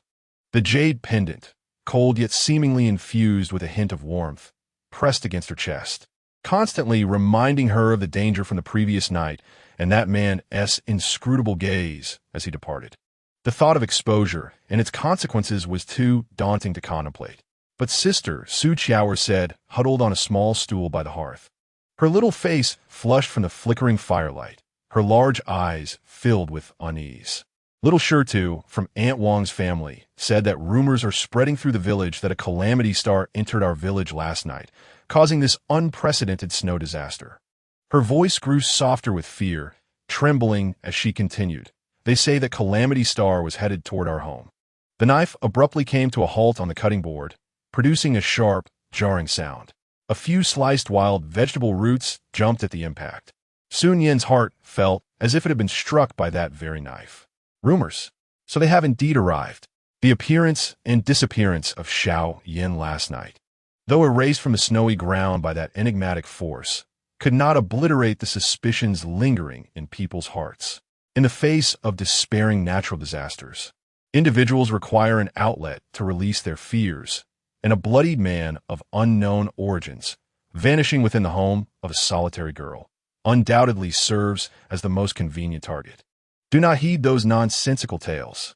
Su Nian's voice suddenly ascended, infused with an undeniable severity. "Shower, remember, there was only wind and snow last night. Nothing else. If outsiders inquire, you are forbidden from uttering a single word." Her sharp gaze swept over her younger sister and brother, the warning in her eyes palpable.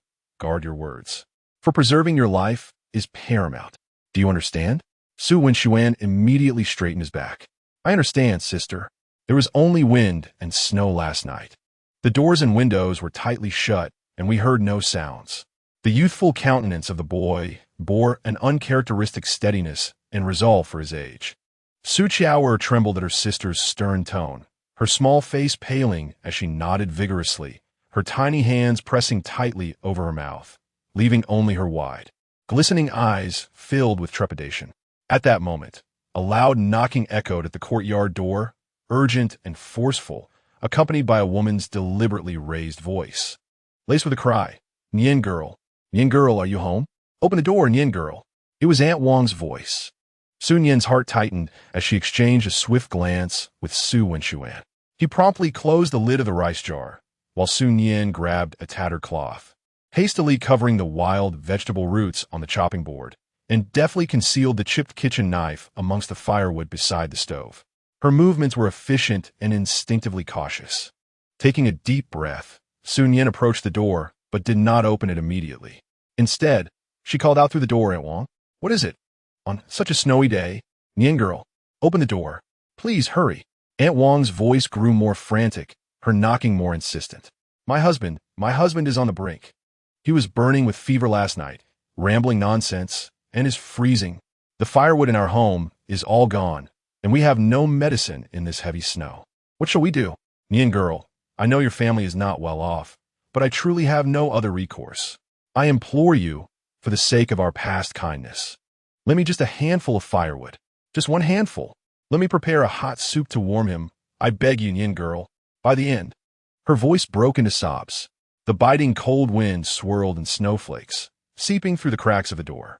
Su Nian's hand rested on the frigid latch, her fingertips icy.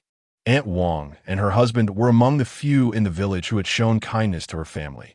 Uncle Wang was a simple, honest carpenter, amiable in nature. This matter could not be overlooked. She bit her lip, resolutely pulling back the latch. The piercing cold wind rushed in, accompanied by a flurry of snowflakes, nearly blinding her. Aunt Wang, bundled in a tattered cotton coat that allowed the wind to seep through, had her hair disheveled by the gusts. The tear streaks on her face had frozen into icy shards, and her lips were deep purple. Standing in snow that reached her knees upon seeing the door open, she lunged forward as if grasping a lifeline, reaching for Su Nian's hand. Nian girl, I bow to you. Her voice was hoarse, and she made as if to kneel in the snow. Aunt Wang, please rise. Su Nian was quick to react, catching her before she could fall, feeling the bone-chilling cold of her touch. Do not do this. Come inside quickly. It is freezing out here. She forcefully pulled Aunt Wang into the room, swiftly shutting the door behind her, effectively cutting off the raging wind and snow outside. The faint glow from the hearth provided a meager warmth to the cold, earthen dwelling. As soon as Aunt Wang entered, her body trembled uncontrollably, yet her gaze quickly darted around the humble abode, sweeping over the nearly empty water vat, the makeshift chopping board covered with tattered cloth, and the desolate stove that lacked any signs of life. Ultimately, her eyes settled on Su Qiaoer and Su Wenxuan, who were huddled in front of the hearth, their small faces taut with tension. Wenxuan, Qiaoer, are you both all right? Aunt Wang's voice carried a feigned concern, though her eyes betrayed a flicker of uncertainty. Do not worry, Aunt Wang. We are well, Su Wenxuan replied, standing slightly in front of his sister, his tone calm and unruffled. Aunt Wang rubbed her frozen hands together, her gaze drifting to Su Nian, hesitatingly uttering, Nian girl, the firewood. Her expression was laden with desperation and embarrassment. Su Nian remained silent, turning to the corner where the firewood was stacked. The pile was already scant, having been gradually transported from the back mountain by Su Wenxuan before winter set in. Now, only a meager collection of twigs and a few durable roots remained. Without hesitation, she bent down and picked up the two largest, most resilient roots, placing them into Aunt Wang's arms. Aunt Wang, take these and hurry back to make some soup for Uncle Wang. The snow is heavy and the roads are treacherous. Please be careful. Her voice carried insistence that brooked no refusal. How can I accept this? Aunt Wang, cradling the heavy roots, displayed a glimmer of genuine gratitude. It was swiftly overshadowed by a deeper anxiety and an unspoken hesitation. She held the firewood, but did not move, her gaze evasive. Finally, in a hushed tone laced with a secret of fear, she leaned closer to Su Nian and whispered, Nian girl, your aunt knows you are perceptive. Have you heard the rumors? The village is in a frenzy. They say that last night, near the old locust tree on the western side of the village, someone saw a shadow, drenched in blood. The blood was stark against the snow. Some even claim that the shadow seemed to be heading toward your home. Aunt Wang's voice was filled with a hissing urgency, like a serpent whispering in the ear. They say it is an omen of disaster, a harbinger of calamity. This unprecedented snowfall is a punishment from the heavens. It seeks to claim lives. Nian girl, heed your aunt's counsel. If anything feels amiss, you must find a way to protect yourselves. In this fearful weather, people are on edge, and one cannot predict what others might do. She dared not continue. Yet the fear and implication in her eyes were laid bare before Su Nian.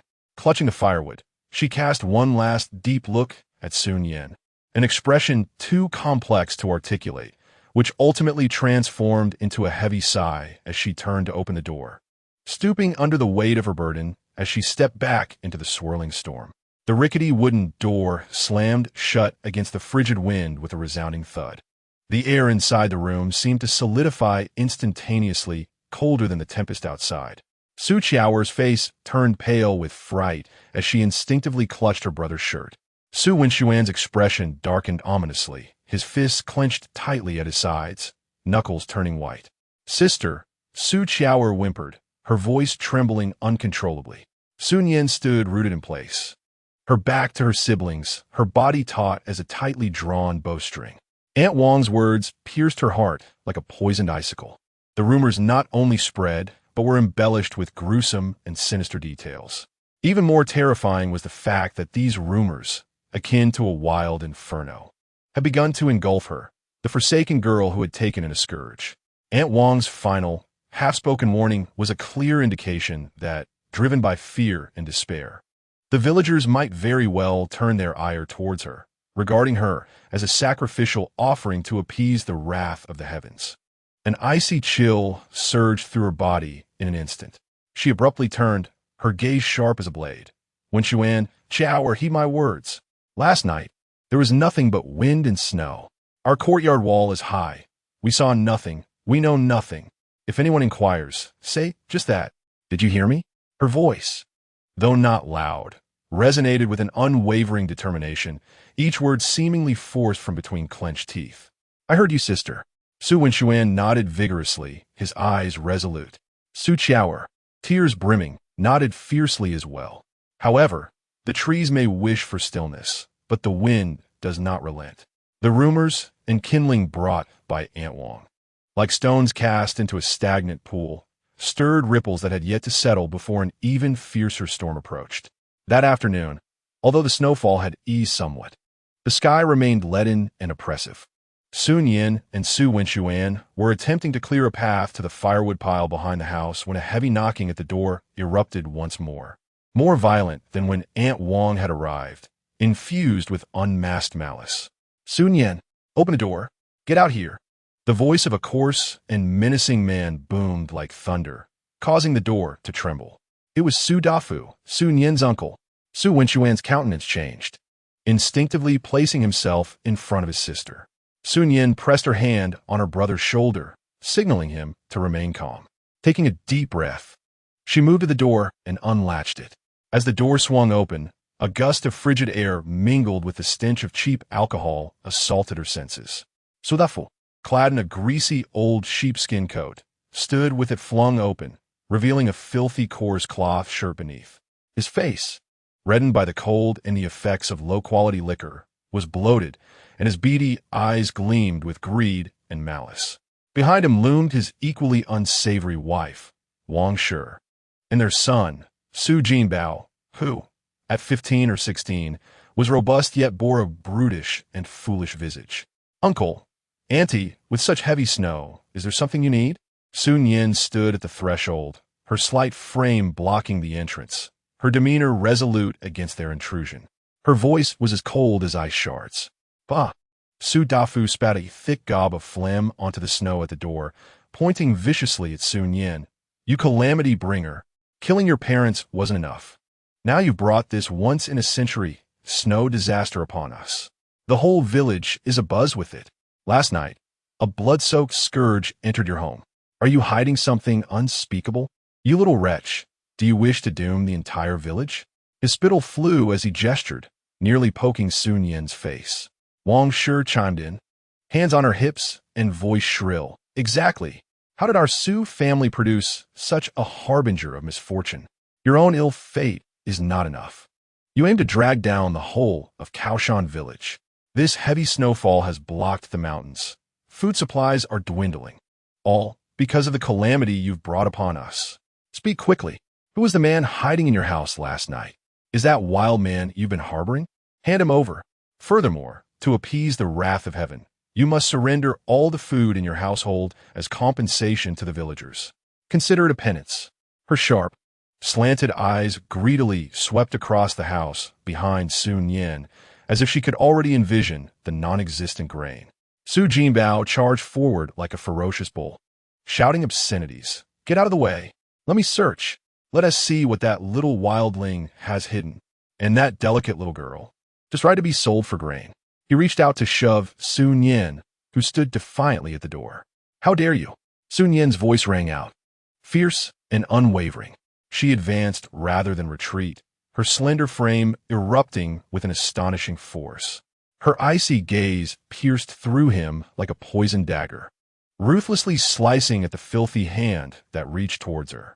The ferocity and determination in her eyes momentarily stunned the brutish boy, causing his outstretched hand to freeze in midair. "Uncle, aunt," Su Nian's voice was as sharp as shattered ice, each word resounding clearly in the swirling snow. "One may eat indiscriminately, but one must not speak recklessly. The storm last night was so fierce that I locked the door and slept with my siblings early. I know nothing of any shadowy figures or bloodstains.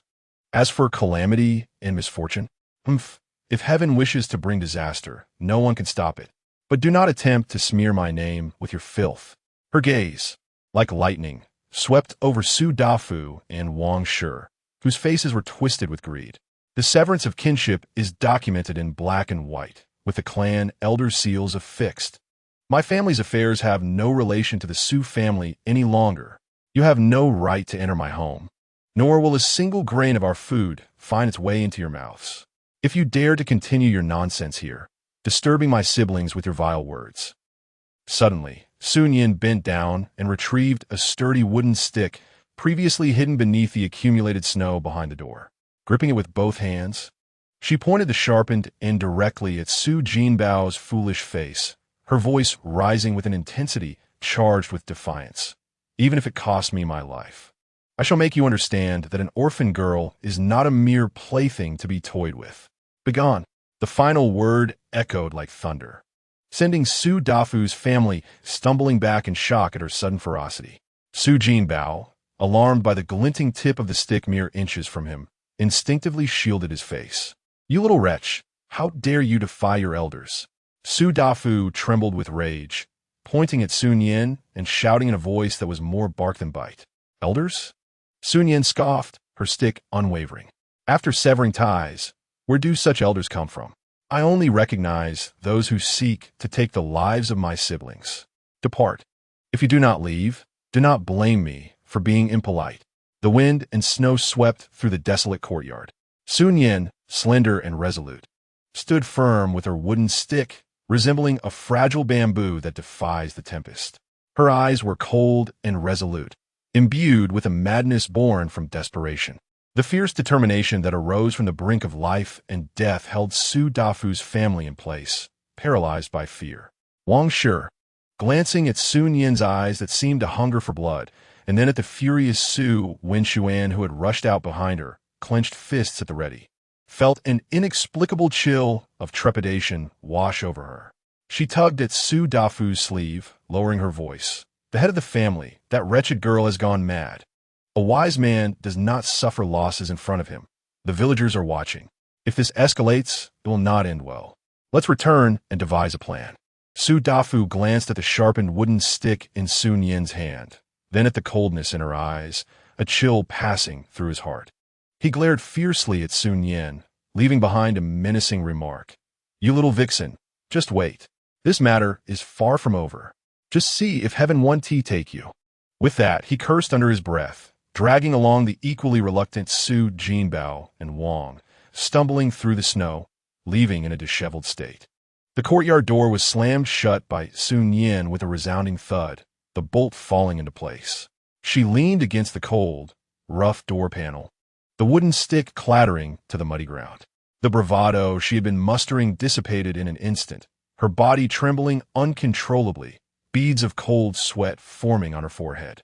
Elder sister, Su Wenxuan and Su Qiao rushed over, concern etched on their faces.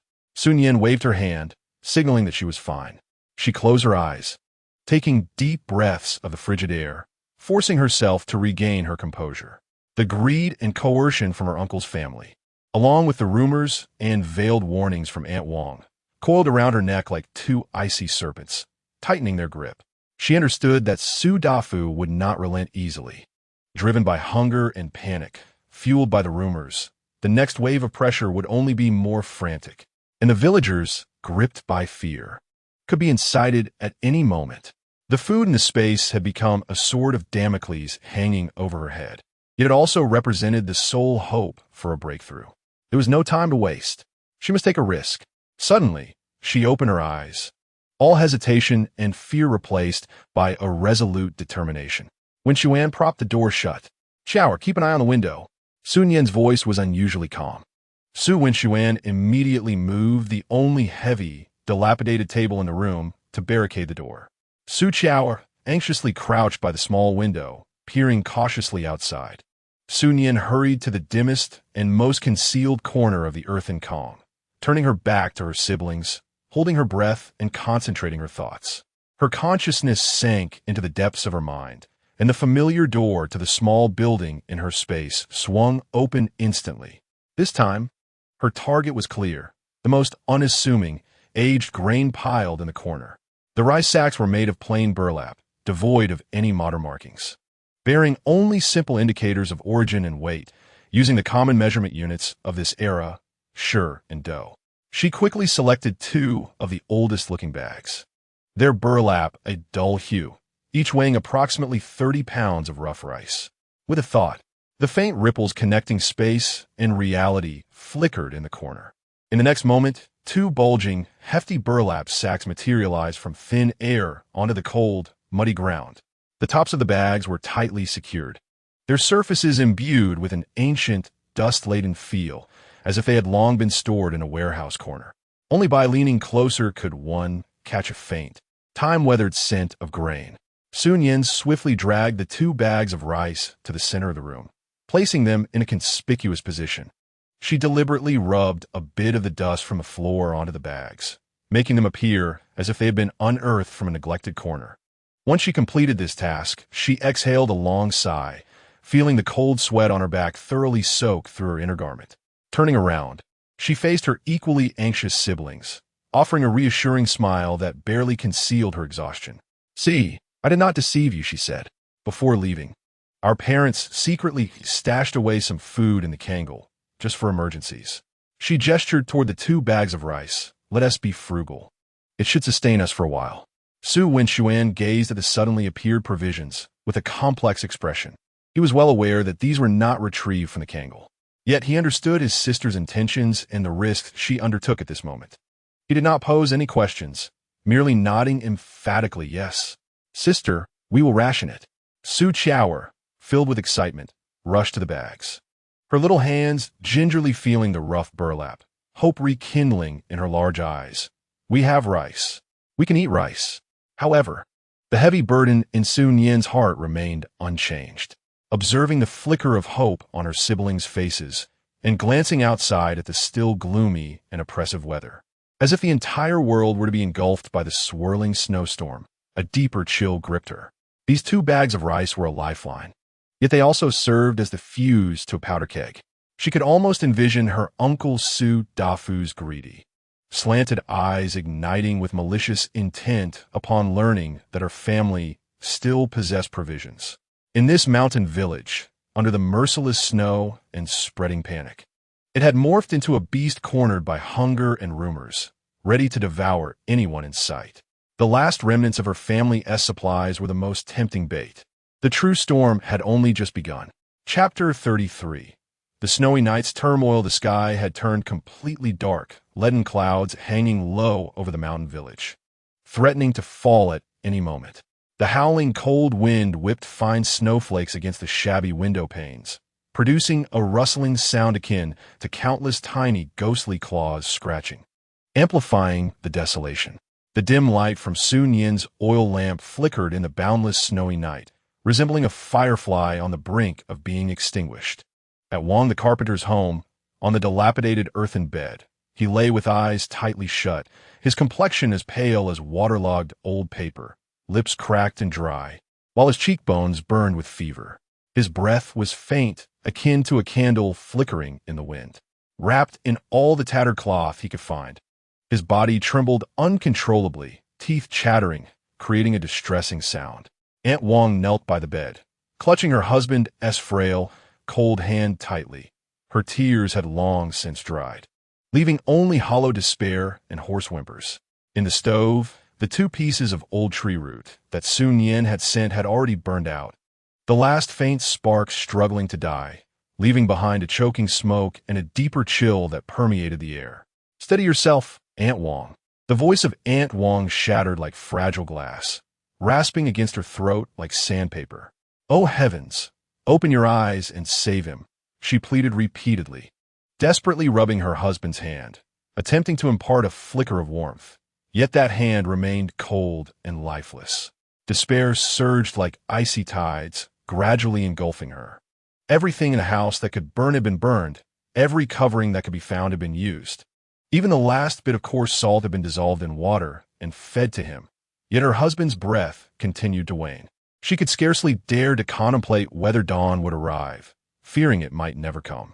At that moment, a series of urgent yet faint knocks echoed, imbued with an air of deliberate restraint. Aunt Wong trembled in fear, mistaking it for the call of death.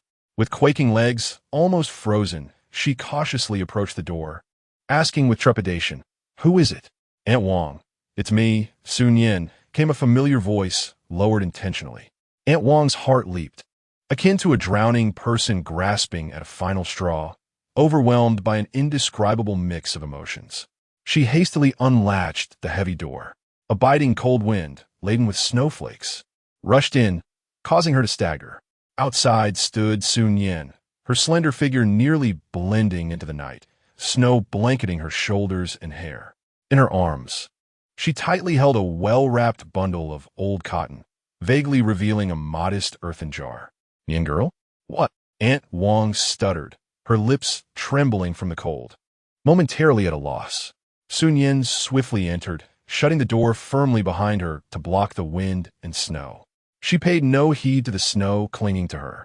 Hastening to the bedside, where she peered into the state of Wong the carpenter under the dim light of the oil lamp, her brow furrowing deeply. "Aunt Wong, quickly! Fetch a bowl." Su Nian's voice was urgent and commanding as she deftly unwrapped the jar from the tattered cotton. An indescribable, pure, and intense aroma of rice burst forth, exploding in the frigid, medicinally scented, and despair-laden earthen room.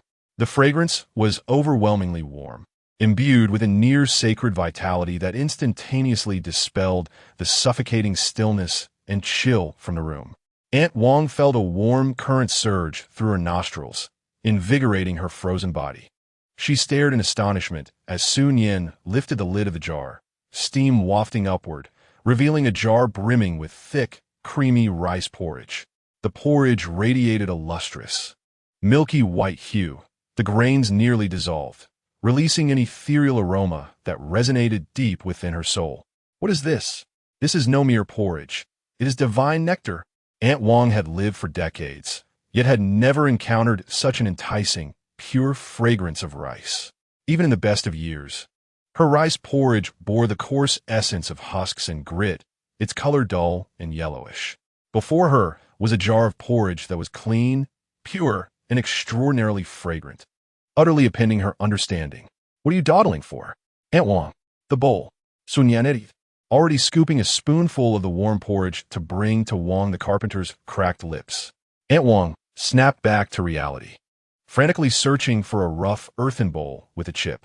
Su Nian carefully fed a spoonful of the warm rice porridge into the fissures of Wong the carpenter's dry lips. In that instant, a miracle unfolded. The warm, jade-like rice porridge, imbued with unparalleled sweetness and warmth, flowed into the parched throat of Wong the carpenter like a life-giving spring. His breath, once faint and nearly extinguished, suddenly quickened. His tightly shut eyelids trembled violently, and a muffled, wheezing sound emerged from his throat, reminiscent of a broken bellows. "Master!" Aunt Wong rushed to the edge of the Kong, her voice trembling with emotion. Before her, the ghastly pallor on Wong the carpenter's waxen face seemed to dissipate slightly, as if this warm porridge had forcefully scattered the shadows of death. With great difficulty, almost instinctively, he began to swallow the porridge that Su Nian had brought to his lips, taking small, labored sips. With each swallow, his rigid, icy body appeared to gain a hint of warmth, and his tremors lessened a fraction. After a bowl of warm rice porridge was consumed, though Wong the carpenter remained unconscious, the horrific waxen hue of his face seemed to fade a little, and his breathing became noticeably steadier and deeper. No longer the intermittent gasps that threatened to cease at any moment. "He lives! He lives!" Nian girl, Aunt Wang exclaimed, her words tumbling out in a rush of excitement. Tears of gratitude streaming down her weathered face. She clutched Su Nian's arm with surprising strength, as if to transmit all her gratitude and astonishment. This rice is like heavenly grain. It is life-saving divine rice. She gazed at the pot of porridge, still exuding an astonishing aroma.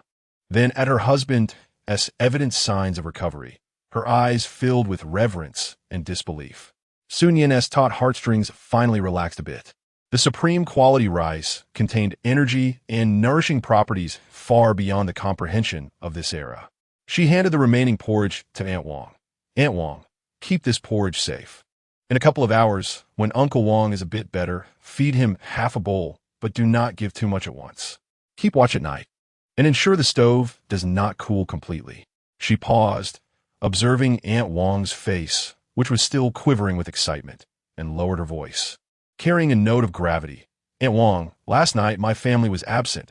Only the wind and snow remained. This porridge was made from the aged rice my parents had stored. There is only this little left. You know this, but please do not speak of it outside. In that moment, Aunt Wang jolted back to reality, awakening from her fervor. The deadly rumors circulating in the village. She looked into Su Nian's clear, yet burdened eyes, recalling her earlier fearful inquiries, and a wave of intense shame and dread washed over her. She nodded firmly, her voice choked yet resolute. Nian girl, I understand. I'm not ungrateful or a gossip. I swear to the heavens. Nothing happened last night. This porridge is the last of our life-sustaining food. It's the same story no matter who asks. Your life saved mine, and it saved your masteress as well. We will remember this. Her rough hands tightly clasped Su Nian's cold ones, conveying a simple promise. Su Nian nodded, choosing not to elaborate further, and wrapped herself tightly in the tattered cotton quilt, preparing to leave. Nian girl, Aunt Wang chased her to the door, her voice tinged with tears and deep concern. You must take care of yourself, too. Your uncles and the village I know, came Su Nian's calm voice through the door crack, imbued with a resilience that even the fiercest wind and snow could not disperse. Aunt Wang, close the door tightly and look after Uncle Wang. Her slight figure was once again engulfed by the vastness of the swirling snow, quickly swallowed by the impenetrable darkness. Aunt Wang, clutching the ceramic jar still warm from Su Nian's touch, leaned against the frigid door, listening to the howling winds and the relentless storm outside.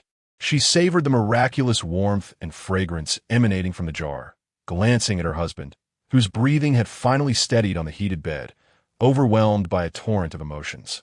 Tears streaming down her cheeks.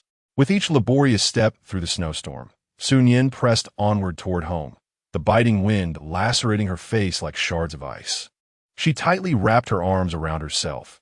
The fleeting warmth from the rice she had carried was long since dissipated by the piercing chill. While Wang Mujiang's narrow escape provided her with a modicum of comfort, the venomous glare and harsh words of her uncle, Su Dafu, from earlier in the day, clung to her mind like a persistent parasite.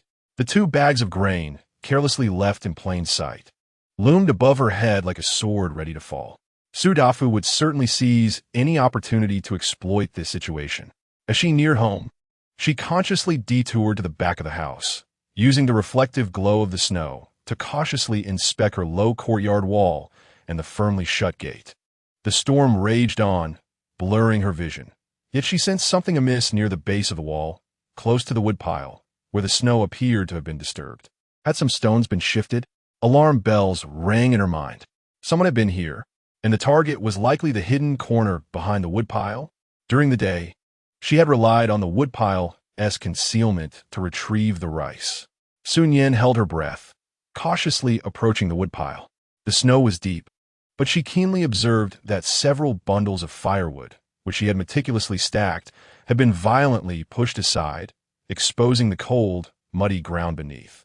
There, 2 unmistakable deep footprints, belonging to adult men, not her or her siblings, were starkly visible. Beside the footprints lay a small patch of disturbed snow, revealing the deep brown earth underneath, precisely where she had placed the bags of rice earlier in the day. The owners of the footprints had clearly lingered here, rummaging through her belongings, and had likely uncovered something. A chill coursed through her body like ice, reaching the crown of her head. So thoughtful. It had to be him. Or perhaps his henchman. Su Jinbao. They had discovered traces of her hidden grain, although she had moved the rice bags to a more conspicuous spot inside the house. The very evidence of disturbance was irrefutable proof that her family indeed had provisions. Startled, Su Nian spun around like a frightened deer, sprinting into the yard, swiftly locking the gate behind her and pushing a heavy whetstone against the door for added security. Once this was accomplished, she leaned against the door, gasping for breath, her heart pounding violently in her chest, as if it might burst forth. "Sister?" came Su Wenxuan's cautious inquiry from within the house, clearly alerted by the hurried commotion. Su Nian inhaled several deep breaths of the frigid air, forcing herself to regain composure before she pushed the door open and entered. In the dim glow of the oil lamp, Su Wenxuan and Su Qiaoer stood anxiously in the center of the room, their eyes fixed on her, filled with concern and inquiry. The 2 bags of grain were situated in the corner, conspicuously illuminated by the flickering light. "Everything is fine." Su Nian endeavored to keep her voice steady, yet the gravity in her gaze did not escape the perceptive Su Wenxuan. She approached the window, lifting a corner of the thick cotton paper that covered it, vigilantly peering outside. Amidst the swirling snowstorm, visibility was utterly obscured, save for the howling wind that filled the air. Yet the sensation of being covertly observed was palpable, akin to a thorn in one's back. "Sister," murmured Su Wenxuan, lowering his voice as he cast a furtive glance towards the 2 sacks of rice nestled in the corner. Su Nian set down the paper by the window, turned around, and regarded her brother and sister with a face devoid of any illusion. Someone had crept past the woodpile. The footprints were substantial, unmistakably belonging to a man. They had discovered that the family possessed grain. Su Qiaoer, pale with fright, clutched her brother's clothing tightly. In an instant, Su Wenxuan's expression darkened. His fists clenched with a crackling intensity. "Is it our uncle?" the youth bit out, his eyes ignited with fury. "Who else could it be?" Su Nian's tone was frigid. She approached the corner, grasping the sharpened wooden stick that had been used earlier to intimidate Su Dafu, holding it firmly in her hand. The cold wood against her palm offered an unusual sense of calm. "Wenxuan, fetch the kitchen knife and place it within reach. Shower. Go to the innermost corner of the bed, cover your head with the quilts, and no matter what sounds you hear, do not emerge. Do not cry out." Her commands were clear and resolute, imbued with the gravity of impending conflict. Without hesitation, Su Wenxuan rushed to the stove, retrieving the chipped old knife and standing resolutely beside his sister. Though trembling with fear, Su Qiaoer obediently climbed onto the bed, wrapping herself tightly in the thick, tattered quilt, leaving only her wide, terrified eyes exposed. Time crawled by in a stifling tension, with the wind serving as the sole background sound, monotonous and mournful. It was unclear how long they waited, perhaps half an hour, or even longer. Amidst the howling winds outside, unfamiliar sounds began to infiltrate the atmosphere. Initially, they were sporadic, the crunching of snow underfoot echoing from various directions, cautious and tentative. Gradually, the sounds multiplied, growing heavier and more chaotic, cumbersome, hesitant footsteps converging like a tidal wave from all sides, eventually halting just beyond the courtyard wall. The flickering glow of torches seeped through the thick gaps in the paper windows, casting distorted patches of yellow light upon the earthen floor, swaying like phantoms in the dimness. Outside the courtyard wall, shadows loomed, a throng of figures amassed. The air was thick with heavy breaths, suppressed coughs, and the muffled sobs of women mingling with the restless whimpers of children, creating a chilling symphony of despair and malice that sent shivers down the spine. "Su Nian, open the door." A coarse, menacing voice pierced the silence, akin to a cracked bell. It was Su Dafu, evidently the ringleader of this siege. "Yes, open the door." Su Nian, hand over the grain. A calamity upon calamity. The food must be shared. We cannot allow you to hoard it all. If we are to starve, let's all starve together. Hand over the grain. If you do not comply, we shall break down the door. Open the door. Open the door. More voices joined the cacophony. Men and women, driven mad by hunger and incited by rumors, converging into a surging tide of hostility, relentlessly battering against the frail, precariously balanced wooden door.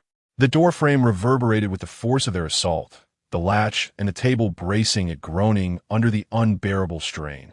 The flickering light of the torch danced wildly upon the window paper, casting shadowy figures outside that swayed like specters.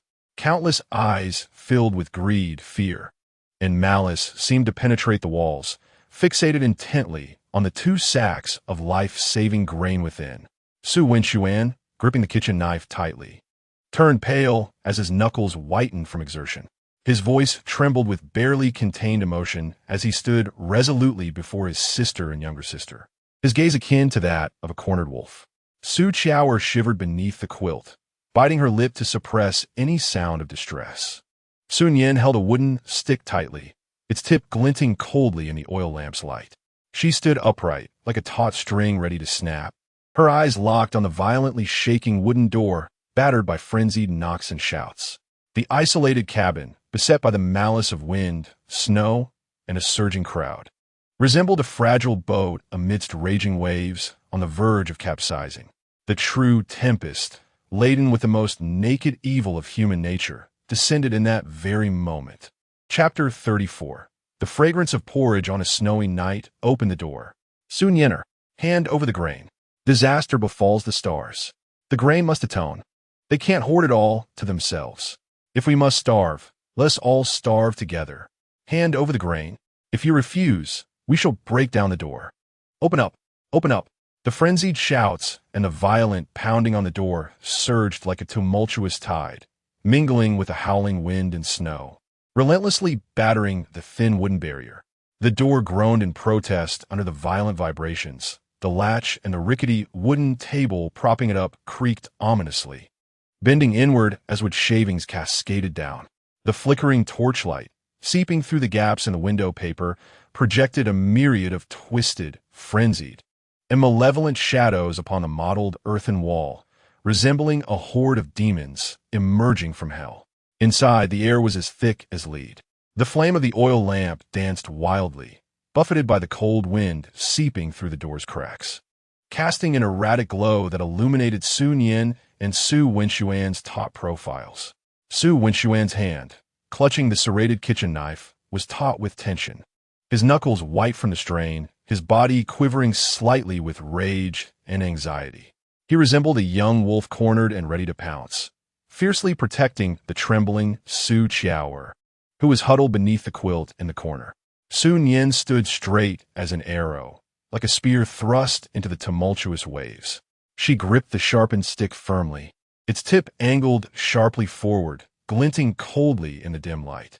Her eyes were locked on the door, which warped under the relentless assault, threatening to splinter at any moment. There was no fear in her gaze, only a burning resolve and icy fury. Su Nian's voice, tinged with a barely perceptible hoarseness, reflected the strain of a youth facing overwhelming pressure. Do not be afraid. Su Nian's voice remained unervingly steady, even somewhat cold, each word striking the air like ice shards. We will protect Xiao.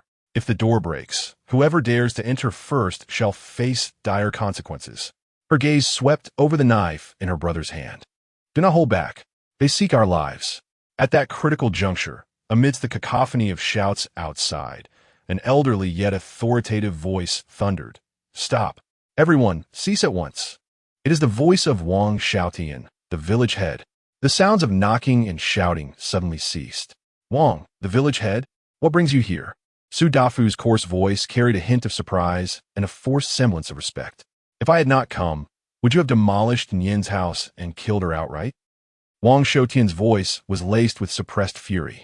Su Dafu, you incited the villagers to gather and create chaos, forcefully invading private homes. Are you attempting rebellion? Uncle Village Head, you cannot say that. Su Dafu immediately raised his voice, becoming more inciting. You are unaware. Su Nian is a harbinger of disaster. The shadow covered in blood last night entered her home. This unprecedented snow disaster is a punishment from heaven. Her family hoards grain without sharing it with the villagers, intending to watch us all freeze and starve. Tell me, who can swallow such indignation? We act in the name of justice. We seek a means of survival. Indeed, in the name of justice, we seek survival. Hand over the grain. After a brief silence, the crowd was reignited by Su Fu, erupting into an even more tumultuous clamor, interspersed with desperate cries and children's screams. Nonsense! Wang Shoutian's voice trembled with rage. What shadow of disaster? Who among you has seen it with your own eyes? It is merely baseless rumors. Nian's family consists of orphans and widows. Do you not realize how difficult their lives are? How much grain could they possibly have? Forcing her like this is no different from banditry. Village head, you cannot show favoritism. A sharp voice pierced through the wind and snow. My son Jinbao saw it with his own eyes. There are traces of hidden grain behind her woodpile. The snow has been disturbed. The footprints are clear. If she has no grain, why act so furtively? Clearly, she intends to hoard it for herself. She wishes to harm us all. Yes, Jinbao saw it.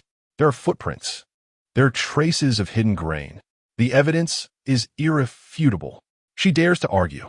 The crowd surged once more, the knocking on the door growing more frenzied. The door bending inward under the pressure, the bolt emitting a painful, twisted sound. Bang! With a thunderous crash. The bolt finally succumbed to the relentless force and the pressure of the wooden table, snapping violently in two. The wooden table blocking the door was shoved back by the immense impact. The dilapidated wooden door burst open with a resounding crash. The biting cold wind rushed in, carrying a flurry of snowflakes and countless greedy, frenzied eyes filled with malice from outside, instantly flooding the small room. The flickering torchlight illuminated the chaotic scene within, casting shadows on the pale, yet resolute faces of Su Nian and her siblings. Grain! The grain is over there. Su Fu was the first to spot the two bulging burlap sacks in the corner. His eyes glinted with a wolfish hunger as he excitedly pointed and shouted. The crowd behind him stirred like sharks sensing blood, countless hands reaching forward, pushing and shoving, eager to rush inside. I dare anyone. Su Nian's fierce shout rang out like a thunderclap. Her petite frame radiated an astonishing aura. Instead of retreating, she advanced a step. The sharpened wooden stick in her hand sliced through the air as she thrust it forward with force. The icy tip of the stick, imbued with an unyielding ferocity, halted with precision just an inch from the throat of a man, whose eyes were ablaze with rage. His forward motion came to an abrupt stop as he stared, horrified, at the deathly glint of the stick mere inches away, cold sweat instantly soaking his back. Su Nian stepped forward, positioning himself protectively beside his sister. Raising a chipped kitchen knife high, its blade gleaming ominously under the torchlight. With a fierce glare, he scanned the throng at the entrance, bellowing, "Who dares to harm my sister and younger sibling? I will fight to the death." The surging tide of humanity at the entrance was momentarily frozen in place by this sudden display of fierce defiance. The stick aimed at the throat, the knife shimmering coldly, and the resolute, unflinching determination burning in the children's eyes extinguished some of the most fervent impulses among the crowd like a bucket of icy water. For a brief moment, only heavy breathing and the crackling of the torch flames filled the air. Rebellion, outrage, the audacity of that little wretch to strike. Su Fu, hiding at the back of the crowd, was beside himself with rage, shouting, "Fear not, everyone. She's but one person. Let us go at her together. She stole our grain. Let us kill these little brats." The crowd was again incited, beginning to stir restlessly. "Everyone stand down." Wang Shoutian shoved through the throng, reaching the front, arms outstretched to block the furious mob from Su Nian and her brother. His face flushed with anger, he shouted, "Su Fu, dare to incite them again, and you shall see what happens. Nian girl, put down your weapon. Let's speak civilly." Su Nian's gaze pierced over Wang Shoutian's shoulder, coldly surveying the distorted faces outside, twisted by hunger and fear. Her voice, sharp as shattered ice, cut through the wind and snow. "Speak civilly? Uncle Lisa, ask them if they came to speak reasonably." The tip of her stick remained firmly directed ahead. A harbinger of disaster? Where is the evidence? Aside from Su Jinbao's reckless words, who else has witnessed anything? I, Su Nian, an orphan girl, have been cast out from our ancestral home, clinging to this dilapidated shelter and meager fields. When winter's chill drove us to forage for wild vegetables, did any of you concern yourselves with our survival? Now, with the mountains buried in snow and life growing unbearable, you heed mere rumors, believing our family hoards grain, branding us as calamity, intent on smashing down our door, stealing our food, and brutally ending our lives? Her voice, though not raised, carried a piercing strength that rendered many of the previously raucous villagers uneasy and hesitant. Last night there was only wind and snow. My family's walls are high. We saw nothing. Su Nian's tone rose sharply, imbued with unwavering resolve, as her gaze fell upon the two burlap sacks in the corner. Weariness and scorn seeped into her expression. Indeed, there is grain. It was secretly hidden by my parents in the Kong before they passed. The last morsel meant to sustain us. This is all that remains. She pointed at the 2 sacks of rice, her voice tinged with sorrow. You wish to steal this little food? If you take it from us, shall we, the 3 of us siblings, be left to perish in this wintry night, fulfilling your wicked desires? Her words struck like a whip against the hearts of some villagers, leaving them visibly shaken. Some women and children, who had initially joined the fray out of mere excitement, gazed upon the 2 pale, yet resolute children within the dwelling, armed only with rudimentary weapons. Their eyes fell upon the 2 meager sacks of provisions in the dim light, revealing their discomfort and shame. Nonsense! Su Dafu, unwilling to relent, sprang forth to retort. What is wrong with my family's rice? Su Nian abruptly interrupted him, her gaze sharp as a blade directed at him. Su Dafu, you incessantly claim that my family possesses grain, stirring up the villagers to seize it. Very well. Let me ask you this. What about your family? What about your second brother, Su Ergue? Among the Su family, your 2 households own the most land and the fullest granaries. Before the heavy snow sealed the mountains, both of you rushed to town to sell grain for money. Did no one in the village witness it? Now, as the villagers suffer from hunger and cold, your granaries are brimming with grain, yet why do you not open them to aid your fellow villagers? Why do you not spare even a single grain to uphold justice?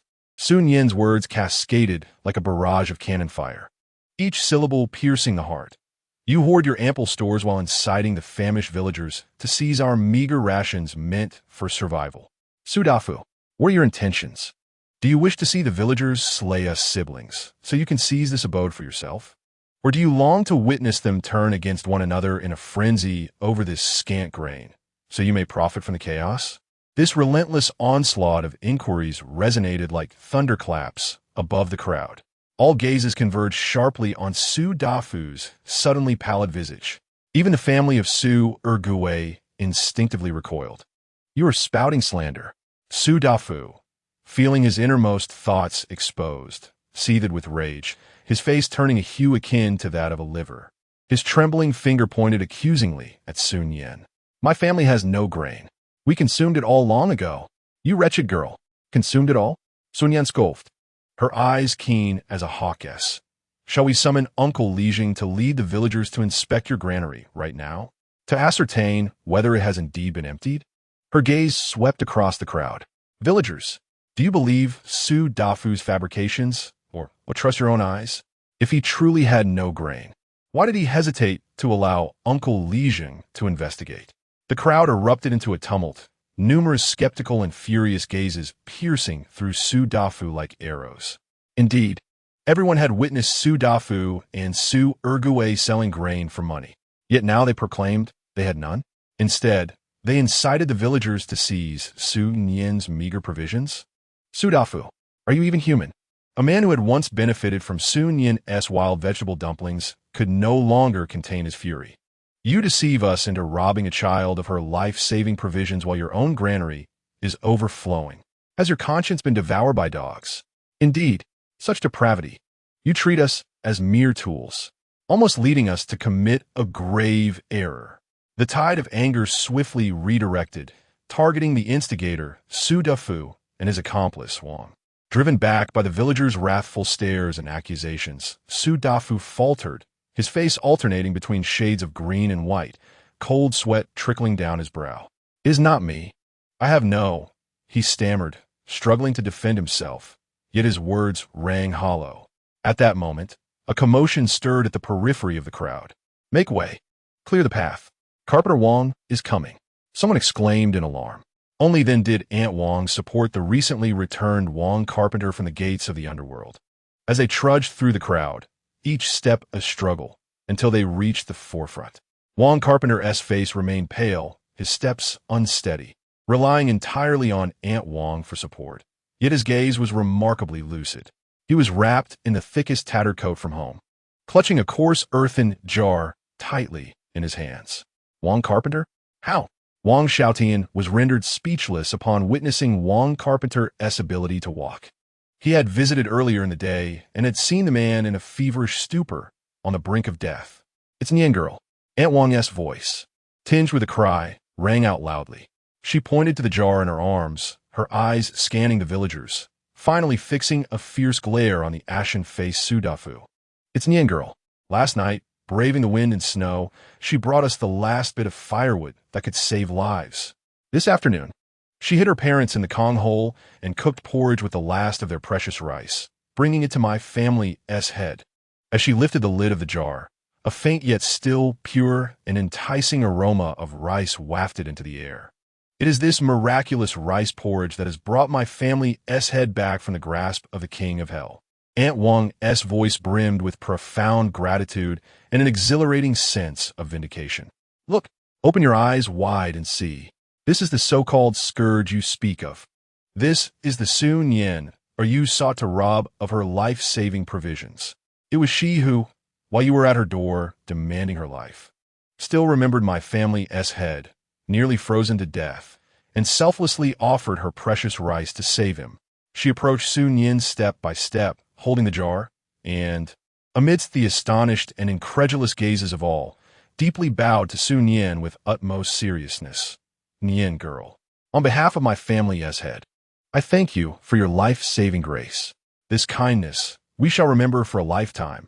Wang Carpenter also broke free from his wife's support, trembling as he performed a deep bow towards Su Nian. Silence, an oppressive silence. Only the howling of the wind and snow could be heard. The villagers stood dumbfounded, witnessing Wang Carpenter's visibly improved condition, inhaling the strange, pure aroma of rice in the air, and then glancing at Su Nian and her brother, cornered in their dilapidated home, gripping wooden sticks and kitchen knives, their faces pale, yet their eyes resolute. Shame, like a searing iron. It burned fiercely in the hearts of every villager who had participated in the blockade and clamored for the grain, especially among the women who had once received even a morsel of food from Su Nian. Shame engulfed them. It turned out that the person they nearly beat to death was a savior of lives. The grain they nearly seized was someone else's last hope for survival. And the instigator, Su Dafu, had a home brimming with grain. Su Dafu, you heartless wretch, you nearly brought ruin upon a good person. You nearly brought ruin upon us. Beat him, drive him out of Kaoshan village. The immense fury and shame instantly transformed into a raging inferno directed at Su Dafu and his family. The crowd, like an enraged swarm of bees, swiftly turned their ire, countless fists and spittle raining down upon the encircled Su Dafu and the Wang family. Don't hit. Stop. Please. Su Dafu cried out, clutching his head and fleeing, howling like a slaughtered pig. Help! They're killing me. Wang was utterly terrified, screaming and hiding in every direction. Su Jinbao, sensing the dire situation, relied on his imposing stature to rudely shove aside several villagers blocking his path, tumbling and scrambling out of the crowd, disappearing into the snowstorm without a glance back. The scene was chaotic. Wang Xiaotian observed the uncontrollable turmoil, glancing at Su Nian, who was protected behind Wang's carpenter couple, tightly gripping a wooden stick, her gaze icy and weary. A mix of emotions surged within him, both fear and relief. He took a deep breath and with all his strength shouted, "Stop it! Enough! What kind of behavior is this?" Under Wang Xiaotian's furious roar and Su Nian's cold glare, the tumultuous crowd gradually began to settle. Su Dafu and Wang had been beaten black and blue, their clothes in tatters, slumped in the snow like two dead dogs. Fearfully regarding the enraged crowd around them, Wang Xiaotian approached Su Nian, looking at the petite girl who had repeatedly surprised him. his voice imbued with deep remorse and a hint of barely discernible reverence. I apologize, niece, for not managing the villagers well, causing you distress. Su Nian slowly lowered the wooden stick in her hand, its tip leaving a faint mark in the snow. She did not look at Wang Xiaotian. Her cold gaze swept over the villagers at the entrance who lowered their heads, too afraid to meet her eyes. Finally resting on the 2 sacks of grain quietly lying in the corner amidst the chaos. Her voice, though soft, resonated clearly in everyone's ears, carrying an exhaustion and chill that even the wind and snow could not dispel. The grain is right here. She pointed at the 2 bags of rice. It is the only legacy left to us by my parents. This is all we have. The crowd fell silent, countless gazes refocusing on the 2 bags of rice. Their emotions complex, rife with residual greed, yet overshadowed by profound shame and a flicker of hope. Su Nian's eyes were like ice picks, piercing through any remnants of complacency. Uncle Wang, the carpenter, is on the brink of freezing to death. I will spare a bowl of rice to make porridge for him. Out of compassion. But her voice suddenly turned sharp. You smashed my door, threatened my life, and attempted to seize my grain. Now, do you still wish for me to share with you? Each word struck like a hammer upon the hearts of the villagers. I, Su Nian, am no saint. How can one repay kindness with enmity? She coldly surveyed the crowd, observing the faces filled with unbearable shame. If you wish to survive, then go find them. She gestured towards Su Dafu and his family, sprawled on the ground like dead dogs. Go seek the Su family. Their granary is full of grain, enough for your entire village to last until spring. As for the meager grain of the Su family, her voice was resolute and unyielding. I will not part with a single grain to those who have come to smash my door and threaten my life. Whoever dares to step into my yard again, coveting this grain, shall not blame me for wielding my stick and kitchen knife indiscriminately. Having spoken, she turned her gaze away from everyone, nodding slightly to Wang Xiaotian. Uncle Liza, I ask you to uphold justice. The night is deep, and the storm rages. Please return. Her silhouette, slender and weary, stood straight like a bamboo that refuses to bend despite the fiercest storms. She took Su Winshuan and Su Qiaoer by the hand, step by step, walking back to the dilapidated house filled with cold winds, and slowly closed the rickety wooden door behind her. The door, a barrier against the complexities of the outside world and the howling storm, also severed the last flicker of hope for sharing on this wintry night. Within the courtyard lay only the silence of the snow and the despairing sobs of the Su Dafu couple, rejected by all.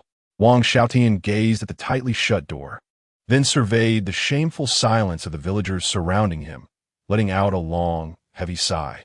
He understood that after this night, something in Kuo Mountain Village had irrevocably changed.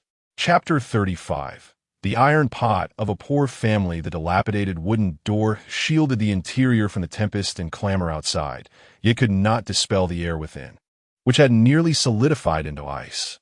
The flickering flame of the oil lamp danced, casting the slender and upright silhouette of Su Nian against the mottled earthen wall. Leaning against the cold door, her body trembled uncontrollably.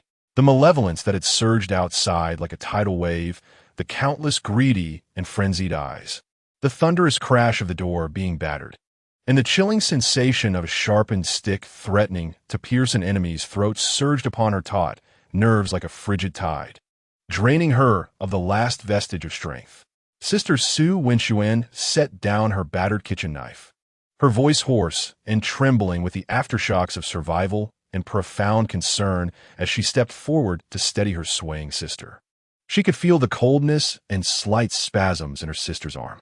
Su Qiaoer emerged from the corner where the cotton quilt lay, her small face pale, her large eyes brimming with tears, resembling a frightened little rabbit. She rushed over and clung tightly to Su Nian's leg, the suppressed fear finally erupting into a low, heart-wrenching wail. Sister, Qiaoer is afraid. They are so fierce. The child's cries pierced Su Nian's heart like a needle. She inhaled the icy air, tainted with the remnants of gunpowder and fear, forcing herself to suppress the churn of bile and the nearly erupting scream in her throat. She could not falter. She was the sole pillar of support for her younger siblings. Crouching down, She enveloped her trembling sister in her arms. Pressing her own icy cheek against her sister's equally cold face, her voice imbued with a peculiar rasp and tenderness. "Do not be afraid, Chiaoer. Do not be afraid. Sister is here. The bad people have been driven away by Uncle Liro. Look, the door is shut tight. They cannot come in." She gently patted her sister's frail back, her gaze drifting towards the two burlap sacks in the corner that appeared particularly glaring under the dim light. Su Nian silently dragged the askew table back to block the door and picked up the remnants of the broken latch, placing them aside. Approaching the corner, he eyed the two bags of rice, then glanced at the tightly embraced sisters, his lean face etched with seriousness and a weight beyond his years. He asked nothing, merely picking up a broken broom from the corner and began to sweep away the snow and mud that had been trampled into the entrance. The room sank into a weary silence. Only the muffled sobs of Su Chiaoer and the soft swishing of the broom against the ground could be heard. Time passed, and gradually the din of voices and cries outside faded away, leaving only the relentless howling of the wind and snow. Su Nian understood that Liron Wang was dispensing justice, with the angry villagers directing their ire towards the instigator, the Su Dafu family. But what of that? Who would mend the door that had been shattered and the wounds torn open in her and her siblings' hearts? Nian stopped sweeping. Su Nian's voice was laden with exhaustion as she instructed to stoke the fire in the stove and boil some water. Su Nian responded with a nod, setting down the broom and skillfully igniting the kindling at the cold stove. The flickering flames danced back to life, casting a faint warmth in the frigid room and dispelling a measure of the oppressive silence.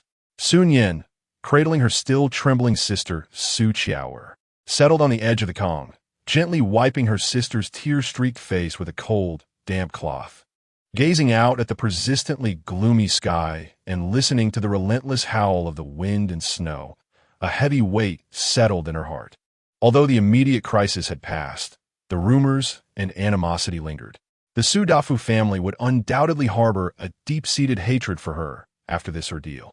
Moreover, those who had participated in the siege would likely, after a profound sense of shame, give rise to new malice due to their ongoing hunger. The food supply in their space loomed like a sword of Damocles. The 2 bags of stored grain, exposed to view, would last at most another 10 to 15 days. What then? Must they continue to live in fear and secrecy? The desire to leave Kaoshan village had never been more fervent in Su Nian's heart. Here, warmth was absent, replaced only by cold calculations and the ever-present threat of hostility. She needed an opportunity, a means for her and her brother to leave this place safely and rightfully. Supporting Nian's education might be the best escape. However, tuition, books, and travel expenses all required funds. Yet, making money in the isolated Kaoshan village, shrouded in snow and slander, was anything but simple. Her thoughts swirled chaotically, the weight of pressure nearly suffocating her. "Sister, the water's hot," Su Nian announced, bringing over a chipped ceramic bowl steaming with heat. Su Nian accepted the bowl, cautiously feeding her sister a few sips of warm water. As the soothing liquid slid down Su Chiaoer's throat, her emotions began to calm, and she nestled against her sister, drifting into a deep slumber, her small face still marked by drying tears. Su Nian carefully laid her sister down on the Kong and tucked her in with a blanket. She too drank a few sips of water, the warmth easing her frozen limbs and taut nerves. Su Nian sat on a small stool in front of the stove, tending to the fire, its glow illuminating his handsome yet serious profile. "What will we do next?" He finally voiced the deep-seated concern weighing heavily on his heart. Su Nian moved beside her brother, sitting close to him. The warmth from the stove alleviated some of the chill. She gazed at the flickering flames, her voice low yet clear. "We cannot remain in Kaoshan village." Su Nian suddenly looked up at his sister, his gaze devoid of surprise, only bearing the weight of anticipated heaviness and a flicker of hope. "Once the snow stops and the roads are somewhat passable," Su Nian said, her eyes peering through the small window into the infinite darkness outside, "we will find a way to leave. To the town, or perhaps even further to the provincial capital." "Leave?" Su Nian's voice quivered slightly, betraying an undercurrent of fear of the unknown. yet more so a yearning to escape this stifling environment. But sister, the money. I will find a way, Su Nian interrupted with undeniable resolve. Sister will prepare food. We will not starve. The key is when Xuan, she turned to him, her eyes blazing with determination. You must continue your studies. Only through diligent study and the attainment of scholarly distinction can we truly alter our fates, safeguarding both Xiao Air and yourself. Su Wenxuan's breath quickened slightly. Study. This once elusive dream is now vividly presented before him by his sister.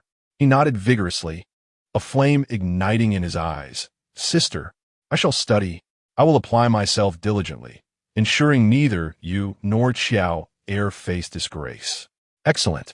Su Nian patted her brother's shoulder, a warm current surging within her heart. As long as there is hope in family, no matter how arduous the path, she would persevere. Before departing, sister will find you a tutor to enlighten you. You need not worry about the tuition fees. The siblings huddled close to the faint glow of the hearth, for the first time sketching the contours of their future amidst the howling wind and snow of the night. Though the road ahead remained shrouded in mist and fraught with thorns, at least they now had direction. The following day, as dawn broke and the snowstorm continued, albeit with less ferocity, Su Nian was roused by a delicate, hesitant knock at the door. Instantly alert, she sat up, signaling to the equally awakened Su Wenxuan to remain still while she stealthily approached the door to listen intently. Nian girl, are you awake? A voice outside, belonging to Aunt Wang, was deliberately subdued, laced with deep remorse and unease. Su Nian felt a slight easing of her heart, though her vigilance remained. She cracked the door open just a sliver, and the wind and snow rushed in. Outside, Aunt Wang stood alone amid the thick snow, her face tinged blue from the cold, tightly clutching a heavy bundle wrapped in worn burlap. Aunt Wang? Su Nian's voice bore a hint of detachment. Upon seeing the door ajar, Aunt Wang's face lit up with a complex expression of gratitude, shame, and eagerness. Nian girl, I have brought you something, she said, laboriously extending the parcel toward her. Su Nian hesitated to take it, her gaze falling upon Aunt Wang's frostbitten hands and the bundle. Aunt Wang hurriedly explained. It's a pot. My husband. He managed to recover somewhat last night and insisted on getting you this treasured thick iron pot that has been in our family for generations. He said that if it weren't for your life-saving rice porridge, he would have succumbed last night. Though it may be old, it is sturdy and durable. Please, do not disdain it. Her voice grew choked with emotion as she continued. Last night, I was foolish, swayed by idle gossip, and uttered those thoughtless words. I apologize sincerely.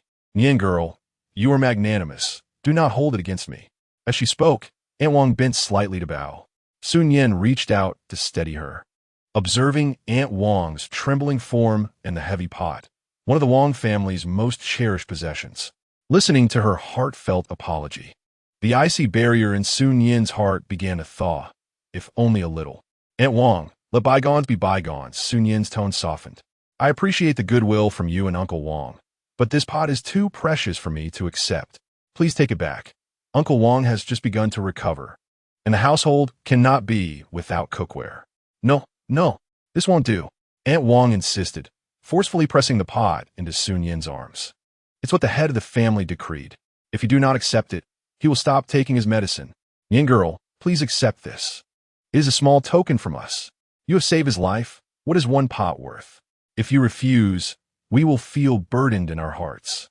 Aunt Wang's tone was resolute, nearly bringing her to tears. Su Nian gazed at the heavy bundle in her arms, feeling the cold metal of the iron pot beneath the coarse burlap.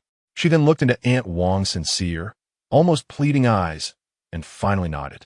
All right, Aunt Wang. I will accept this pot. Please thank Uncle Wang for me. She turned slightly. It's cold outside. Why don't you come in and warm up? No. Now that you've accepted it, I feel a weight lifted off my chest, Aunt Wang replied with a relieved smile, waving her hands. The head of the household is waiting for me to return and brew medicine. Take care of yourself, Nian girl. If you encounter any difficulties, do not hesitate to seek me out. After saying this, she cast one last earnest look at Su Nian before turning to leave, her footsteps fading into the wind and snow. Su Nian returned indoors, cradling the weighty iron pot, and set it down on the floor. She unwrapped the layers of tattered burlap, revealing a dark, heavy pot, marked with the signs of years of use and care. Though the edges were somewhat worn, the pot was robust, producing a solid, resonant sound when struck, a testament to its long history and careful maintenance. In a farming household, such a pot represents the foundation of sustenance and is a cherished heirloom. The sentiment from Wang the carpenter and his wife was indeed profound. Big sister, Uncle Wang, and Aunt Wang Su Nian looked at the pot, his expression complex. Yes, Su Nian gently traced the cold, rough edge of the pot, feeling the weight of gratitude emanating from the humble farmers. She committed this kindness to memory. The entire day passed in unusual silence, the wind and snow continuing unabated. Yet no one came to intrude. By evening, it seemed the storm was finally abating. Su Nian and Su Nian were clearing the snow that had been trampled into chaos when footsteps were heard approaching from outside the yard. This time, it was the village head, Wang Xiaotian. Behind him followed several villagers, carrying what appeared to be a hastily constructed yet noticeably sturdy new wooden door, along with some thick wooden planks for repairing the doorframe. Two others bore a small bundle of kindling. Nian girl, Wang Xiaotian stood at the entrance, his face etched with deep regret and weariness. Last night, I failed you. I did not manage the villagers well, and you and Wen Xuan were frightened. He gestured to the materials behind him. This door and these pieces of wooden firewood are a small form of compensation from several families in the village. He sighed. Last night, the people gathered at Su Dafu's door, causing a disturbance all night, and his granary was broken into, with much of the grain stolen. Terrified, Su Dafu fled with his wife and children to seek refuge with his daughter in town before dawn. Su Ergong's family is now hiding, no longer daring to show their faces. Wang Xiaotian's voice carried a sense of helplessness and relief. What transpired last night was a debt owed by our village to you siblings. This door is a small atonement. No one will dare to disturb you again. Su Nian regarded the sturdy new door and the bundle of firewood, then observed the villagers behind Wang Xiaotian, their eyes averted yet tinged with apology. Her heart remained largely undisturbed. This door, along with the firewood, could be described not as compensation, but rather as a cheap consolation born out of collective shame among the villagers and a means to sever the fears stemming from last night's chaotic events. Su Dafu's hasty retreat serves to further underscore the fickleness of human nature.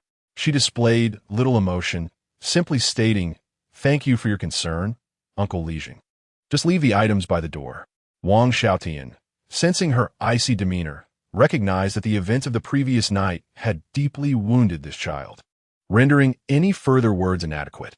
He gestured for the men to set down the items and, after offering a few more reassurances that she could seek him out if needed, hurriedly left, his figure appearing somewhat hunched against the biting wind and snow. Su Nian and Su Nian silently carried the new door panel, wood, and firewood into the courtyard. The shattered old door panel was removed and tossed into a corner. Though the new door panel was rough and heavy, it was solid and sturdy. When it was reinstalled, the sound of the latch falling into place resonated with a reassuring thud, instilling an unprecedented sense of security. "Sister, this door is truly thick," remarked Su Nian, feeling the cold surface of the panel. "Indeed," Su Nian replied, her gaze drifting to the pile of newly delivered firewood in the corner of the yard. She approached, crouched down, and seemingly casually rummaged through the firewood. Her fingertips brushed against the rough surface of the logs until she encountered an exceptionally thick, gnarled root, where she felt an unusually smooth and cold object. Without revealing her excitement, she pressed her fingertip against it, unearthing a stone roughly the size of a pigeon's egg. Its irregular shape was entirely black and felt weighty in her palm. "It's iron ore," she thought, her heart racing. The stone's substantial weight and dark hue suggested a high iron content, distinctly different from the common stones found near the village. Her mind flashed back to the chaotic scene of the previous night, recalling how Su Jinbao had been chased by enraged villagers and had seemingly toppled a pile of peculiar stones from the back mountain outside Su Ergue's courtyard. Could this be one of those stones? In the space supermarket, there were various tools, even small furnaces and blacksmithing equipment. If this truly was iron ore, a daring thought struck her like a bolt of lightning, piercing through the dense fog that had enveloped her mind. She clutched the cold stone tightly, feeling its weight as if it represented a glimmer of hope breaking through her dire circumstances. As the wind and snow began to abate, a heavy cloud parted, allowing a sliver of weak yet undeniably real golden sunlight to pierce through the leaden sky. It cast a diagonal beam onto the snow-covered ground of Kosang village, also illuminating the small courtyard of Su Nian's home. The sunlight kissed Su Nian's pale cheeks, which flushed slightly with excitement, while also brightening the unassuming black stone in her palm that seemed to harbor boundless potential. She lifted her gaze to embrace the long-awaited sunlight, taking a deep breath of the cold yet refreshing air. The hardships of her humble beginnings persisted. The wind and snow had not yet retreated. Yet within her heart, a seed named hope had quietly been sown, drawing strength from this unexpected discovery of iron ore in the cold soil, quietly beginning to sprout. The opportunity to break free had arrived in the most unforeseen manner. Chapter 36. The forging of star iron, the sturdy wooden door, newly adorned, sealed away the last remnants of the wind's whispers, returning the courtyard to an eerie stillness. Only the freshly delivered firewood in the corner emitted a faint scent of pine resin under the dim light. Su Nian stood with her back to the door, her palm pressed against the dark, heavy stone. Beneath its icy surface, a torrent of heat surged through her veins, nearly bursting forth from her chest. Iron. If this were truly iron ore, a wild and audacious thought ignited within her like a raging fire, instantly consuming all hesitation and fear. The funds for leaving Kaoshan village, the tuition for Wen Xuan's studies, and perhaps even the foundations for their future, all hinged upon this unassuming stone. She abruptly turned, her gaze sharp as lightning, sweeping across the interior. Wen Xuan was cautiously placing the thick iron pot gifted by Master Wang beside the stove, while Su Qiao sat on the edge of the calm, her small hand gently tracing the rough wood grain of the new door, her large eyes still reflecting the unease from the previous night as fright. Wen Xuan. Su Nian's voice was unusually calm, yet carried an undeniable authority. Take Qiao to the inner room and lower the curtain. I intend to test something new with this pot, and it may be a bit noisy. Let's not startle Qiao. Wen Xuan paused, glancing at his sister. Su Nian's expression was serene as water, yet it radiated an intensity he had never witnessed before, an almost reckless determination. He asked no questions, merely nodded in agreement. All right, sister. He took his sister's small hand, saying, Qiao, come with me to the inner room. Sister is going to prepare something delicious for us. Su Qiao, bewildered, nodded and obediently followed her brother into the inner room. The tattered curtain fell, obscuring their view. Only Su Nian remained in the outer room. She inhaled deeply, clutching the dark stone tightly, as though grasping the last flicker of hope. Her consciousness plunged into the depths of her mind. A barely perceptible ripple of spatial energy spread beside her. In the next moment, her figure, along with the stone, vanished from the cold, earthen dwelling. The scenery before her shifted instantaneously. Warmth, dryness, and brightness enveloped her. Neat rows of shelves stretched out, laden with an array of modern goods. This was her fortress, her treasure trove, and, at this moment, the only beacon of hope, the second floor of the space supermarket, featuring a fully equipped modern culinary kitchen. Without a moment's pause, Su Nian hastened toward a corner of the kitchen. There, aside from the oven and steamer, stood several items that seemed incongruous with culinary pursuits, but belonged to her former life of hardcore exploration, a miniature yet complete high-temperature furnace, originally used for baking special ceramics or metal artistic creations. A set of small forging tools, including an anvil, hammers of various sizes, and tongs, and most importantly, a portable propane torch capable of generating extremely high temperatures. She placed the dark stone upon the pristine stainless steel countertop, producing a dull thud. Her gaze darted between the furnace and the torch. The furnace required preheating, which took considerable time and was quite noisy. In contrast, the torch offered concentrated firepower, high temperatures, and nimble operation. This was the answer. Without a hint of hesitation, Su Nian sprang into action. She swiftly dashed to the tool section of the supermarket, procuring a pair of heavy-duty asbestos gloves, a protective face shield, a sturdy pair of needle-nose pliers, and a small piece of firebrick from the building materials aisle meant for patching holes. Returning to the kitchen, she placed the firebrick in the center of the countertop to serve as a makeshift base, securely positioning the iron ore atop it. Donning her gloves and face shield, she deftly connected the propane torches hose to the gas canister and opened the valve. A hissing sound erupted as a blue flame surged forth from the nozzle, emitting a low, ominous growl.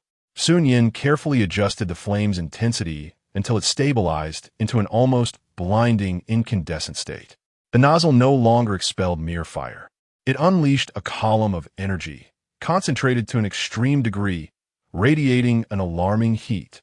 The air warped under the searing temperature, crackling softly. She held her breath, aiming the torch's nozzle at the dark stone resting on the firebrick. With a sharp hiss, akin to a red-hot iron plunging into ice water, an explosive sound shattered the silence. The incandescent beam struck the surface of the ore with precision. The dark, rough exterior under the immense heat shattered and melted away like fragile ice. The acrid aroma of sulfur, rust, and other mineral impurities wafted through the air. Su Nian fixated on the core of the ore, consumed by flames. Time seemed to elongate, each second agonizingly drawn out. Beads of sweat emerged from her brow, trickling down her temples, instantly evaporated by the heat. The palms beneath the insulating gloves were already damp with perspiration. Suddenly, after nearly half a minute of relentless scorching, an extraordinary transformation occurred within the hard, dark stone. A brilliant, blinding orange-red light erupted from deep within the ore, as if a star, long imprisoned, had finally broken free. This light rapidly expanded, enveloping the surroundings.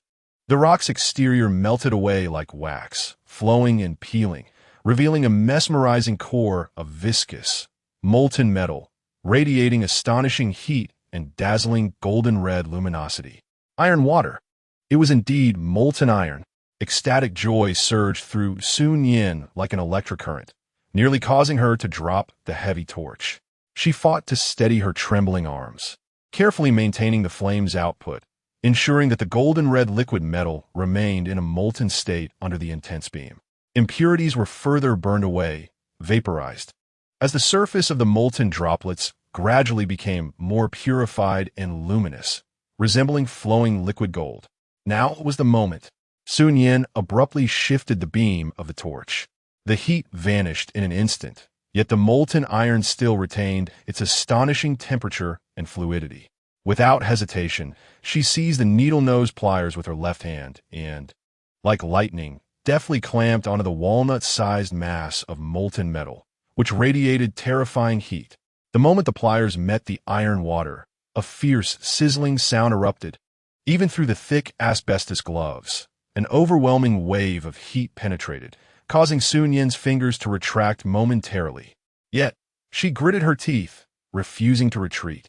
The spray gun, once firmly in her right hand, has been replaced by a compact steel hammer, meticulously gripped, with a resounding clang that reverberates through the expansive kitchen.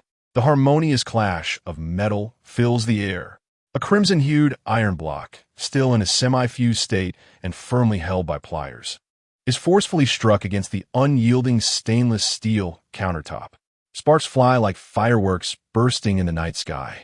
Scalding metal shards ricochet against Su Nian's protective mask and asbestos gloves, producing a crisp crackle. The immense recoil travels through the hammer's handle, sending a tingling sensation through her palm. Yet, her eyes reflect only exhilaration and focus. Her arm rises high once more. Clang, clang, clang. 1 strike, 2 strikes, 3 strikes, each blow infused with her utmost strength. Each descent accompanied by a shower of sparks and a deafening roar. The molten metal rapidly deforms, extends, and cools under the relentless strikes. The fiery golden hue dims at a visible pace, replaced by a profound, subdued crimson, ultimately solidifying into a weighty, somber dark blue. Sparks rain down around Su Nian like a torrential downpour, extinguishing in their descent. as the final hammer strike resonates. Only an irregularly shaped piece of dark blue metal, roughly the size of a baby's fist, remains on the countertop, its edges marked by the hammering process. It lies there quietly, emanating a searing warmth and an icy, hard, heavy texture that sends shivers down the spine. Iron, true iron, forged by her own hands from an unyielding stone. Success. Su Nian abruptly removes her mask, gasping for breath, her perspiration thoroughly soaking her temples and back. The fatigue from intense concentration washes over her like a tidal wave, her arms trembling from exertion. Sharp pains radiating from her palm. Yet, all of this is engulfed by an overwhelming, almost explosive joy threatening to burst from her chest. She extends her hand, fingertips trembling slightly as they gently graze the still warm iron block. Cold, hard, heavy. An indescribable sense of grounding and power surges through her limbs in an instant. This is no longer an ephemeral hope, but a tangible foundation firmly grasped in her hands. She has succeeded. She has truly extracted iron from rock. In this world, with the aid of this transcendent tool and the space supermarket, she possesses an invincible weapon. This small ingot of iron is the first cornerstone leading to her future. Su Nian carefully cradles this momentous virgin iron ingot in her palms, as if holding a rare treasure. She approaches the sink, turns on the faucet, and cool, clear water cascades down, washing over the surface of the ingot with a sizzling sound, rising in a cloud of mist. The water carries away the last remnants of heat, cleansing the surface of dust and fine oxidation, revealing the ingot's deeper, more subdued blue-black essence. She turns off the water and meticulously dries the droplets from the ingot with a clean, soft cloth. The frigid metallic texture becomes more pronounced, the weight pressing into her palm, bringing an unprecedented sense of tranquility. At that moment, an overwhelming wave of dizziness strikes her without warning. The spatial scene before her shimmers violently like rippling water. The shelves, the lighting, and even the iron ingot in her hand appear to shimmer with a mirage. A profound sense of weakness, emanating from the depths of her soul, seized her in an instant, as though all her strength had been abruptly siphoned away. Su Nian stumbled, quickly grasping the edge of the cold stainless steel sink to steady herself. Her heart raced wildly within her chest, cold sweat instantly soaking her inner garment. Gasping for breath, her complexion paled slightly. Was this the backlash from overexerting her spatial abilities? Or merely the after-effects of intense concentration and physical exhaustion? She dared not linger. Battling against dizziness and frailty, she concentrated her thoughts. The spatial scene dissipated like ripples on water. The frigid air, tinged with faint smoke and the earthy aroma of soil, surged back into her nostrils. She found herself beside the earthen Kong in the outer room, tightly clutching the recently cooled, weighty iron ingot. The exhaustion of her body became more pronounced, yet her spirit remained remarkably invigorated. She gazed down at the metallic piece in her palm, which glimmered with an eerie blue light under the dim oil lamp, her lips curving into an involuntary smile. At that moment, the curtain of the inner room was gently parted. Su Nian peered out, his youthful face etched with concern and a hint of anxiety. "Sister, are you all right? I thought I heard a loud noise just now." Su Nian swiftly tucked the ingot into her embrace, its icy touch against her skin providing an oddly soothing sensation. She turned, donning a reassuring smile, despite the fatigue that lingered in her expression. "I'm fine, Nian. Accidentally drupa tapot. Did I frighten you?" Su Nian scrutinized his sister's slightly pale complexion and the beads of sweat on her forehead, then glanced at the intact heavy iron pot by the stove. Ultimately shaking his head, "I wasn't too scared." "Sister, are you truly all right?" "Really, I'm fine." Su Nian approached him, ruffling his hair, feeling the weighty iron ingot in her palm. Her voice radiated an unprecedented strength and certainty. "Go to sleep. Tomorrow, I'll make something truly delicious for you and Xiaoer." Her gaze drifted beyond her brother's shoulder, settling on the window. The wind and snow had ceased entirely, and a slender crescent moon had liberated itself from the grasp of the clouds, casting its silvery glow upon the snow-covered village. Moonlight streamed through the newly pasted window paper, casting distinct grid-like shadows upon the earthen floor. The cold remained biting, and the path ahead was still fraught with thorns. Yet within her grasp lay the blade capable of breaking ice. That cold and unyielding sensation silently proclaimed, even from humble beginnings, one can be forged into steel. Chapter 37. Stir-fried rice. The serene moonlight filtered through the newly pasted window paper, casting clear grid patterns on the muddy ground. Su Nian leaned against the frigid earthen wall, her palm pressed firmly against the heavy, eerily glowing iron ingot in her embrace. The cold metallic touch served as an anchor, gradually calming the tumultuous waves of anxiety churning within her heart. The fatigue in her body remained palpable, and the weakness that originated from her soul enveloped her limbs like a delicate veil. The reckless endeavor of tempering stones in the space had exacted a price far heavier than she had anticipated. Each strike reverberated with immense recoil, as if transcending the barriers of time and space, lingering as a dull ache within her bones, while her tiger's mouth throbbed with sharp, needle-like pain. Yet beneath this fatigue was an exhilarating clarity unlike any she had previously experienced. Iron. She had truly forged it. The cold, rough metal before her served as the very first hammer to shatter the despairing ice that enveloped her. Her gaze slowly traversed the dim corners of the dilapidated earthen dwelling, landing upon two sacks of meager provisions that appeared even more forlorn under the moonlight. The heavy iron pot, gifted by Wang the carpenter beside the hearth, and the newly installed, resin-scented solid door, all that remained as the final offerings from the village of Quyang, cold and burdensome. It was time to depart. She must leave. With Wen Xuan and Xiao in tow, she needed to escape this land steeped in schemes, fear, and malice. Funds. The tuition for Wen Xuan's education. The very foundation upon which she could stand. All dilemmas converged upon a singular solution. Money. She required something, an item that could be rapidly monetized, inexpensive to produce, relatively simple to craft, and capable of concealing the abnormality of her food supply. Something that could entice individuals to willingly part with their coins, even amidst hunger and cold. Her gaze ultimately settled on those two burlap sacks of rice. Polished rice would draw too much attention, while brown rice offered a poor texture. Yet, she envisioned the vast array of grains on the shelves of the spatial market, and an idea rippled through her mind like a stone cast into still waters.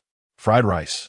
The premium japonica rice in the space was plump and crystalline, exuding a pure, rich fragrance.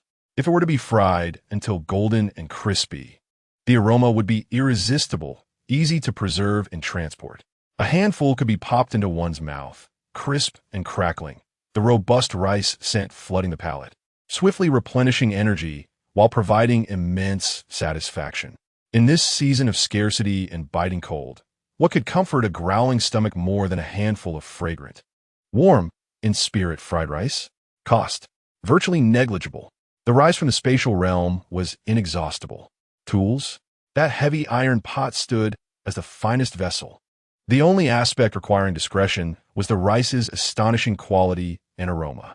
However, once fried to a golden hue, it could be attributed to expert cooking, and the rich scent could be ascribed to a family recipe. As long as no one beheld the raw rice, ample room for maneuvering existed. Moreover, this delicacy could be portioned into small bags, crafted from coarse burlap, each containing 2 or 3 taels, priced at mere pennies or a few dimes. It would serve as an excellent snack or emergency sustenance for the villagers, the laborers, and even the students in the future. Marketability. Profit. The potential for quick returns. Su Nian's heart raced uncontrollably once more, but this time it was not from fear. It was the sight of a glimmering dawn of freedom breaking through her cage. She inhaled deeply, suppressing her excitement. Now was not the time for respite. Though her body was weary, her spirit blazed like a lit torch, rendering her restless. She needed to immediately validate the feasibility of this idea. She rose quietly and approached the hearth. The dark, hefty iron pot gleamed with a steadfast luster under the moonlight. With great caution, she scooped half a bowl of the finest premium rice from the spatial realm, each grain plump and round, akin to the finest pearls. shimmering with a warm glow in the moonlight, the rich aroma nearly palpable. Such exquisite appearance, if seen by others, would be utterly inexplicable. Su Nian's gaze sharpened, and she no longer hesitated. She ignited a fire using the fresh firewood sent by Wang Xiaotian. The flames danced against the cold pot's bottom, emitting a gentle crackling sound. As the pot gradually warmed, she poured in all the fine rice she held. With a soft sizzle, the moment the rice grains met the hot pot, a delicate sound arose. Su Nian took a wooden spatula and began to stir patiently and evenly. Her movements were unhurried, yet remarkably steady and focused. With each scoop, she endeavored to ensure that every grain of rice received equal heat. At first, the rice merely dried slightly, releasing a faint aroma of grains. Gradually, as the pot's temperature continued to rise and the rhythm of her stirring quickened, a marvelous transformation began. The pristine rice grains took on a subtle golden hue at a visible rate, as if kissed by sunlight. An indescribable, commanding, and pure fragrance of rice surged forth from the pot, like a liberated spirit soaring upwards. This aroma was richer and more profound than when the rice was uncooked, carrying the unique warmth of grains roasted under the sun, instantly filling the humble earthen dwelling, assertively dispelling all lingering traces of smoke and earthiness. It was as if an invisible hand effortlessly penetrated the thick wooden door, quietly spreading into the stillness of the snowy night. Su Nian was entirely engrossed. Her nostrils flared as she keenly detected the subtle changes in the fragrance. Her eyes were fixed intently on the rice grains rolling and leaping in the pot, observing every minute shift in their color. When most of the grains displayed an enticing, uniform golden hue, with edges slightly curled and producing a delicate, crisp sound akin to jade beads striking a plate, she recognized the moment had arrived.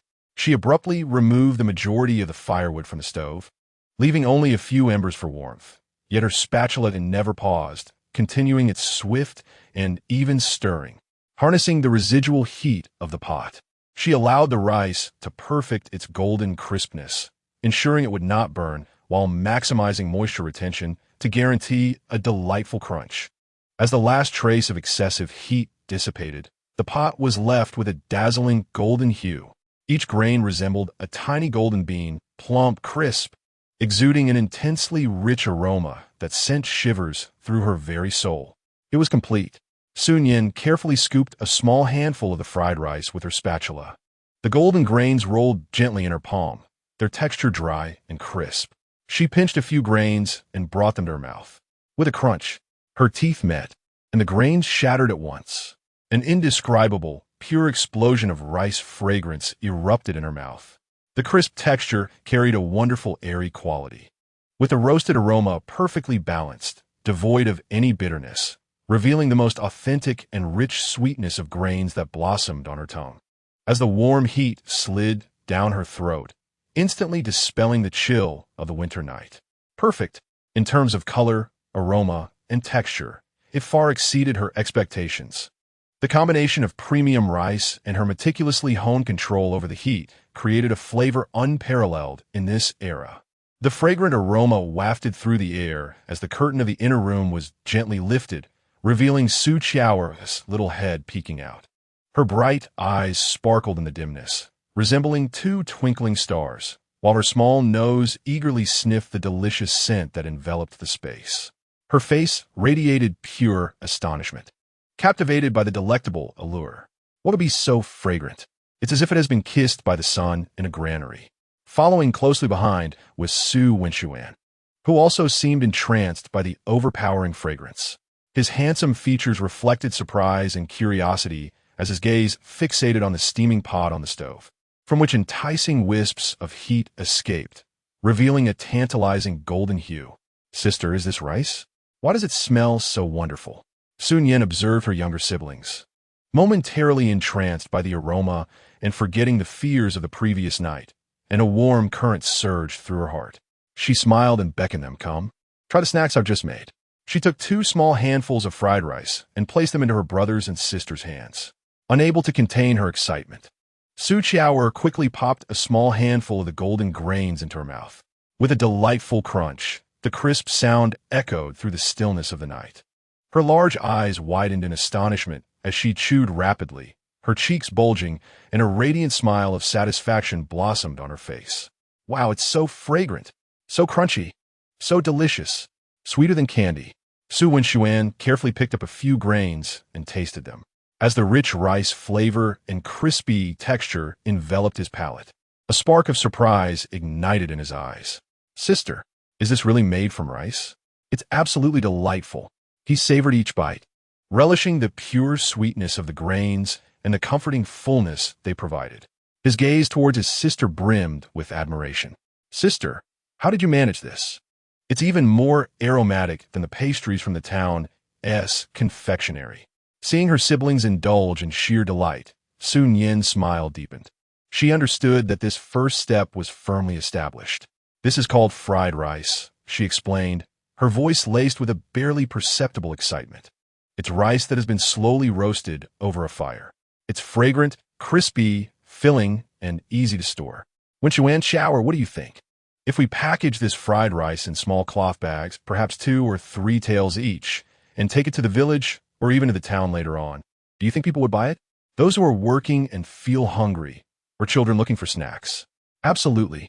Early interjected, har food. Her voice muffled yet unwavering. It's 100 times more delicious than wild vegetable dumplings. Little Sure too, and the others would surely be tempted. Subeng bander deeper. His eyes glimmering with contemplation. Sister, this is remarkable. It may seem unassuming, yet its fragrance is overwhelming, its taste exquisite, and it has a long shelf life. Though the villagers may not have much, some will surely have a few copper coins or might barter something. In town, laborers or errand runners would gladly spend a few coins on a bag to satiate their hunger. It's definitely better than hard biscuits. His enthusiasm grew as he spoke. Sister, let us sell this. We're bound to earn money. His words precisely identified the positioning and market for the fried rice, solidifying Su Nian's resolve. She gazed at the enticing golden fried rice in the pot, and then at the rekindled hope in her siblings' eyes, a clear plan rapidly forming in her mind. Very well, she affirmed decisively. Tomorrow, we shall commence. Without hesitation, she sprang into action. The space is filled with the finest quality rice. The challenge that now lies ahead is packaging.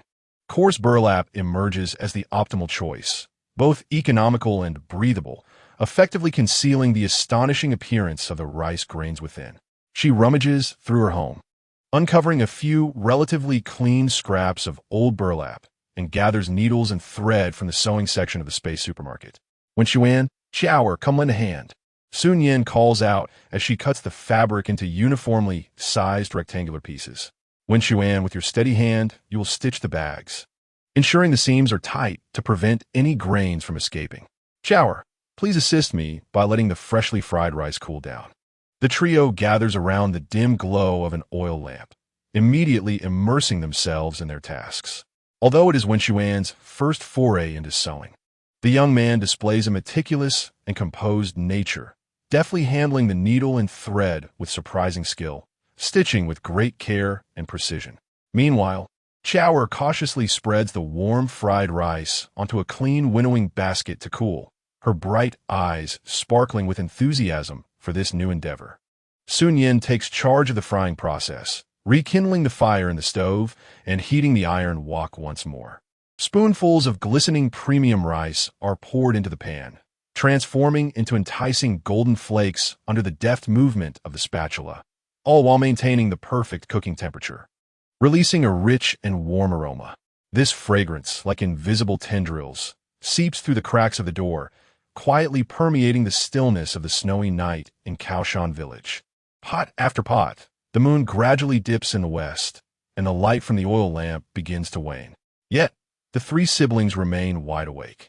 The basket accumulates more and more golden fried rice, exuding a captivating sheen and fragrance. Beside them, a small stack of burlap bags, expertly sewn by Wen Xuan, forms. Each bag plump with approximately 3 taels of fried rice, tightly secured at the opening with twine. Gazing at this pile of golden grains, a symbol of hope, Su Nian feels a renewed strength surge within her weary body. She picks up one of the sewn bags, its weight solid in her hands. Beneath the coarse burlap lies the crispy sweetness that could alter their destinies. She approaches the window, gently lifting a corner of the paper. In the eastern sky, a faint line of pale light begins to emerge, heralding the end of the long, dark night of wind and snow. The dawn is finally approaching. As the first light of daybreak breaks, Su Nian grips the bag of fried rice tightly, sensing its reassuring heft. The cold iron ingot rests in her pocket, while the warm rice is cradled in her hands. The tools and bait to shatter the confines of Kaoshan village are all prepared. They simply await the arrival of dawn. Chapter 38. The golden dawn. The soft light of dawn emerges, akin to a bashful maiden timidly lifting the hem of the dark night-esque gown, casting a cool pearlescent hue upon the snow-laden rooftops and treetops of Kaoshan village. The wind and snow have finally surrendered, leaving behind a world blanketed in thick snow, pure to the point of surrealism, with air crisp enough to chill to the bone. The new wooden door of Su Nian's home is gently pulled open, allowing a rush of icy, snow-laden air to flood in. She stands within, inhaling deeply the cold yet invigorating air, as if to purge the stagnant fatigue and heaviness that had accumulated in her lungs overnight. A night without sleep. Her body felt as though it were laden with lead, and beneath her eyes, a distinct shadow of dark bruises lingered. The aftereffects of excessive spatial abilities manifested like a persistent torment, bringing waves of indescribable weakness and dizziness. Yet her spirit soared with an extraordinary fervor, akin to a taut bowstring, brimming with latent strength. She lowered her gaze, directing it to her feet. There, arranged neatly, were two piles of items. To the left lay more than 20 meticulously sewn small burlap sacks, each bulging and heavy, filled with golden, aromatic fried rice that exuded an assertive, enticing fragrance. The rough burlap surface bore the 3 characters Su Ji Chow Mi, clumsily yet clearly inscribed with a charred twig, her signature, her ticket to freedom. To the right was a small, neatly stacked pile of firewood, split evenly.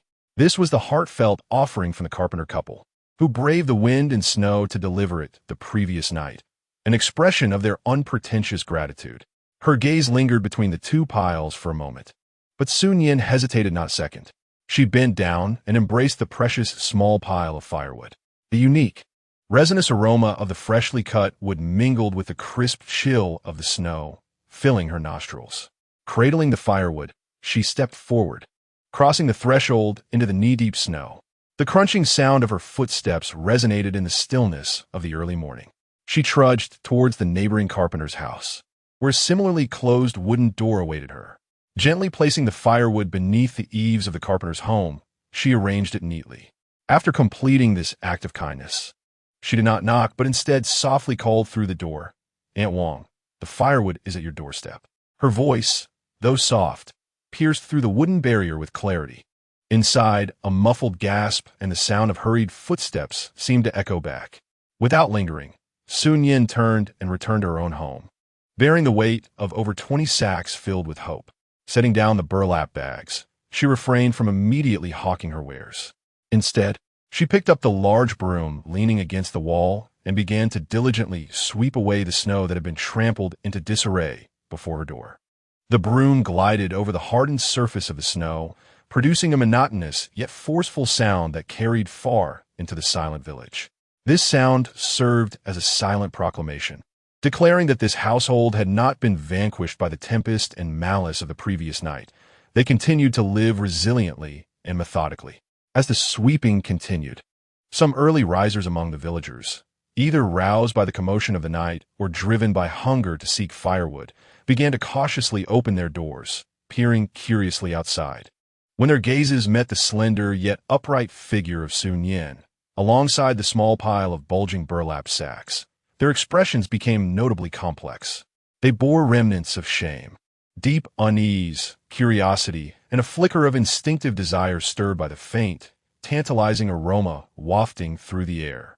Oblivious to the scrutiny, Su Nian remained focused on her sweeping, until she had cleared a small patch of ground, revealing the frozen, hard earth beneath. She set down the broom, brushed the snowflakes from her hands, and finally turned to face the myriad gazes, both clear and ambiguous, that fell upon her. She cleared her throat. Her voice, though soft, resonated with remarkable clarity through the crisp morning breeze, imbued with an intentional tranquility. Suji fried rice, freshly prepared snacks. Aromatic, crisp, perfect for quelling hunger, easy to store. 3 coins per bag. Her gaze calmly swept over the averted eyes, ultimately resting upon the pile of golden hope at her feet. This was all that remained of their good fortune, a means to exchange for some oil and salt. If one desired it, they were welcome to come forward with their payment. There was no shouting, no boastfulness, nor any explanation of the previous night's troubles. Only the simplest assertion and the most straightforward transaction. This demeanor, bordering on indifference, rendered the guilt-ridden villagers even more abashed. The air seemed to thicken. Only the wind rustled through the treetops, carrying the sound of softly falling snowflakes. Concealed behind door cracks and window panes, hesitant, flickering gazes observed. 3 coins was not an insignificant sum for the villagers who had lost their incomes. Yet, the slight opening of the bag revealed a tantalizing golden hue, and the rich aroma, relentless like a hook, beckoned to their senses. The fragrance of the life-saving rice porridge from the previous night lingered in the memories of some. At that moment, the door of Wang the carpenter's house creaked open. Aunt Wang emerged, supporting her husband, whose pallor remained yet whose eyes were clear. They instantly noticed the neatly stacked new firewood beneath the eaves, and Aunt Wang's eyes brimmed with tears. Nian girl, Aunt Wang's voice quivered. She released her husband and hastened to Su Nian, fumbling through her clothes to produce a small bundle wrapped in tattered cloth, trembling as she opened it. Inside were a few gleaming copper coins and a small piece of fatty pork skin, fragrant with grease. Auntie, I'll buy a bag. Let the head of the family have a taste. Without waiting for a response, she pressed the coins and pork skin into Su Nian's hands, then clutched a bag of fried rice tightly to her chest, as if it were a rare treasure. Wang the carpenter approached unsteadily, bowing deeply to Su Nian. Nian girl, the gratitude I owe you is beyond measure. This small token you must accept. This first transaction, akin to breaking the ice, shattered the silence. A young woman, once a beneficiary of Su Nian's wild vegetable dumplings, blushed as she rushed out from her yard, clutching 2 copper coins, her voice barely above a whisper. Nian girl, please. I too would like a bag. My son has been restless all morning. With the first came the second, and then the third. A lean man, after much hesitation, finally steeled himself, retrieving 3 warm coins from his pocket and handing them over. Give me a bag too. I want to taste it. I apologize for last night. Nian girl. His voice was gruff, laden with deep remorse. An elderly woman, her hair streaked with gray, trembled as she offered a small handful of dried mushrooms. Nian girl. I have no coins, but can this mountain fare be exchanged for half a bag? I want to sweeten my grandson's palate. Su Nian welcome dol. Copper coins, accepted. Pork skin, accepted. Dried mushrooms, accepted. Her expression remained placid as she calmly received the items, handing out the corresponding bags of fried rice, occasionally responding with a faint, yes. Here you go. Be careful, it's hot. This almost indifferent demeanor, paradoxically, brought a slight sense of relief to the villagers who had presented their wares, as if this simple transaction could somewhat compensate for the debts of the previous night. The golden bags of fried rice were exchanged among hands filled with either guilt or desire. The enticing aroma wafted silently through the crisp air, akin to the most exquisite bait.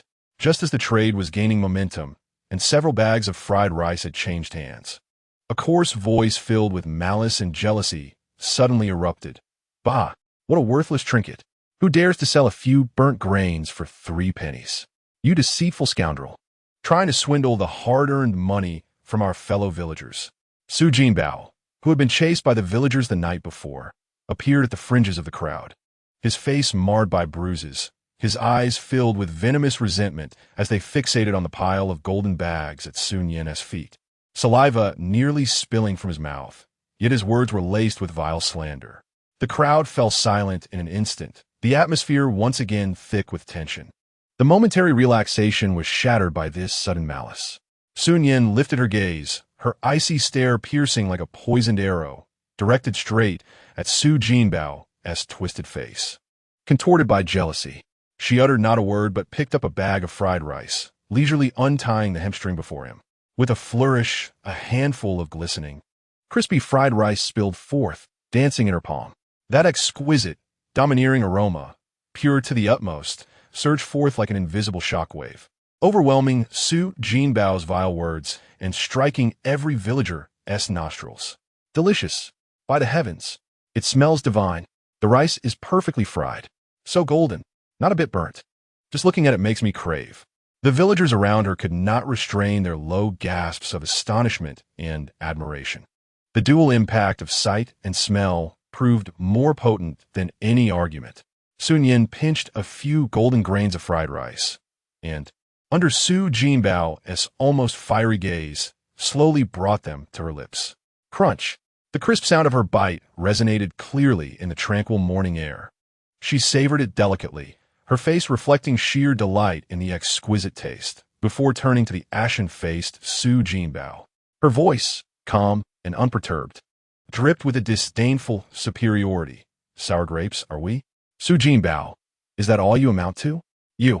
Su Nian was nearly choked by her words, his finger trembling as he pointed at Su Nian, yet he found himself unable to utter a single retort. The tantalizing aroma and that crisp crunch struck him like a resounding slap across the face. Get lost. Su Nian coldly spat out a single word, dismissing him with a glance, returning the fried rice to its bag, tying it shut, and turning her attention to the other villagers. Su's fried rice, 3 pennies a bag. If you desire, do not hesitate. In the wake of Su Nian's outburst, the villagers, who had been somewhat hesitant, found themselves stimulated. A subtle sense of rebellion and a craving for the delectable overpowered their final reservations. Give me a bag. I want one too. Here's my copper coin. Nian girl. I have freshly shelled pine nuts. The trading became fervent once more. Su Nian, left standing alone, resembled a jester, his face shifting from green to purple under the disdainful or indifferent gazes of the crowd. Finally, he spat in contempt and, with his tail between his legs, scurried away in disgrace.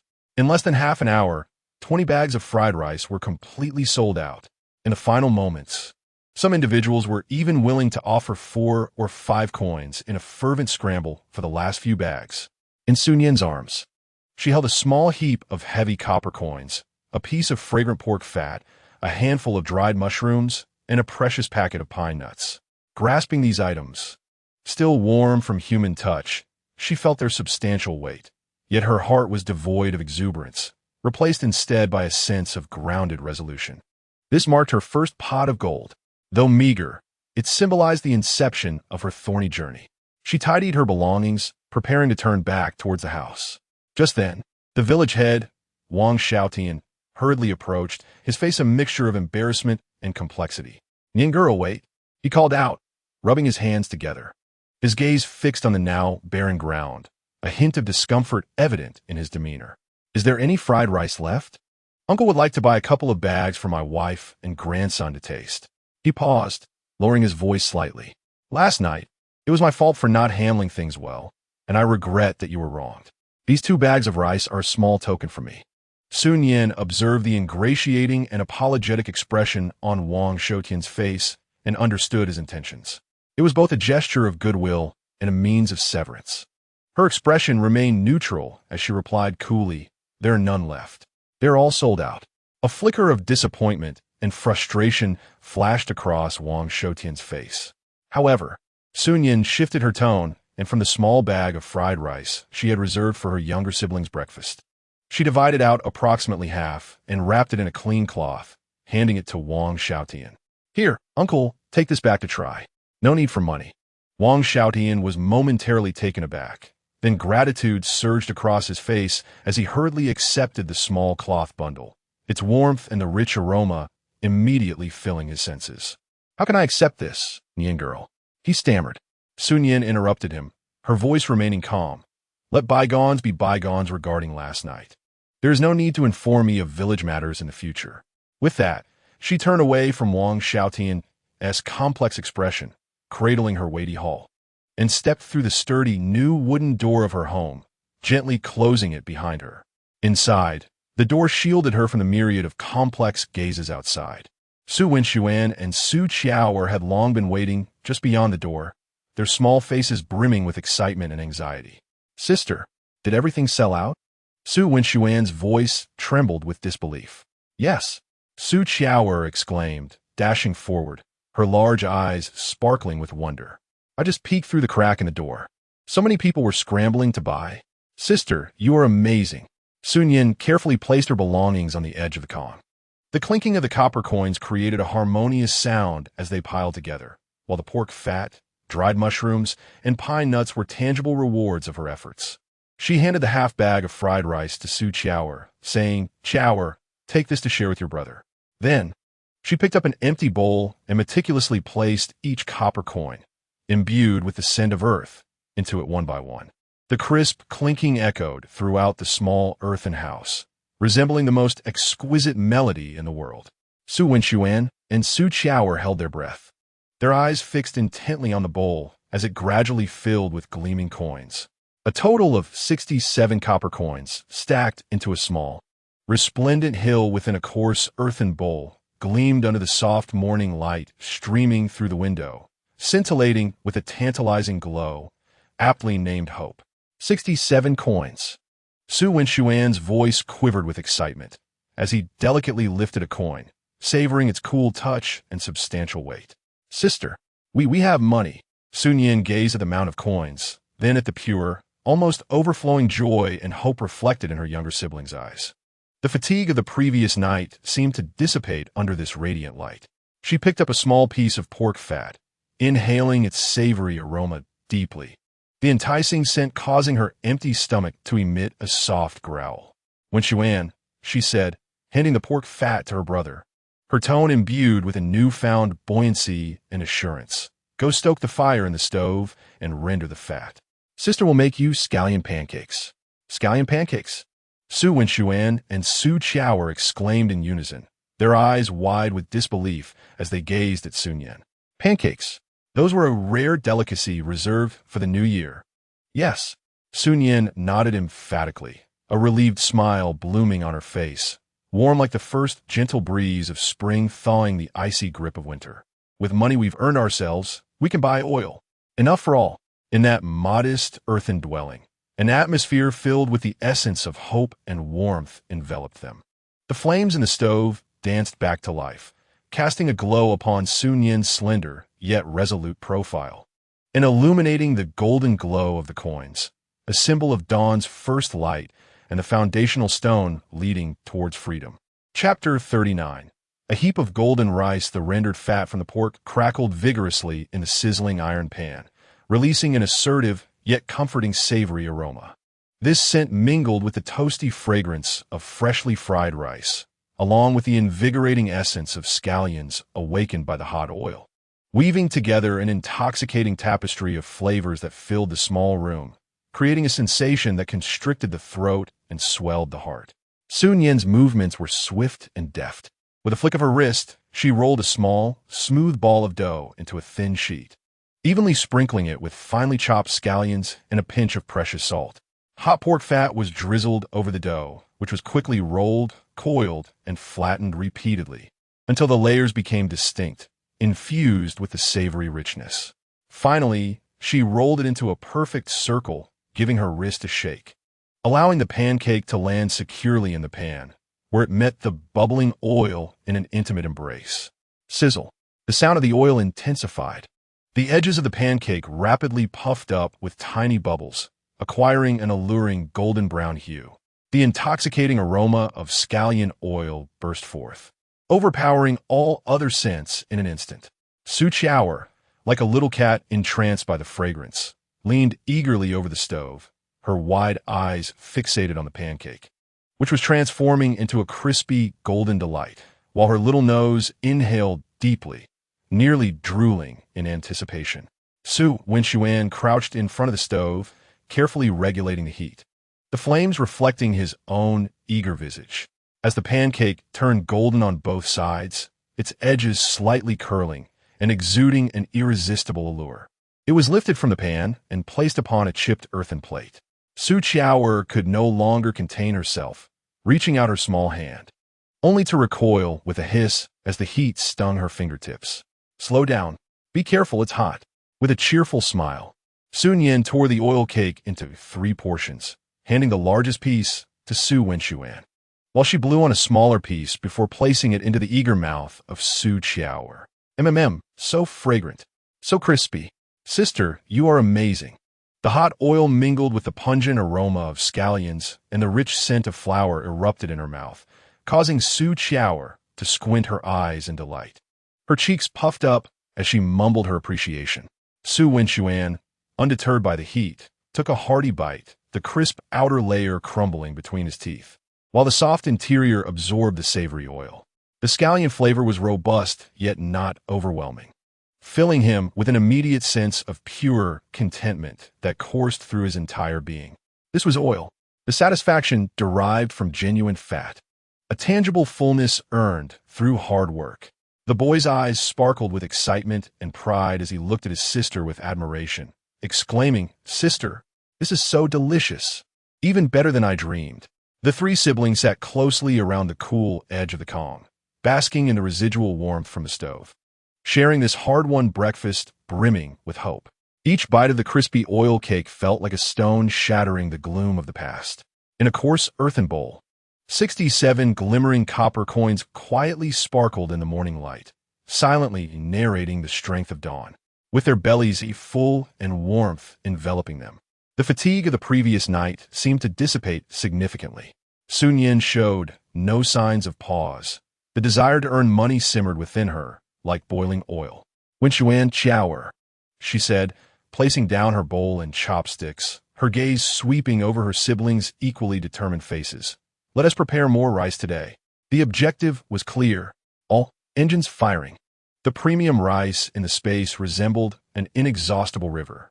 With a mere thought, bags filled with plump, glistening grains appeared in the large basket in the corner. She no longer bothered to conceal her actions, swiftly scooping rice into the pot. The flames in the stove roared back to life, licking the bottom of the thick, dark iron pot. Armed with a wooden spatula, Su Nian commanded this aromatic battle like a general leading an army, fully immersed in controlling the fragrant endeavor. The pot's temperature, the quantity of rice, the rhythm of stir-frying, and the intensity of the heat all operated flawlessly under her precise judgment. Sizzle, crackle. The subtle sound of rice entering the pot intertwined with the rapid scraping of the spatula, creating a marvelous rhythm.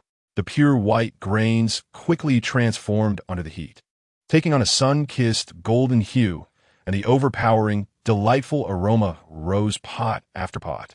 This fragrance was no longer a tentative whisper from the night before, but a robust presence that surged forth, penetrating the gaps of doors and windows, freely permeating the crisp air of the nearby mountain village.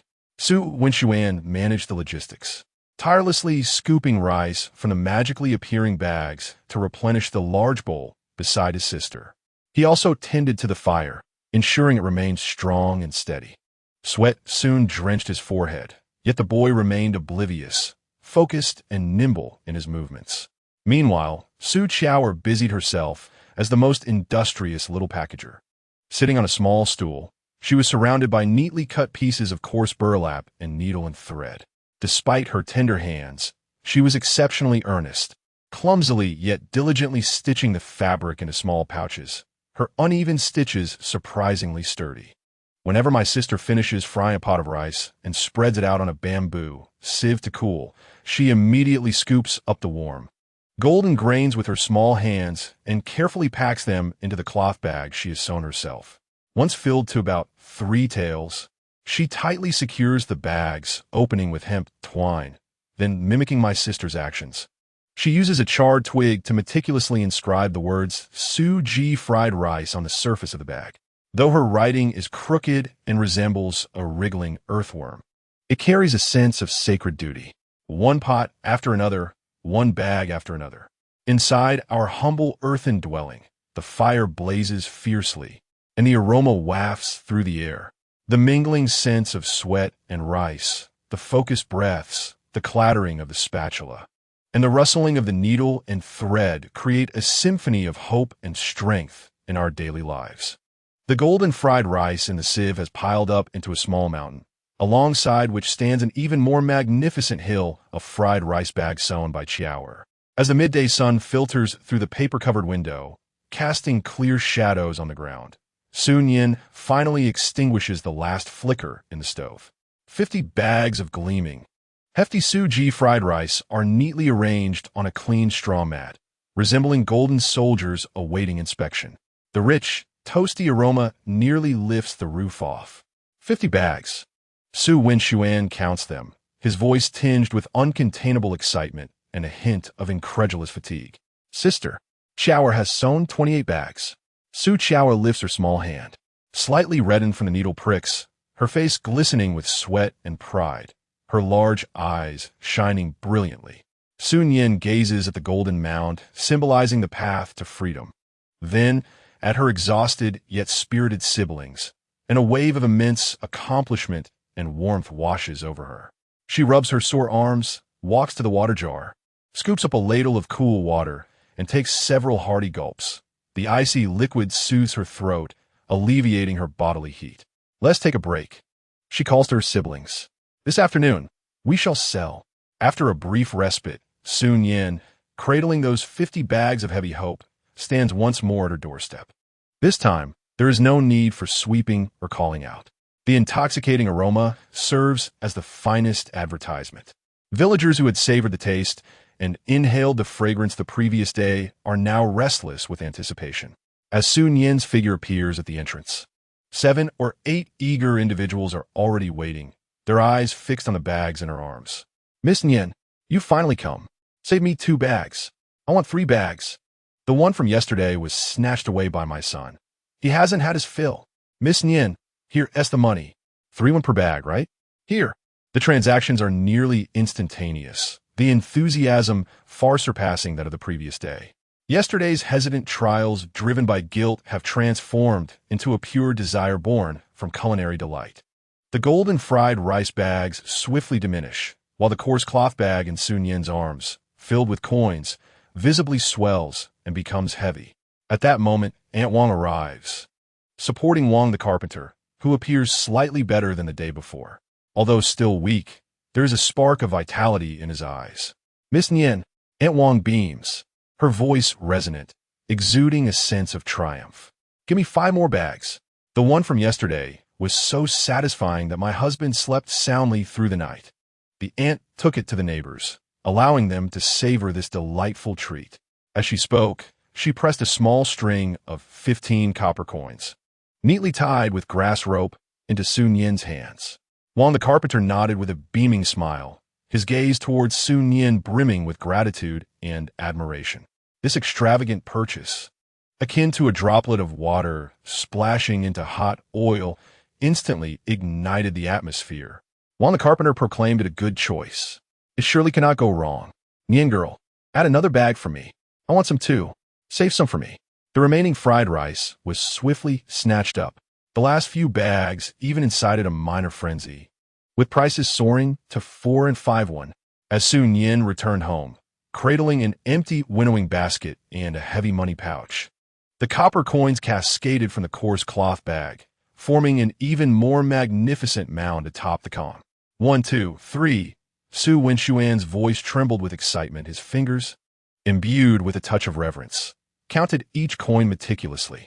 Su Chiaoer leaned over the edge of the column, her large eyes fixated on the gleaming golden light. 237 won. Su Nian exclaimed, his voice soaring with incredulous joy. Wow! Su Chiaoer uttered a small gasp, cautiously reaching out her tiny hand to touch the pile of coins. The icy sensation ignited an incredibly radiant smile on her face. Sister, so much money. We have struck it rich. 237 won, combined with yesterday's 67 won, amounted to a grand total of 304 won, heavy and golden. They radiated an intoxicating glow within the dimly lit earthen dwelling. Su Nian gazed at the mound of copper coins, then at the pure, overflowing joy and hope reflected in her siblings' eyes. The fatigue and anxiety of recent days, the suffocating feeling of being cornered, seemed to be utterly dispelled by this golden light. She exhaled deeply, feeling as though a heavy stone had been partially lifted from her chest. Freedom had never felt so tangible. When Xuan, she gently placed the well-worn and cherished three-character classic into her brother's hands, her voice imbued with unprecedented seriousness and anticipation. From tomorrow on, you need not assist your sister in frying rice or sewing bags anymore. Su Xuan was momentarily taken aback, instinctively clutching the scroll tighter. Sister?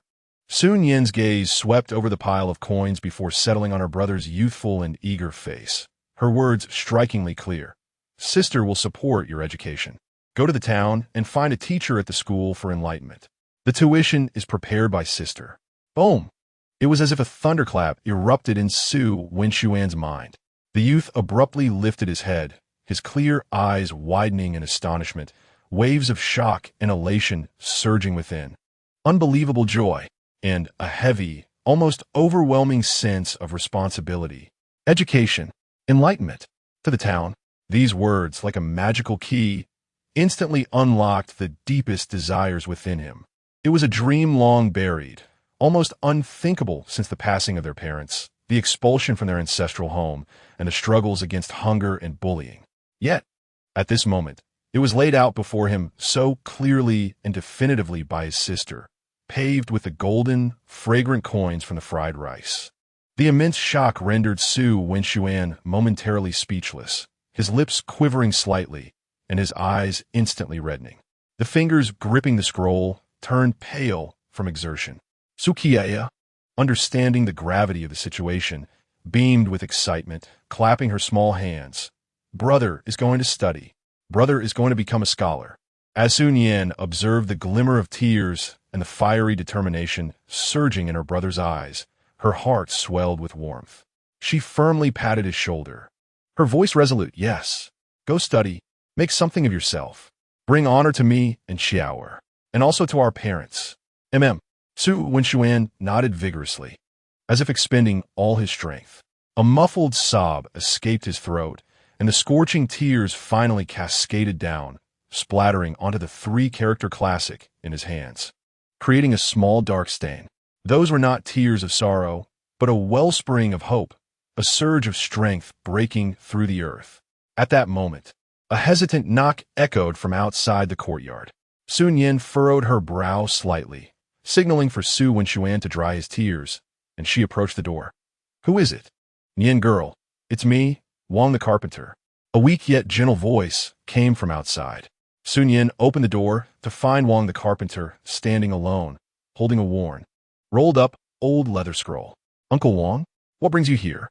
Please come in and sit, Su Nian said, somewhat surprised. No need to sit, no need. Wang the carpenter waved his hand, a warm smile gracing his face as he handed the old scroll to Su Nian. I heard you were sending Wen Xuan to town study. Su Nian's heart stirred, and she nodded. Yes, Uncle Wang. Good. That's splendid. Wang the carpenter's eyes sparkled with approval. Wen Xuan is a promising lad. He must study. The town is not like our humble village. It is bustling, and the roads are long. I have nothing of great value for you, but he pressed the old scroll into Su Nian's hands. This is a rough sketch of various prefectures and official roads I drew during my youth as I traveled far and wide. It may be crude, but it is better than being completely in the dark. Keep it. It might prove useful someday. His gaze held a knowing warmth, brimming with concern as he looked at Su Nian. Unfurling the old scroll, Su Nian discerned the crude yet clear outlines of mountains, rivers, towns, and official roads. Particularly striking was a thick line winding southward, ending with the bold inscription prefecture. This was not merely a map. It was a silent encouragement, a beacon pointing towards a broader horizon.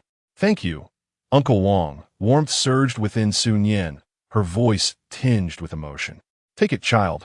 Wang the carpenter patted her hand gently, his smile radiating kindness. You and your brother are golden phoenixes. This dilapidated village cannot hold you. Go, fly southward to greater places. The prefecture is where you can truly transform. He took a final deep look at Su Nian and the tearful-eyed Su Xuan before turning, leaning on his cane, and slowly shuffling into the twilight glow. Su Nian clutched the weighty old scroll, her gaze following the thick line southward. eventually resting on the two characters that held boundless potential: prefecture. The cold wind swept through the desolate courtyard, stirring up a few remnants of snow. Su Nian stood at the doorway, her posture as upright as a slender bamboo. Behind her lay a cozy abode filled with golden coins and bags of roasted rice. A sanctuary that housed her siblings, whose eyes sparkled with the flame of hope. In her grasp, she held a cold iron ingot, warm copper coins, and a map pointing toward the horizon. Her gaze pierced through the low eaves of Kaoshan village and the distant snow-capped mountains, as if she could already envision the winding path leading southward towards prosperity and freedom. The provincial capital, a new realm brimming with infinite possibilities, unfurled slowly on the aged parchment of an old leather scroll. Chapter 40. The first knocks on the new world. The frigid wind whipped through the air, scattering fine snowflakes that struck against the cart's yoke and the gaunt mule, producing a monotonous crackling sound. The rickety mule cart trudged laboriously along the bumpy, snow-covered official road, each jolt eliciting a painful groan from the wooden frame. Su Nian wrapped herself tightly in the thickest of her old cotton coat, yet the biting chill that seeped through the cracks in the cart remained unrelenting. She cradled the drowsy Su Qiao tightly in her arms, using her warmth to thaw her younger sister's icy fingers. On the opposite side of the yoke sat Su Nian, his back straight as an arrow, his slender cheeks flushed from the cold, though his eyes sparkled with excitement and curiosity. He clutched the old leather map gifted by Uncle Wang, glancing frequently towards the road ahead, striving to catch a glimpse of the town's outline against the leaden sky and rolling snow hills. It had been the third day since their departure from Kaoshan village.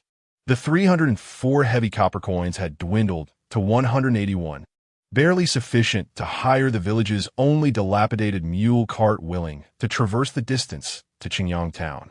The remainder of the funds had been meticulously hidden by Su Nian, a lifeline for their new beginnings and a means to secure Wenxuan's education. 3 days and 2 nights spent in the wilderness, relying on the meager provisions and roasted rice stowed away in secret, sharing warmth through mutual embrace to endure the frigid nights. Each step distanced them from the suffocating malice and schemes of Kaoshan village, yet ushered them into a journey fraught with uncertainty and hardship. Sister, Su Nian's voice bore a barely perceptible rasp, worn by the biting wind and dry rations. After we turn past that large mountain pass on Uncle Wang's map, should we be nearing Qingyang town? He pointed to a horseshoe-shaped mark on the map, drawn with charcoal. Su Nian leaned closer to examine the map, then lifted her gaze to the road ahead. Indeed, the official path was obstructed by a colossal hill blanketed in thick snow, curving dramatically. She nodded yes. We should be close. Once we passed this bend, Uncle Wang mentioned we would see the walls of Qingyang town. As if to affirm her words, the mule cart creaked as it rounded the enormous mountain pass. In that instant, it felt as though a heavy curtain had been drawn aside. Before them lay an expansive valley, no longer the unending expanse of desolate snow hills, but a broad, open expanse embraced by low-lying mountains. At the heart of the valley stood a cluster of slate-gray buildings, reminiscent of a colossal beast, sprawling along the banks of a wide river that had yet to fully freeze. A formidable city wall, constructed from massive bluish-gray stones, towered several times higher than the earthen walls of Kaoshan village, coiling around the dense assemblage of rooftops like a great dragon, safeguarding the vibrant heart of the town within its embrace. On the city wall, the faint silhouettes of arrow towers and patrolling soldiers are discernible. Several towering gates resemble the gaping jaws of a colossal beast, swallowing and expelling a stream of people and vehicles that appear as insignificant as ants. Qingyang town, although it pales in comparison to the imagined grandeur of a provincial capital, the orderly streets, towering walls, dense houses, and the complex aromas wafting through the air, mingled with smoke, livestock, and a hint of delectable food, intensely assault the senses of the 3 siblings, who have never before encountered such a bustling scene. Wow! Su Qiao exclaimed, jolted awake by the jolting motion, rubbing her sleepy eyes as she leaned against the carriage board, gazing into the distance. Her mouth formed an O shape, and her large eyes sparkled with wonder and a touch of timid longing. What a big village! Sister, is that a place where immortals reside? Su Nian's breath quickened, his fingers gripping the map so tightly that they turned white, his eyes brimming with excitement that seemed about to spill over. Qingyang town. Sister, we have arrived. We have truly arrived. The old driver let out a sigh, pulling the reins and turning back with a broad smile that revealed several missing teeth. Children, just ahead is the north gate of Qingyang town. I'll drop you off at this road outside the city, but you'll need to walk a bit further to enter. Be careful on your own for the rest of the way. Su Nian paid the final fare, feeling her coin pouch grow lighter. Taking a deep breath, she inhaled the air imbued with the town's unique essence, a cold, unfamiliar yet vibrantly potential-filled vitality. She jumped down from the carriage, stamped her frozen feet to regain sensation, then lifted Su Qiao down before patting her brother's shoulder. Let us go. Her voice resonated with a calm determination as they embarked on this new journey. The trio, burdened with little more than a few tattered garments and some leftover fried rice in their small bundles, trudged through the melting snow and muck alongside the official road, merging with the throng heading towards the north gate. As they approached the city gate, the cacophony surged like a rising tide. Make way, make way! Mule carts entering the city. Fresh river fish, just pulled from the ice. Selling cheap. Steamed flatbreads. Hot flatbreads. Only 1 coin each. Skins. Mountain goods. Dried goods. High prices for purchases. The clatter of wheels. The cries of merchants with varying accents. The sounds of bargaining disputes. The laughter of children.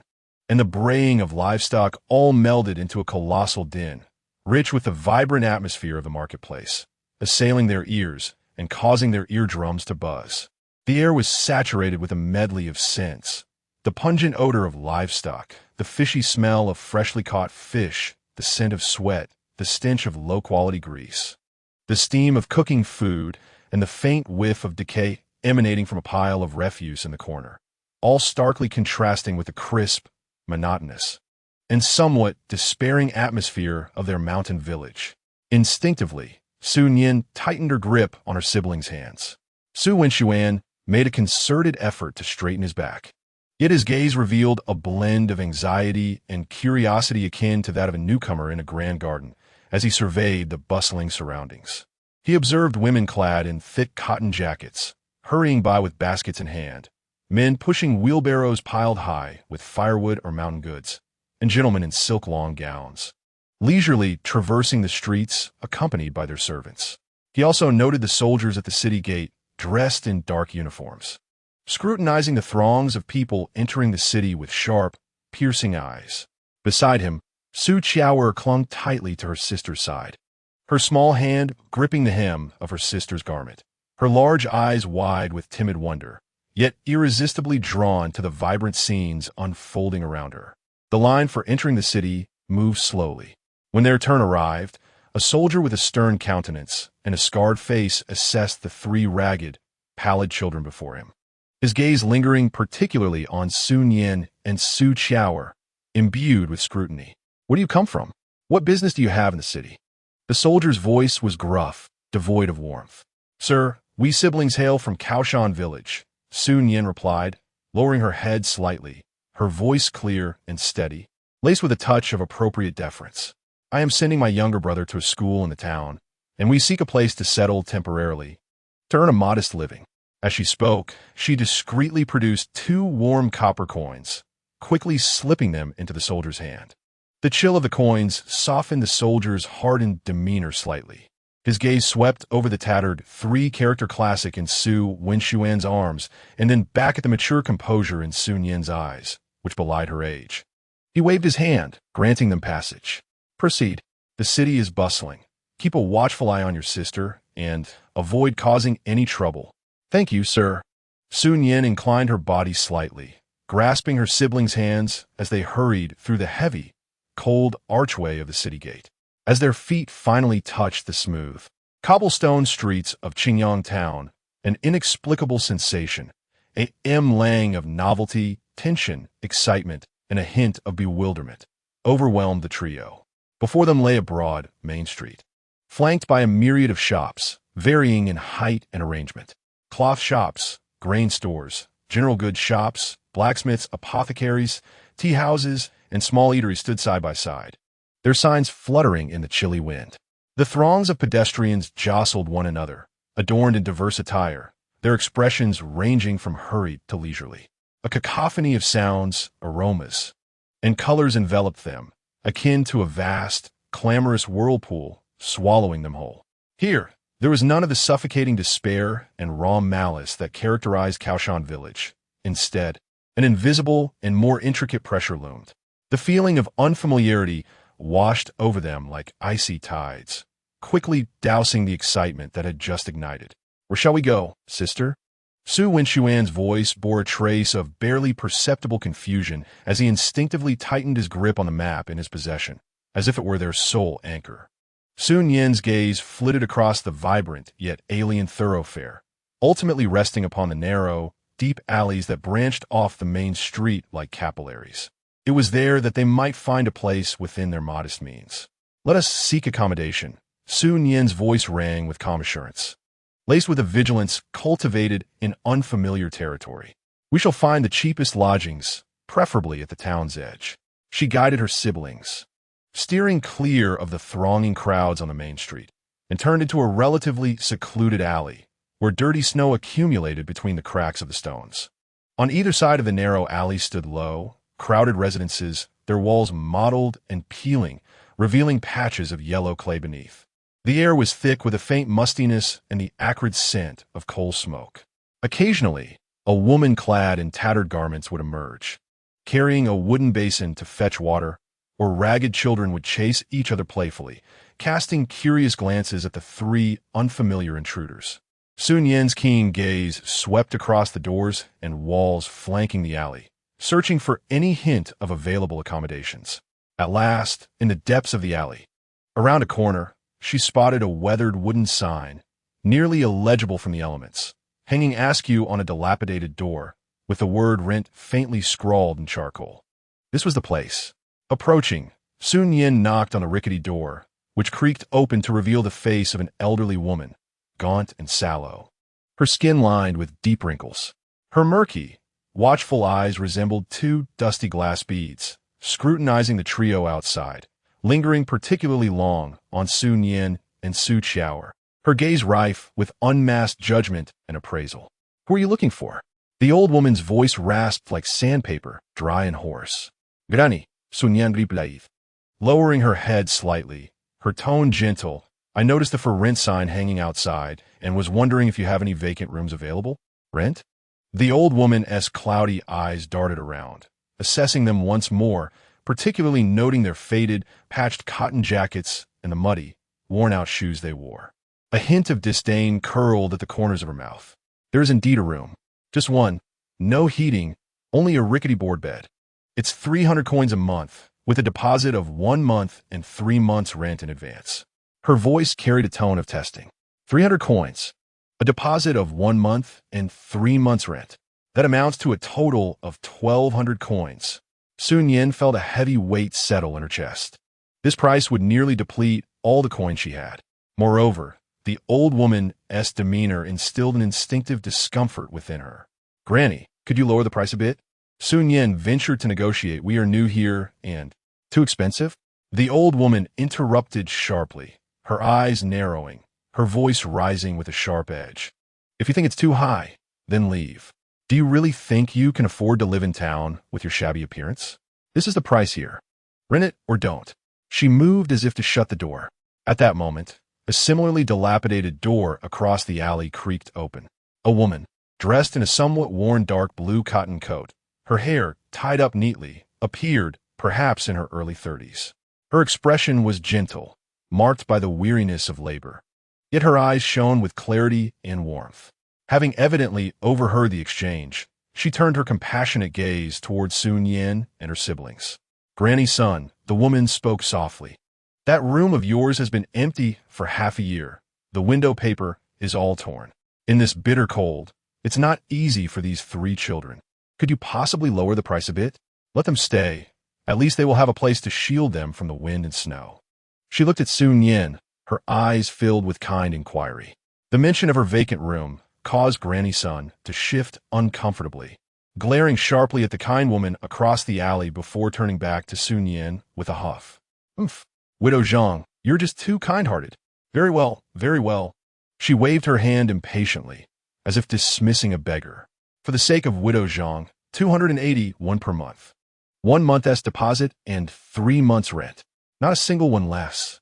If you want to rent it, hurry up and pay. If not, then get lost." 281. Although still expensive, it was a significant concession. Su Nian did not hesitate for a moment. She immediately retrieved a money pouch, meticulously wrapped in layers of coarse cloth, from her bosom. The weight of it caused Granny Sun's murky eyes to gleam momentarily. Su Nian carefully counted out 841, 1 month's deposit and 3 months' rent, placing each coin clearly into Granny Sun's gnarled hand. "Granny, this is the rent and deposit for 3 months. Please check it." Su Nian's voice was calm and unwavering.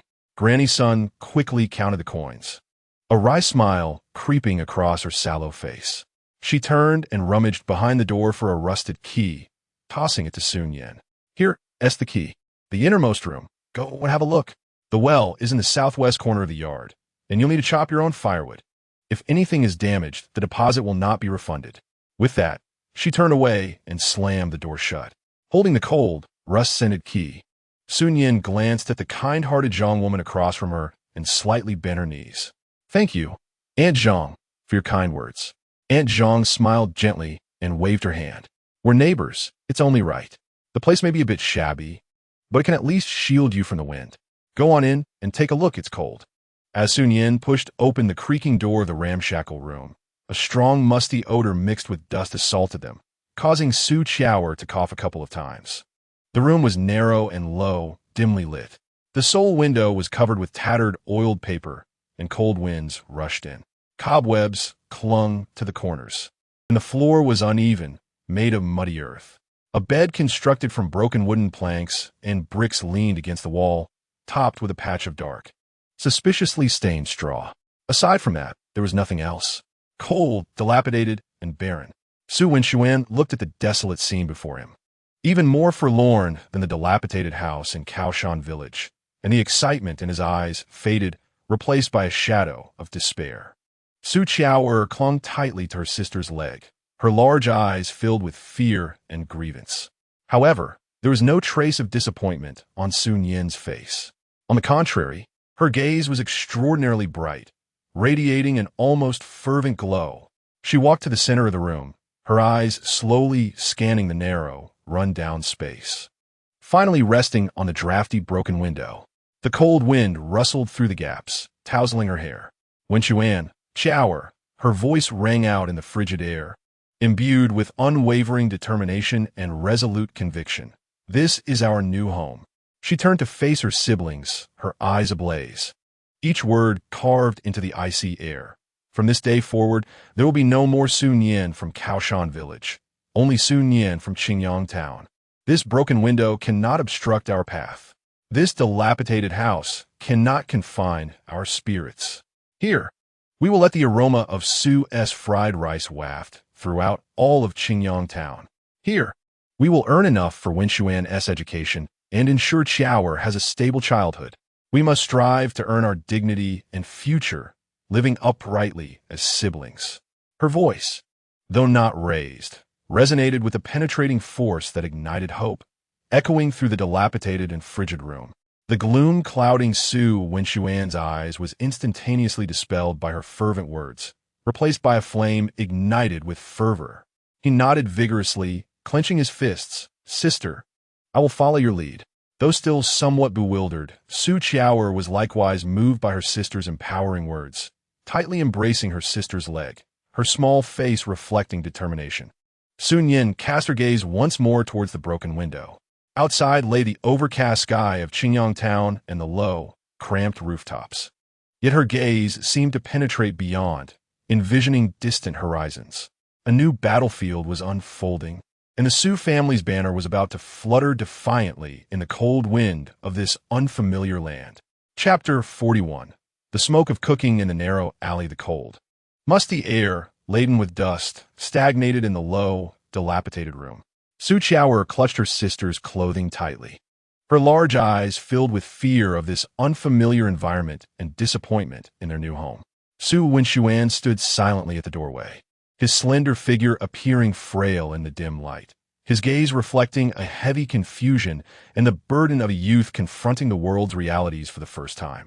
Yet Su Nian's glance was akin to tempered steel, sharp and fervent, sweeping across the confined space.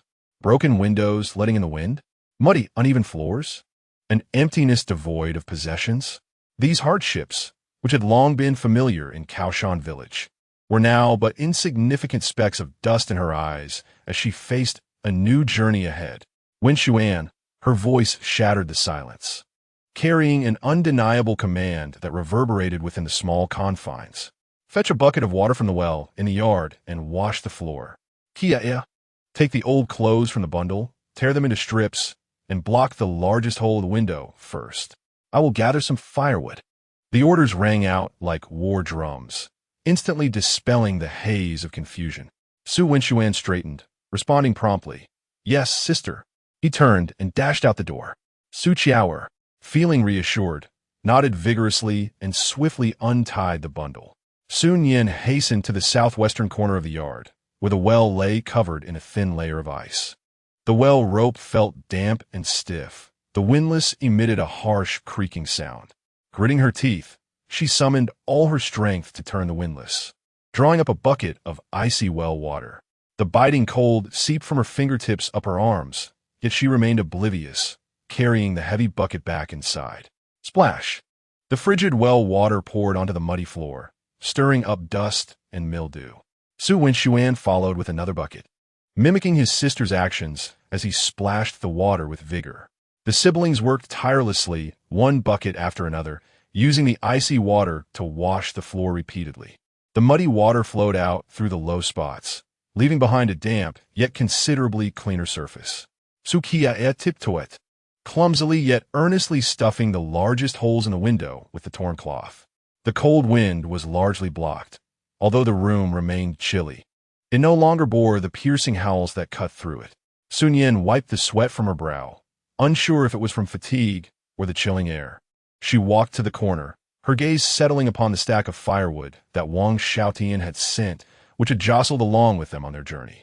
The firewood was scarce, each piece remarkably precious. She gathered a small bundle and returned indoors. A stove? None in sight. Only a rudimentary earthen hearth hastily constructed from a few broken bricks in the corner, upon which rested the hefty, dark iron pot gifted by the carpenter Wang. That would suffice. Su Nian carefully placed the firewood into the humble hearth and ignited a fire starter. The flickering orange flames leaped eagerly, greedily licking the cold bottom of the pot, crackling and popping, dispelling the biting chill and the atmosphere of despair within the room. The firelight illuminated her serene profile and rekindled the spark of hope in her siblings' eyes. One Xian, Qiao, bring over the winnowing basket and sieve. Su Nian's voice rang out amidst the crackling fire, imbued with a peculiar soothing power. With her back to her siblings, she focused her thoughts. The mountain of premium rice in the space supermarket, as if drawn by an invisible current, instantly appeared in the winnowing basket at her feet. The grains were plump and round, shimmering with a jade-like luster under the dim light, and the rich aroma of rice swiftly permeated the cold air, overpowering the mustiness and dust. Wow, sister, so much white rice. Su Qiao exclaimed in delight at the sudden appearance of the rice mountain. Su Nian's pupils constricted slightly. He knew well that this rice did not originate from their bundle, yet he refrained from asking questions. Silently dragging the winnowing basket to his sister's side and offering her the finely woven bamboo sieve that also emerged from a space. Su Nian picked up the sieve and scooped a handful of glistening grains, her wrist flicking gracefully, the motion steady and fluid. Tiny impurities and broken bits fell through the sieve's holes, leaving behind the plump grains, resembling pearls, which cascaded into the basket below. She sifted meticulously, selecting each grain with care. This was not merely to ensure quality, but served as a ritual, a farewell to the past, and a welcoming of new beginnings. The meticulously sorted rice was poured back into the sturdy iron pot. The fire in the hearth blazed brightly, the bottom of the pot glowing faintly red. Su Nian grasped the wooden spatula, her gaze sharp and focused like that of a hawk, commencing her first culinary battle in this unfamiliar town. Sizzle, crackle. The subtle sound of rice entering the pot intertwined with the rapid friction of a spatula, composing the sweetest symphony deep within this humble alley. The pristine grains, under the precise control of the heat, transformed like sun-kissed sprites, shedding their rawness and donning a brilliant golden armor, dominant and pure, imbued with the warmth and fragrant char that follows the sun's embrace of the grain. They surged upward from the pot like a beast breaking free from its cage. This aroma was no longer a quiet whisper wafting from the hillside village or a bold proclamation. It bore a brazen demeanor, an audacious advance into new territories, instantly penetrating the cracks of the broken windows, bursting forth from the low courtyard walls, exploding into the alley steeped in mustiness, coal smoke, and the essence of poverty. What is that smell? So fragrant. Who is cooking? This rice aroma is almost eerie. My heavens, just smelling it makes me hungry. In the alley, several tightly shut doors and windows were flung open, revealing faces marked by astonishment and greed. They inhaled deeply the intoxicating aroma that filled the air, their gazes instinctively drawn to the weathered wooden door of Su Nian's home. A pot of resplendent golden fried rice was swiftly spread out on a winnowing basket to cool by Su Nian, who wasted no time and immediately began preparing the next batch. Dominant, efficient, and focused, the endless supply of fine rice liberated her from concerns about ingredient costs. The precision in controlling the heat, honed through past experiences, allowed each pot to reach perfection. Her movements flowed seamlessly, akin to the workings of the most intricate machinery, casting elongated shadows on the mottled earthen wall, imbued with a captivating rhythm. Su Nian and Su Qiao became her most harmonious assistants. Su Nian tirelessly replenished the fine rice while carefully managing the fire in the stove, ensuring a robust and stable flame. Sweat dripped from his slender chin, but he remained oblivious, his eyes fixed intently on his sister's actions. Meanwhile, Su Qiao sat on a small stool, her nimble fingers deftly sewing coarse burlap bags. Though her stitches were youthful, they were remarkably sturdy. As each batch of fried rice cooled, she would tenderly scoop up the golden grains, carefully bagging and weighing them with a rudimentary scale, sealing them with care. Finally, she picked up a charred twig and diligently inscribed the words Su's fried rice on each bag, a sense of sacred purpose infusing every movement. One pot after another, one bag after another, the dilapidated, frigid room became suffused with the roaring fire, the fragrant steam, focused labor, and silent hope. The mingling of sweat, the aroma of rice, concentrated breaths, the sounds of spatulas stirring, and the rustling of needles threading through coarse fabric merged into a formidable force known as rebirth. The golden fried rice in the winnowing basket piled high like a small mountain, while beside it, Qiao's sewn rice bags formed an even more magnificent golden hill. Throughout the afternoon, the bold, toasty fragrance never waned in the depths of the shabby alley, drawing more and more curious eyes and whispers. As twilight began to envelop Qingyang town, Su Nian finally extinguished the last flicker of flame in the stove. 60 bags of gleaming, hefty Su's fried rice stood neatly arranged on a clean straw mat, like 60 golden-armored warriors poised for battle. The rich, toasted scent seemed almost capable of lifting the roof, stubbornly radiating an alluring glow in the dim alley. 60 bags. Su Nian, having completed the count, spoke with a voice tinged with excitement and a hint of fatigue. Sister, Qiao has sewn 35 bags. Su Qiao raised her slightly flushed little hand, her face glistening with a mixture of sweat and soot, yet her bright eyes sparkled with pride. Su Nian gazed at this heap, symbolizing a new beginning, letting out a long sigh. The fatigue in her body surged like a tide, yet her spirits soared with exhilaration. Rubbing her sore arms, she approached the water vat and ladled a scoop of cool water down her throat, the icy liquid providing slight relief from her body's heat. Let us take a break, she called to her siblings, her voice laced with a barely perceptible note of anticipation. Tomorrow morning, we shall go to the market. At dawn, Qingyang town awakened amidst the thin mist and frost. The shops lining the main street gradually lifted their shutters, and the attendants, yawning, swept the stone steps in front of the doors. The aroma of various breakfast delicacies began to permeate the air, mingling with the steam rising from the dumplings and the sizzling sounds from the frying pan, while the bubbling of soy milk in the pot added to the cacophony.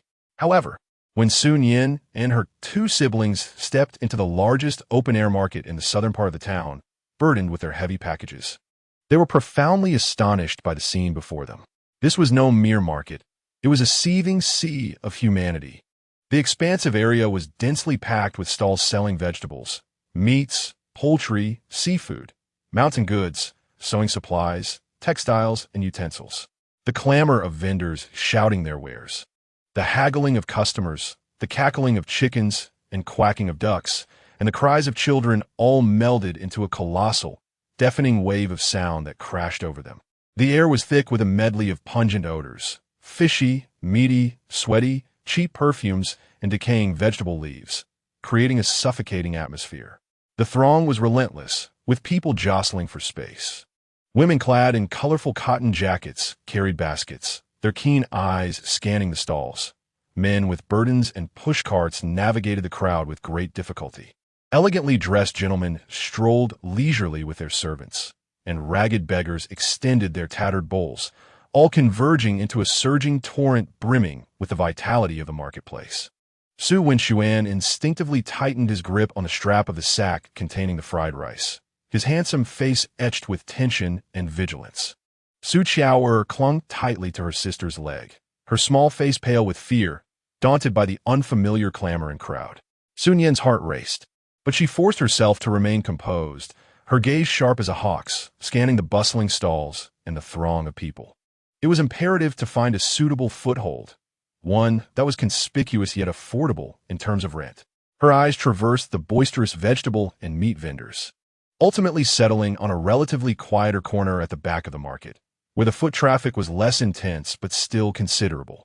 There, a few stalls selling grains and dried fruits were positioned next to a small, unoccupied space. Adjacent to this was a bustling stall selling steaming meat buns, where the rising white steam and rich aroma attracted many passers-by. "Let us head over there," Su Nian decisively urged her siblings, deftly maneuvering through the throng like agile fish. After much effort, they reached the vacant spot, and just as Su Nian set down her burden, she barely had a moment to catch her breath before a burly man in an oil-stained apron approached them. He was the owner of the nearby bun stall, eyeing the trio with disdain and suspicion as he assessed their tattered clothing and the bulging sack. "Hey, newcomers, do you understand the rules here?" The man's voice was gruff, his spittle nearly splattering Su Nian's face. "This isn't a place you can just occupy.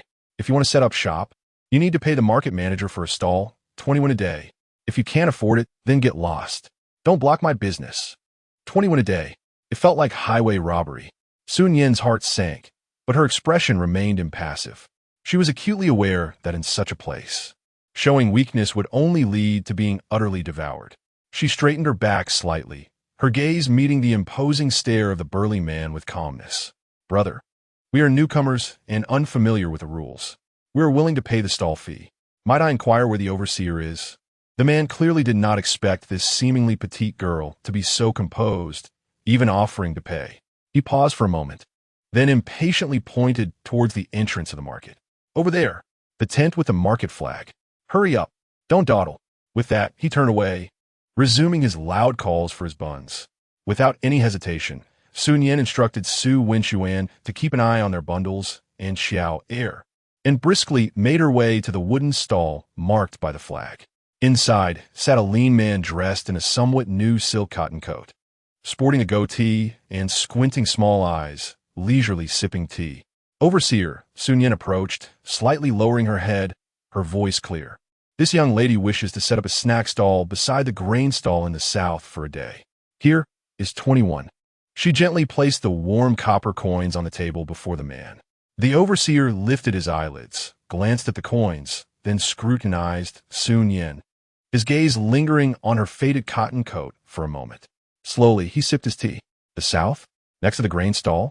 He elongated his tone, considering the location. "Very well, just pay the fee."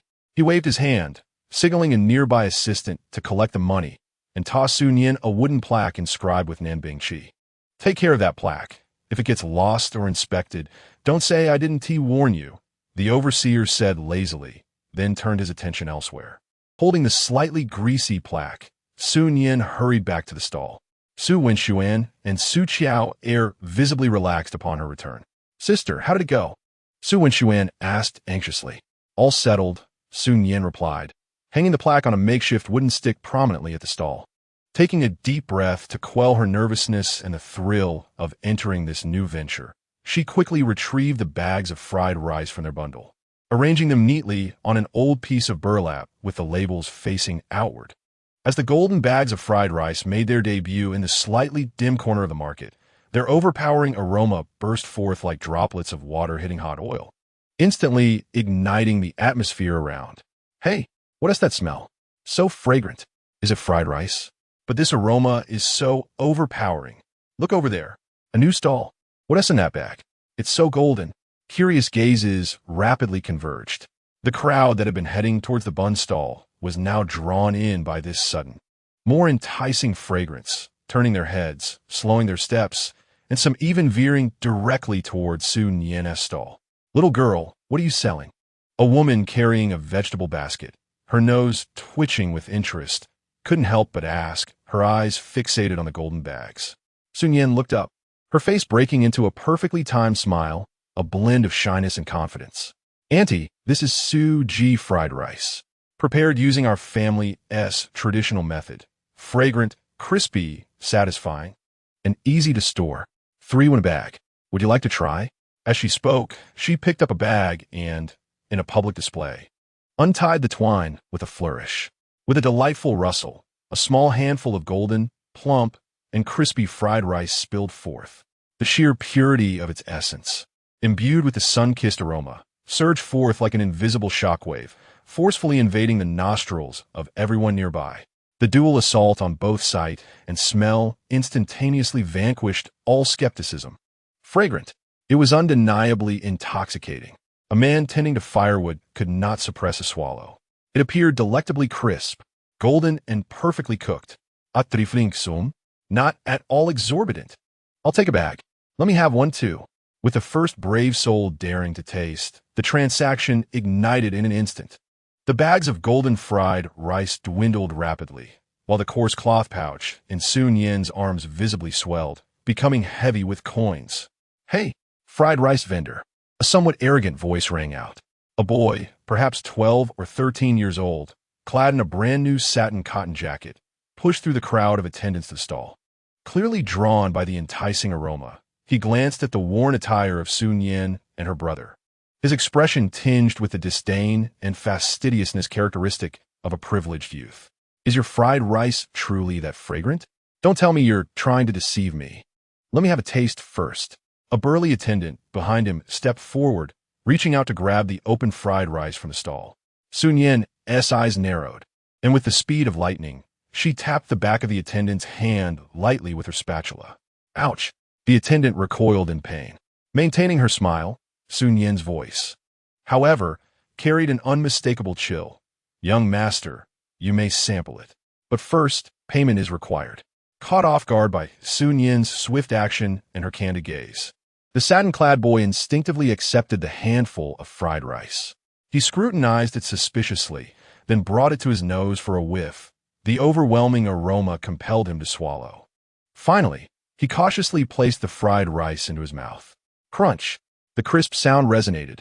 The boy's eyes widened in astonishment. The pure rice fragrance, the delightful crunch, and the perfectly toasted flavor struck his taste buds like a jolt of electricity. This flavor surpassed the refined delicacies from his household in both purity and satisfaction. Delicious, he exclaimed, his earlier disdain instantly replaced by sheer delight. Give me 5 bags. No, 10 bags.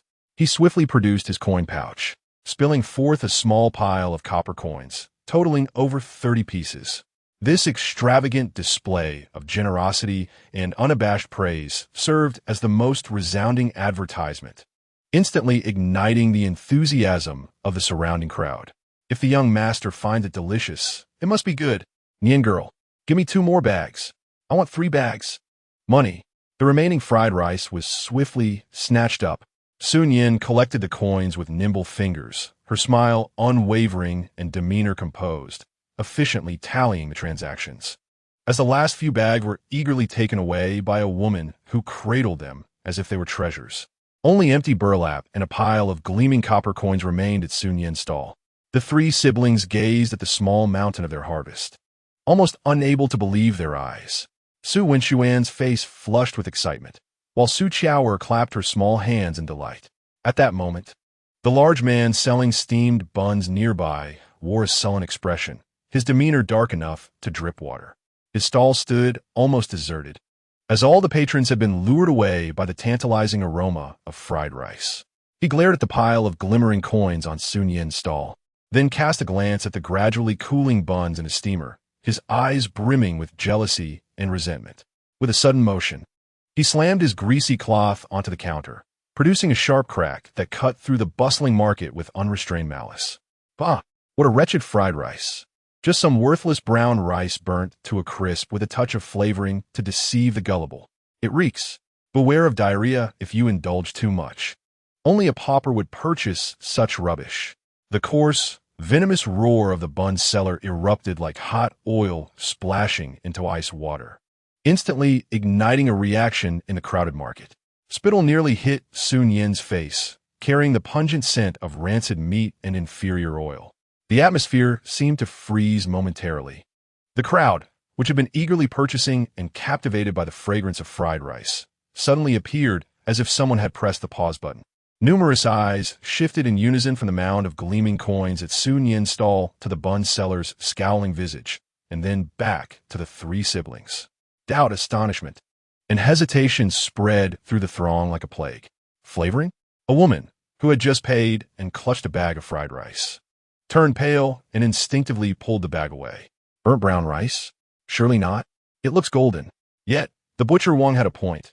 What rice could smell this divine? Could it be tainted with something? Diarrhea? Oh dear, my child just had a handful. Whispers slithered through the crowd like venomous insects, eroding the trust that had been carefully cultivated. Su Nian's expression shifted dramatically. He instinctively clenched his fists, his body taut like a drawn bow, glaring furiously at the butcher Wang.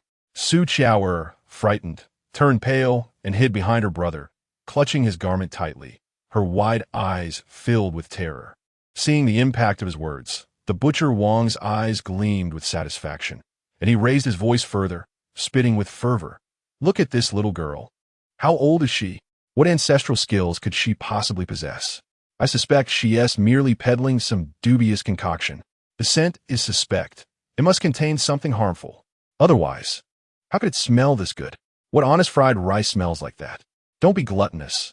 If you get sick, who will take responsibility? As he spoke, he pointed his greasy fingers menacingly at the empty burlap sacks and the pile of glaring coins on Su Nian's stall.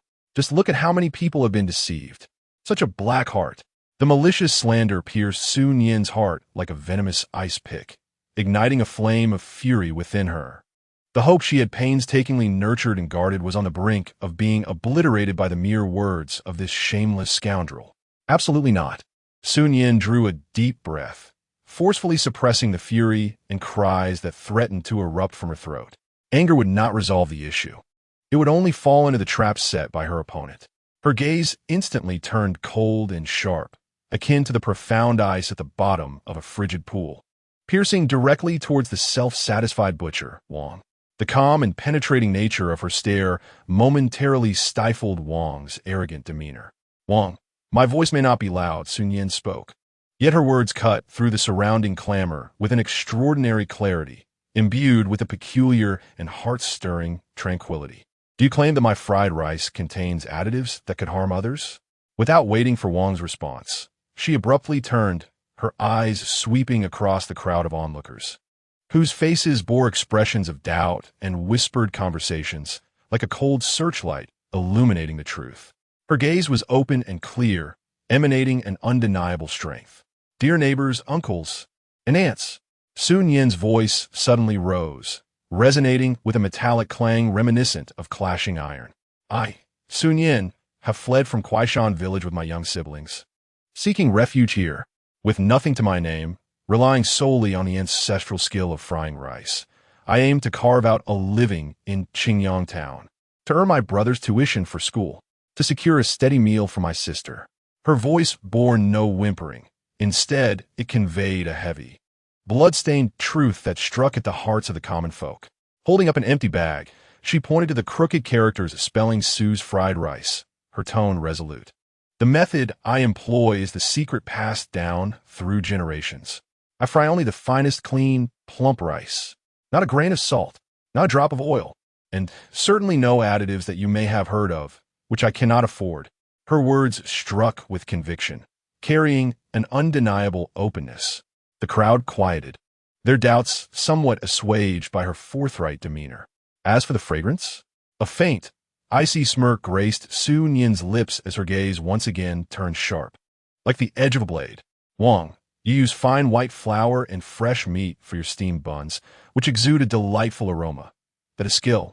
Yet my simple rice, cooked over a fire, producing pure rice fragrance, is deemed nefarious?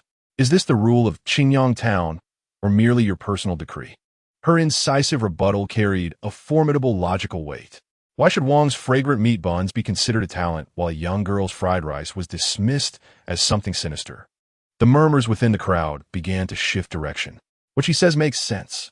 Indeed, frying rice to perfection is a skill too. Could it be that Wang is envious of her success? Wang, his face flushed with embarrassment and anger from Su Nian's rapid-fire questioning and the skeptical gazes of those around him, retorted furiously, "Nonsense. You little wretch, so sharp-tongued. You claim there are no additives? Who would believe such empty words? Prove it to everyone, or you must be hiding something. Prove it?" Su Nian had awaited this very challenge. A glint of cold light flashed in her eyes, and a peculiar smile surfaced on her face, as frigid as the depths of winter. "Very well. Since you wish for proof, I invite you, Wang, to come and verify it personally."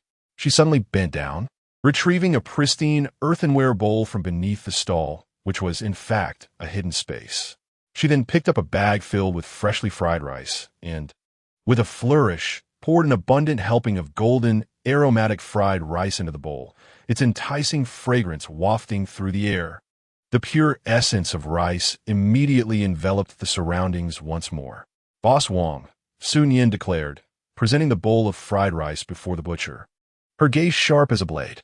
"Did you not claim that my fried rice was tainted, causing you to suffer from stomach troubles? Then I implore you, in front of all our neighbors, to consume this bowl of fried rice." Her voice rose suddenly, laced with a fierce determination. "If you eat it and suffer any ill effects, I, Su Nian, shall smash my stall and compensate you tenfold for your medical expenses, banishing you from Qingyang town forever." Yet, she swiftly pivoted, her tone chilling as if forged from ice, each word striking the crowd like a hammer. "However, if you eat it and experience no discomfort whatsoever, what then for your disgraceful slanders against a young girl? For besmirching my reputation and jeopardizing my livelihood? What punishment do you deserve?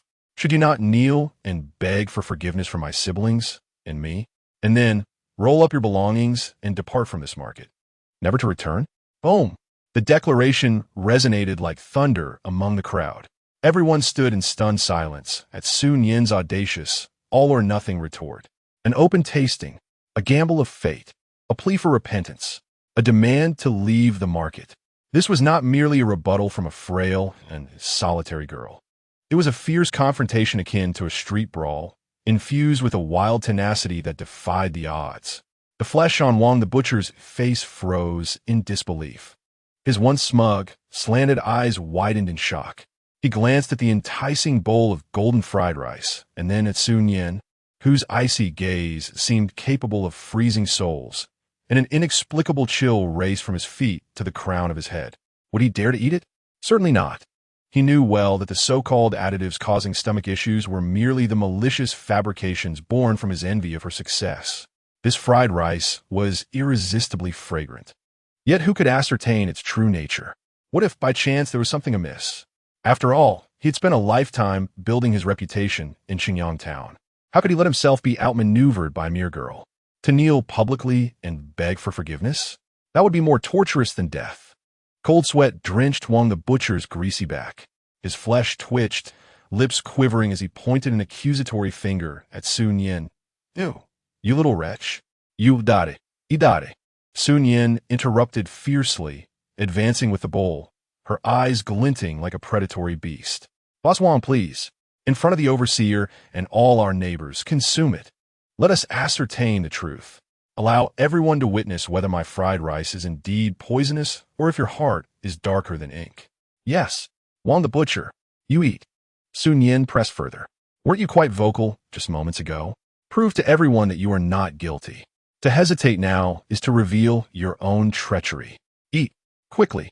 The crowd, ignited by her fervor and commanding presence, erupted with a collective dissatisfaction towards Wang the butcher's habitual bullying and intimidation. Countless gazes, sharp as arrows, converged upon the rotund visage of Butcher Wang, whose face transitioned from crimson to azure and then to a purplish hue, as a cacophony of jeers, taunts, and raucous laughter inundated him. Butcher Wang was utterly flustered. He waved his greasy arms with a false bravado, bellowing, "Get lost! Why should I heed her? A bunch of paupers. What's all this ruckus for?" His frantic eyes darted between Su Nian's icy glare and the glaring bowl of fried rice, and then caught sight of the goat-bearded overseer in the crowd, squinting with keen interest, evidently disinclined to intervene. The immense pressure and his psychological defenses crumbled in an instant. With a stomp reminiscent of a swine trodden upon, he spat venomously at Su Nian. "You little wretch. You've met your match. I shan't stoop to your level." With that, amidst the derisive laughter of the onlookers, he turned crimson with embarrassment, clumsily pushing through the crowd, neglecting even to collect the buns on his stall, and scurried into a nearby alley, vanishing in the blink of an eye. "Bah, coward. Just knows how to bully the honest. Deserved it. Lost all face." The crowd erupted into a greater uproar, filled with scorn and derision. A deluge of slander, a crisis that could have utterly derailed his livelihood, was unexpectedly and decisively resolved by Su Nian with ruthless efficiency, dissipating into thin air. As the clamor subsided, countless eyes once again turned to Su Nian. This time, there was no trace of doubt or contempt in their gazes, only profound astonishment, admiration, and even a subtle hint of apprehension. This diminutive girl, burdened with 2 dependents, was no mere plaything. She was iron, a piece of metal, heated and tempered. Whoever dared to touch her would find themselves scorched and perhaps even losing a tooth. Su Nian's hand, which held the bowl of fried rice, trembled imperceptibly. Her earlier confrontation, though seemingly resolute and fierce, had drained her of all strength and courage. Her back was already soaked with cold sweat, the biting wind chilling her to the bone. Yet, her countenance remained devoid of any sign of distress, calm as still waters. She gradually set down the bowl, her gaze sweeping across the throng until it landed upon the goat-bearded overseer. He had been squinting at the farce unfolding before him. But upon meeting Su Nian's gaze, he stroked his sparse beard, a knowing smile gracing his lips as he sauntered over. "Child," he appraised her with a discerning eye, his small eyes twinkling with shrewdness, a commendable strategy, quite ruthless and audacious. He glanced fleetingly at the pile of coins on Su Nian's stall, then at her 2 siblings, who, despite their anxiety, remained remarkably composed. In this chaotic marketplace, one needed a touch of fierceness to secure a foothold. Su Nian lowered her head slightly. "Your Excellency, I appreciate your kind words. I merely wish to provide for my siblings and avoid trouble, though I am not averse to facing it." "Indeed." The goat-bearded overseer nodded, clearly pleased with her demeanor. He pointed to the vacant space left by Butcher Wang, which was far superior to the corner where Su Nian had previously set up, directly facing the main thoroughfare. Butcher Wang, unable to endure the humiliation, had vacated his stall.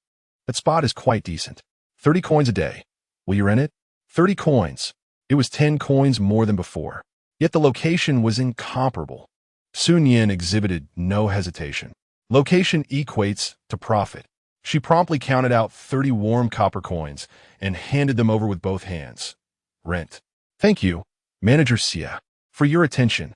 The goat-bearded manager accepted the coins, his smile widening, and tossed a new wooden sign inscribed with Nanjia, San to Su Nian. Take good care of the sign. Set it up prominently. Be clever. If anything arises, mention my name, Wang Lao Lu.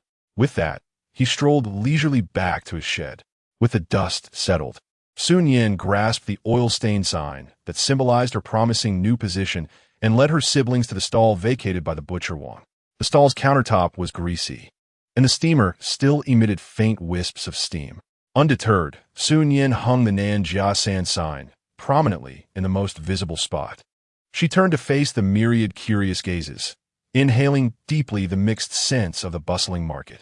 Morning light filtered through the thin fog, illuminating her slender yet remarkably upright back. A new battlefield, a fresh starting point. Suji fried rice, 3 in a bag, crispy and satisfying, fair to all. Her clear voice resonated with a steadiness and strength born from rebirth, cutting through the market's clamor like a clarion call, heralding the commencement of a new journey. Chapter 43. The reputation grows amidst undercurrents. Suji fried rice, 3 in a bag, crispy and satisfying, fair to all. Her sonorous voice pierced through the morning din of the market, embodying a youthful audacity that firmly landed on the greasy countertop left by the butcher Wang. Su Nian positioned the Nan Jiasan sign prominently, as if planting a flag proclaiming sovereignty. The location had shifted, and so had the battlefield. This was a prime spot near the main thoroughfare of the market, bustling with foot traffic and eager eyes.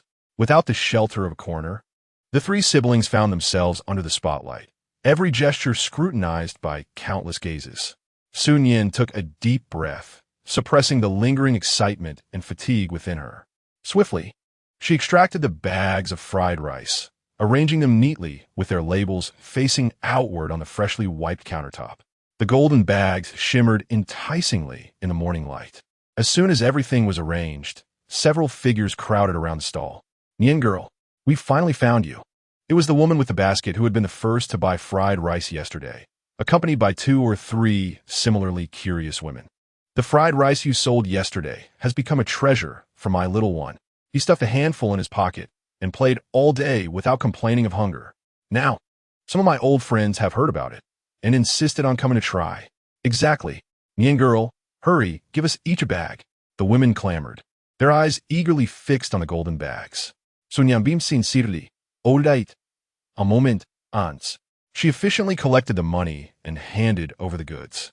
The transactions flowed smoothly. Once the women received the fried rice, they eagerly tore open the bags, sampling a few grains and immediately displaying expressions of delight, their praises ringing out.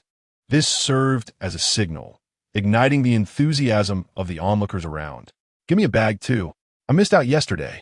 I must have 2 bags today. Young boss, keep the change.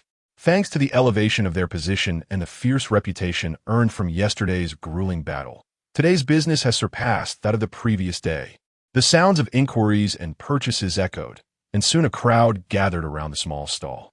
Su Nian moved deftly, collecting payments, handing over goods, and providing change with steady and clear motions, her face adorned with a gentle yet measured smile. Meanwhile, Su Wenxuan stood by, maintaining order and counting the money bag, his vigilant gaze sweeping over the surroundings from time to time. Su Qiaoer, holding an empty bundle, had her small face flushed with excitement, her bright eyes sparkling as she watched her sister's busy figure. The golden bags of fried rice quickly diminished, while heavy copper coins cascaded into the specially crafted, reinforced cloth money bag at Su Nian's waist. At that moment, a middle-aged man, dressed in a fine satin long gown and wearing a melon seed hat, squeezed his way to the front of the stall. He scanned the golden bags of fried rice, then scrutinized Su Nian with a hint of appraisal. Young lady, your fried rice indeed possesses a unique flavor, the steward remarked, his voice tinged with a certain cadence. The young master of our household has no appetite this morning and is refusing to eat. I heard from the servants that your fried rice is crispy, so I would like to buy 2 bags for him to try. If it suits his palate, there will surely be a place for your treats in our household. A steward from a prominent family. This potential major client stirred something within Su Nian. and her smile broadened as she nimbly selected two of the finest bags of fried rice to hand over. I am honored by the young master's regard. Su's fried rice is made from the finest grains, clean and hygienic, you can rest assured. The steward paid, took the bags, and cast one last deep look at Su Nian before turning to leave. This small episode rippled through the crowd like a stone thrown into a pond. Did you see that? That's the steward from the Leaf family. Even the Lee household is buying this fried rice. The young master of the Lee family is notoriously picky. If he says it's good, it must be so. Nian girl, give me another bag. I want my husband to taste it too. With the endorsement from the Lee family steward, the value of Su's fried rice seemed to ascend instantaneously. The purchasing crowd grew even more enthusiastic, with some beginning to buy several bags to stock up. Su Nian was kept busy, her feet barely touching the ground, while fine beads of sweat formed on her forehead. Yet her heart brimmed with joy like a bubbling spring. During a brief lull in the morning's business, Su Nian carefully hid the heavy money bag close to her body and solemnly handed a dog-eared volume of the three-character classic to Su Nian, meticulously adjusting his faded collar. Nian, her gaze was calm yet filled with strength. Take this money to the Mingda Academy at the east end of the town. Seek out Master Chun. Sister has prepared ample tuition for you. Remember, maintain your dignity. We are there to seek knowledge, not charity. His lean face reflecting seriousness mixed with a hint of barely perceptible nervousness. Clutching the book that bore the hopes of the entire family and feeling the weight of the copper coins in the cloth bag, he took a deep breath. Sister, don't worry. I will definitely speak well to the teacher. The slender figure of the youth, carrying the aspirations of his family, merged into the bustling flow of people in Qingyang town, heading towards the blue-tiled courtyard that held the dreams of countless impoverished scholars. Mingda Mingguan is nestled within a relatively tranquil alley in the eastern part of the town. The courtyard walls, adorned with azure bricks and dark tiles, are flanked by two sturdy, aged locust trees at the entrance. A plaque bearing the name Mingda Mingguan hangs above the doorway, its characters elegantly inscribed in a manner that exudes a scholarly aura. Su Nian stands before the tightly shut vermilion door, gazing up at the prominently displayed plaque, his heart pounding like a drum. He inhales several breaths of the crisp air, imbued with the scent of ink, and strives to straighten his slender back before knocking upon the door knocker. The sound reverberates clearly in the stillness of the alley. Thud, thud, thud. After a brief moment, a side door creaks open just a crack. An elderly gatekeeper, clad in a somewhat worn gray long robe, with grizzled hair and cloudy eyes, peers out, sizing up Su Nian's faded cotton coat and the muddy, tattered shoes adorning his feet. His brow furrows immediately, and his voice carries a distinct note of impatience. Who are you looking for? What do you want? Esteemed elder, Su Nian replies, slightly bowing, his tone respectful. I am Su Nian, here to seek an audience with Master Chun. I wish to enroll in the Mingguan for my studies. He strives to make his voice sound steady and clear. Studying? The old gatekeeper seems to find humor in this, his murky eyes filled with unabashed disdain. You? Do you have the requisite tuition? Our Mingda Mingguan is not a place for just anyone. Master Chun is busy and has no time for you. With that, he attempts to close the door. Elder, panic surges within Su Nian, and he steps forward hastily, retrieving a heavy cloth pouch from his bosom. He eagerly opens a corner, revealing a glint of golden copper coins. Tuition. I have brought the tuition. I kindly ask you to inform the elder. His voice quivers with tension, yet his gaze remains resolute. The gatekeeper's eyes flicker at the sight of the coins, his expression of contempt slightly abating, though he still regards Su Nian with a condescending air. Wait here, he huffs, snatching the cloth pouch from Su Nian's hands and weighing in his palm before leisurely closing the door. Time stretches interminably as he waits. The cold wind sweeps through, rustling the fallen leaves against Su Nian's thin garments. He stands on the frigid stone steps, clutching his three-character classic tightly, his teeth chattering slightly, yet his posture remains upright, his gaze fixed intently on the closed vermilion door. After an undetermined stretch of time, the side door swings open once more. This time, An individual emerges clad in a semi-new azure silk robe, sporting 3 wisps of a long beard. With a gaunt visage and eyes as sharp as an eagle's, he is none other than Master Chun, the proprietor of Mingda Mengwan. Master Chun's penetrating gaze falls upon Su Wenxuan in an instant, laden with scrutiny, inquiry, and a hint of barely perceptible indifference. He does not speak, merely observing the shabby attire of the youth, whose complexion bears a pallor, yet whose eyes reflect an unwavering resolve and a straightened spine. Feeling the weight of that gaze, Su Wenxuan's heart tightens, and he quickly bows deeply. I am Su Wenxuan, here to pay my respects, master. I wish to study at the Mengwan, and I have prepared my tuition. Please accept it. He raises the pouch containing the coins with a demeanor of utmost reverence. Master Chun does not immediately reach for the pouch. His gaze traverses Su Wenxuan's faded garment, then lingers upon his frostbitten hands, which grip the 3-character classic tightly. Ultimately, his eyes settle upon the youth's clear, defiant gaze, ablaze with the fervor for knowledge. Can you read? At long last, Master Chun spoke, his voice deep and devoid of any discernible emotion. Su Wenxuan's spirit soared, and he promptly replied, Master, I know only a few characters taught to me by my sister. I have already memorized over half of this 3-character classic. His voice carried a hint of excitement and urgency, as though he were grasping at a fleeting glimmer of hope. Oh, over half memorized? A flicker of faint surprise crossed Master Chen's eyes, which quickly returned to their usual calm. Recite a passage for me. Su Wenxuan took a deep breath, suppressing the tension in his heart and the chill in his body, and began to recite aloud. At the beginning of man, nature is inherently good. Though natures are similar, habits diverge. If not taught, nature will change. The way of teaching emphasizes a focus on the young. His voice rang clear and smooth, echoing through the silent alley, each word articulated with a maturity and concentration beyond his years. He recited swiftly, yet every word was distinct, clearly having committed it to memory. Master Chun listened quietly, the indifference in his gaze gradually fading, replaced by an indescribable complexity. When Su Wenxuan reached the lines about Douyin Shan, whose teachings made 5 sons renowned, Master Chun raised his hand to halt him. That is enough. His voice remained low, yet it carried less detachment and more unspoken significance.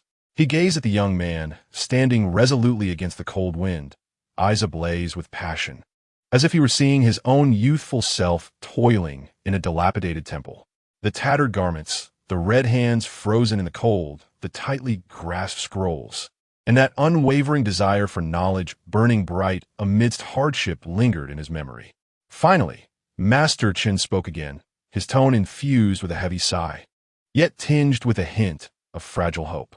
Tomorrow at the hour of the hare, 5 a.m., come with your writing materials and arrive punctually at the academy. Latecomers will not be waited for. He refrained from mentioning the matter of coins, as if the weighty copper coins had lost their significance in his eyes. He gave Su Wenxuan a penetrating look, filled with a myriad of complex emotions, an acknowledgement of the challenges faced by those from humble beginnings, a deep appreciation for this tenacity, and perhaps even a glimmer of expectation for a raw gem. Yes, thank you, Master. Thank you. A wave of overwhelming joy surged through Su Wenxuan. He could scarcely believe his ears. He quickly bowed deeply, his voice trembling with excitement. The 3-character classic he clutched to his chest felt like the entire world embraced within his grasp. As Su Wenxuan, brimming with uncontrollable excitement and elation, nearly raced back to the marketplace stall, Su Nian and Su Qiaoer discerned the answer from the brilliance in his eyes. Sister, the master accepted me. Tomorrow I shall attend the academy. Su Wenxuan's voice quivered with emotion and immense joy as he rushed to his sister, clutching her hand tightly, looking into her brother's eyes, sparkling with a flame of hope that seemed ready to ignite. All the recent struggles, calculations, and anxieties melted away into worthiness. She grasped his hand firmly, her voice choked yet resolutely affirming, Good. Wenxuan, study well. Make something of yourself. Beneath the surface, currents flowed, and joy radiated like a warm tide, momentarily dispelling the chill of the marketplace. The Su siblings reveled in their newfound hope, and the business of fried rice flourished even more. Su Nian even attempted to grind a small amount of Sichuan peppercorns into a fine powder, which she sprinkled in the final stages of her cooking. This resulted in a modest quantity of fragrant, spicy fried rice that immediately captivated several discerning customers, who eagerly purchased it at a premium price, exclaiming their delight. However, amidst this seemingly smooth sailing, an imperceptible shadow quietly loomed. Across from her stall, separated by a few vendors, stood the largest grain shop in town, Luji Grain Store, which served as the market's retail hub. The shopkeeper, Mr. Liu, a stout man in his 40s with a round face and shrewd, elongated eyes, stood behind a pile of rice sacks. His keen gaze, akin to that of a rat lurking in the shadows, fixated on Su Nian's bustling stall, particularly on the gleaming bags of fried rice and the bulging pouch at her waist. He had witnessed firsthand how she skillfully fried batch after batch of aromatic rice in her sturdy iron wok. The fragrance was pure, almost transcendent, a quality he had never encountered despite his family's generations in the grain business. Moreover, the technique and control she exhibited over the heat were oddly captivating. What stung him even more was the noticeable decline in sales of his store's mixed grains and ordinary brown rice over the past 2 days. Many impoverished families, who would typically buy rice to make porridge, were now opting to save a few coins to purchase Su Ji's fried rice as a snack. This was akin to snatching his livelihood away. With a disdainful snort, Mr. Liu summoned an assistant. "Have you seen the girl selling fried rice?" he whispered. "Gischiding satellito Su Nian. Go find out where she sources her rice. That wok of hers looks extraordinary. Investigate thoroughly." "Yes, sir," the assistant replied, disappearing silently into the crowd. At that moment, a familiar figure stealthily slipped into the shadows behind the Lu Ji stall. It was the butcher Wang, who had fled in disgrace the previous day. Bruises marred his face, and his eyes burned with resentment as he glared at Su Nian's stall, whispering to Mr. Liu, "Look at that little wretch. She's thriving now, taking up the prime spot, and stealing all the customers. You must devise a plan. We cannot allow her to continue this way." A glint of calculation flickered in Mr. Liu's slender eyes as he regarded Wang's bitter expression, recognizing an opportunity. He donned a facade of feigned sympathy, patting Wang's greasy shoulder. "Calm down, Brother Wang. That girl won't last long." Leaning closer to Wang, he lowered his voice to a chilling whisper, reminiscent of a serpent. "You mentioned that her frying pan is quite substantial and appears to be of good quality?" "Indeed." Wang seethed. "It's dark and hefty. I can't fathom how a poor girl like her acquired it." Mr. Liu, stroking his plump chin, felt a surge of avarice and malice sparkle in his eyes as a more sinister scheme rapidly took shape in his mind. "Would you like to teach that little wretch a lesson she'll never forget, while also reaping some benefits?" The butcher's eyes brightened. "Master Liu, do you have an idea?" Master Liu chuckled ominously, his voice slithering like a serpent's tongue. "Isn't she relying on that pot to fry rice? What if that pot were to suddenly go missing? Or perhaps break? How would she continue her business then?" The butcher was momentarily taken aback, but soon his face erupted with wild joy and a sinister grin. "Brilliant. Master Liu, you truly are astute. Without that pot, I wonder what she would use to fry."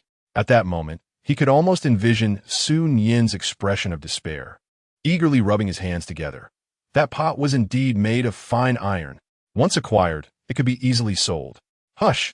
Master Liu signaled for silence, his narrow eyes gleaming with scheming intent. "This must be executed with precision. Gather a few nimble hands." His voice grew softer, eventually dwindling to a whisper. In the shadows of the alley, the conspiratorial murmurs spread insidiously like poisonous vines. The crisis for Su's family loomed, as the bustling marketplace gradually quieted down. The last rays of the setting sun bathed the stalls in a warm golden hue. Su Nian counted today's earnings, nearly 200 coins, combined with her previous savings. Wen Xuan's tuition was more than secured, and there would be some left for operational expenses. She carefully tucked the coin pouch close to her body, her weary face radiating a smile of satisfaction. Observing the fire of anticipation in her brother's eyes for the upcoming school enrollment, and the joy on her sister's face due to the thriving business, she felt all her hard work was worth it. "Elder sister," Su Nian exclaimed excitedly while helping to pack the empty cloth bags. The senior brothers at the academy all wear long gowns. Just wait once I pass my exams. I'll wear a long gown to show you. Good. I'll be waiting. Su Nian laughed as she affectionately ruffled her brother's hair, her gaze tender. Su Yaoe, on the other hand, clung to the hefty iron pot that had served them so well, rubbing her cheek against its cool edge. Her big eyes filled with affection. Elder sister, this pot is wonderful. The rice it fries is the most fragrant. It is our treasure. Su Nian's gaze also fell upon the dark, weighty iron pot. The heartfelt intentions of Wang and his wife were the foundation of their existence. She reached out, gently stroking the cold rim, feeling its solidity. Indeed, it is a treasure, she murmured softly, her eyes resolute. With it, we can fry fragrant rice, support Wenxuan's education, and establish our footing in Qingyang town. The last remnants of sunlight illuminated the figures of the three siblings as they tidied up their stall, casting a glow upon the silent, heavy iron pot. The pot's dark body shimmered with a quiet light in the twilight, akin to a silent guardian. However, beneath this seemingly tranquil and warm dusk, cold currents stirred ominously. Master Lu's malevolent gaze, the butcher's vengeful sneer, and the dark plots being woven in the shadows, targeting this treasured iron pot signified a brewing crisis. Like a venomous snake lurking in the shadows, it silently raised its head, revealing its deadly fangs. The iron pot and the ruler, one tangible and one abstract, collectively sustained the fragile hopes of Su Nian and her siblings in this unfamiliar town. Yet, one end had already been quietly locked in by the malice lurking in the shadows. Chapter 44. The aroma of meat attracts customers, concealing needles as the morning mist lingered. An unprecedented, domineering fragrance burst forth at the entrance of the East Market in Heian Town, aggressively cutting through the crisp air and invading the nostrils of every passerby. It was the rich, charred aroma of fat rendered by high heat, mingling with an unfamiliar yet irresistibly alluring scent of spices, audaciously awakening the dormant appetites of the night. Before Su Nian's stall, throngs of people gathered, creating an impenetrable crowd. Every gaze was fixated on the open black iron pot in her hands. Inside, dark brown braising liquid bubbled vigorously, while chunks of skin-on, marbled pork bobbed in the thick broth, shimmering enticingly. The captivating aroma emanated continuously from this very source. Her movements were as fluid as a rhythmic dance. With her left hand, she deftly retrieved a round flatbread, perfectly roasted to a golden brown and soft to the touch, from a bamboo basket covered with a clean white cloth. In a flash, her right hand wielded a chef's knife, slicing open a deep incision in the bread. Long chopsticks dipped into the pot, skillfully extracting a trembling piece of pork, saturated with the essence of the braising liquid, and placing it firmly on the cutting board. With swift precision, the knife fell, and the meat was transformed into finely minced morsels, splattering the rich sauce in the process.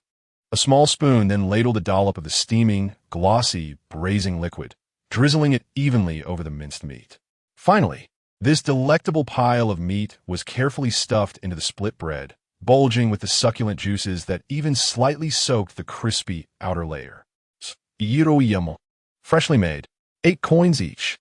Su Nian's bright, youthful voice rang out, brimming with uncontainable excitement as he swiftly wrapped one in oil paper and handed it to the eager customer at the front of the line. Give me 2. This flavor is irresistible. Hurry, form a line properly. I'm running late for work. Scalding, aromatic, it's absolutely divine.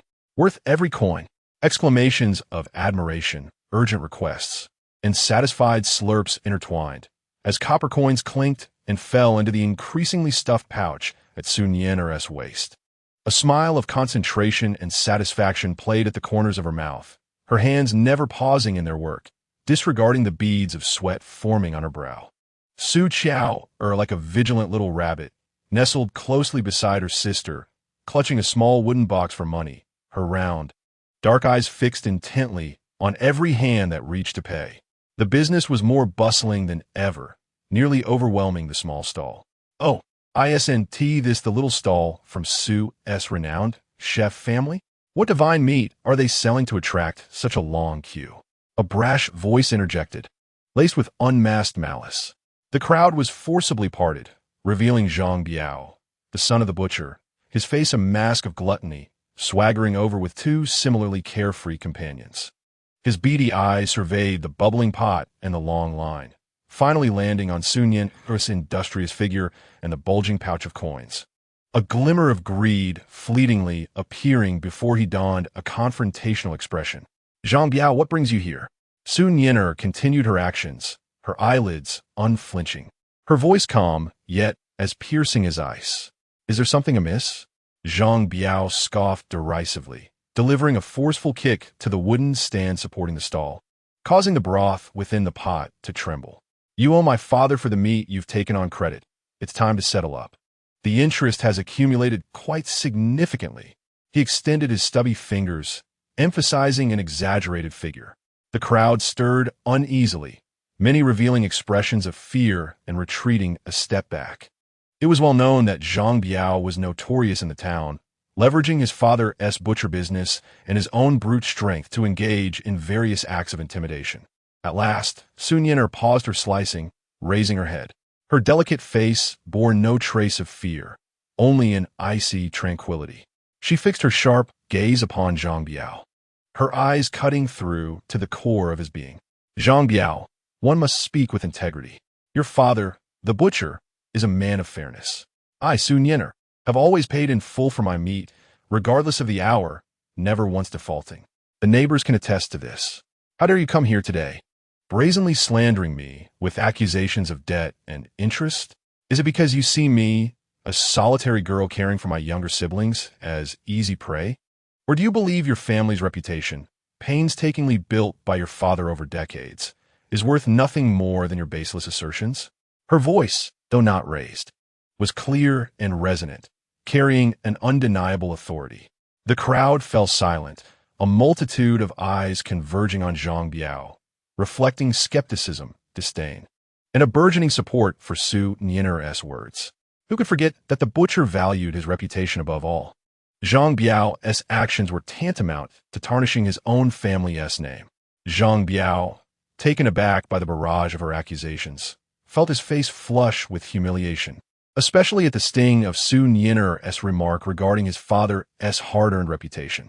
His father despised any tarnishing of the Zhang name, as veins throbbed at his temples. A surge of anger threatened to erupt, but the piercing gazes from the crowd rendered him uneasy. His two companions shrank back, fearful to utter a word. Enough of your nonsense. Hand over the money, Zhang Biao barked, his voice brimming with bluster, yet revealing an undercurrent of insecurity. Su Nian let out a derisive laugh, reclaiming her knife and bringing it down with a resounding thud onto the cutting board, causing Zhang Biao to flinch. You demand payment? Very well. Produce the written agreement specifying when and where I supposedly accrued this debt to your family, detailing how the interest is calculated. And let the village head and our fellow townsfolk witness this. If the documents corroborate your claims, I shall repay you without hesitation. Otherwise, her gaze sharpened dangerously. Should you dare to disrupt my stall again, tarnishing my reputation and hindering the villagers from procuring the necessities, I will summon the authorities. I shall accuse you of extortion and creating a disturbance. Let us see whether the magistrate believes your empty words or the clear sight of the townsfolk gathered here. You, Zhang Biao trembled with rage, pointing a quivering finger at Su Nian. He wished to hurl insults, but each of her statements rang with truth, suffocating him with their weight. He contemplated violence, yet the increasingly hostile stares from the crowd and the gleaming knife in Su Nian's hand ultimately dissuaded him from acting. He had intended to extort some money today, while simultaneously suppressing the audacity of that young woman. But little did he expect to encounter such formidable resistance. Very well. Su Nian, just you wait. Zhang Biao struggled to muster a more impactful threat, but all he could manage was this insipid remark. Amidst the mocking laughter surrounding him, he stomped his foot in frustration and, accompanied by his two lackeys, slinked away from the crowd, his retreat marked by utter disgrace. Well done, Nian. How ridiculous. Zhang the butcher is such a good man, yet he spawned this rogue. Indeed, He dares to extort us? Fear not, Nian, we shall stand as witnesses for you. The crowd erupted in applause and chatter, their admiration and camaraderie towards Su Nian intensifying. Taking a deep breath to quell her rising fury, she donned a gentle smile and expressed her gratitude. Thank you, dear uncles and aunts, for your righteous words. It is nothing to worry about. Let us continue. There are plenty of meat buns to be had. The minor disturbance was akin to a stone cast into a lake, its ripples swiftly overshadowed by the fervor of eager buyers. The mountain of buns on the counter rapidly diminished. Stealing a glance at the bottom of the bamboo basket, Su Nian felt a sudden heaviness in her heart. Beneath the white cloth lay but a final thin layer of prepared buns. She discreetly quickened her pace, signaling to Su Nian with her eyes. Understanding immediately, his small face betrayed a hint of anxiety. Seizing a moment while handing out buns, he leaned closer to Su Nian and whispered in a hushed tone, "Sister, we're running out of buns. Just now, I overheard someone muttering that our meat might be from sick pigs." Worry gleamed in his clear eyes. Su Nian felt a jolt of alarm. Her movements momentarily halted. Sick pig meat? Such a malicious rumor. She swiftly scanned the raucous crowd, not detecting any obvious signs of trouble, but her brother was not one to miss here. Lowering her voice and quickening her speech, she replied, "Understood. Stay calm. We'll close up once these are sold. Keep a close watch on Xiao and the money box." As the sun sank heavily towards the western mountains, casting a weary golden-red hue over Heyong town, the last meat bun was finally handed out. Su Nian exhaled a long sigh, feeling the stiffness in her back. She began to efficiently pack up the stall and clean the cookware. Su Nian and Su Qiao sensibly assisted in wiping the counter and tidying up the remnants. The money box felt heavy in Su Qiao's embrace, her face alight with the joy of their earnings, the earlier fright now dispelled by this solid sense of security. Conversely, Su Nian appeared somewhat troubled, glancing around with a wary eye as he continued to tidy up. Just as Su Nian bent down to lift the heavy iron pot, her peripheral vision inadvertently caught sight of a shadowy alley at the market's end. Her movements abruptly stilled. In the alley's gloom stood two figures. One was her all-too-familiar second cousin, Su Lifu, with his sharp features. The other was a notorious local in ne'er-do-well, known for his petty thievery, nicknamed Scabby Head. The two were huddled close together, Su Lifu gesturing animatedly towards Scabby Head, his lips moving with agitation and malice, casting venomous glances towards her stall. Scabby Head nodded lewdly, his face adorned with a sinister grin. A gust of frigid autumn wind swept through the desolate market, rustling the dry, yellowed leaves scattered on the ground, swirling them around Su Nian's feet, producing a soft, whispering sound that carried an insidious chill deep into her bones. Su Nian's heart sank in tandem with the icy breeze. Indeed, her uncle's family could no longer hold back.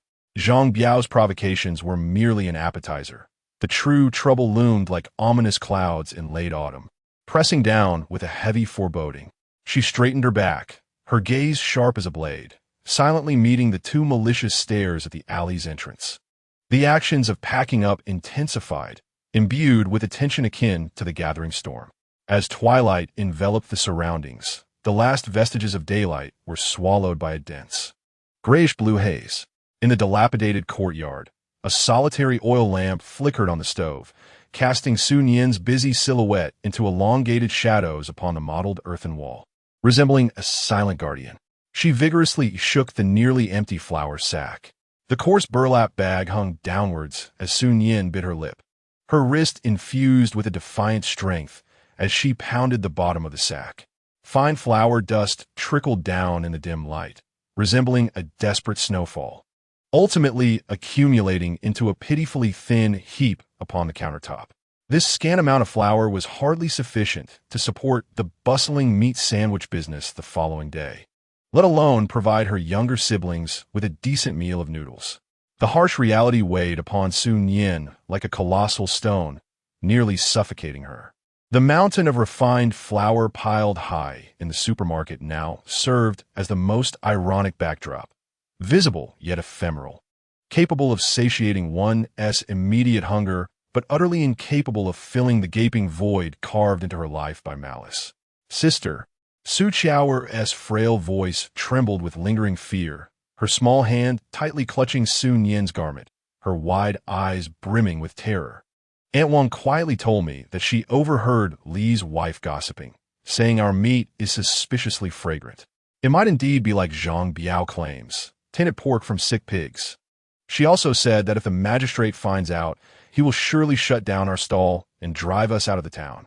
As the little girl spoke, tears glistened in her eyes. Su Nian's small face was taut with worry as he set aside the bamboo basket he was polishing. His voice, though feigned calm, betrayed his concern. On the way back, I saw several people pointing at us, their expression strange. Sister, if this rumor spreads, even if we have flour, no one will dare buy from us tomorrow. The stigma of tainted pork. Su Nian's gaze abruptly turned frigid and sharp, like a blade tempered in ice. This threat was far more lethal than the flour shortage. If the rumor were substantiated, not only would their business be irrevocably ruined, but she and her siblings would find themselves without a foothold in Heyong town, possibly even being treated as a scourge to be expelled. What a cunning strategy to undermine them. What a malicious scheme. First, sever the supply, then destroy the foundation. Her uncle and second uncle were resolutely intent on burying the three of them in the mire, ensuring they would never rise again. Anger surged within her like molten lava, nearly breaching the dam of her reason. Su Nian abruptly closed her eyes, and when she opened them again, only a bottomless abyss of icy resolve remained. She could not falter. Her siblings depended on her.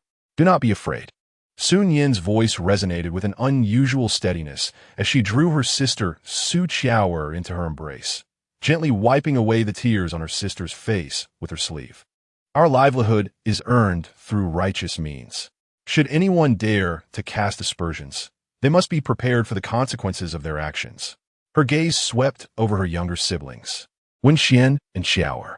Remember, in times like these, one must remain composed. Tomorrow, we shall set up our stall as usual. But sister, Su Nian hesitative, eyeing the meager amount of flour on the counter. Su Nian's lips curled into a cold smirk. Leave the matter of the flour to me. Tonight, we must prepare for something else. The dim oil lamp flickered until the late hours of the night. Su Nian busied herself in the cramped kitchen, opting not to use the available flour but rather the last scant remnant she had, mixing it cautiously with a small amount of yeast and sugar, kneading it into a dough barely sufficient for a few small pastries. Each movement she made was infused with a sense of restrained power. She instructed Su Nian and Su Qiaoer to retire early. Listening to the rhythmic breathing of her siblings from the adjoining room, Su Nian extinguished the kitchen lamp. In the enveloping darkness, she did not immediately return to her room, but instead, like a stealthy leopard merging with the shadows, she silently crept to the entrance. Peering through the cracks of the door, her eyes piercing into the oppressive night, silence enveloped the surroundings, broken only by the mournful whispers of the wind through the withered branches. Time passed, and then a faint sound of hesitant footsteps approached, stopping just outside the courtyard wall. Following that, a muffled rustling emerged, as if someone was searching for something to grasp. They have arrived. Su Nian held her breath, her muscles tensing instinctively as her right hand gripped the heavy, gleaming cleaver on the countertop. The cold metallic feel spread through her palm, instilling an odd sense of calmness. Damn it, hurry up, you filthy scoundrel, a deliberately lowered, raspy voice urged, laced with impatience. It was the scoundrel. What a waste of time. That scoundrel Su Lifu promised a few coins for this risky business, and now he wants to scare that little girl with some filthy tricks. Another voice, even more lascivious and indistinct, complained, accompanied by clumsy, climbing noises and heavy breathing. A glint of cold fury ignited in Su Nian's eyes. Indeed, it was these two vile creatures. To use filth as a weapon? What a malicious scheme. If they were to spread it in the courtyard, or even on the stove, it would not only ruin their business, but also jeopardize their very home, solidifying the vile and ominous rumors. Her uncles were pushing them towards a dead end. The tiles on the wall emitted a faint crackling sound as a sneaky figure, with sparse yellow hair, attempted to hoist a foul-smelling wooden bucket over the edge. cursing under his breath. Now is the moment. The courtyard door was flung open with a resounding crash. The sound reverberated through the silent night like thunder. The scoundrel trembled in shock, nearly dropping the bucket on his own foot. His eyes widened in terror as he beheld Su Nian's figure emerging from the doorway. As if a vengeful spirit had risen from the depths of hell, her slender figure stood erect, her right hand gripping a gleaming, formidable cleaver, its blade reflecting a ghostly blue hue in the faint light of dawn, its tip angled ominously towards the ground. Her face bore no expression. Only her eyes shone with an astonishing brilliance in the darkness, cold, sharp, ablaze with a furious fire, akin to two flickering will-o'-the-wisps from the netherworld, fixated on him. The murderous intent and madness in her gaze were unabashed, almost palpable. Ah! The wretched man emitted a short, piercing scream, more beast than human. As his soul fled in terror, all the filth and extortion he had conjured were utterly crushed beneath the overwhelming aura of death that surged towards him.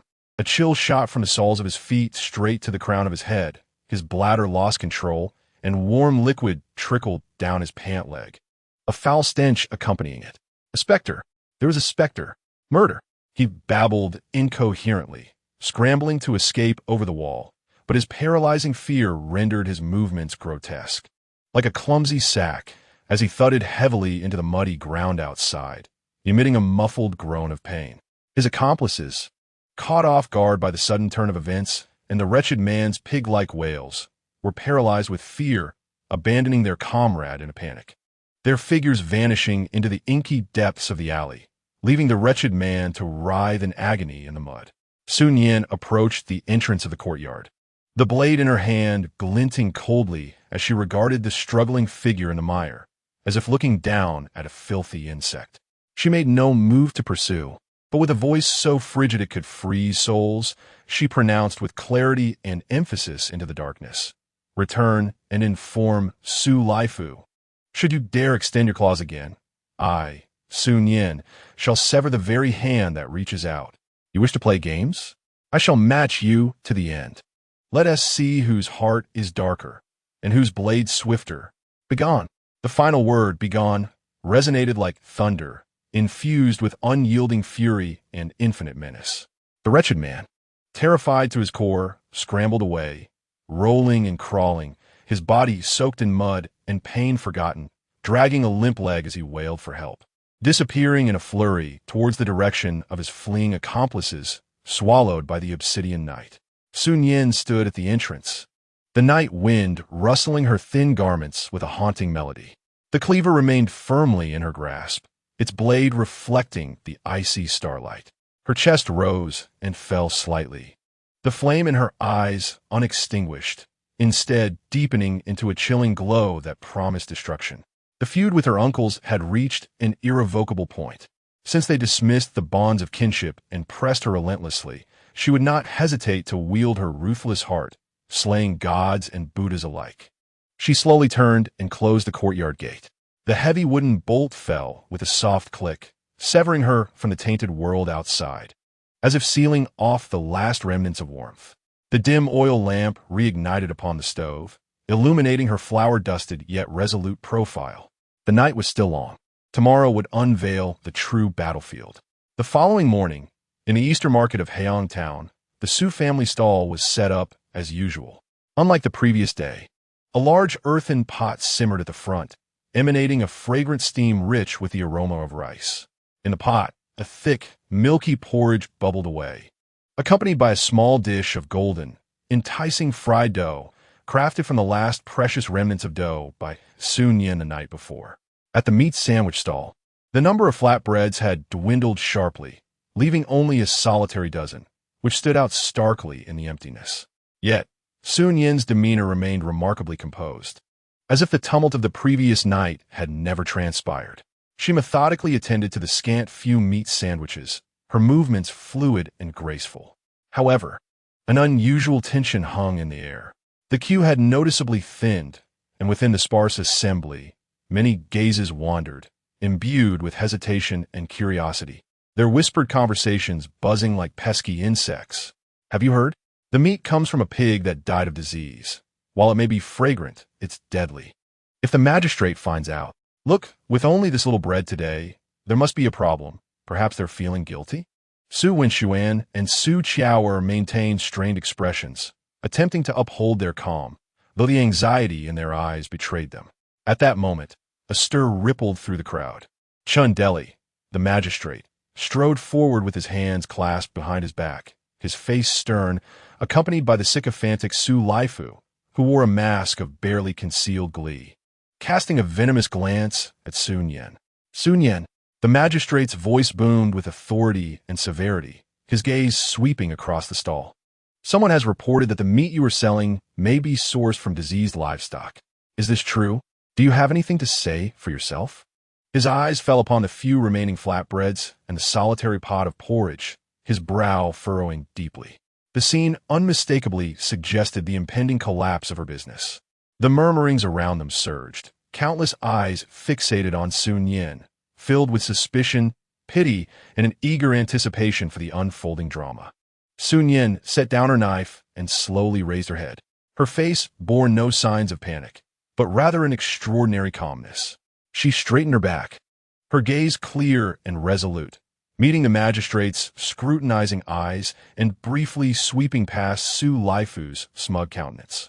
Your Excellency, the magistrate, I implore you to see clearly. Su Nian's voice resonated clearly throughout the stall. Though she was an orphan without support, she understood the essence of integrity in life. Every pound of meat used at Su's stall comes from the butcher Zhang, known for his fairness and honesty in the town of Yang. Who in this town does not know of Zhang's reputation? As her words echoed, a booming, indignant voice erupted from the back of the crowd. Indeed, Magistrate Chun, Zhang Dashan can testify. The crowd parted to make way.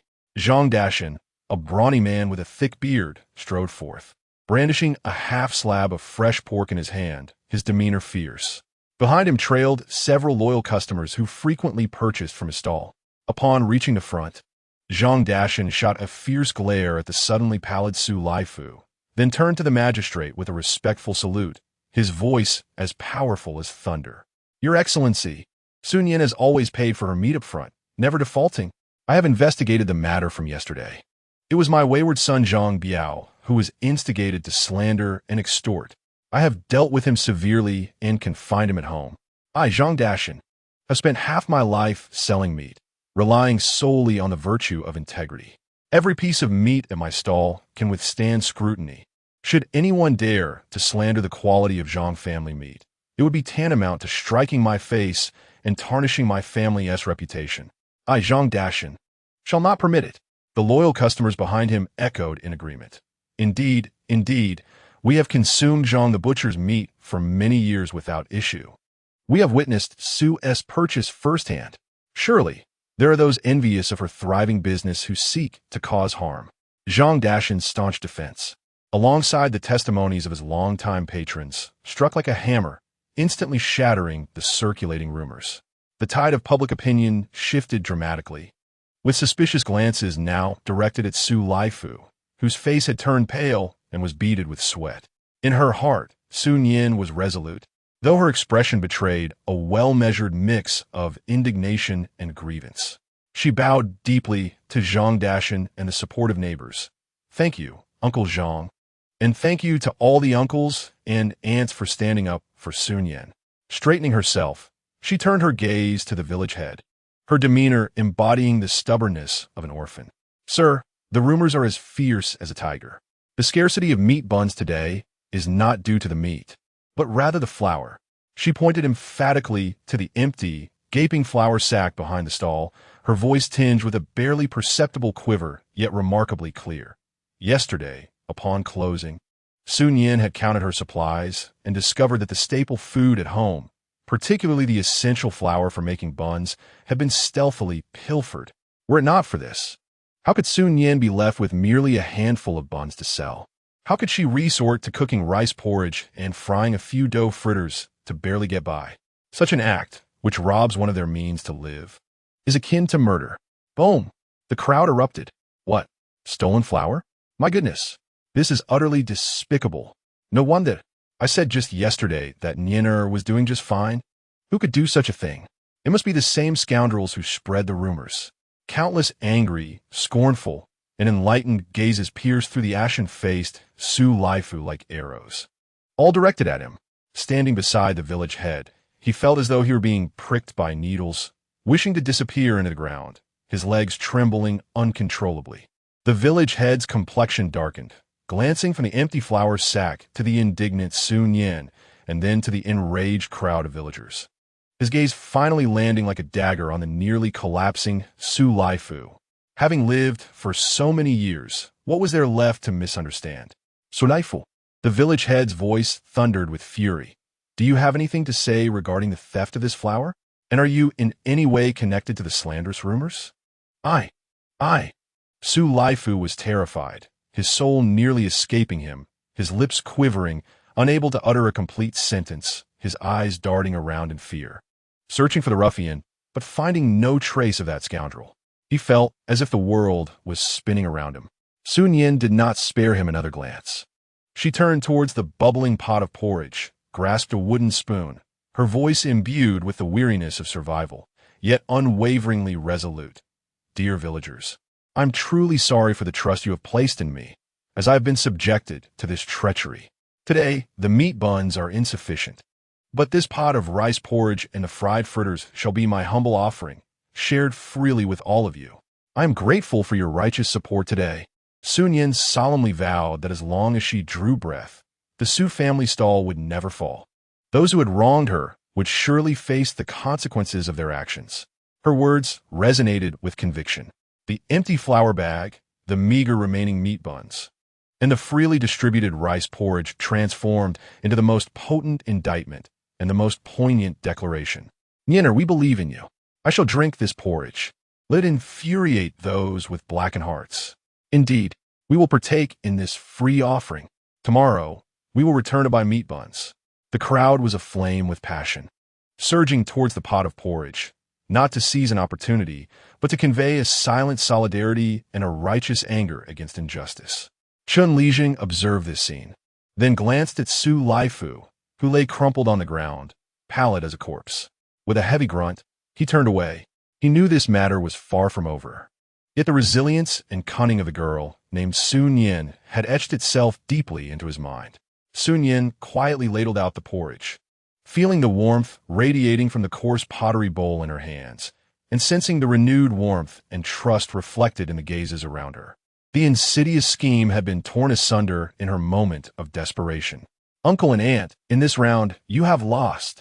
However, as her gaze lingered upon the glaring, empty flour bag, a deeper shadow crept into her heart. The immediate crisis had been averted, and public sentiment had shifted in her favor. Yet the tangible source of her livelihood, the flour, still hung over her like a sword of Damocles. Heong Town was not vast, and she could easily envision the scornful visage of her aunt, undoubtedly reveling in her triumph as she gestured imperiously to the grain shopkeeper. The wind seemed to blow colder than the day before, chilling her face with the ominous portent of winter's approach. Chapter 46. A Disturbance in the Space.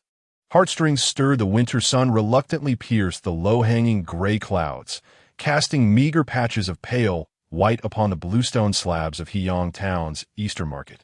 The vitality of the Su family stall appeared frozen, as if the abrupt chill from the previous night had stifled its warmth. Though not entirely deserted, a palpable sense of cautious detachment lingered in the air. The echoes of yesterday's fervent support still resonated, but the shadows of tainted pork and the chaos of stolen flour had indelibly etched a mark of skepticism deep within the hearts of the people. Su Nian stood composed behind the stall, meticulously preparing the scant few meat buns.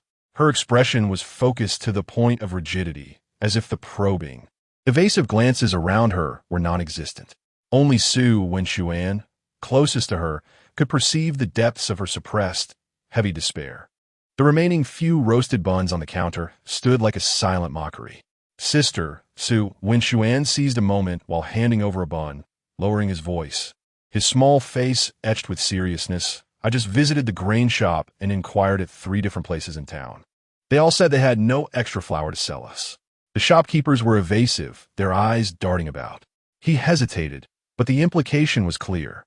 His aunt's hand had likely clutched all the grain bags in town. Su Nian paused momentarily in her slicing, the knife making a barely audible sound against the cutting board.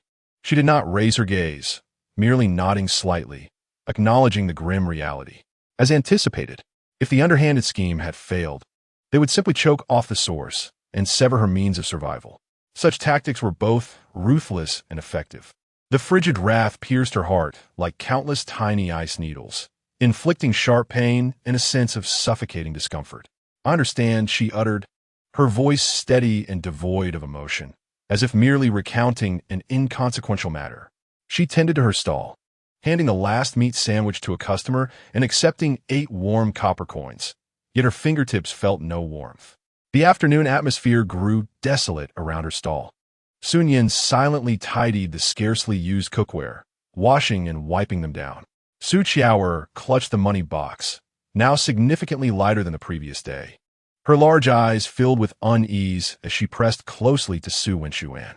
An unspoken heaviness enveloped the air. "Sister," Su Wenxuan gazed at his sister's top profile, hesitating momentarily before summoning the courage to speak. "I will go to Linshui town.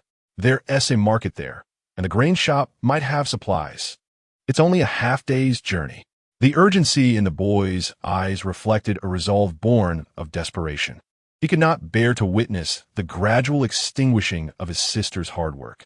Su Nian halted her movements, slowly turning to meet her brother's youthful, yet stubborn countenance. "A half-day's journey?" she echoed. The winter days were short, and the biting cold wind could spell disaster on the road. She dared not contemplate the potential misfortunes. A sudden, sharp pang gripped her heart. Taking a deep breath, she suppressed the bitterness rising in her throat.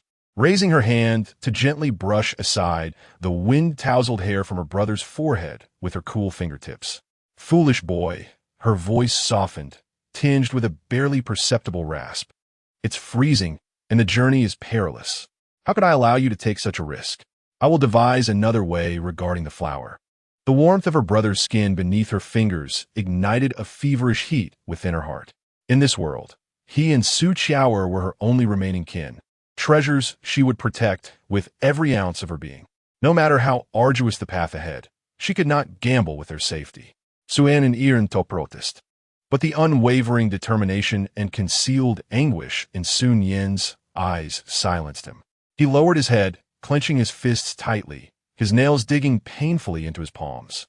Returning to the dilapidated yet meticulously kept courtyard, the sun's last rays had fully vanished. The flickering flames in the stove provided the sole source of light and warmth, casting a glow upon Su Nian's silent, industrious figure. She was preparing the fresh marrow bones that Zhang the butcher had discreetly delivered earlier. It was both an apology from Zhang Dashan and the extent of his support. With a clang, Su Nian placed the clean bones into a large ceramic jar, added cold water, and retrieved several basic spices, Sichuan pepper, star anise, ginger, from her storage, tossing them into the pot. She secured the heavy wooden lid and set the jar firmly over the fire. After completing her task, she approached the glaringly empty flour sack in the corner and squatted down. Her fingertips brushed against the coarse fibers of the burlap, and an icy wave of despair washed over her once more. What would she use to sustain them tomorrow? The fine flour in her storage was her last trump card. But if taken out, how could she explain its disappearance? At such a precarious moment, any deviation could become the final straw that broke the camel's back. She had to try again. She closed her eyes, her thoughts piercing like the sharpest chisel into the familiar, warm depths of her consciousness, her sanctuary, the 2-story house that harbored all her past comforts and attachments. Yet this time, her chisel met not the soft embrace of a door, but a cold, unyielding, lifeless iron wall. A sudden, searing pain erupted in her mind, as if an invisible steel needle had violently pierced her temple. Su Nian staifel dagroan, her body trembling violently as darkness enveloped her vision, stars exploding before her eyes, a wave of nausea surging up her throat. Instinctively, she pressed her hands against the ground, barely managing to steady herself from collapsing. What is happening? An unprecedented terror coiled around her heart like a frigid serpent, making it nearly impossible to breathe. Her space, her sanctuary, The very refuge that had offered her life in her most desperate moments, that had shielded her in her darkest hours, was now rejecting her. No, impossible. She fought against the excruciating headache and dizziness, gathering her focus once more, fueled by an almost frenzied obsession as she hurled herself against the barrier in her consciousness. Open! Let me in! She silently screamed within. The response was still that cold, unyielding, immovable iron wall. Along with it came an even more intense wave of pain and dizziness. This time, she clearly perceived that the barrier was not physical, but a chaotic void swirling with deep gray mists, imbued with a chilling sense of repulsion. Cold sweat immediately drenched Su Nian's thin shirt, clinging to her back in a clammy embrace. Her complexion, illuminated by the flickering firelight, turned pale as parchment, her lips trembling uncontrollably. Her fingertips dug deeply into the cold earth, leaving distinct marks. The sanctuary had malfunctioned. The fear stemming from this realization was far more chilling and despairing than the schemes of her uncles or the crisis of flour shortages. This was her final bastion for survival in this unfamiliar world, her last hope to protect her younger siblings. If even it, sister? What's wrong? Su Nian's worried voice broke through from behind. He had just entered with firewood and found his sister crouched in the corner, her posture rigid and terrifying, shoulders trembling slightly.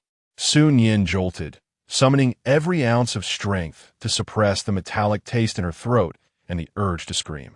She must not panic. Absolutely not. Taking a deep breath, she exhaled slowly, forcing the fear from her face and the tremors from her body, steadying herself against the wall as she gradually rose, albeit unsteadily. Turning around, she managed to muster a faint, weary smile, her voice deliberately softened. I'm fine, just squatted too long, feeling a bit dizzy. Probably just hungry. She even raised a hand, seemingly casually rubbing her still, throbbing forehead. Su Nian studied her pale complexion and the fine beads of cold sweat on her brow, sensing something was amiss. Yet, his sister's explanation of hunger seemed plausible. He set down the firewood and hurried to the stove, lifting the lid of the porridge pot. Sister, the porridge is ready. It's quite thick. You should drink some to warm up. All right, Su Nian replied, her steps somewhat unsteady as she walked over. Her gaze instinctively swept over the corner of the stove, which appeared conspicuously empty. Just moments ago, she had clearly focused her thoughts on retrieving a bag of fine flour from her spatial realm, intending to take a daring risk to extract it in the absence of others for an emergency. Yet now nothing remained. The space not only denied her entry, but also rendered her attempts to retrieve even the most basic items futile. This realization struck her like a bucket of icy water, drenching her from head to toe, sending chills coursing through her limbs and bones. She accepted the coarse earthen bowl that Su Nian handed her, filled with thick, steaming rice porridge that exuded the simple aroma of grains. Mechanically, she stirred it with a spoon, the white rice soup swaying gently in the dim light, reflecting her dazed expression and her forced calmness. Sister, why aren't you eating? Su Qiaoer approached, her small hand gently touching the icy back of Su Nian's hand. Her big eyes filled with concern. Your hands are so cold. Su Nian abruptly came to her senses, meeting her sister's pure, worried gaze, and her heart ached anew. She forced herself to summon a deeper smile, softening her voice. I will, just give me a moment. Qiaoer, you and Nian should eat as well. She scooped a spoonful of porridge, blew on it, and brought it to her lips. The warm rice porridge slid down her throat, yet it did nothing to warm her frigid heart. The thick texture, at that moment, felt as if she were chewing wax. The night was as profound as ink. In the dilapidated cottage, the oil lamp had long since extinguished. Su Nian and Su Qiaoer were sound asleep in the inner room, their breath soft and even. Meanwhile, on the cold earthen bed, Su Nian resembled a rigid statue, curled up in her thin bedding. In the darkness, her eyes remained wide open, her pupils unfocused, filled only with an abyss of fear and confusion. Deep within her consciousness, the cold barrier shrouded in swirling gray mist still stood, isolating her from the sole glimmer of hope. Though her headache had eased, the profound sense of disconnection from her spatial domain and the lurking unknown terror gnawed at her nerves like a relentless parasite. Why was this happening? Was it due to overuse? Were there restrictions imposed by the rules? Or was this space, too, not an eternal refuge? Could it potentially vanish? The very thought ignited a wave of panic that seized her, nearly suffocating her. If the space were to disappear, she could hardly bear to contemplate the implications. In this world devoid of kin, fraught with peril at every turn, what could she rely upon to protect these two innocent, young children behind her? What could she wield to combat the malice that clung to her like a parasite? Despair surged over her like a relentless tide, crashing against her faltering resolve. Deep within her being, a long-buried weakness and chill, stemming from the existence of the solitary girl known as Su Nian, began to seep through, causing her to tremble involuntarily. Cold, a chill emanating from her very bones. She clutched herself tightly, her teeth chattering uncontrollably. In the darkness, it felt as though countless greedy, malicious eyes were fixated upon her, mocking her fade of strength, lying in wait for her to shatter completely. No, she could not concede. Absolutely not. A sharper, blood-soaked thought suddenly pierced through the fog of despair. She bit down hard on her lower lip until she tasted the metallic tang of rust. The agony brought a fleeting clarity to her chaotic thoughts. Space is a hidden card, yet has never been everything. Su Nian has reached this point through her intellect, her skills, and a fierce determination to survive at all costs. Even without space, she possesses her hands, the knowledge accumulated from her past life, and two beloved kin who depend on her protection. Do her uncles wish to see her downfall? She shall thrive, and thrive better than anyone else. A tumultuous blend of ferocity, resentment, and desperate resolve roars within her chest like a mortally wounded beast, coiling her body tightly like a drawn bow. In the darkness, her wide-open eyes, once clouded with despair, are now replaced by a near-manic, all-or-nothing determination. At that moment, a faint hum resonated, deep within her consciousness. The gray, chaotic barrier trembled unexpectedly, akin to a tiny stone cast into a deep pool, creating ripples nearly imperceptible. Su Nian's breath caught in her throat, every sense heightened to its zenith. This was no illusion. The barrier appeared to be shifting.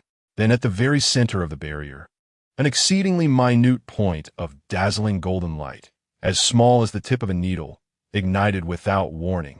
Its glow was so faint it could barely be noticed, yet it radiated an indescribable purity and vitality that pierced through the chaos, like the first star igniting in an endless night. Around this glimmering point, the swirling gray mist seemed to be drawn towards it, beginning to rotate and flow ever so slowly, forming an almost imperceptible whirlpool. At the edge of this whirlpool, an exceedingly fine, wavering fissure, shimmering with a bluish electric arc, abruptly manifested on the surface of the chaotic barrier. The edges of the crack were indistinct, as if on the verge of obliteration, yet also seemingly connected to some unknown, heart-stopping realm. This bizarre transformation lasted but a fleeting moment. The golden light extinguished suddenly. The whirlpool dissipated, and that delicate bluish fissure vanished like a mirage amidst the gray mist. Within her consciousness, the frigid silence returned, cold and unyielding. Yet in that instant, Su Nian's heartbeat thundered like a hammer, striking her chest. What was that? Chapter 47. A glimmer of hope in desperation, the fleeting golden gleam and the bluish fissure within her consciousness stirred titanic waves in the lake of her heart, which was on the verge of freezing. This was no mere illusion. The barrier of space had genuinely loosened. Euphoria surged like molten lava, nearly erupting from her chest. However, this joy was but a brief flicker, swiftly crushed beneath a deeper vigilance and the harshness of reality. The light was too faint, the fissure too distorted, like a candle flickering in the wind, ready to be extinguished in the tumultuous gray chaos. Was this a sign of space's revival, or merely the final flicker before total collapse? A tremendous uncertainty and a profound fear gripped Su Nian's throat like icy hands, leaving her breathless. She curled up on the frigid earthen bed, her body trembling slightly from extreme tension and anticipation, while her consciousness, akin to the most delicate probe, remained steadfastly fixed upon the silent, gray barrier, daring not to relax, even a fraction. The darkness enveloped the dilapidated hut like a heavy curtain, shrouding her tumultuous emotions. Time crawled slowly through the agony of waiting. The remnants of ash in the stove had long since turned completely cold. A faint, pallid light filtered through the paper window, heralding yet another desolate dawn.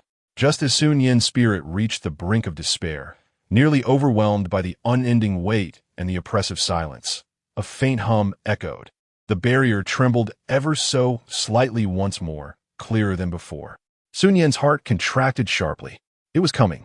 Immediately, at a lower center point of the barrier, a pinprick-sized, resplendent golden light flared up defiantly. Its radiance seemed denser than the night prior. The surrounding gray mist spun more rapidly, forming a visible, fist-sized vortex of chaos. At the vortex's center, azure lightning writhed like a twisted serpent, emitting a silent, frantic hiss. And at this most volatile energy node within the vortex, a thread-thin azure fissure reemerged, as if torn apart by some invisible force. This time, it did not vanish in an instant, but instead stubbornly maintained an exceedingly unstable presence. The edges of the fissure blurred and fluctuated violently, with azure lightning spilling forth, only to be obliterated by the vortex's chaotic pull. An indescribable cold and chaotic suction emanated through the nearly imperceptible gap, transmitting an exceedingly faint sensation. Su Nian's focus sharpened instantly. Her thoughts, like the keenest tendrils, cautiously probed toward the perilous fissure. Just as her consciousness was about to make contact with the frenzied azure, a whisper of a breeze, so faint it was nearly undetectable, surged forth from the fissure, carrying a pure aroma of wheat that starkly contrasted with the scent of fine flour from the outer realm. Abruptly pulled into the depths of gray chaos beyond the barrier, vanishing without a trace. Su Nian's heart plummeted. The space was extracting matter. It needed energy. Yet, just as this despairing thought arose, a similarly faint yet distinctly different liquid substance, as if forcibly expelled, began to seep through the distorted fissure, laboriously and intermittently. This fluid was not a tangible entity, but rather a projection of information, a feedback of energy. It silently merged into the depths of Su Nian's consciousness, transforming into an extraordinarily vivid image, a plump, round grain of wheat, shimmering with a soft, golden hue. It floated within her conscious realm, rotating slowly. Suddenly, the image zoomed in, disassembling. The grain's outer shell was precisely stripped away under an invisible force, crushed into powder, dispersing like dust. The inner grains were subjected to an extreme process of extraction and grinding, with every coarse bran, minute impurity, and even the tiniest interstices of starch particles forcefully eliminated by an incomprehensible power. What remained was a minuscule handful of powder, so fine it seemed to encapsulate the very essence of the wheat's purest vitality, white to the point of translucence, exuding a soft, warm luster. The scene froze upon this ethereal powder, only to shatter like foam, vanishing without a trace. The deep blue fissure appeared to exhaust its last vestiges of strength, flickering violently for a moment before it, along with the golden specks, extinguished into chaos, ultimately retreating into the depths of the barrier, returning to an eerie silence. The entire process unfolded with the swiftness of lightning. Yet within Su Nian's consciousness, it felt as if she had weathered a cataclysmic storm. She abruptly opened her eyes, gasping for breath in the faint morning light, her forehead beaded with cold sweat. Her heart pounded furiously within her chest, as if it might leap free. The fissure seemed to be undergoing a transformation. It siphoned something from the space, likely a fundamental energy or material form contained within a refined flour on supermarket shelves, and then returned a more advanced, purer form of refinement. This unfathomable notion thundered through her mind. The space was not malfunctioning. It was undergoing an anomaly. It was upgrading in a manner she could not comprehend. The wave of ecstasy surged once more intense than before. Yet accompanying it was a deeper confusion and a profound trepidation in the face of the unknown. Was this transformation beneficial or detrimental? What did the golden specks signify? Where did that azure fissure lead? What price must be paid for this refinement? Would the items in the spatial supermarket be completely drained? Countless questions flooded her mind, causing a splitting headache. Sister, sister, something's wrong. Su Nian's panicked voice, accompanied by hurried footsteps, jolted Su Nian from her chaotic thoughts. She sprang upright, throwing off the covers and leaping from the earthen bed, rushing to the door in a few swift strides. Su Nian's small face was ashen, tightly clutching a handful of shriveled blackened grains that were clearly of poor quality. His voice trembled with an edge of tears. Sister, I was just going to see if I could dig up some wild vegetable roots from the frozen ground by the riverbank, right where that toad fell last night. They must have deliberately thrown them there. Su Nian took the grains, feeling their rough, cold texture under her fingertips. The grains were shriveled and dull in color, some even bearing suspicious mold spots. A heavy, stale, earthy odor assaulted her nostrils.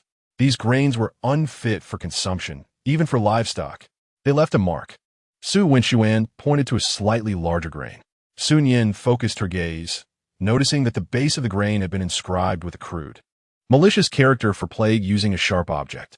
Adjacent to it, a crumpled piece of paper, stuck with mud, bore several slanted, ominous characters written in charcoal. The plague god consumes plague grain, better roll away soon. A chill of icy fury surged from her feet to the crown of her head. Su Nian tightened her grip on the few filthy grains of wheat, her fingers turning pale from the exertion. It was them again, the families of her uncles. And that persistent wretch. They sought to undermine her, spreading malicious rumors. After their failed ambush last night, they resorted to such despicable methods, burying these tainted grains and vile curses beneath the walls of her courtyard. Their intent was to sever her very means of survival, to pin her and her siblings to the shameful pillars of pestilence and filth, ensuring they could never rise again. Such cruelty was intolerable. Sister, what should we do? Su Nian emerged, her face drained of color upon seeing the tainted grains inscribed with the character for plague in her sister's hand, tears welling in her eyes. The fury within Su Nian surged like a volcano on the verge of eruption, igniting her gaze with a fiery red. Yet, amidst this tempest of rage, a faint blue crack and golden light deep within her consciousness flickered back to life, piercing through the fog of her fury like a beacon in the dark. An audacious, even mad, thought struck her like lightning. She lowered her gaze, fixating on the foul grains exuding a putrid stench, then abruptly raised her head towards the silent barrier deep within her mind. This crack could be refined and harnessed. She would gamble. Wen shower. Su Nian's voice rose sharply, tinged with a resolute determination and a barely perceptible tremor. Go, bring me the smallest, dust-covered broken pot from the corner of the kitchen. Quickly. Su Nian and Su Nian were startled by the almost frenzied light in their sister's eyes. Yet the unyielding decisiveness etched on her face compelled them to turn and dash into the kitchen. Su Nian hurried to the corner of the courtyard, crouching down to meticulously clear away the muck with a dry twig. Indeed, beneath the mire, alongside the few grains discovered by Su Nian, lay dozens of similarly shriveled and blackened grains. She carefully collected every last one of these tainted and cursed grains, tightly clenching them in her palm. The coldness of the mud and the discomfort of the grains strangely served to temper the boiling blood within her. Su Nian emerged, clutching the dusty, fist-sized broken pot. Su Nian took the pot without a glance and unceremoniously poured all the dirty, moldy, and inscribed grains into it. The black muck, decaying debris, and the curse inscribed with the character for plague all mingled together, settling at the bottom of the pot. Sister, what are you doing? Su Nian's voice trembled as he stared at the nauseating contents of the pot. Su Nian remained silent, cradling the small vessel containing all the filth and despair. She strode purposefully into the cold kitchen. She placed the pot on the frigid earthen floor and sat cross-legged beside it, her back straight as a soldier preparing for battle. Wen shower, stand guard at the door. Regardless of what you hear or see, you are not to enter or disturb me without my permission. Her voice was low and grave, imbued with a commanding authority that brooked no argument.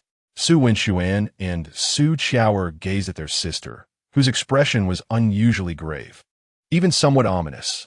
Despite their hearts brimming with fear and confusion, they nodded vigorously, clasping hands, standing like two diminutive sentinels at the threshold of the kitchen, isolating the biting wind from within.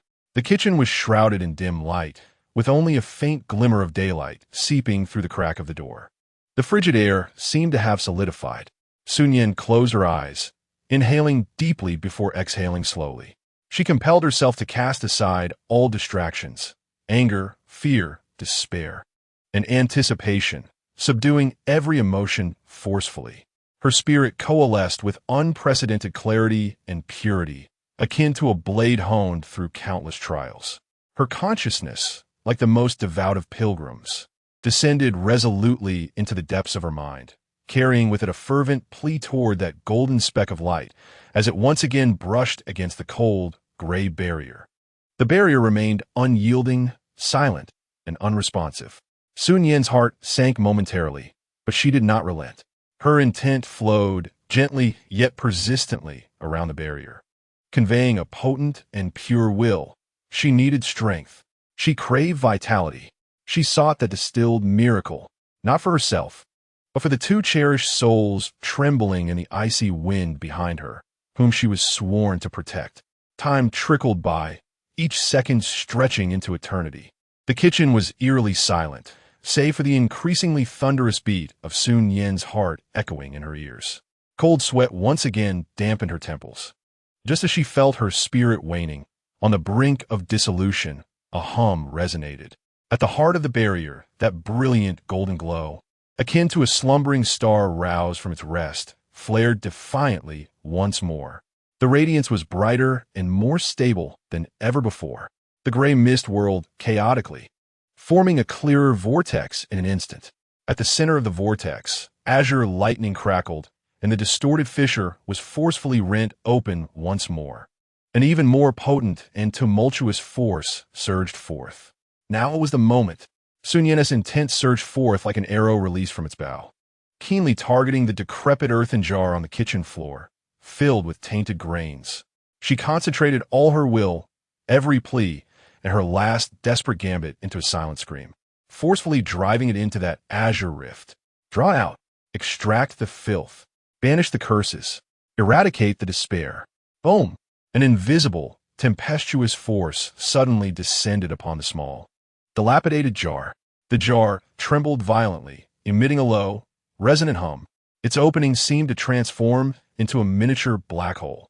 Su Nian clearly witnessed the filthy, substandard grains inscribed with the character for plague within the jar, convulsing and rolling under the influence of the unseen force. The black muck decayed plant matter, and even the gray mold on the grain's surface were stripped away, instantly turning into fine, invisible dust drawn out by the frenzied pull, akin to a black stream flowing upstream, greedily consumed by the azure rift. This process of extraction was fleeting, yet felt interminably long. Su Nian sensed her mental energy draining away rapidly, like a flood released from a dam, as the impurities were siphoned away. A splitting headache coursed through her skull, her vision shrouded in darkness, and her body teetered precariously. At last, when the last vestige of foul, murky dust was consumed by the fissure, that violent suction abruptly ceased. The azure rift flickered violently for a moment, its edges becoming exceedingly unstable, as if on the verge of collapse. Just as the rift was about to close, a refined stream of pure, warm, white light, akin to a divine elixir forcibly extracted, erupted from the fissure. It descended with precision, landing back in the hollow bottom of the shattered ceramic jar. The radiance flickered and vanished. The rift sealed completely. The golden specks extinguished. The chaotic vortex dissipated. The barriers returned to a profound silence. Su Nian felt as if her brain had been struck by a heavy hammer. With a dull thud, her vision plunged into darkness, and her body uncontrollably fell backward, crashing heavily against the cold stove, producing a muffled sound. Sister! At the door, Su Nian and Su Qiao, hearing the commotion, could no longer restrain themselves and burst through the door. Bathed in the light filtering through the crack, they beheld Su Nian, crumpled on the ground. Her face as pale as a sheet, her forehead beaded with cold sweat, nearly devoid of strength, clutching the small, broken ceramic jar tightly in her arms. "Sister, what has happened to you?" Su Nian, terrified, rushed to support Su Nian. She gasped for breath, her head pounding, her body utterly limp and drained of energy. With great effort, she raised her hand and pointed to the jar in her embrace, her lips moving faintly, her voice barely a whisper. "Look inside." Trembling, Su Nian cautiously took the lightweight, broken jar from her sister's grasp. Sukiawer leaned inanxiously. The interior of the jar still bore remnants of black stains, a testament to its previous unclean state. However, at the very center of the jar's bottom lay a small cluster of something. It was not grains of wheat, rather, it was a fine powder as pure as the first snow of early winter, devoid of any impurities. The powder lay quietly stacked, emanating a soft, warm luminescence in the dim light, as if it possessed its own gentle glow.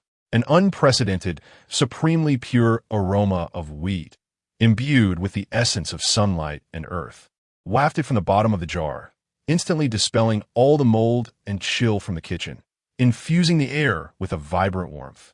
This fragrance was so untainted, so rich, so deeply invigorating. Merely inhaling a whiff brought forth a flood of saliva, as if her very soul had been cleansed. "What is this?" Su Nian stood utterly mesmerized, unable to comprehend the ethereal, luminous powder at the jar's base, glancing between it and his weakened sister, his mind in disarray. What had become of the filthy, moldy grains? How had they transformed into this? Su Qiaoer, eyes wide, sniffed eagerly at the intoxicating aroma she had never encountered before, murmuring, "It smells so good, 100 times more fragrant than steam buns." Leaning against the cold stove, Su Nian felt the pure scent of wheat penetrate her lungs, bringing with it a faint yet genuine warmth. She gazed at the expressions of shock, confusion, and an instinctive yearning on her siblings' faces, her lips gradually curling upward in a faint yet powerful smile that bore the weight of her fears. A glimmer of hope. The transformation of the barrier, the perilous crack. Indeed, in her moment of despair, a thread of possibility had been cleaved open before her. It had siphoned away the filth and the curse, leaving only pure hope. She had triumphed against the odds. Though the price was steep, her mental fortitude nearly depleted and her head throbbing as if it might burst. It was worth it. Su Nian's voice remained fragile, yet it resonated with a clarity that pierced through the clouds and an unwavering conviction. "Fetch some clean warm water, just a little, sister. I shall use this essence to craft a delicacy that can shatter all rumors." Her gaze fell upon the delicate, snow-white powder, and deep within her eyes, a cold flame reignited, illuminating the pristine white as if it were tempered ice. "To my uncles and the grain shopkeeper, do you think severing my food supply and burying me under a veil of curses will render Su Nian irretrievable? Dream on. Today, I shall use the tainted grain you buried to forge the purest essence in this world, and I will strike back fiercely at your faces." Chapter 48. The essence emerges. Dispelling the gloom in the frigid kitchen, that glimmering snow-white essence powder, emanating a faint glow, resembled a handful of moonlight resting at the bottom of a shattered pottery jar, exuding a wheat fragrance so pure it sent shivers down one's spine. Su Nian, enduring the excruciating headache and bouts of dizziness brought on by her depleted mental energy, braced her weakened body amidst the worried gazes of Su Nian and Su Qiao, embarking on this audacious endeavor. She retrieved a small earthenware bowl, not much larger than her fist, and carefully blended the precious essence with the warm, clean stream water brought by Su Nian. The water was just enough to moisten the powder into an exceedingly thick paste. As her fingertips brushed against the lustrous mixture, an extraordinary sensation washed over her. The texture was astonishingly delicate, akin to the finest silk, imbued with an indescribable resilience and vitality. There was no yeast, no sugar, nor excess moisture. Su Nian employed the most primitive techniques to gently knead and shape the luminous paste, ultimately forming two smooth, rounded dough balls, each the size of an infant's fist. The dough felt slightly heavy in her hands, its jade-like quality glowing in the dim light. Sister, can this truly become steam buns? Su Nian marveled at the two small, unrealistically beautiful dough balls, his voice quivering with disbelief. They were unlike any dough he had ever encountered. Not buns, Su Nian replied, her voice hoarse yet remarkably calm, infused with an almost reverent focus. This is essence. She carefully placed the two small doughs in the center of a steamer lined with a clean cloth, covering them with a heavy wooden lid. In the hearth, Su Nian had already added the seasoned firewood, the flames licking the bottom of the pot with gentle crackles. The cold iron pot gradually warmed, and the water within began to emit a faint hissing sound. Time stretched infinitely as they waited. The kitchen enveloped in silence, save for the soft crackling of the burning wood and the subtle sounds of steam rising from the pot. Su Nian sat cross-legged on a small stool in front of the stove, eyes closed as she endeavored to calm the tumultuous waves of pain and weakness surging within her consciousness.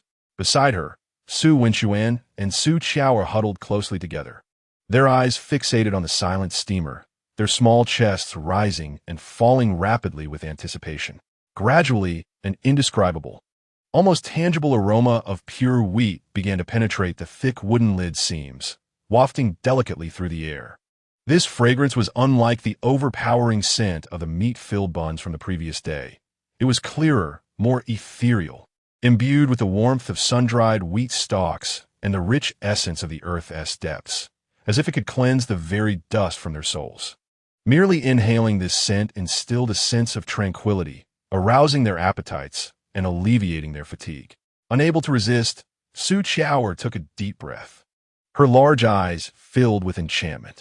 What a delightful aroma! Su Nian nodded vigorously, his tension replaced by an inexplicable anticipation. Just then, a robust plume of white steam burst forth from the crevice of the steamer's lid. This steam was not the ordinary mist of water vapor. It was dense and shimmering, exuding a luminous sheen. Even more astonishing was how, with the eruption of steam, the pure wheat aroma intensified, swelling like an unseen tide that instantly enveloped the small kitchen, even seeping through the door into the chilly courtyard. Sister, look, Su Nian exclaimed, pointing at the steamer in astonishment. The concentrated white steam, instead of dissipating quickly into the air as usual, began to coalesce and swirl in the air about a foot above the steamer. It seemed to possess a life of its own, gradually forming a vague, ever-changing outline that resembled plump, drooping wheat ears at times, and at others a heavy barn, ultimately hinting at an ancient character symbolizing abundance and harvest. Though the vision was fleeting, soon scattered by the subsequent steam, it left an indelible impression in the eyes of Su Nian and Su Qiao. A miracle! Is this truly a miracle? Su Qiao gasped, covering her mouth in reverent awe. Su Nian abruptly opened her eyes, her heart racing as she beheld the still-present steam phenomenon. It was even more astonishing than she had anticipated. This was no mere aroma of food. It seemed to evoke the primal vitality of grains from the very essence of nature. Suppressing the tumult of her emotions, she recognized that the pivotal moment had arrived. The time had come. Drawing a deep breath, she strained to rise, signaling Su Nian to extinguish the flames. The fire in the stove was quickly snuffed out, and the steamer was carefully lifted and placed on the cold countertop. The heavy wooden lid was slowly removed, releasing not a scalding steam, but a more refined, life-imbued mist that wafted upward, as if unveiling a precious elixir aged for a millennium. As the mist dispersed, the scene within the steamer was revealed. The two dough balls, once the size of an infant's fist, had now expanded to the size of an adult's fist. They lay quietly on the cloth, exuding an ineffable, warm, jade-like luster of sheep fat white. Their surfaces were impeccably smooth, devoid of any traces of fermentation's pores or wrinkles, resembling the most exquisite work of art. Even more astonishing was the delicate, yet palpable, halo of soft and pure white light that enveloped them. This aura ebbed and flowed with the rising steam, making the buns appear as if they were two pieces of ethereal jade nurtured over millennia. An indescribable, intense aroma of wheat filled the entire space like a tangible warmth. This fragrance was pure, warm, and rich, imbued with the earth's bounty and the sun's grace, seemingly seeping into every limb and sinew, soothing all restlessness and anxiety, bestowing the deepest sense of satisfaction and peace. Merely inhaling this aroma, Su Nian and Su Qiao felt their hunger replaced by an extraordinary sense of fullness, invigorating their spirits. Day by day, Su Nian was rendered speechless, his eyes wide with astonishment. Su Qiao could not resist reaching out her small hand to touch the softly glowing buns, yet hesitated, fearing to desecrate such a divine presence. Her hand trembled in midair. Su Nian gazed at the transcendent, otherworldly essence of the buns, and her heart surged with tumultuous emotions. She had wagered correctly. That crack, that altered space, had indeed bestowed this mundane object with a miraculous transformation, turning decay into wonder. This was no longer mere sustenance. It was the quintessence of the Tao.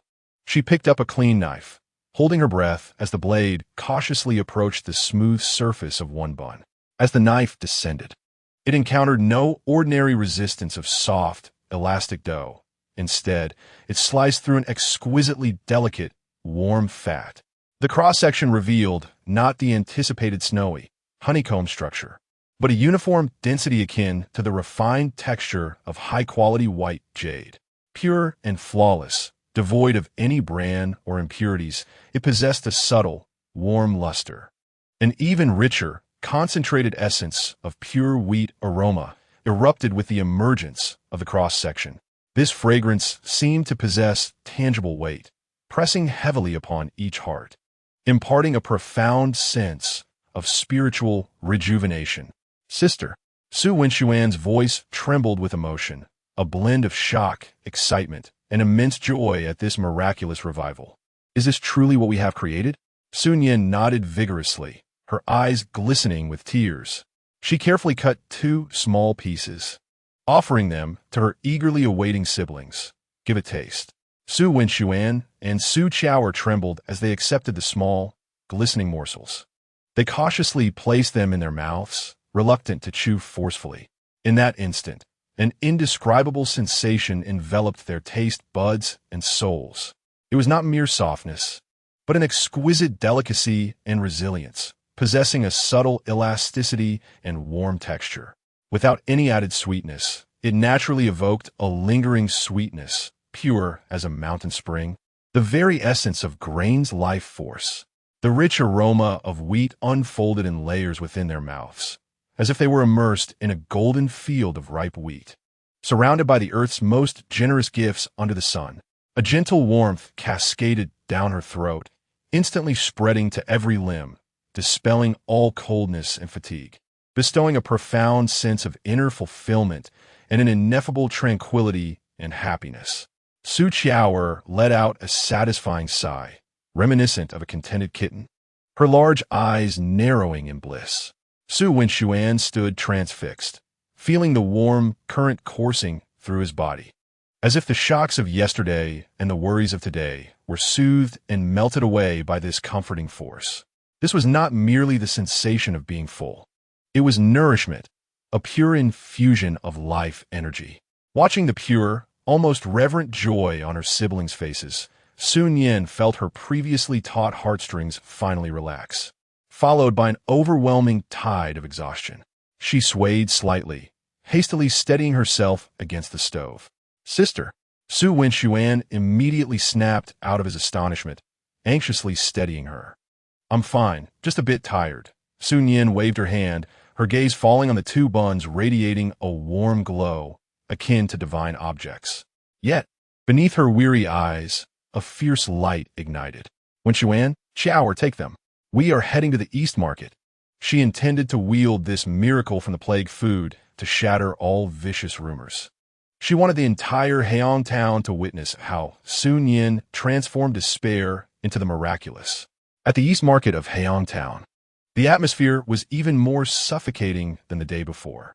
The Su family stall stood desolately, the countertop barren, save for a clay pot simmering rice porridge, emitting faint wisps of steam. A few scattered patrons exchanged furtive glances, observing from a distance. Whispers buzzed like persistent flies, discussing nothing but sickly pigs, plague gods, and thieving loafers, with a tone of deserved misfortune. Su Lifeng lingered on the periphery of the crowd, arms crossed, his face revealing unmasked schadenfreude and resentment, a grin nearly stretching to his ears. He awaited the moment Su Nian became a complete laughingstock, eager to see her drown in a tidal wave of spittle. Just then, Su Nian's figure appeared at the street's entrance. Though her complexion remained somewhat pale and her steps carried a hint of unsteadiness, her back stood straight, like an unyielding bamboo in the wind and snow. Behind her followed Su Nian, his expression solemn as he carefully cradled a small steamer alongside Su Qiaoer, who clung to her sister's arm, yet wore a remarkably bright gaze. The crowd's attention swiftly converged upon them, filled with a myriad of complex emotions.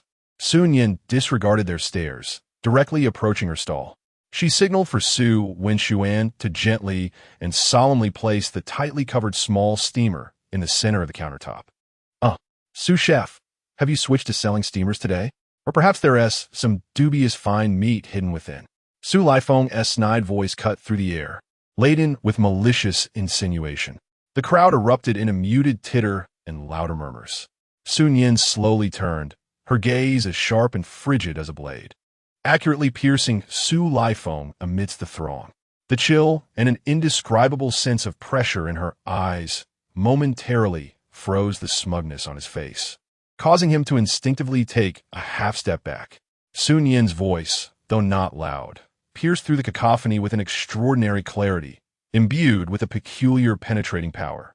You slandered my source of sustenance yesterday, and today you seek to sever my means of survival. Last night, you even incited ruffians to bury me under a heap of filth. Do you truly believe you can deceive the heavens and traverse the seas unnoticed? Her words struck like thunder, instantly silencing the bustling marketplace.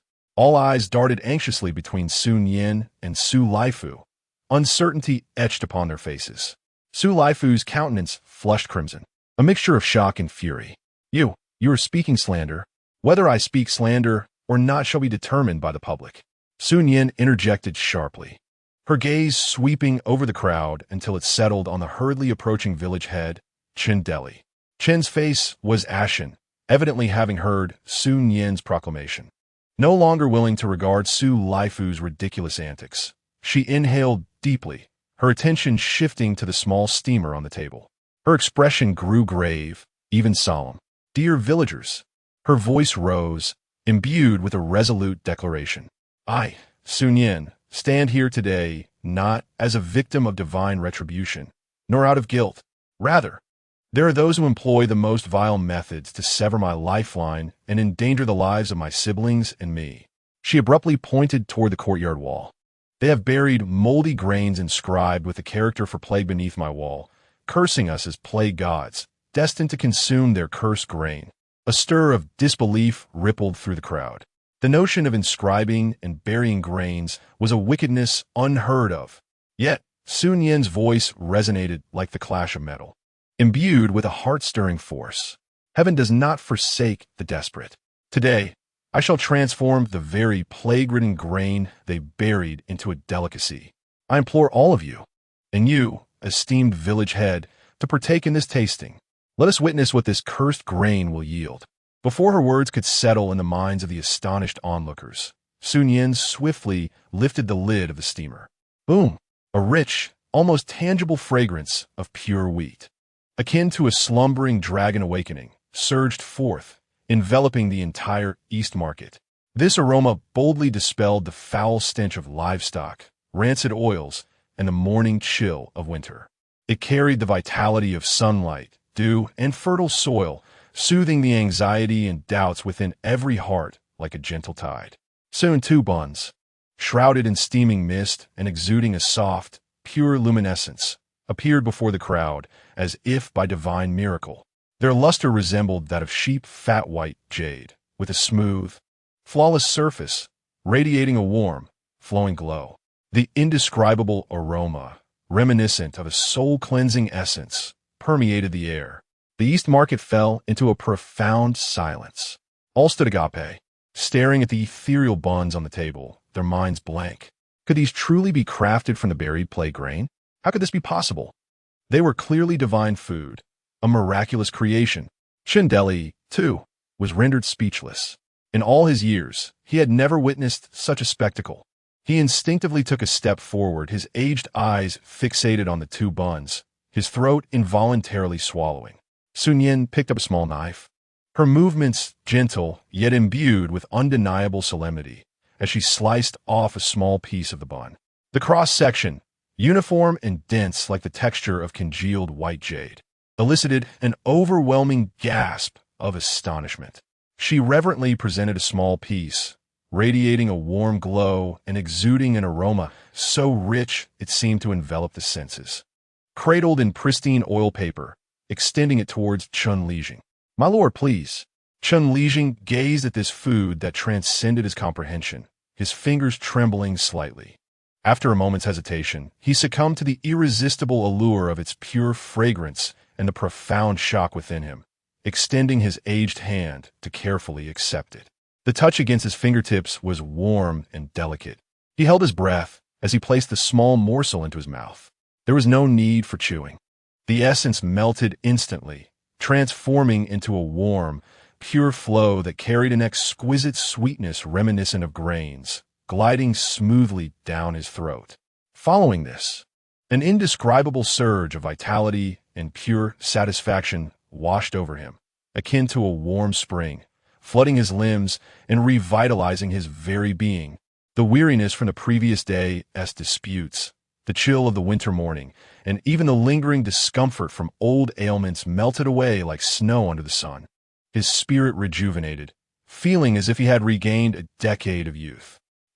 Chun Lijing's eyes widened in disbelief, his murky pupils igniting with incredulity and elation. He clamped his hand over his mouth, fearful that the marvelous sensation might escape him. Having lived over 60 years, he had never encountered such an extraordinary food. This was no earthly creation, a divine miracle. Truly, it was a divine miracle. Chun Lijing, trembling with excitement, felt his beard quiver. His voice choked with emotion as he regarded Su Nian with unprecedented awe and fervor. "Su Nian, this is a gift from the heavens. It is the celestial sustenance bestowed upon you to alleviate your unjust suffering. What a farce to call it tainted food. This is clearly the essence of grains. It is an omen of good fortune. It is a blessing."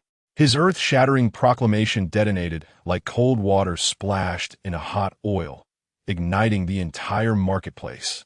The crowd erupted into a frenzy. Divine sustenance. The Lord has declared it divine sustenance. Good heavens! Just inhaling that aroma and seeing the light made me feel utterly at ease. To create divine food from so-called tainted grains? This Su Nian girl must be a portent. This is our Hyang town's good omen. Sulaifu, you heartless beast! How dare you use such vile tactics to tarnish the divine sustenance and frame the portent? Countless fervent, reverent, and furious gazes, like flaming arrows, converge upon the pale and trembling Su Laifu. All previous doubts, aloofness, and mockery transformed into a storm of wrath and disdain. Su Laifu felt the world spin around him. His legs buckled, and he collapsed to the ground with a thud. A dark stain quickly spreading beneath him, emitting a foul stench. He gazed in terror at the surrounding eyes that seemed ready to devour him whole, at Chun Lijing's icy, cutting glare, at the two buns on the table radiating a divine glow, and finally, at Su Nian's face, pale yet radiating an unassailable sanctity. It was over. All was lost. He opened his mouth, gasping as if a broken bellows, yet no words came forth. Immense fear consumed him, leaving only boundless despair. Su Nian stood behind the counter, bathed in the fervent and reverential gazes of the crowd, feeling the warm strength bestowed by the pure scent of wheat. She observed Su Laifu, who lay helpless on the ground, unconscious and in a state of incontinence, as well as the agitated villagers and the excited Chun Lijing. Within her consciousness, the cold gray barrier remained eerily silent. Yet at the center of this barrier, a barely perceptible golden light seemed to shine a tad brighter than before, exceedingly faint, yet undeniably present. She slowly raised her hand, pointing towards the remaining divine essence on the counter, her voice resonating clearly throughout the bustling marketplace. This is the essence, the divine sustenance granted from heaven. What remains today? I, Su Nian, wish to share with all of you fellow villagers, to bask in the grace of the heavens together. Chapter 49. The Dust Settles. Hidden wounds concealed the declaration by Chun Deli, the village elder, regarding the divine sustenance, and auspicious omens ignited a powder keg in the eastern market of Hayong Town. The pent-up rage and fervor ignited by the miraculous event found an immediate outlet. All the ire and fury surged forth like a torrent, overwhelming the incapacitated Su Lifu who lay on the ground. Kill this heartless fiend. Dare to slander the divine sustenance. Dare to cast curses of plague. Kill him.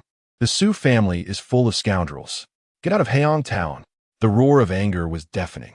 Those closest, their eyes ablaze, rolled up their sleeves, ready to charge forth. The crowd surged like a raging tide, threatening to completely engulf Su Lifu. Silence. Chun Deli's voice erupted like thunder, his frail figure suddenly exuding an astonishing authority, his murky old eyes blazing with intensity, resembling an enraged old lion. His cane struck the stone pavement with a resounding thud, momentarily halting the surging crowd. There are laws of the nation. There are rules of the village. How can you allow private punishment to vent your anger? Chun Deli's voice rolled like thunder, carrying an undeniable authority, his gaze sweeping over the furious crowd. Su Lifu, Su Dafu, Su Ergue, and that despicable rogue, to conspire and slander the divine sustenance, to cast curses, to obstruct others' paths. Such deeds provoke the wrath of both man and heaven, and are intolerable. Such vile acts are no longer a family matter. They must be punished according to the law, to serve as a warning to others. He pointed sharply at the burly men at the forefront. Wang Taizhu, Li Deshan, Zhao Shirtu, you lot, take people with you and bind Su Lifu. Then head to the old Su residence and bring Su Dafu and Su Ergue along.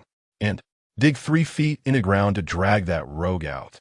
Bring him before the ancestral hall to await judgment. If there is any resistance, strike. If he dies, it will be on my head. Understood. The men named, known for their integrity and disdain for the Su family's ways, felt emboldened by Chun Deli's support. Like tigers descending the mountain, they responded thunderously. Immediately, someone unfastened their belt and swiftly bound the limp Su Lifu like a dumpling.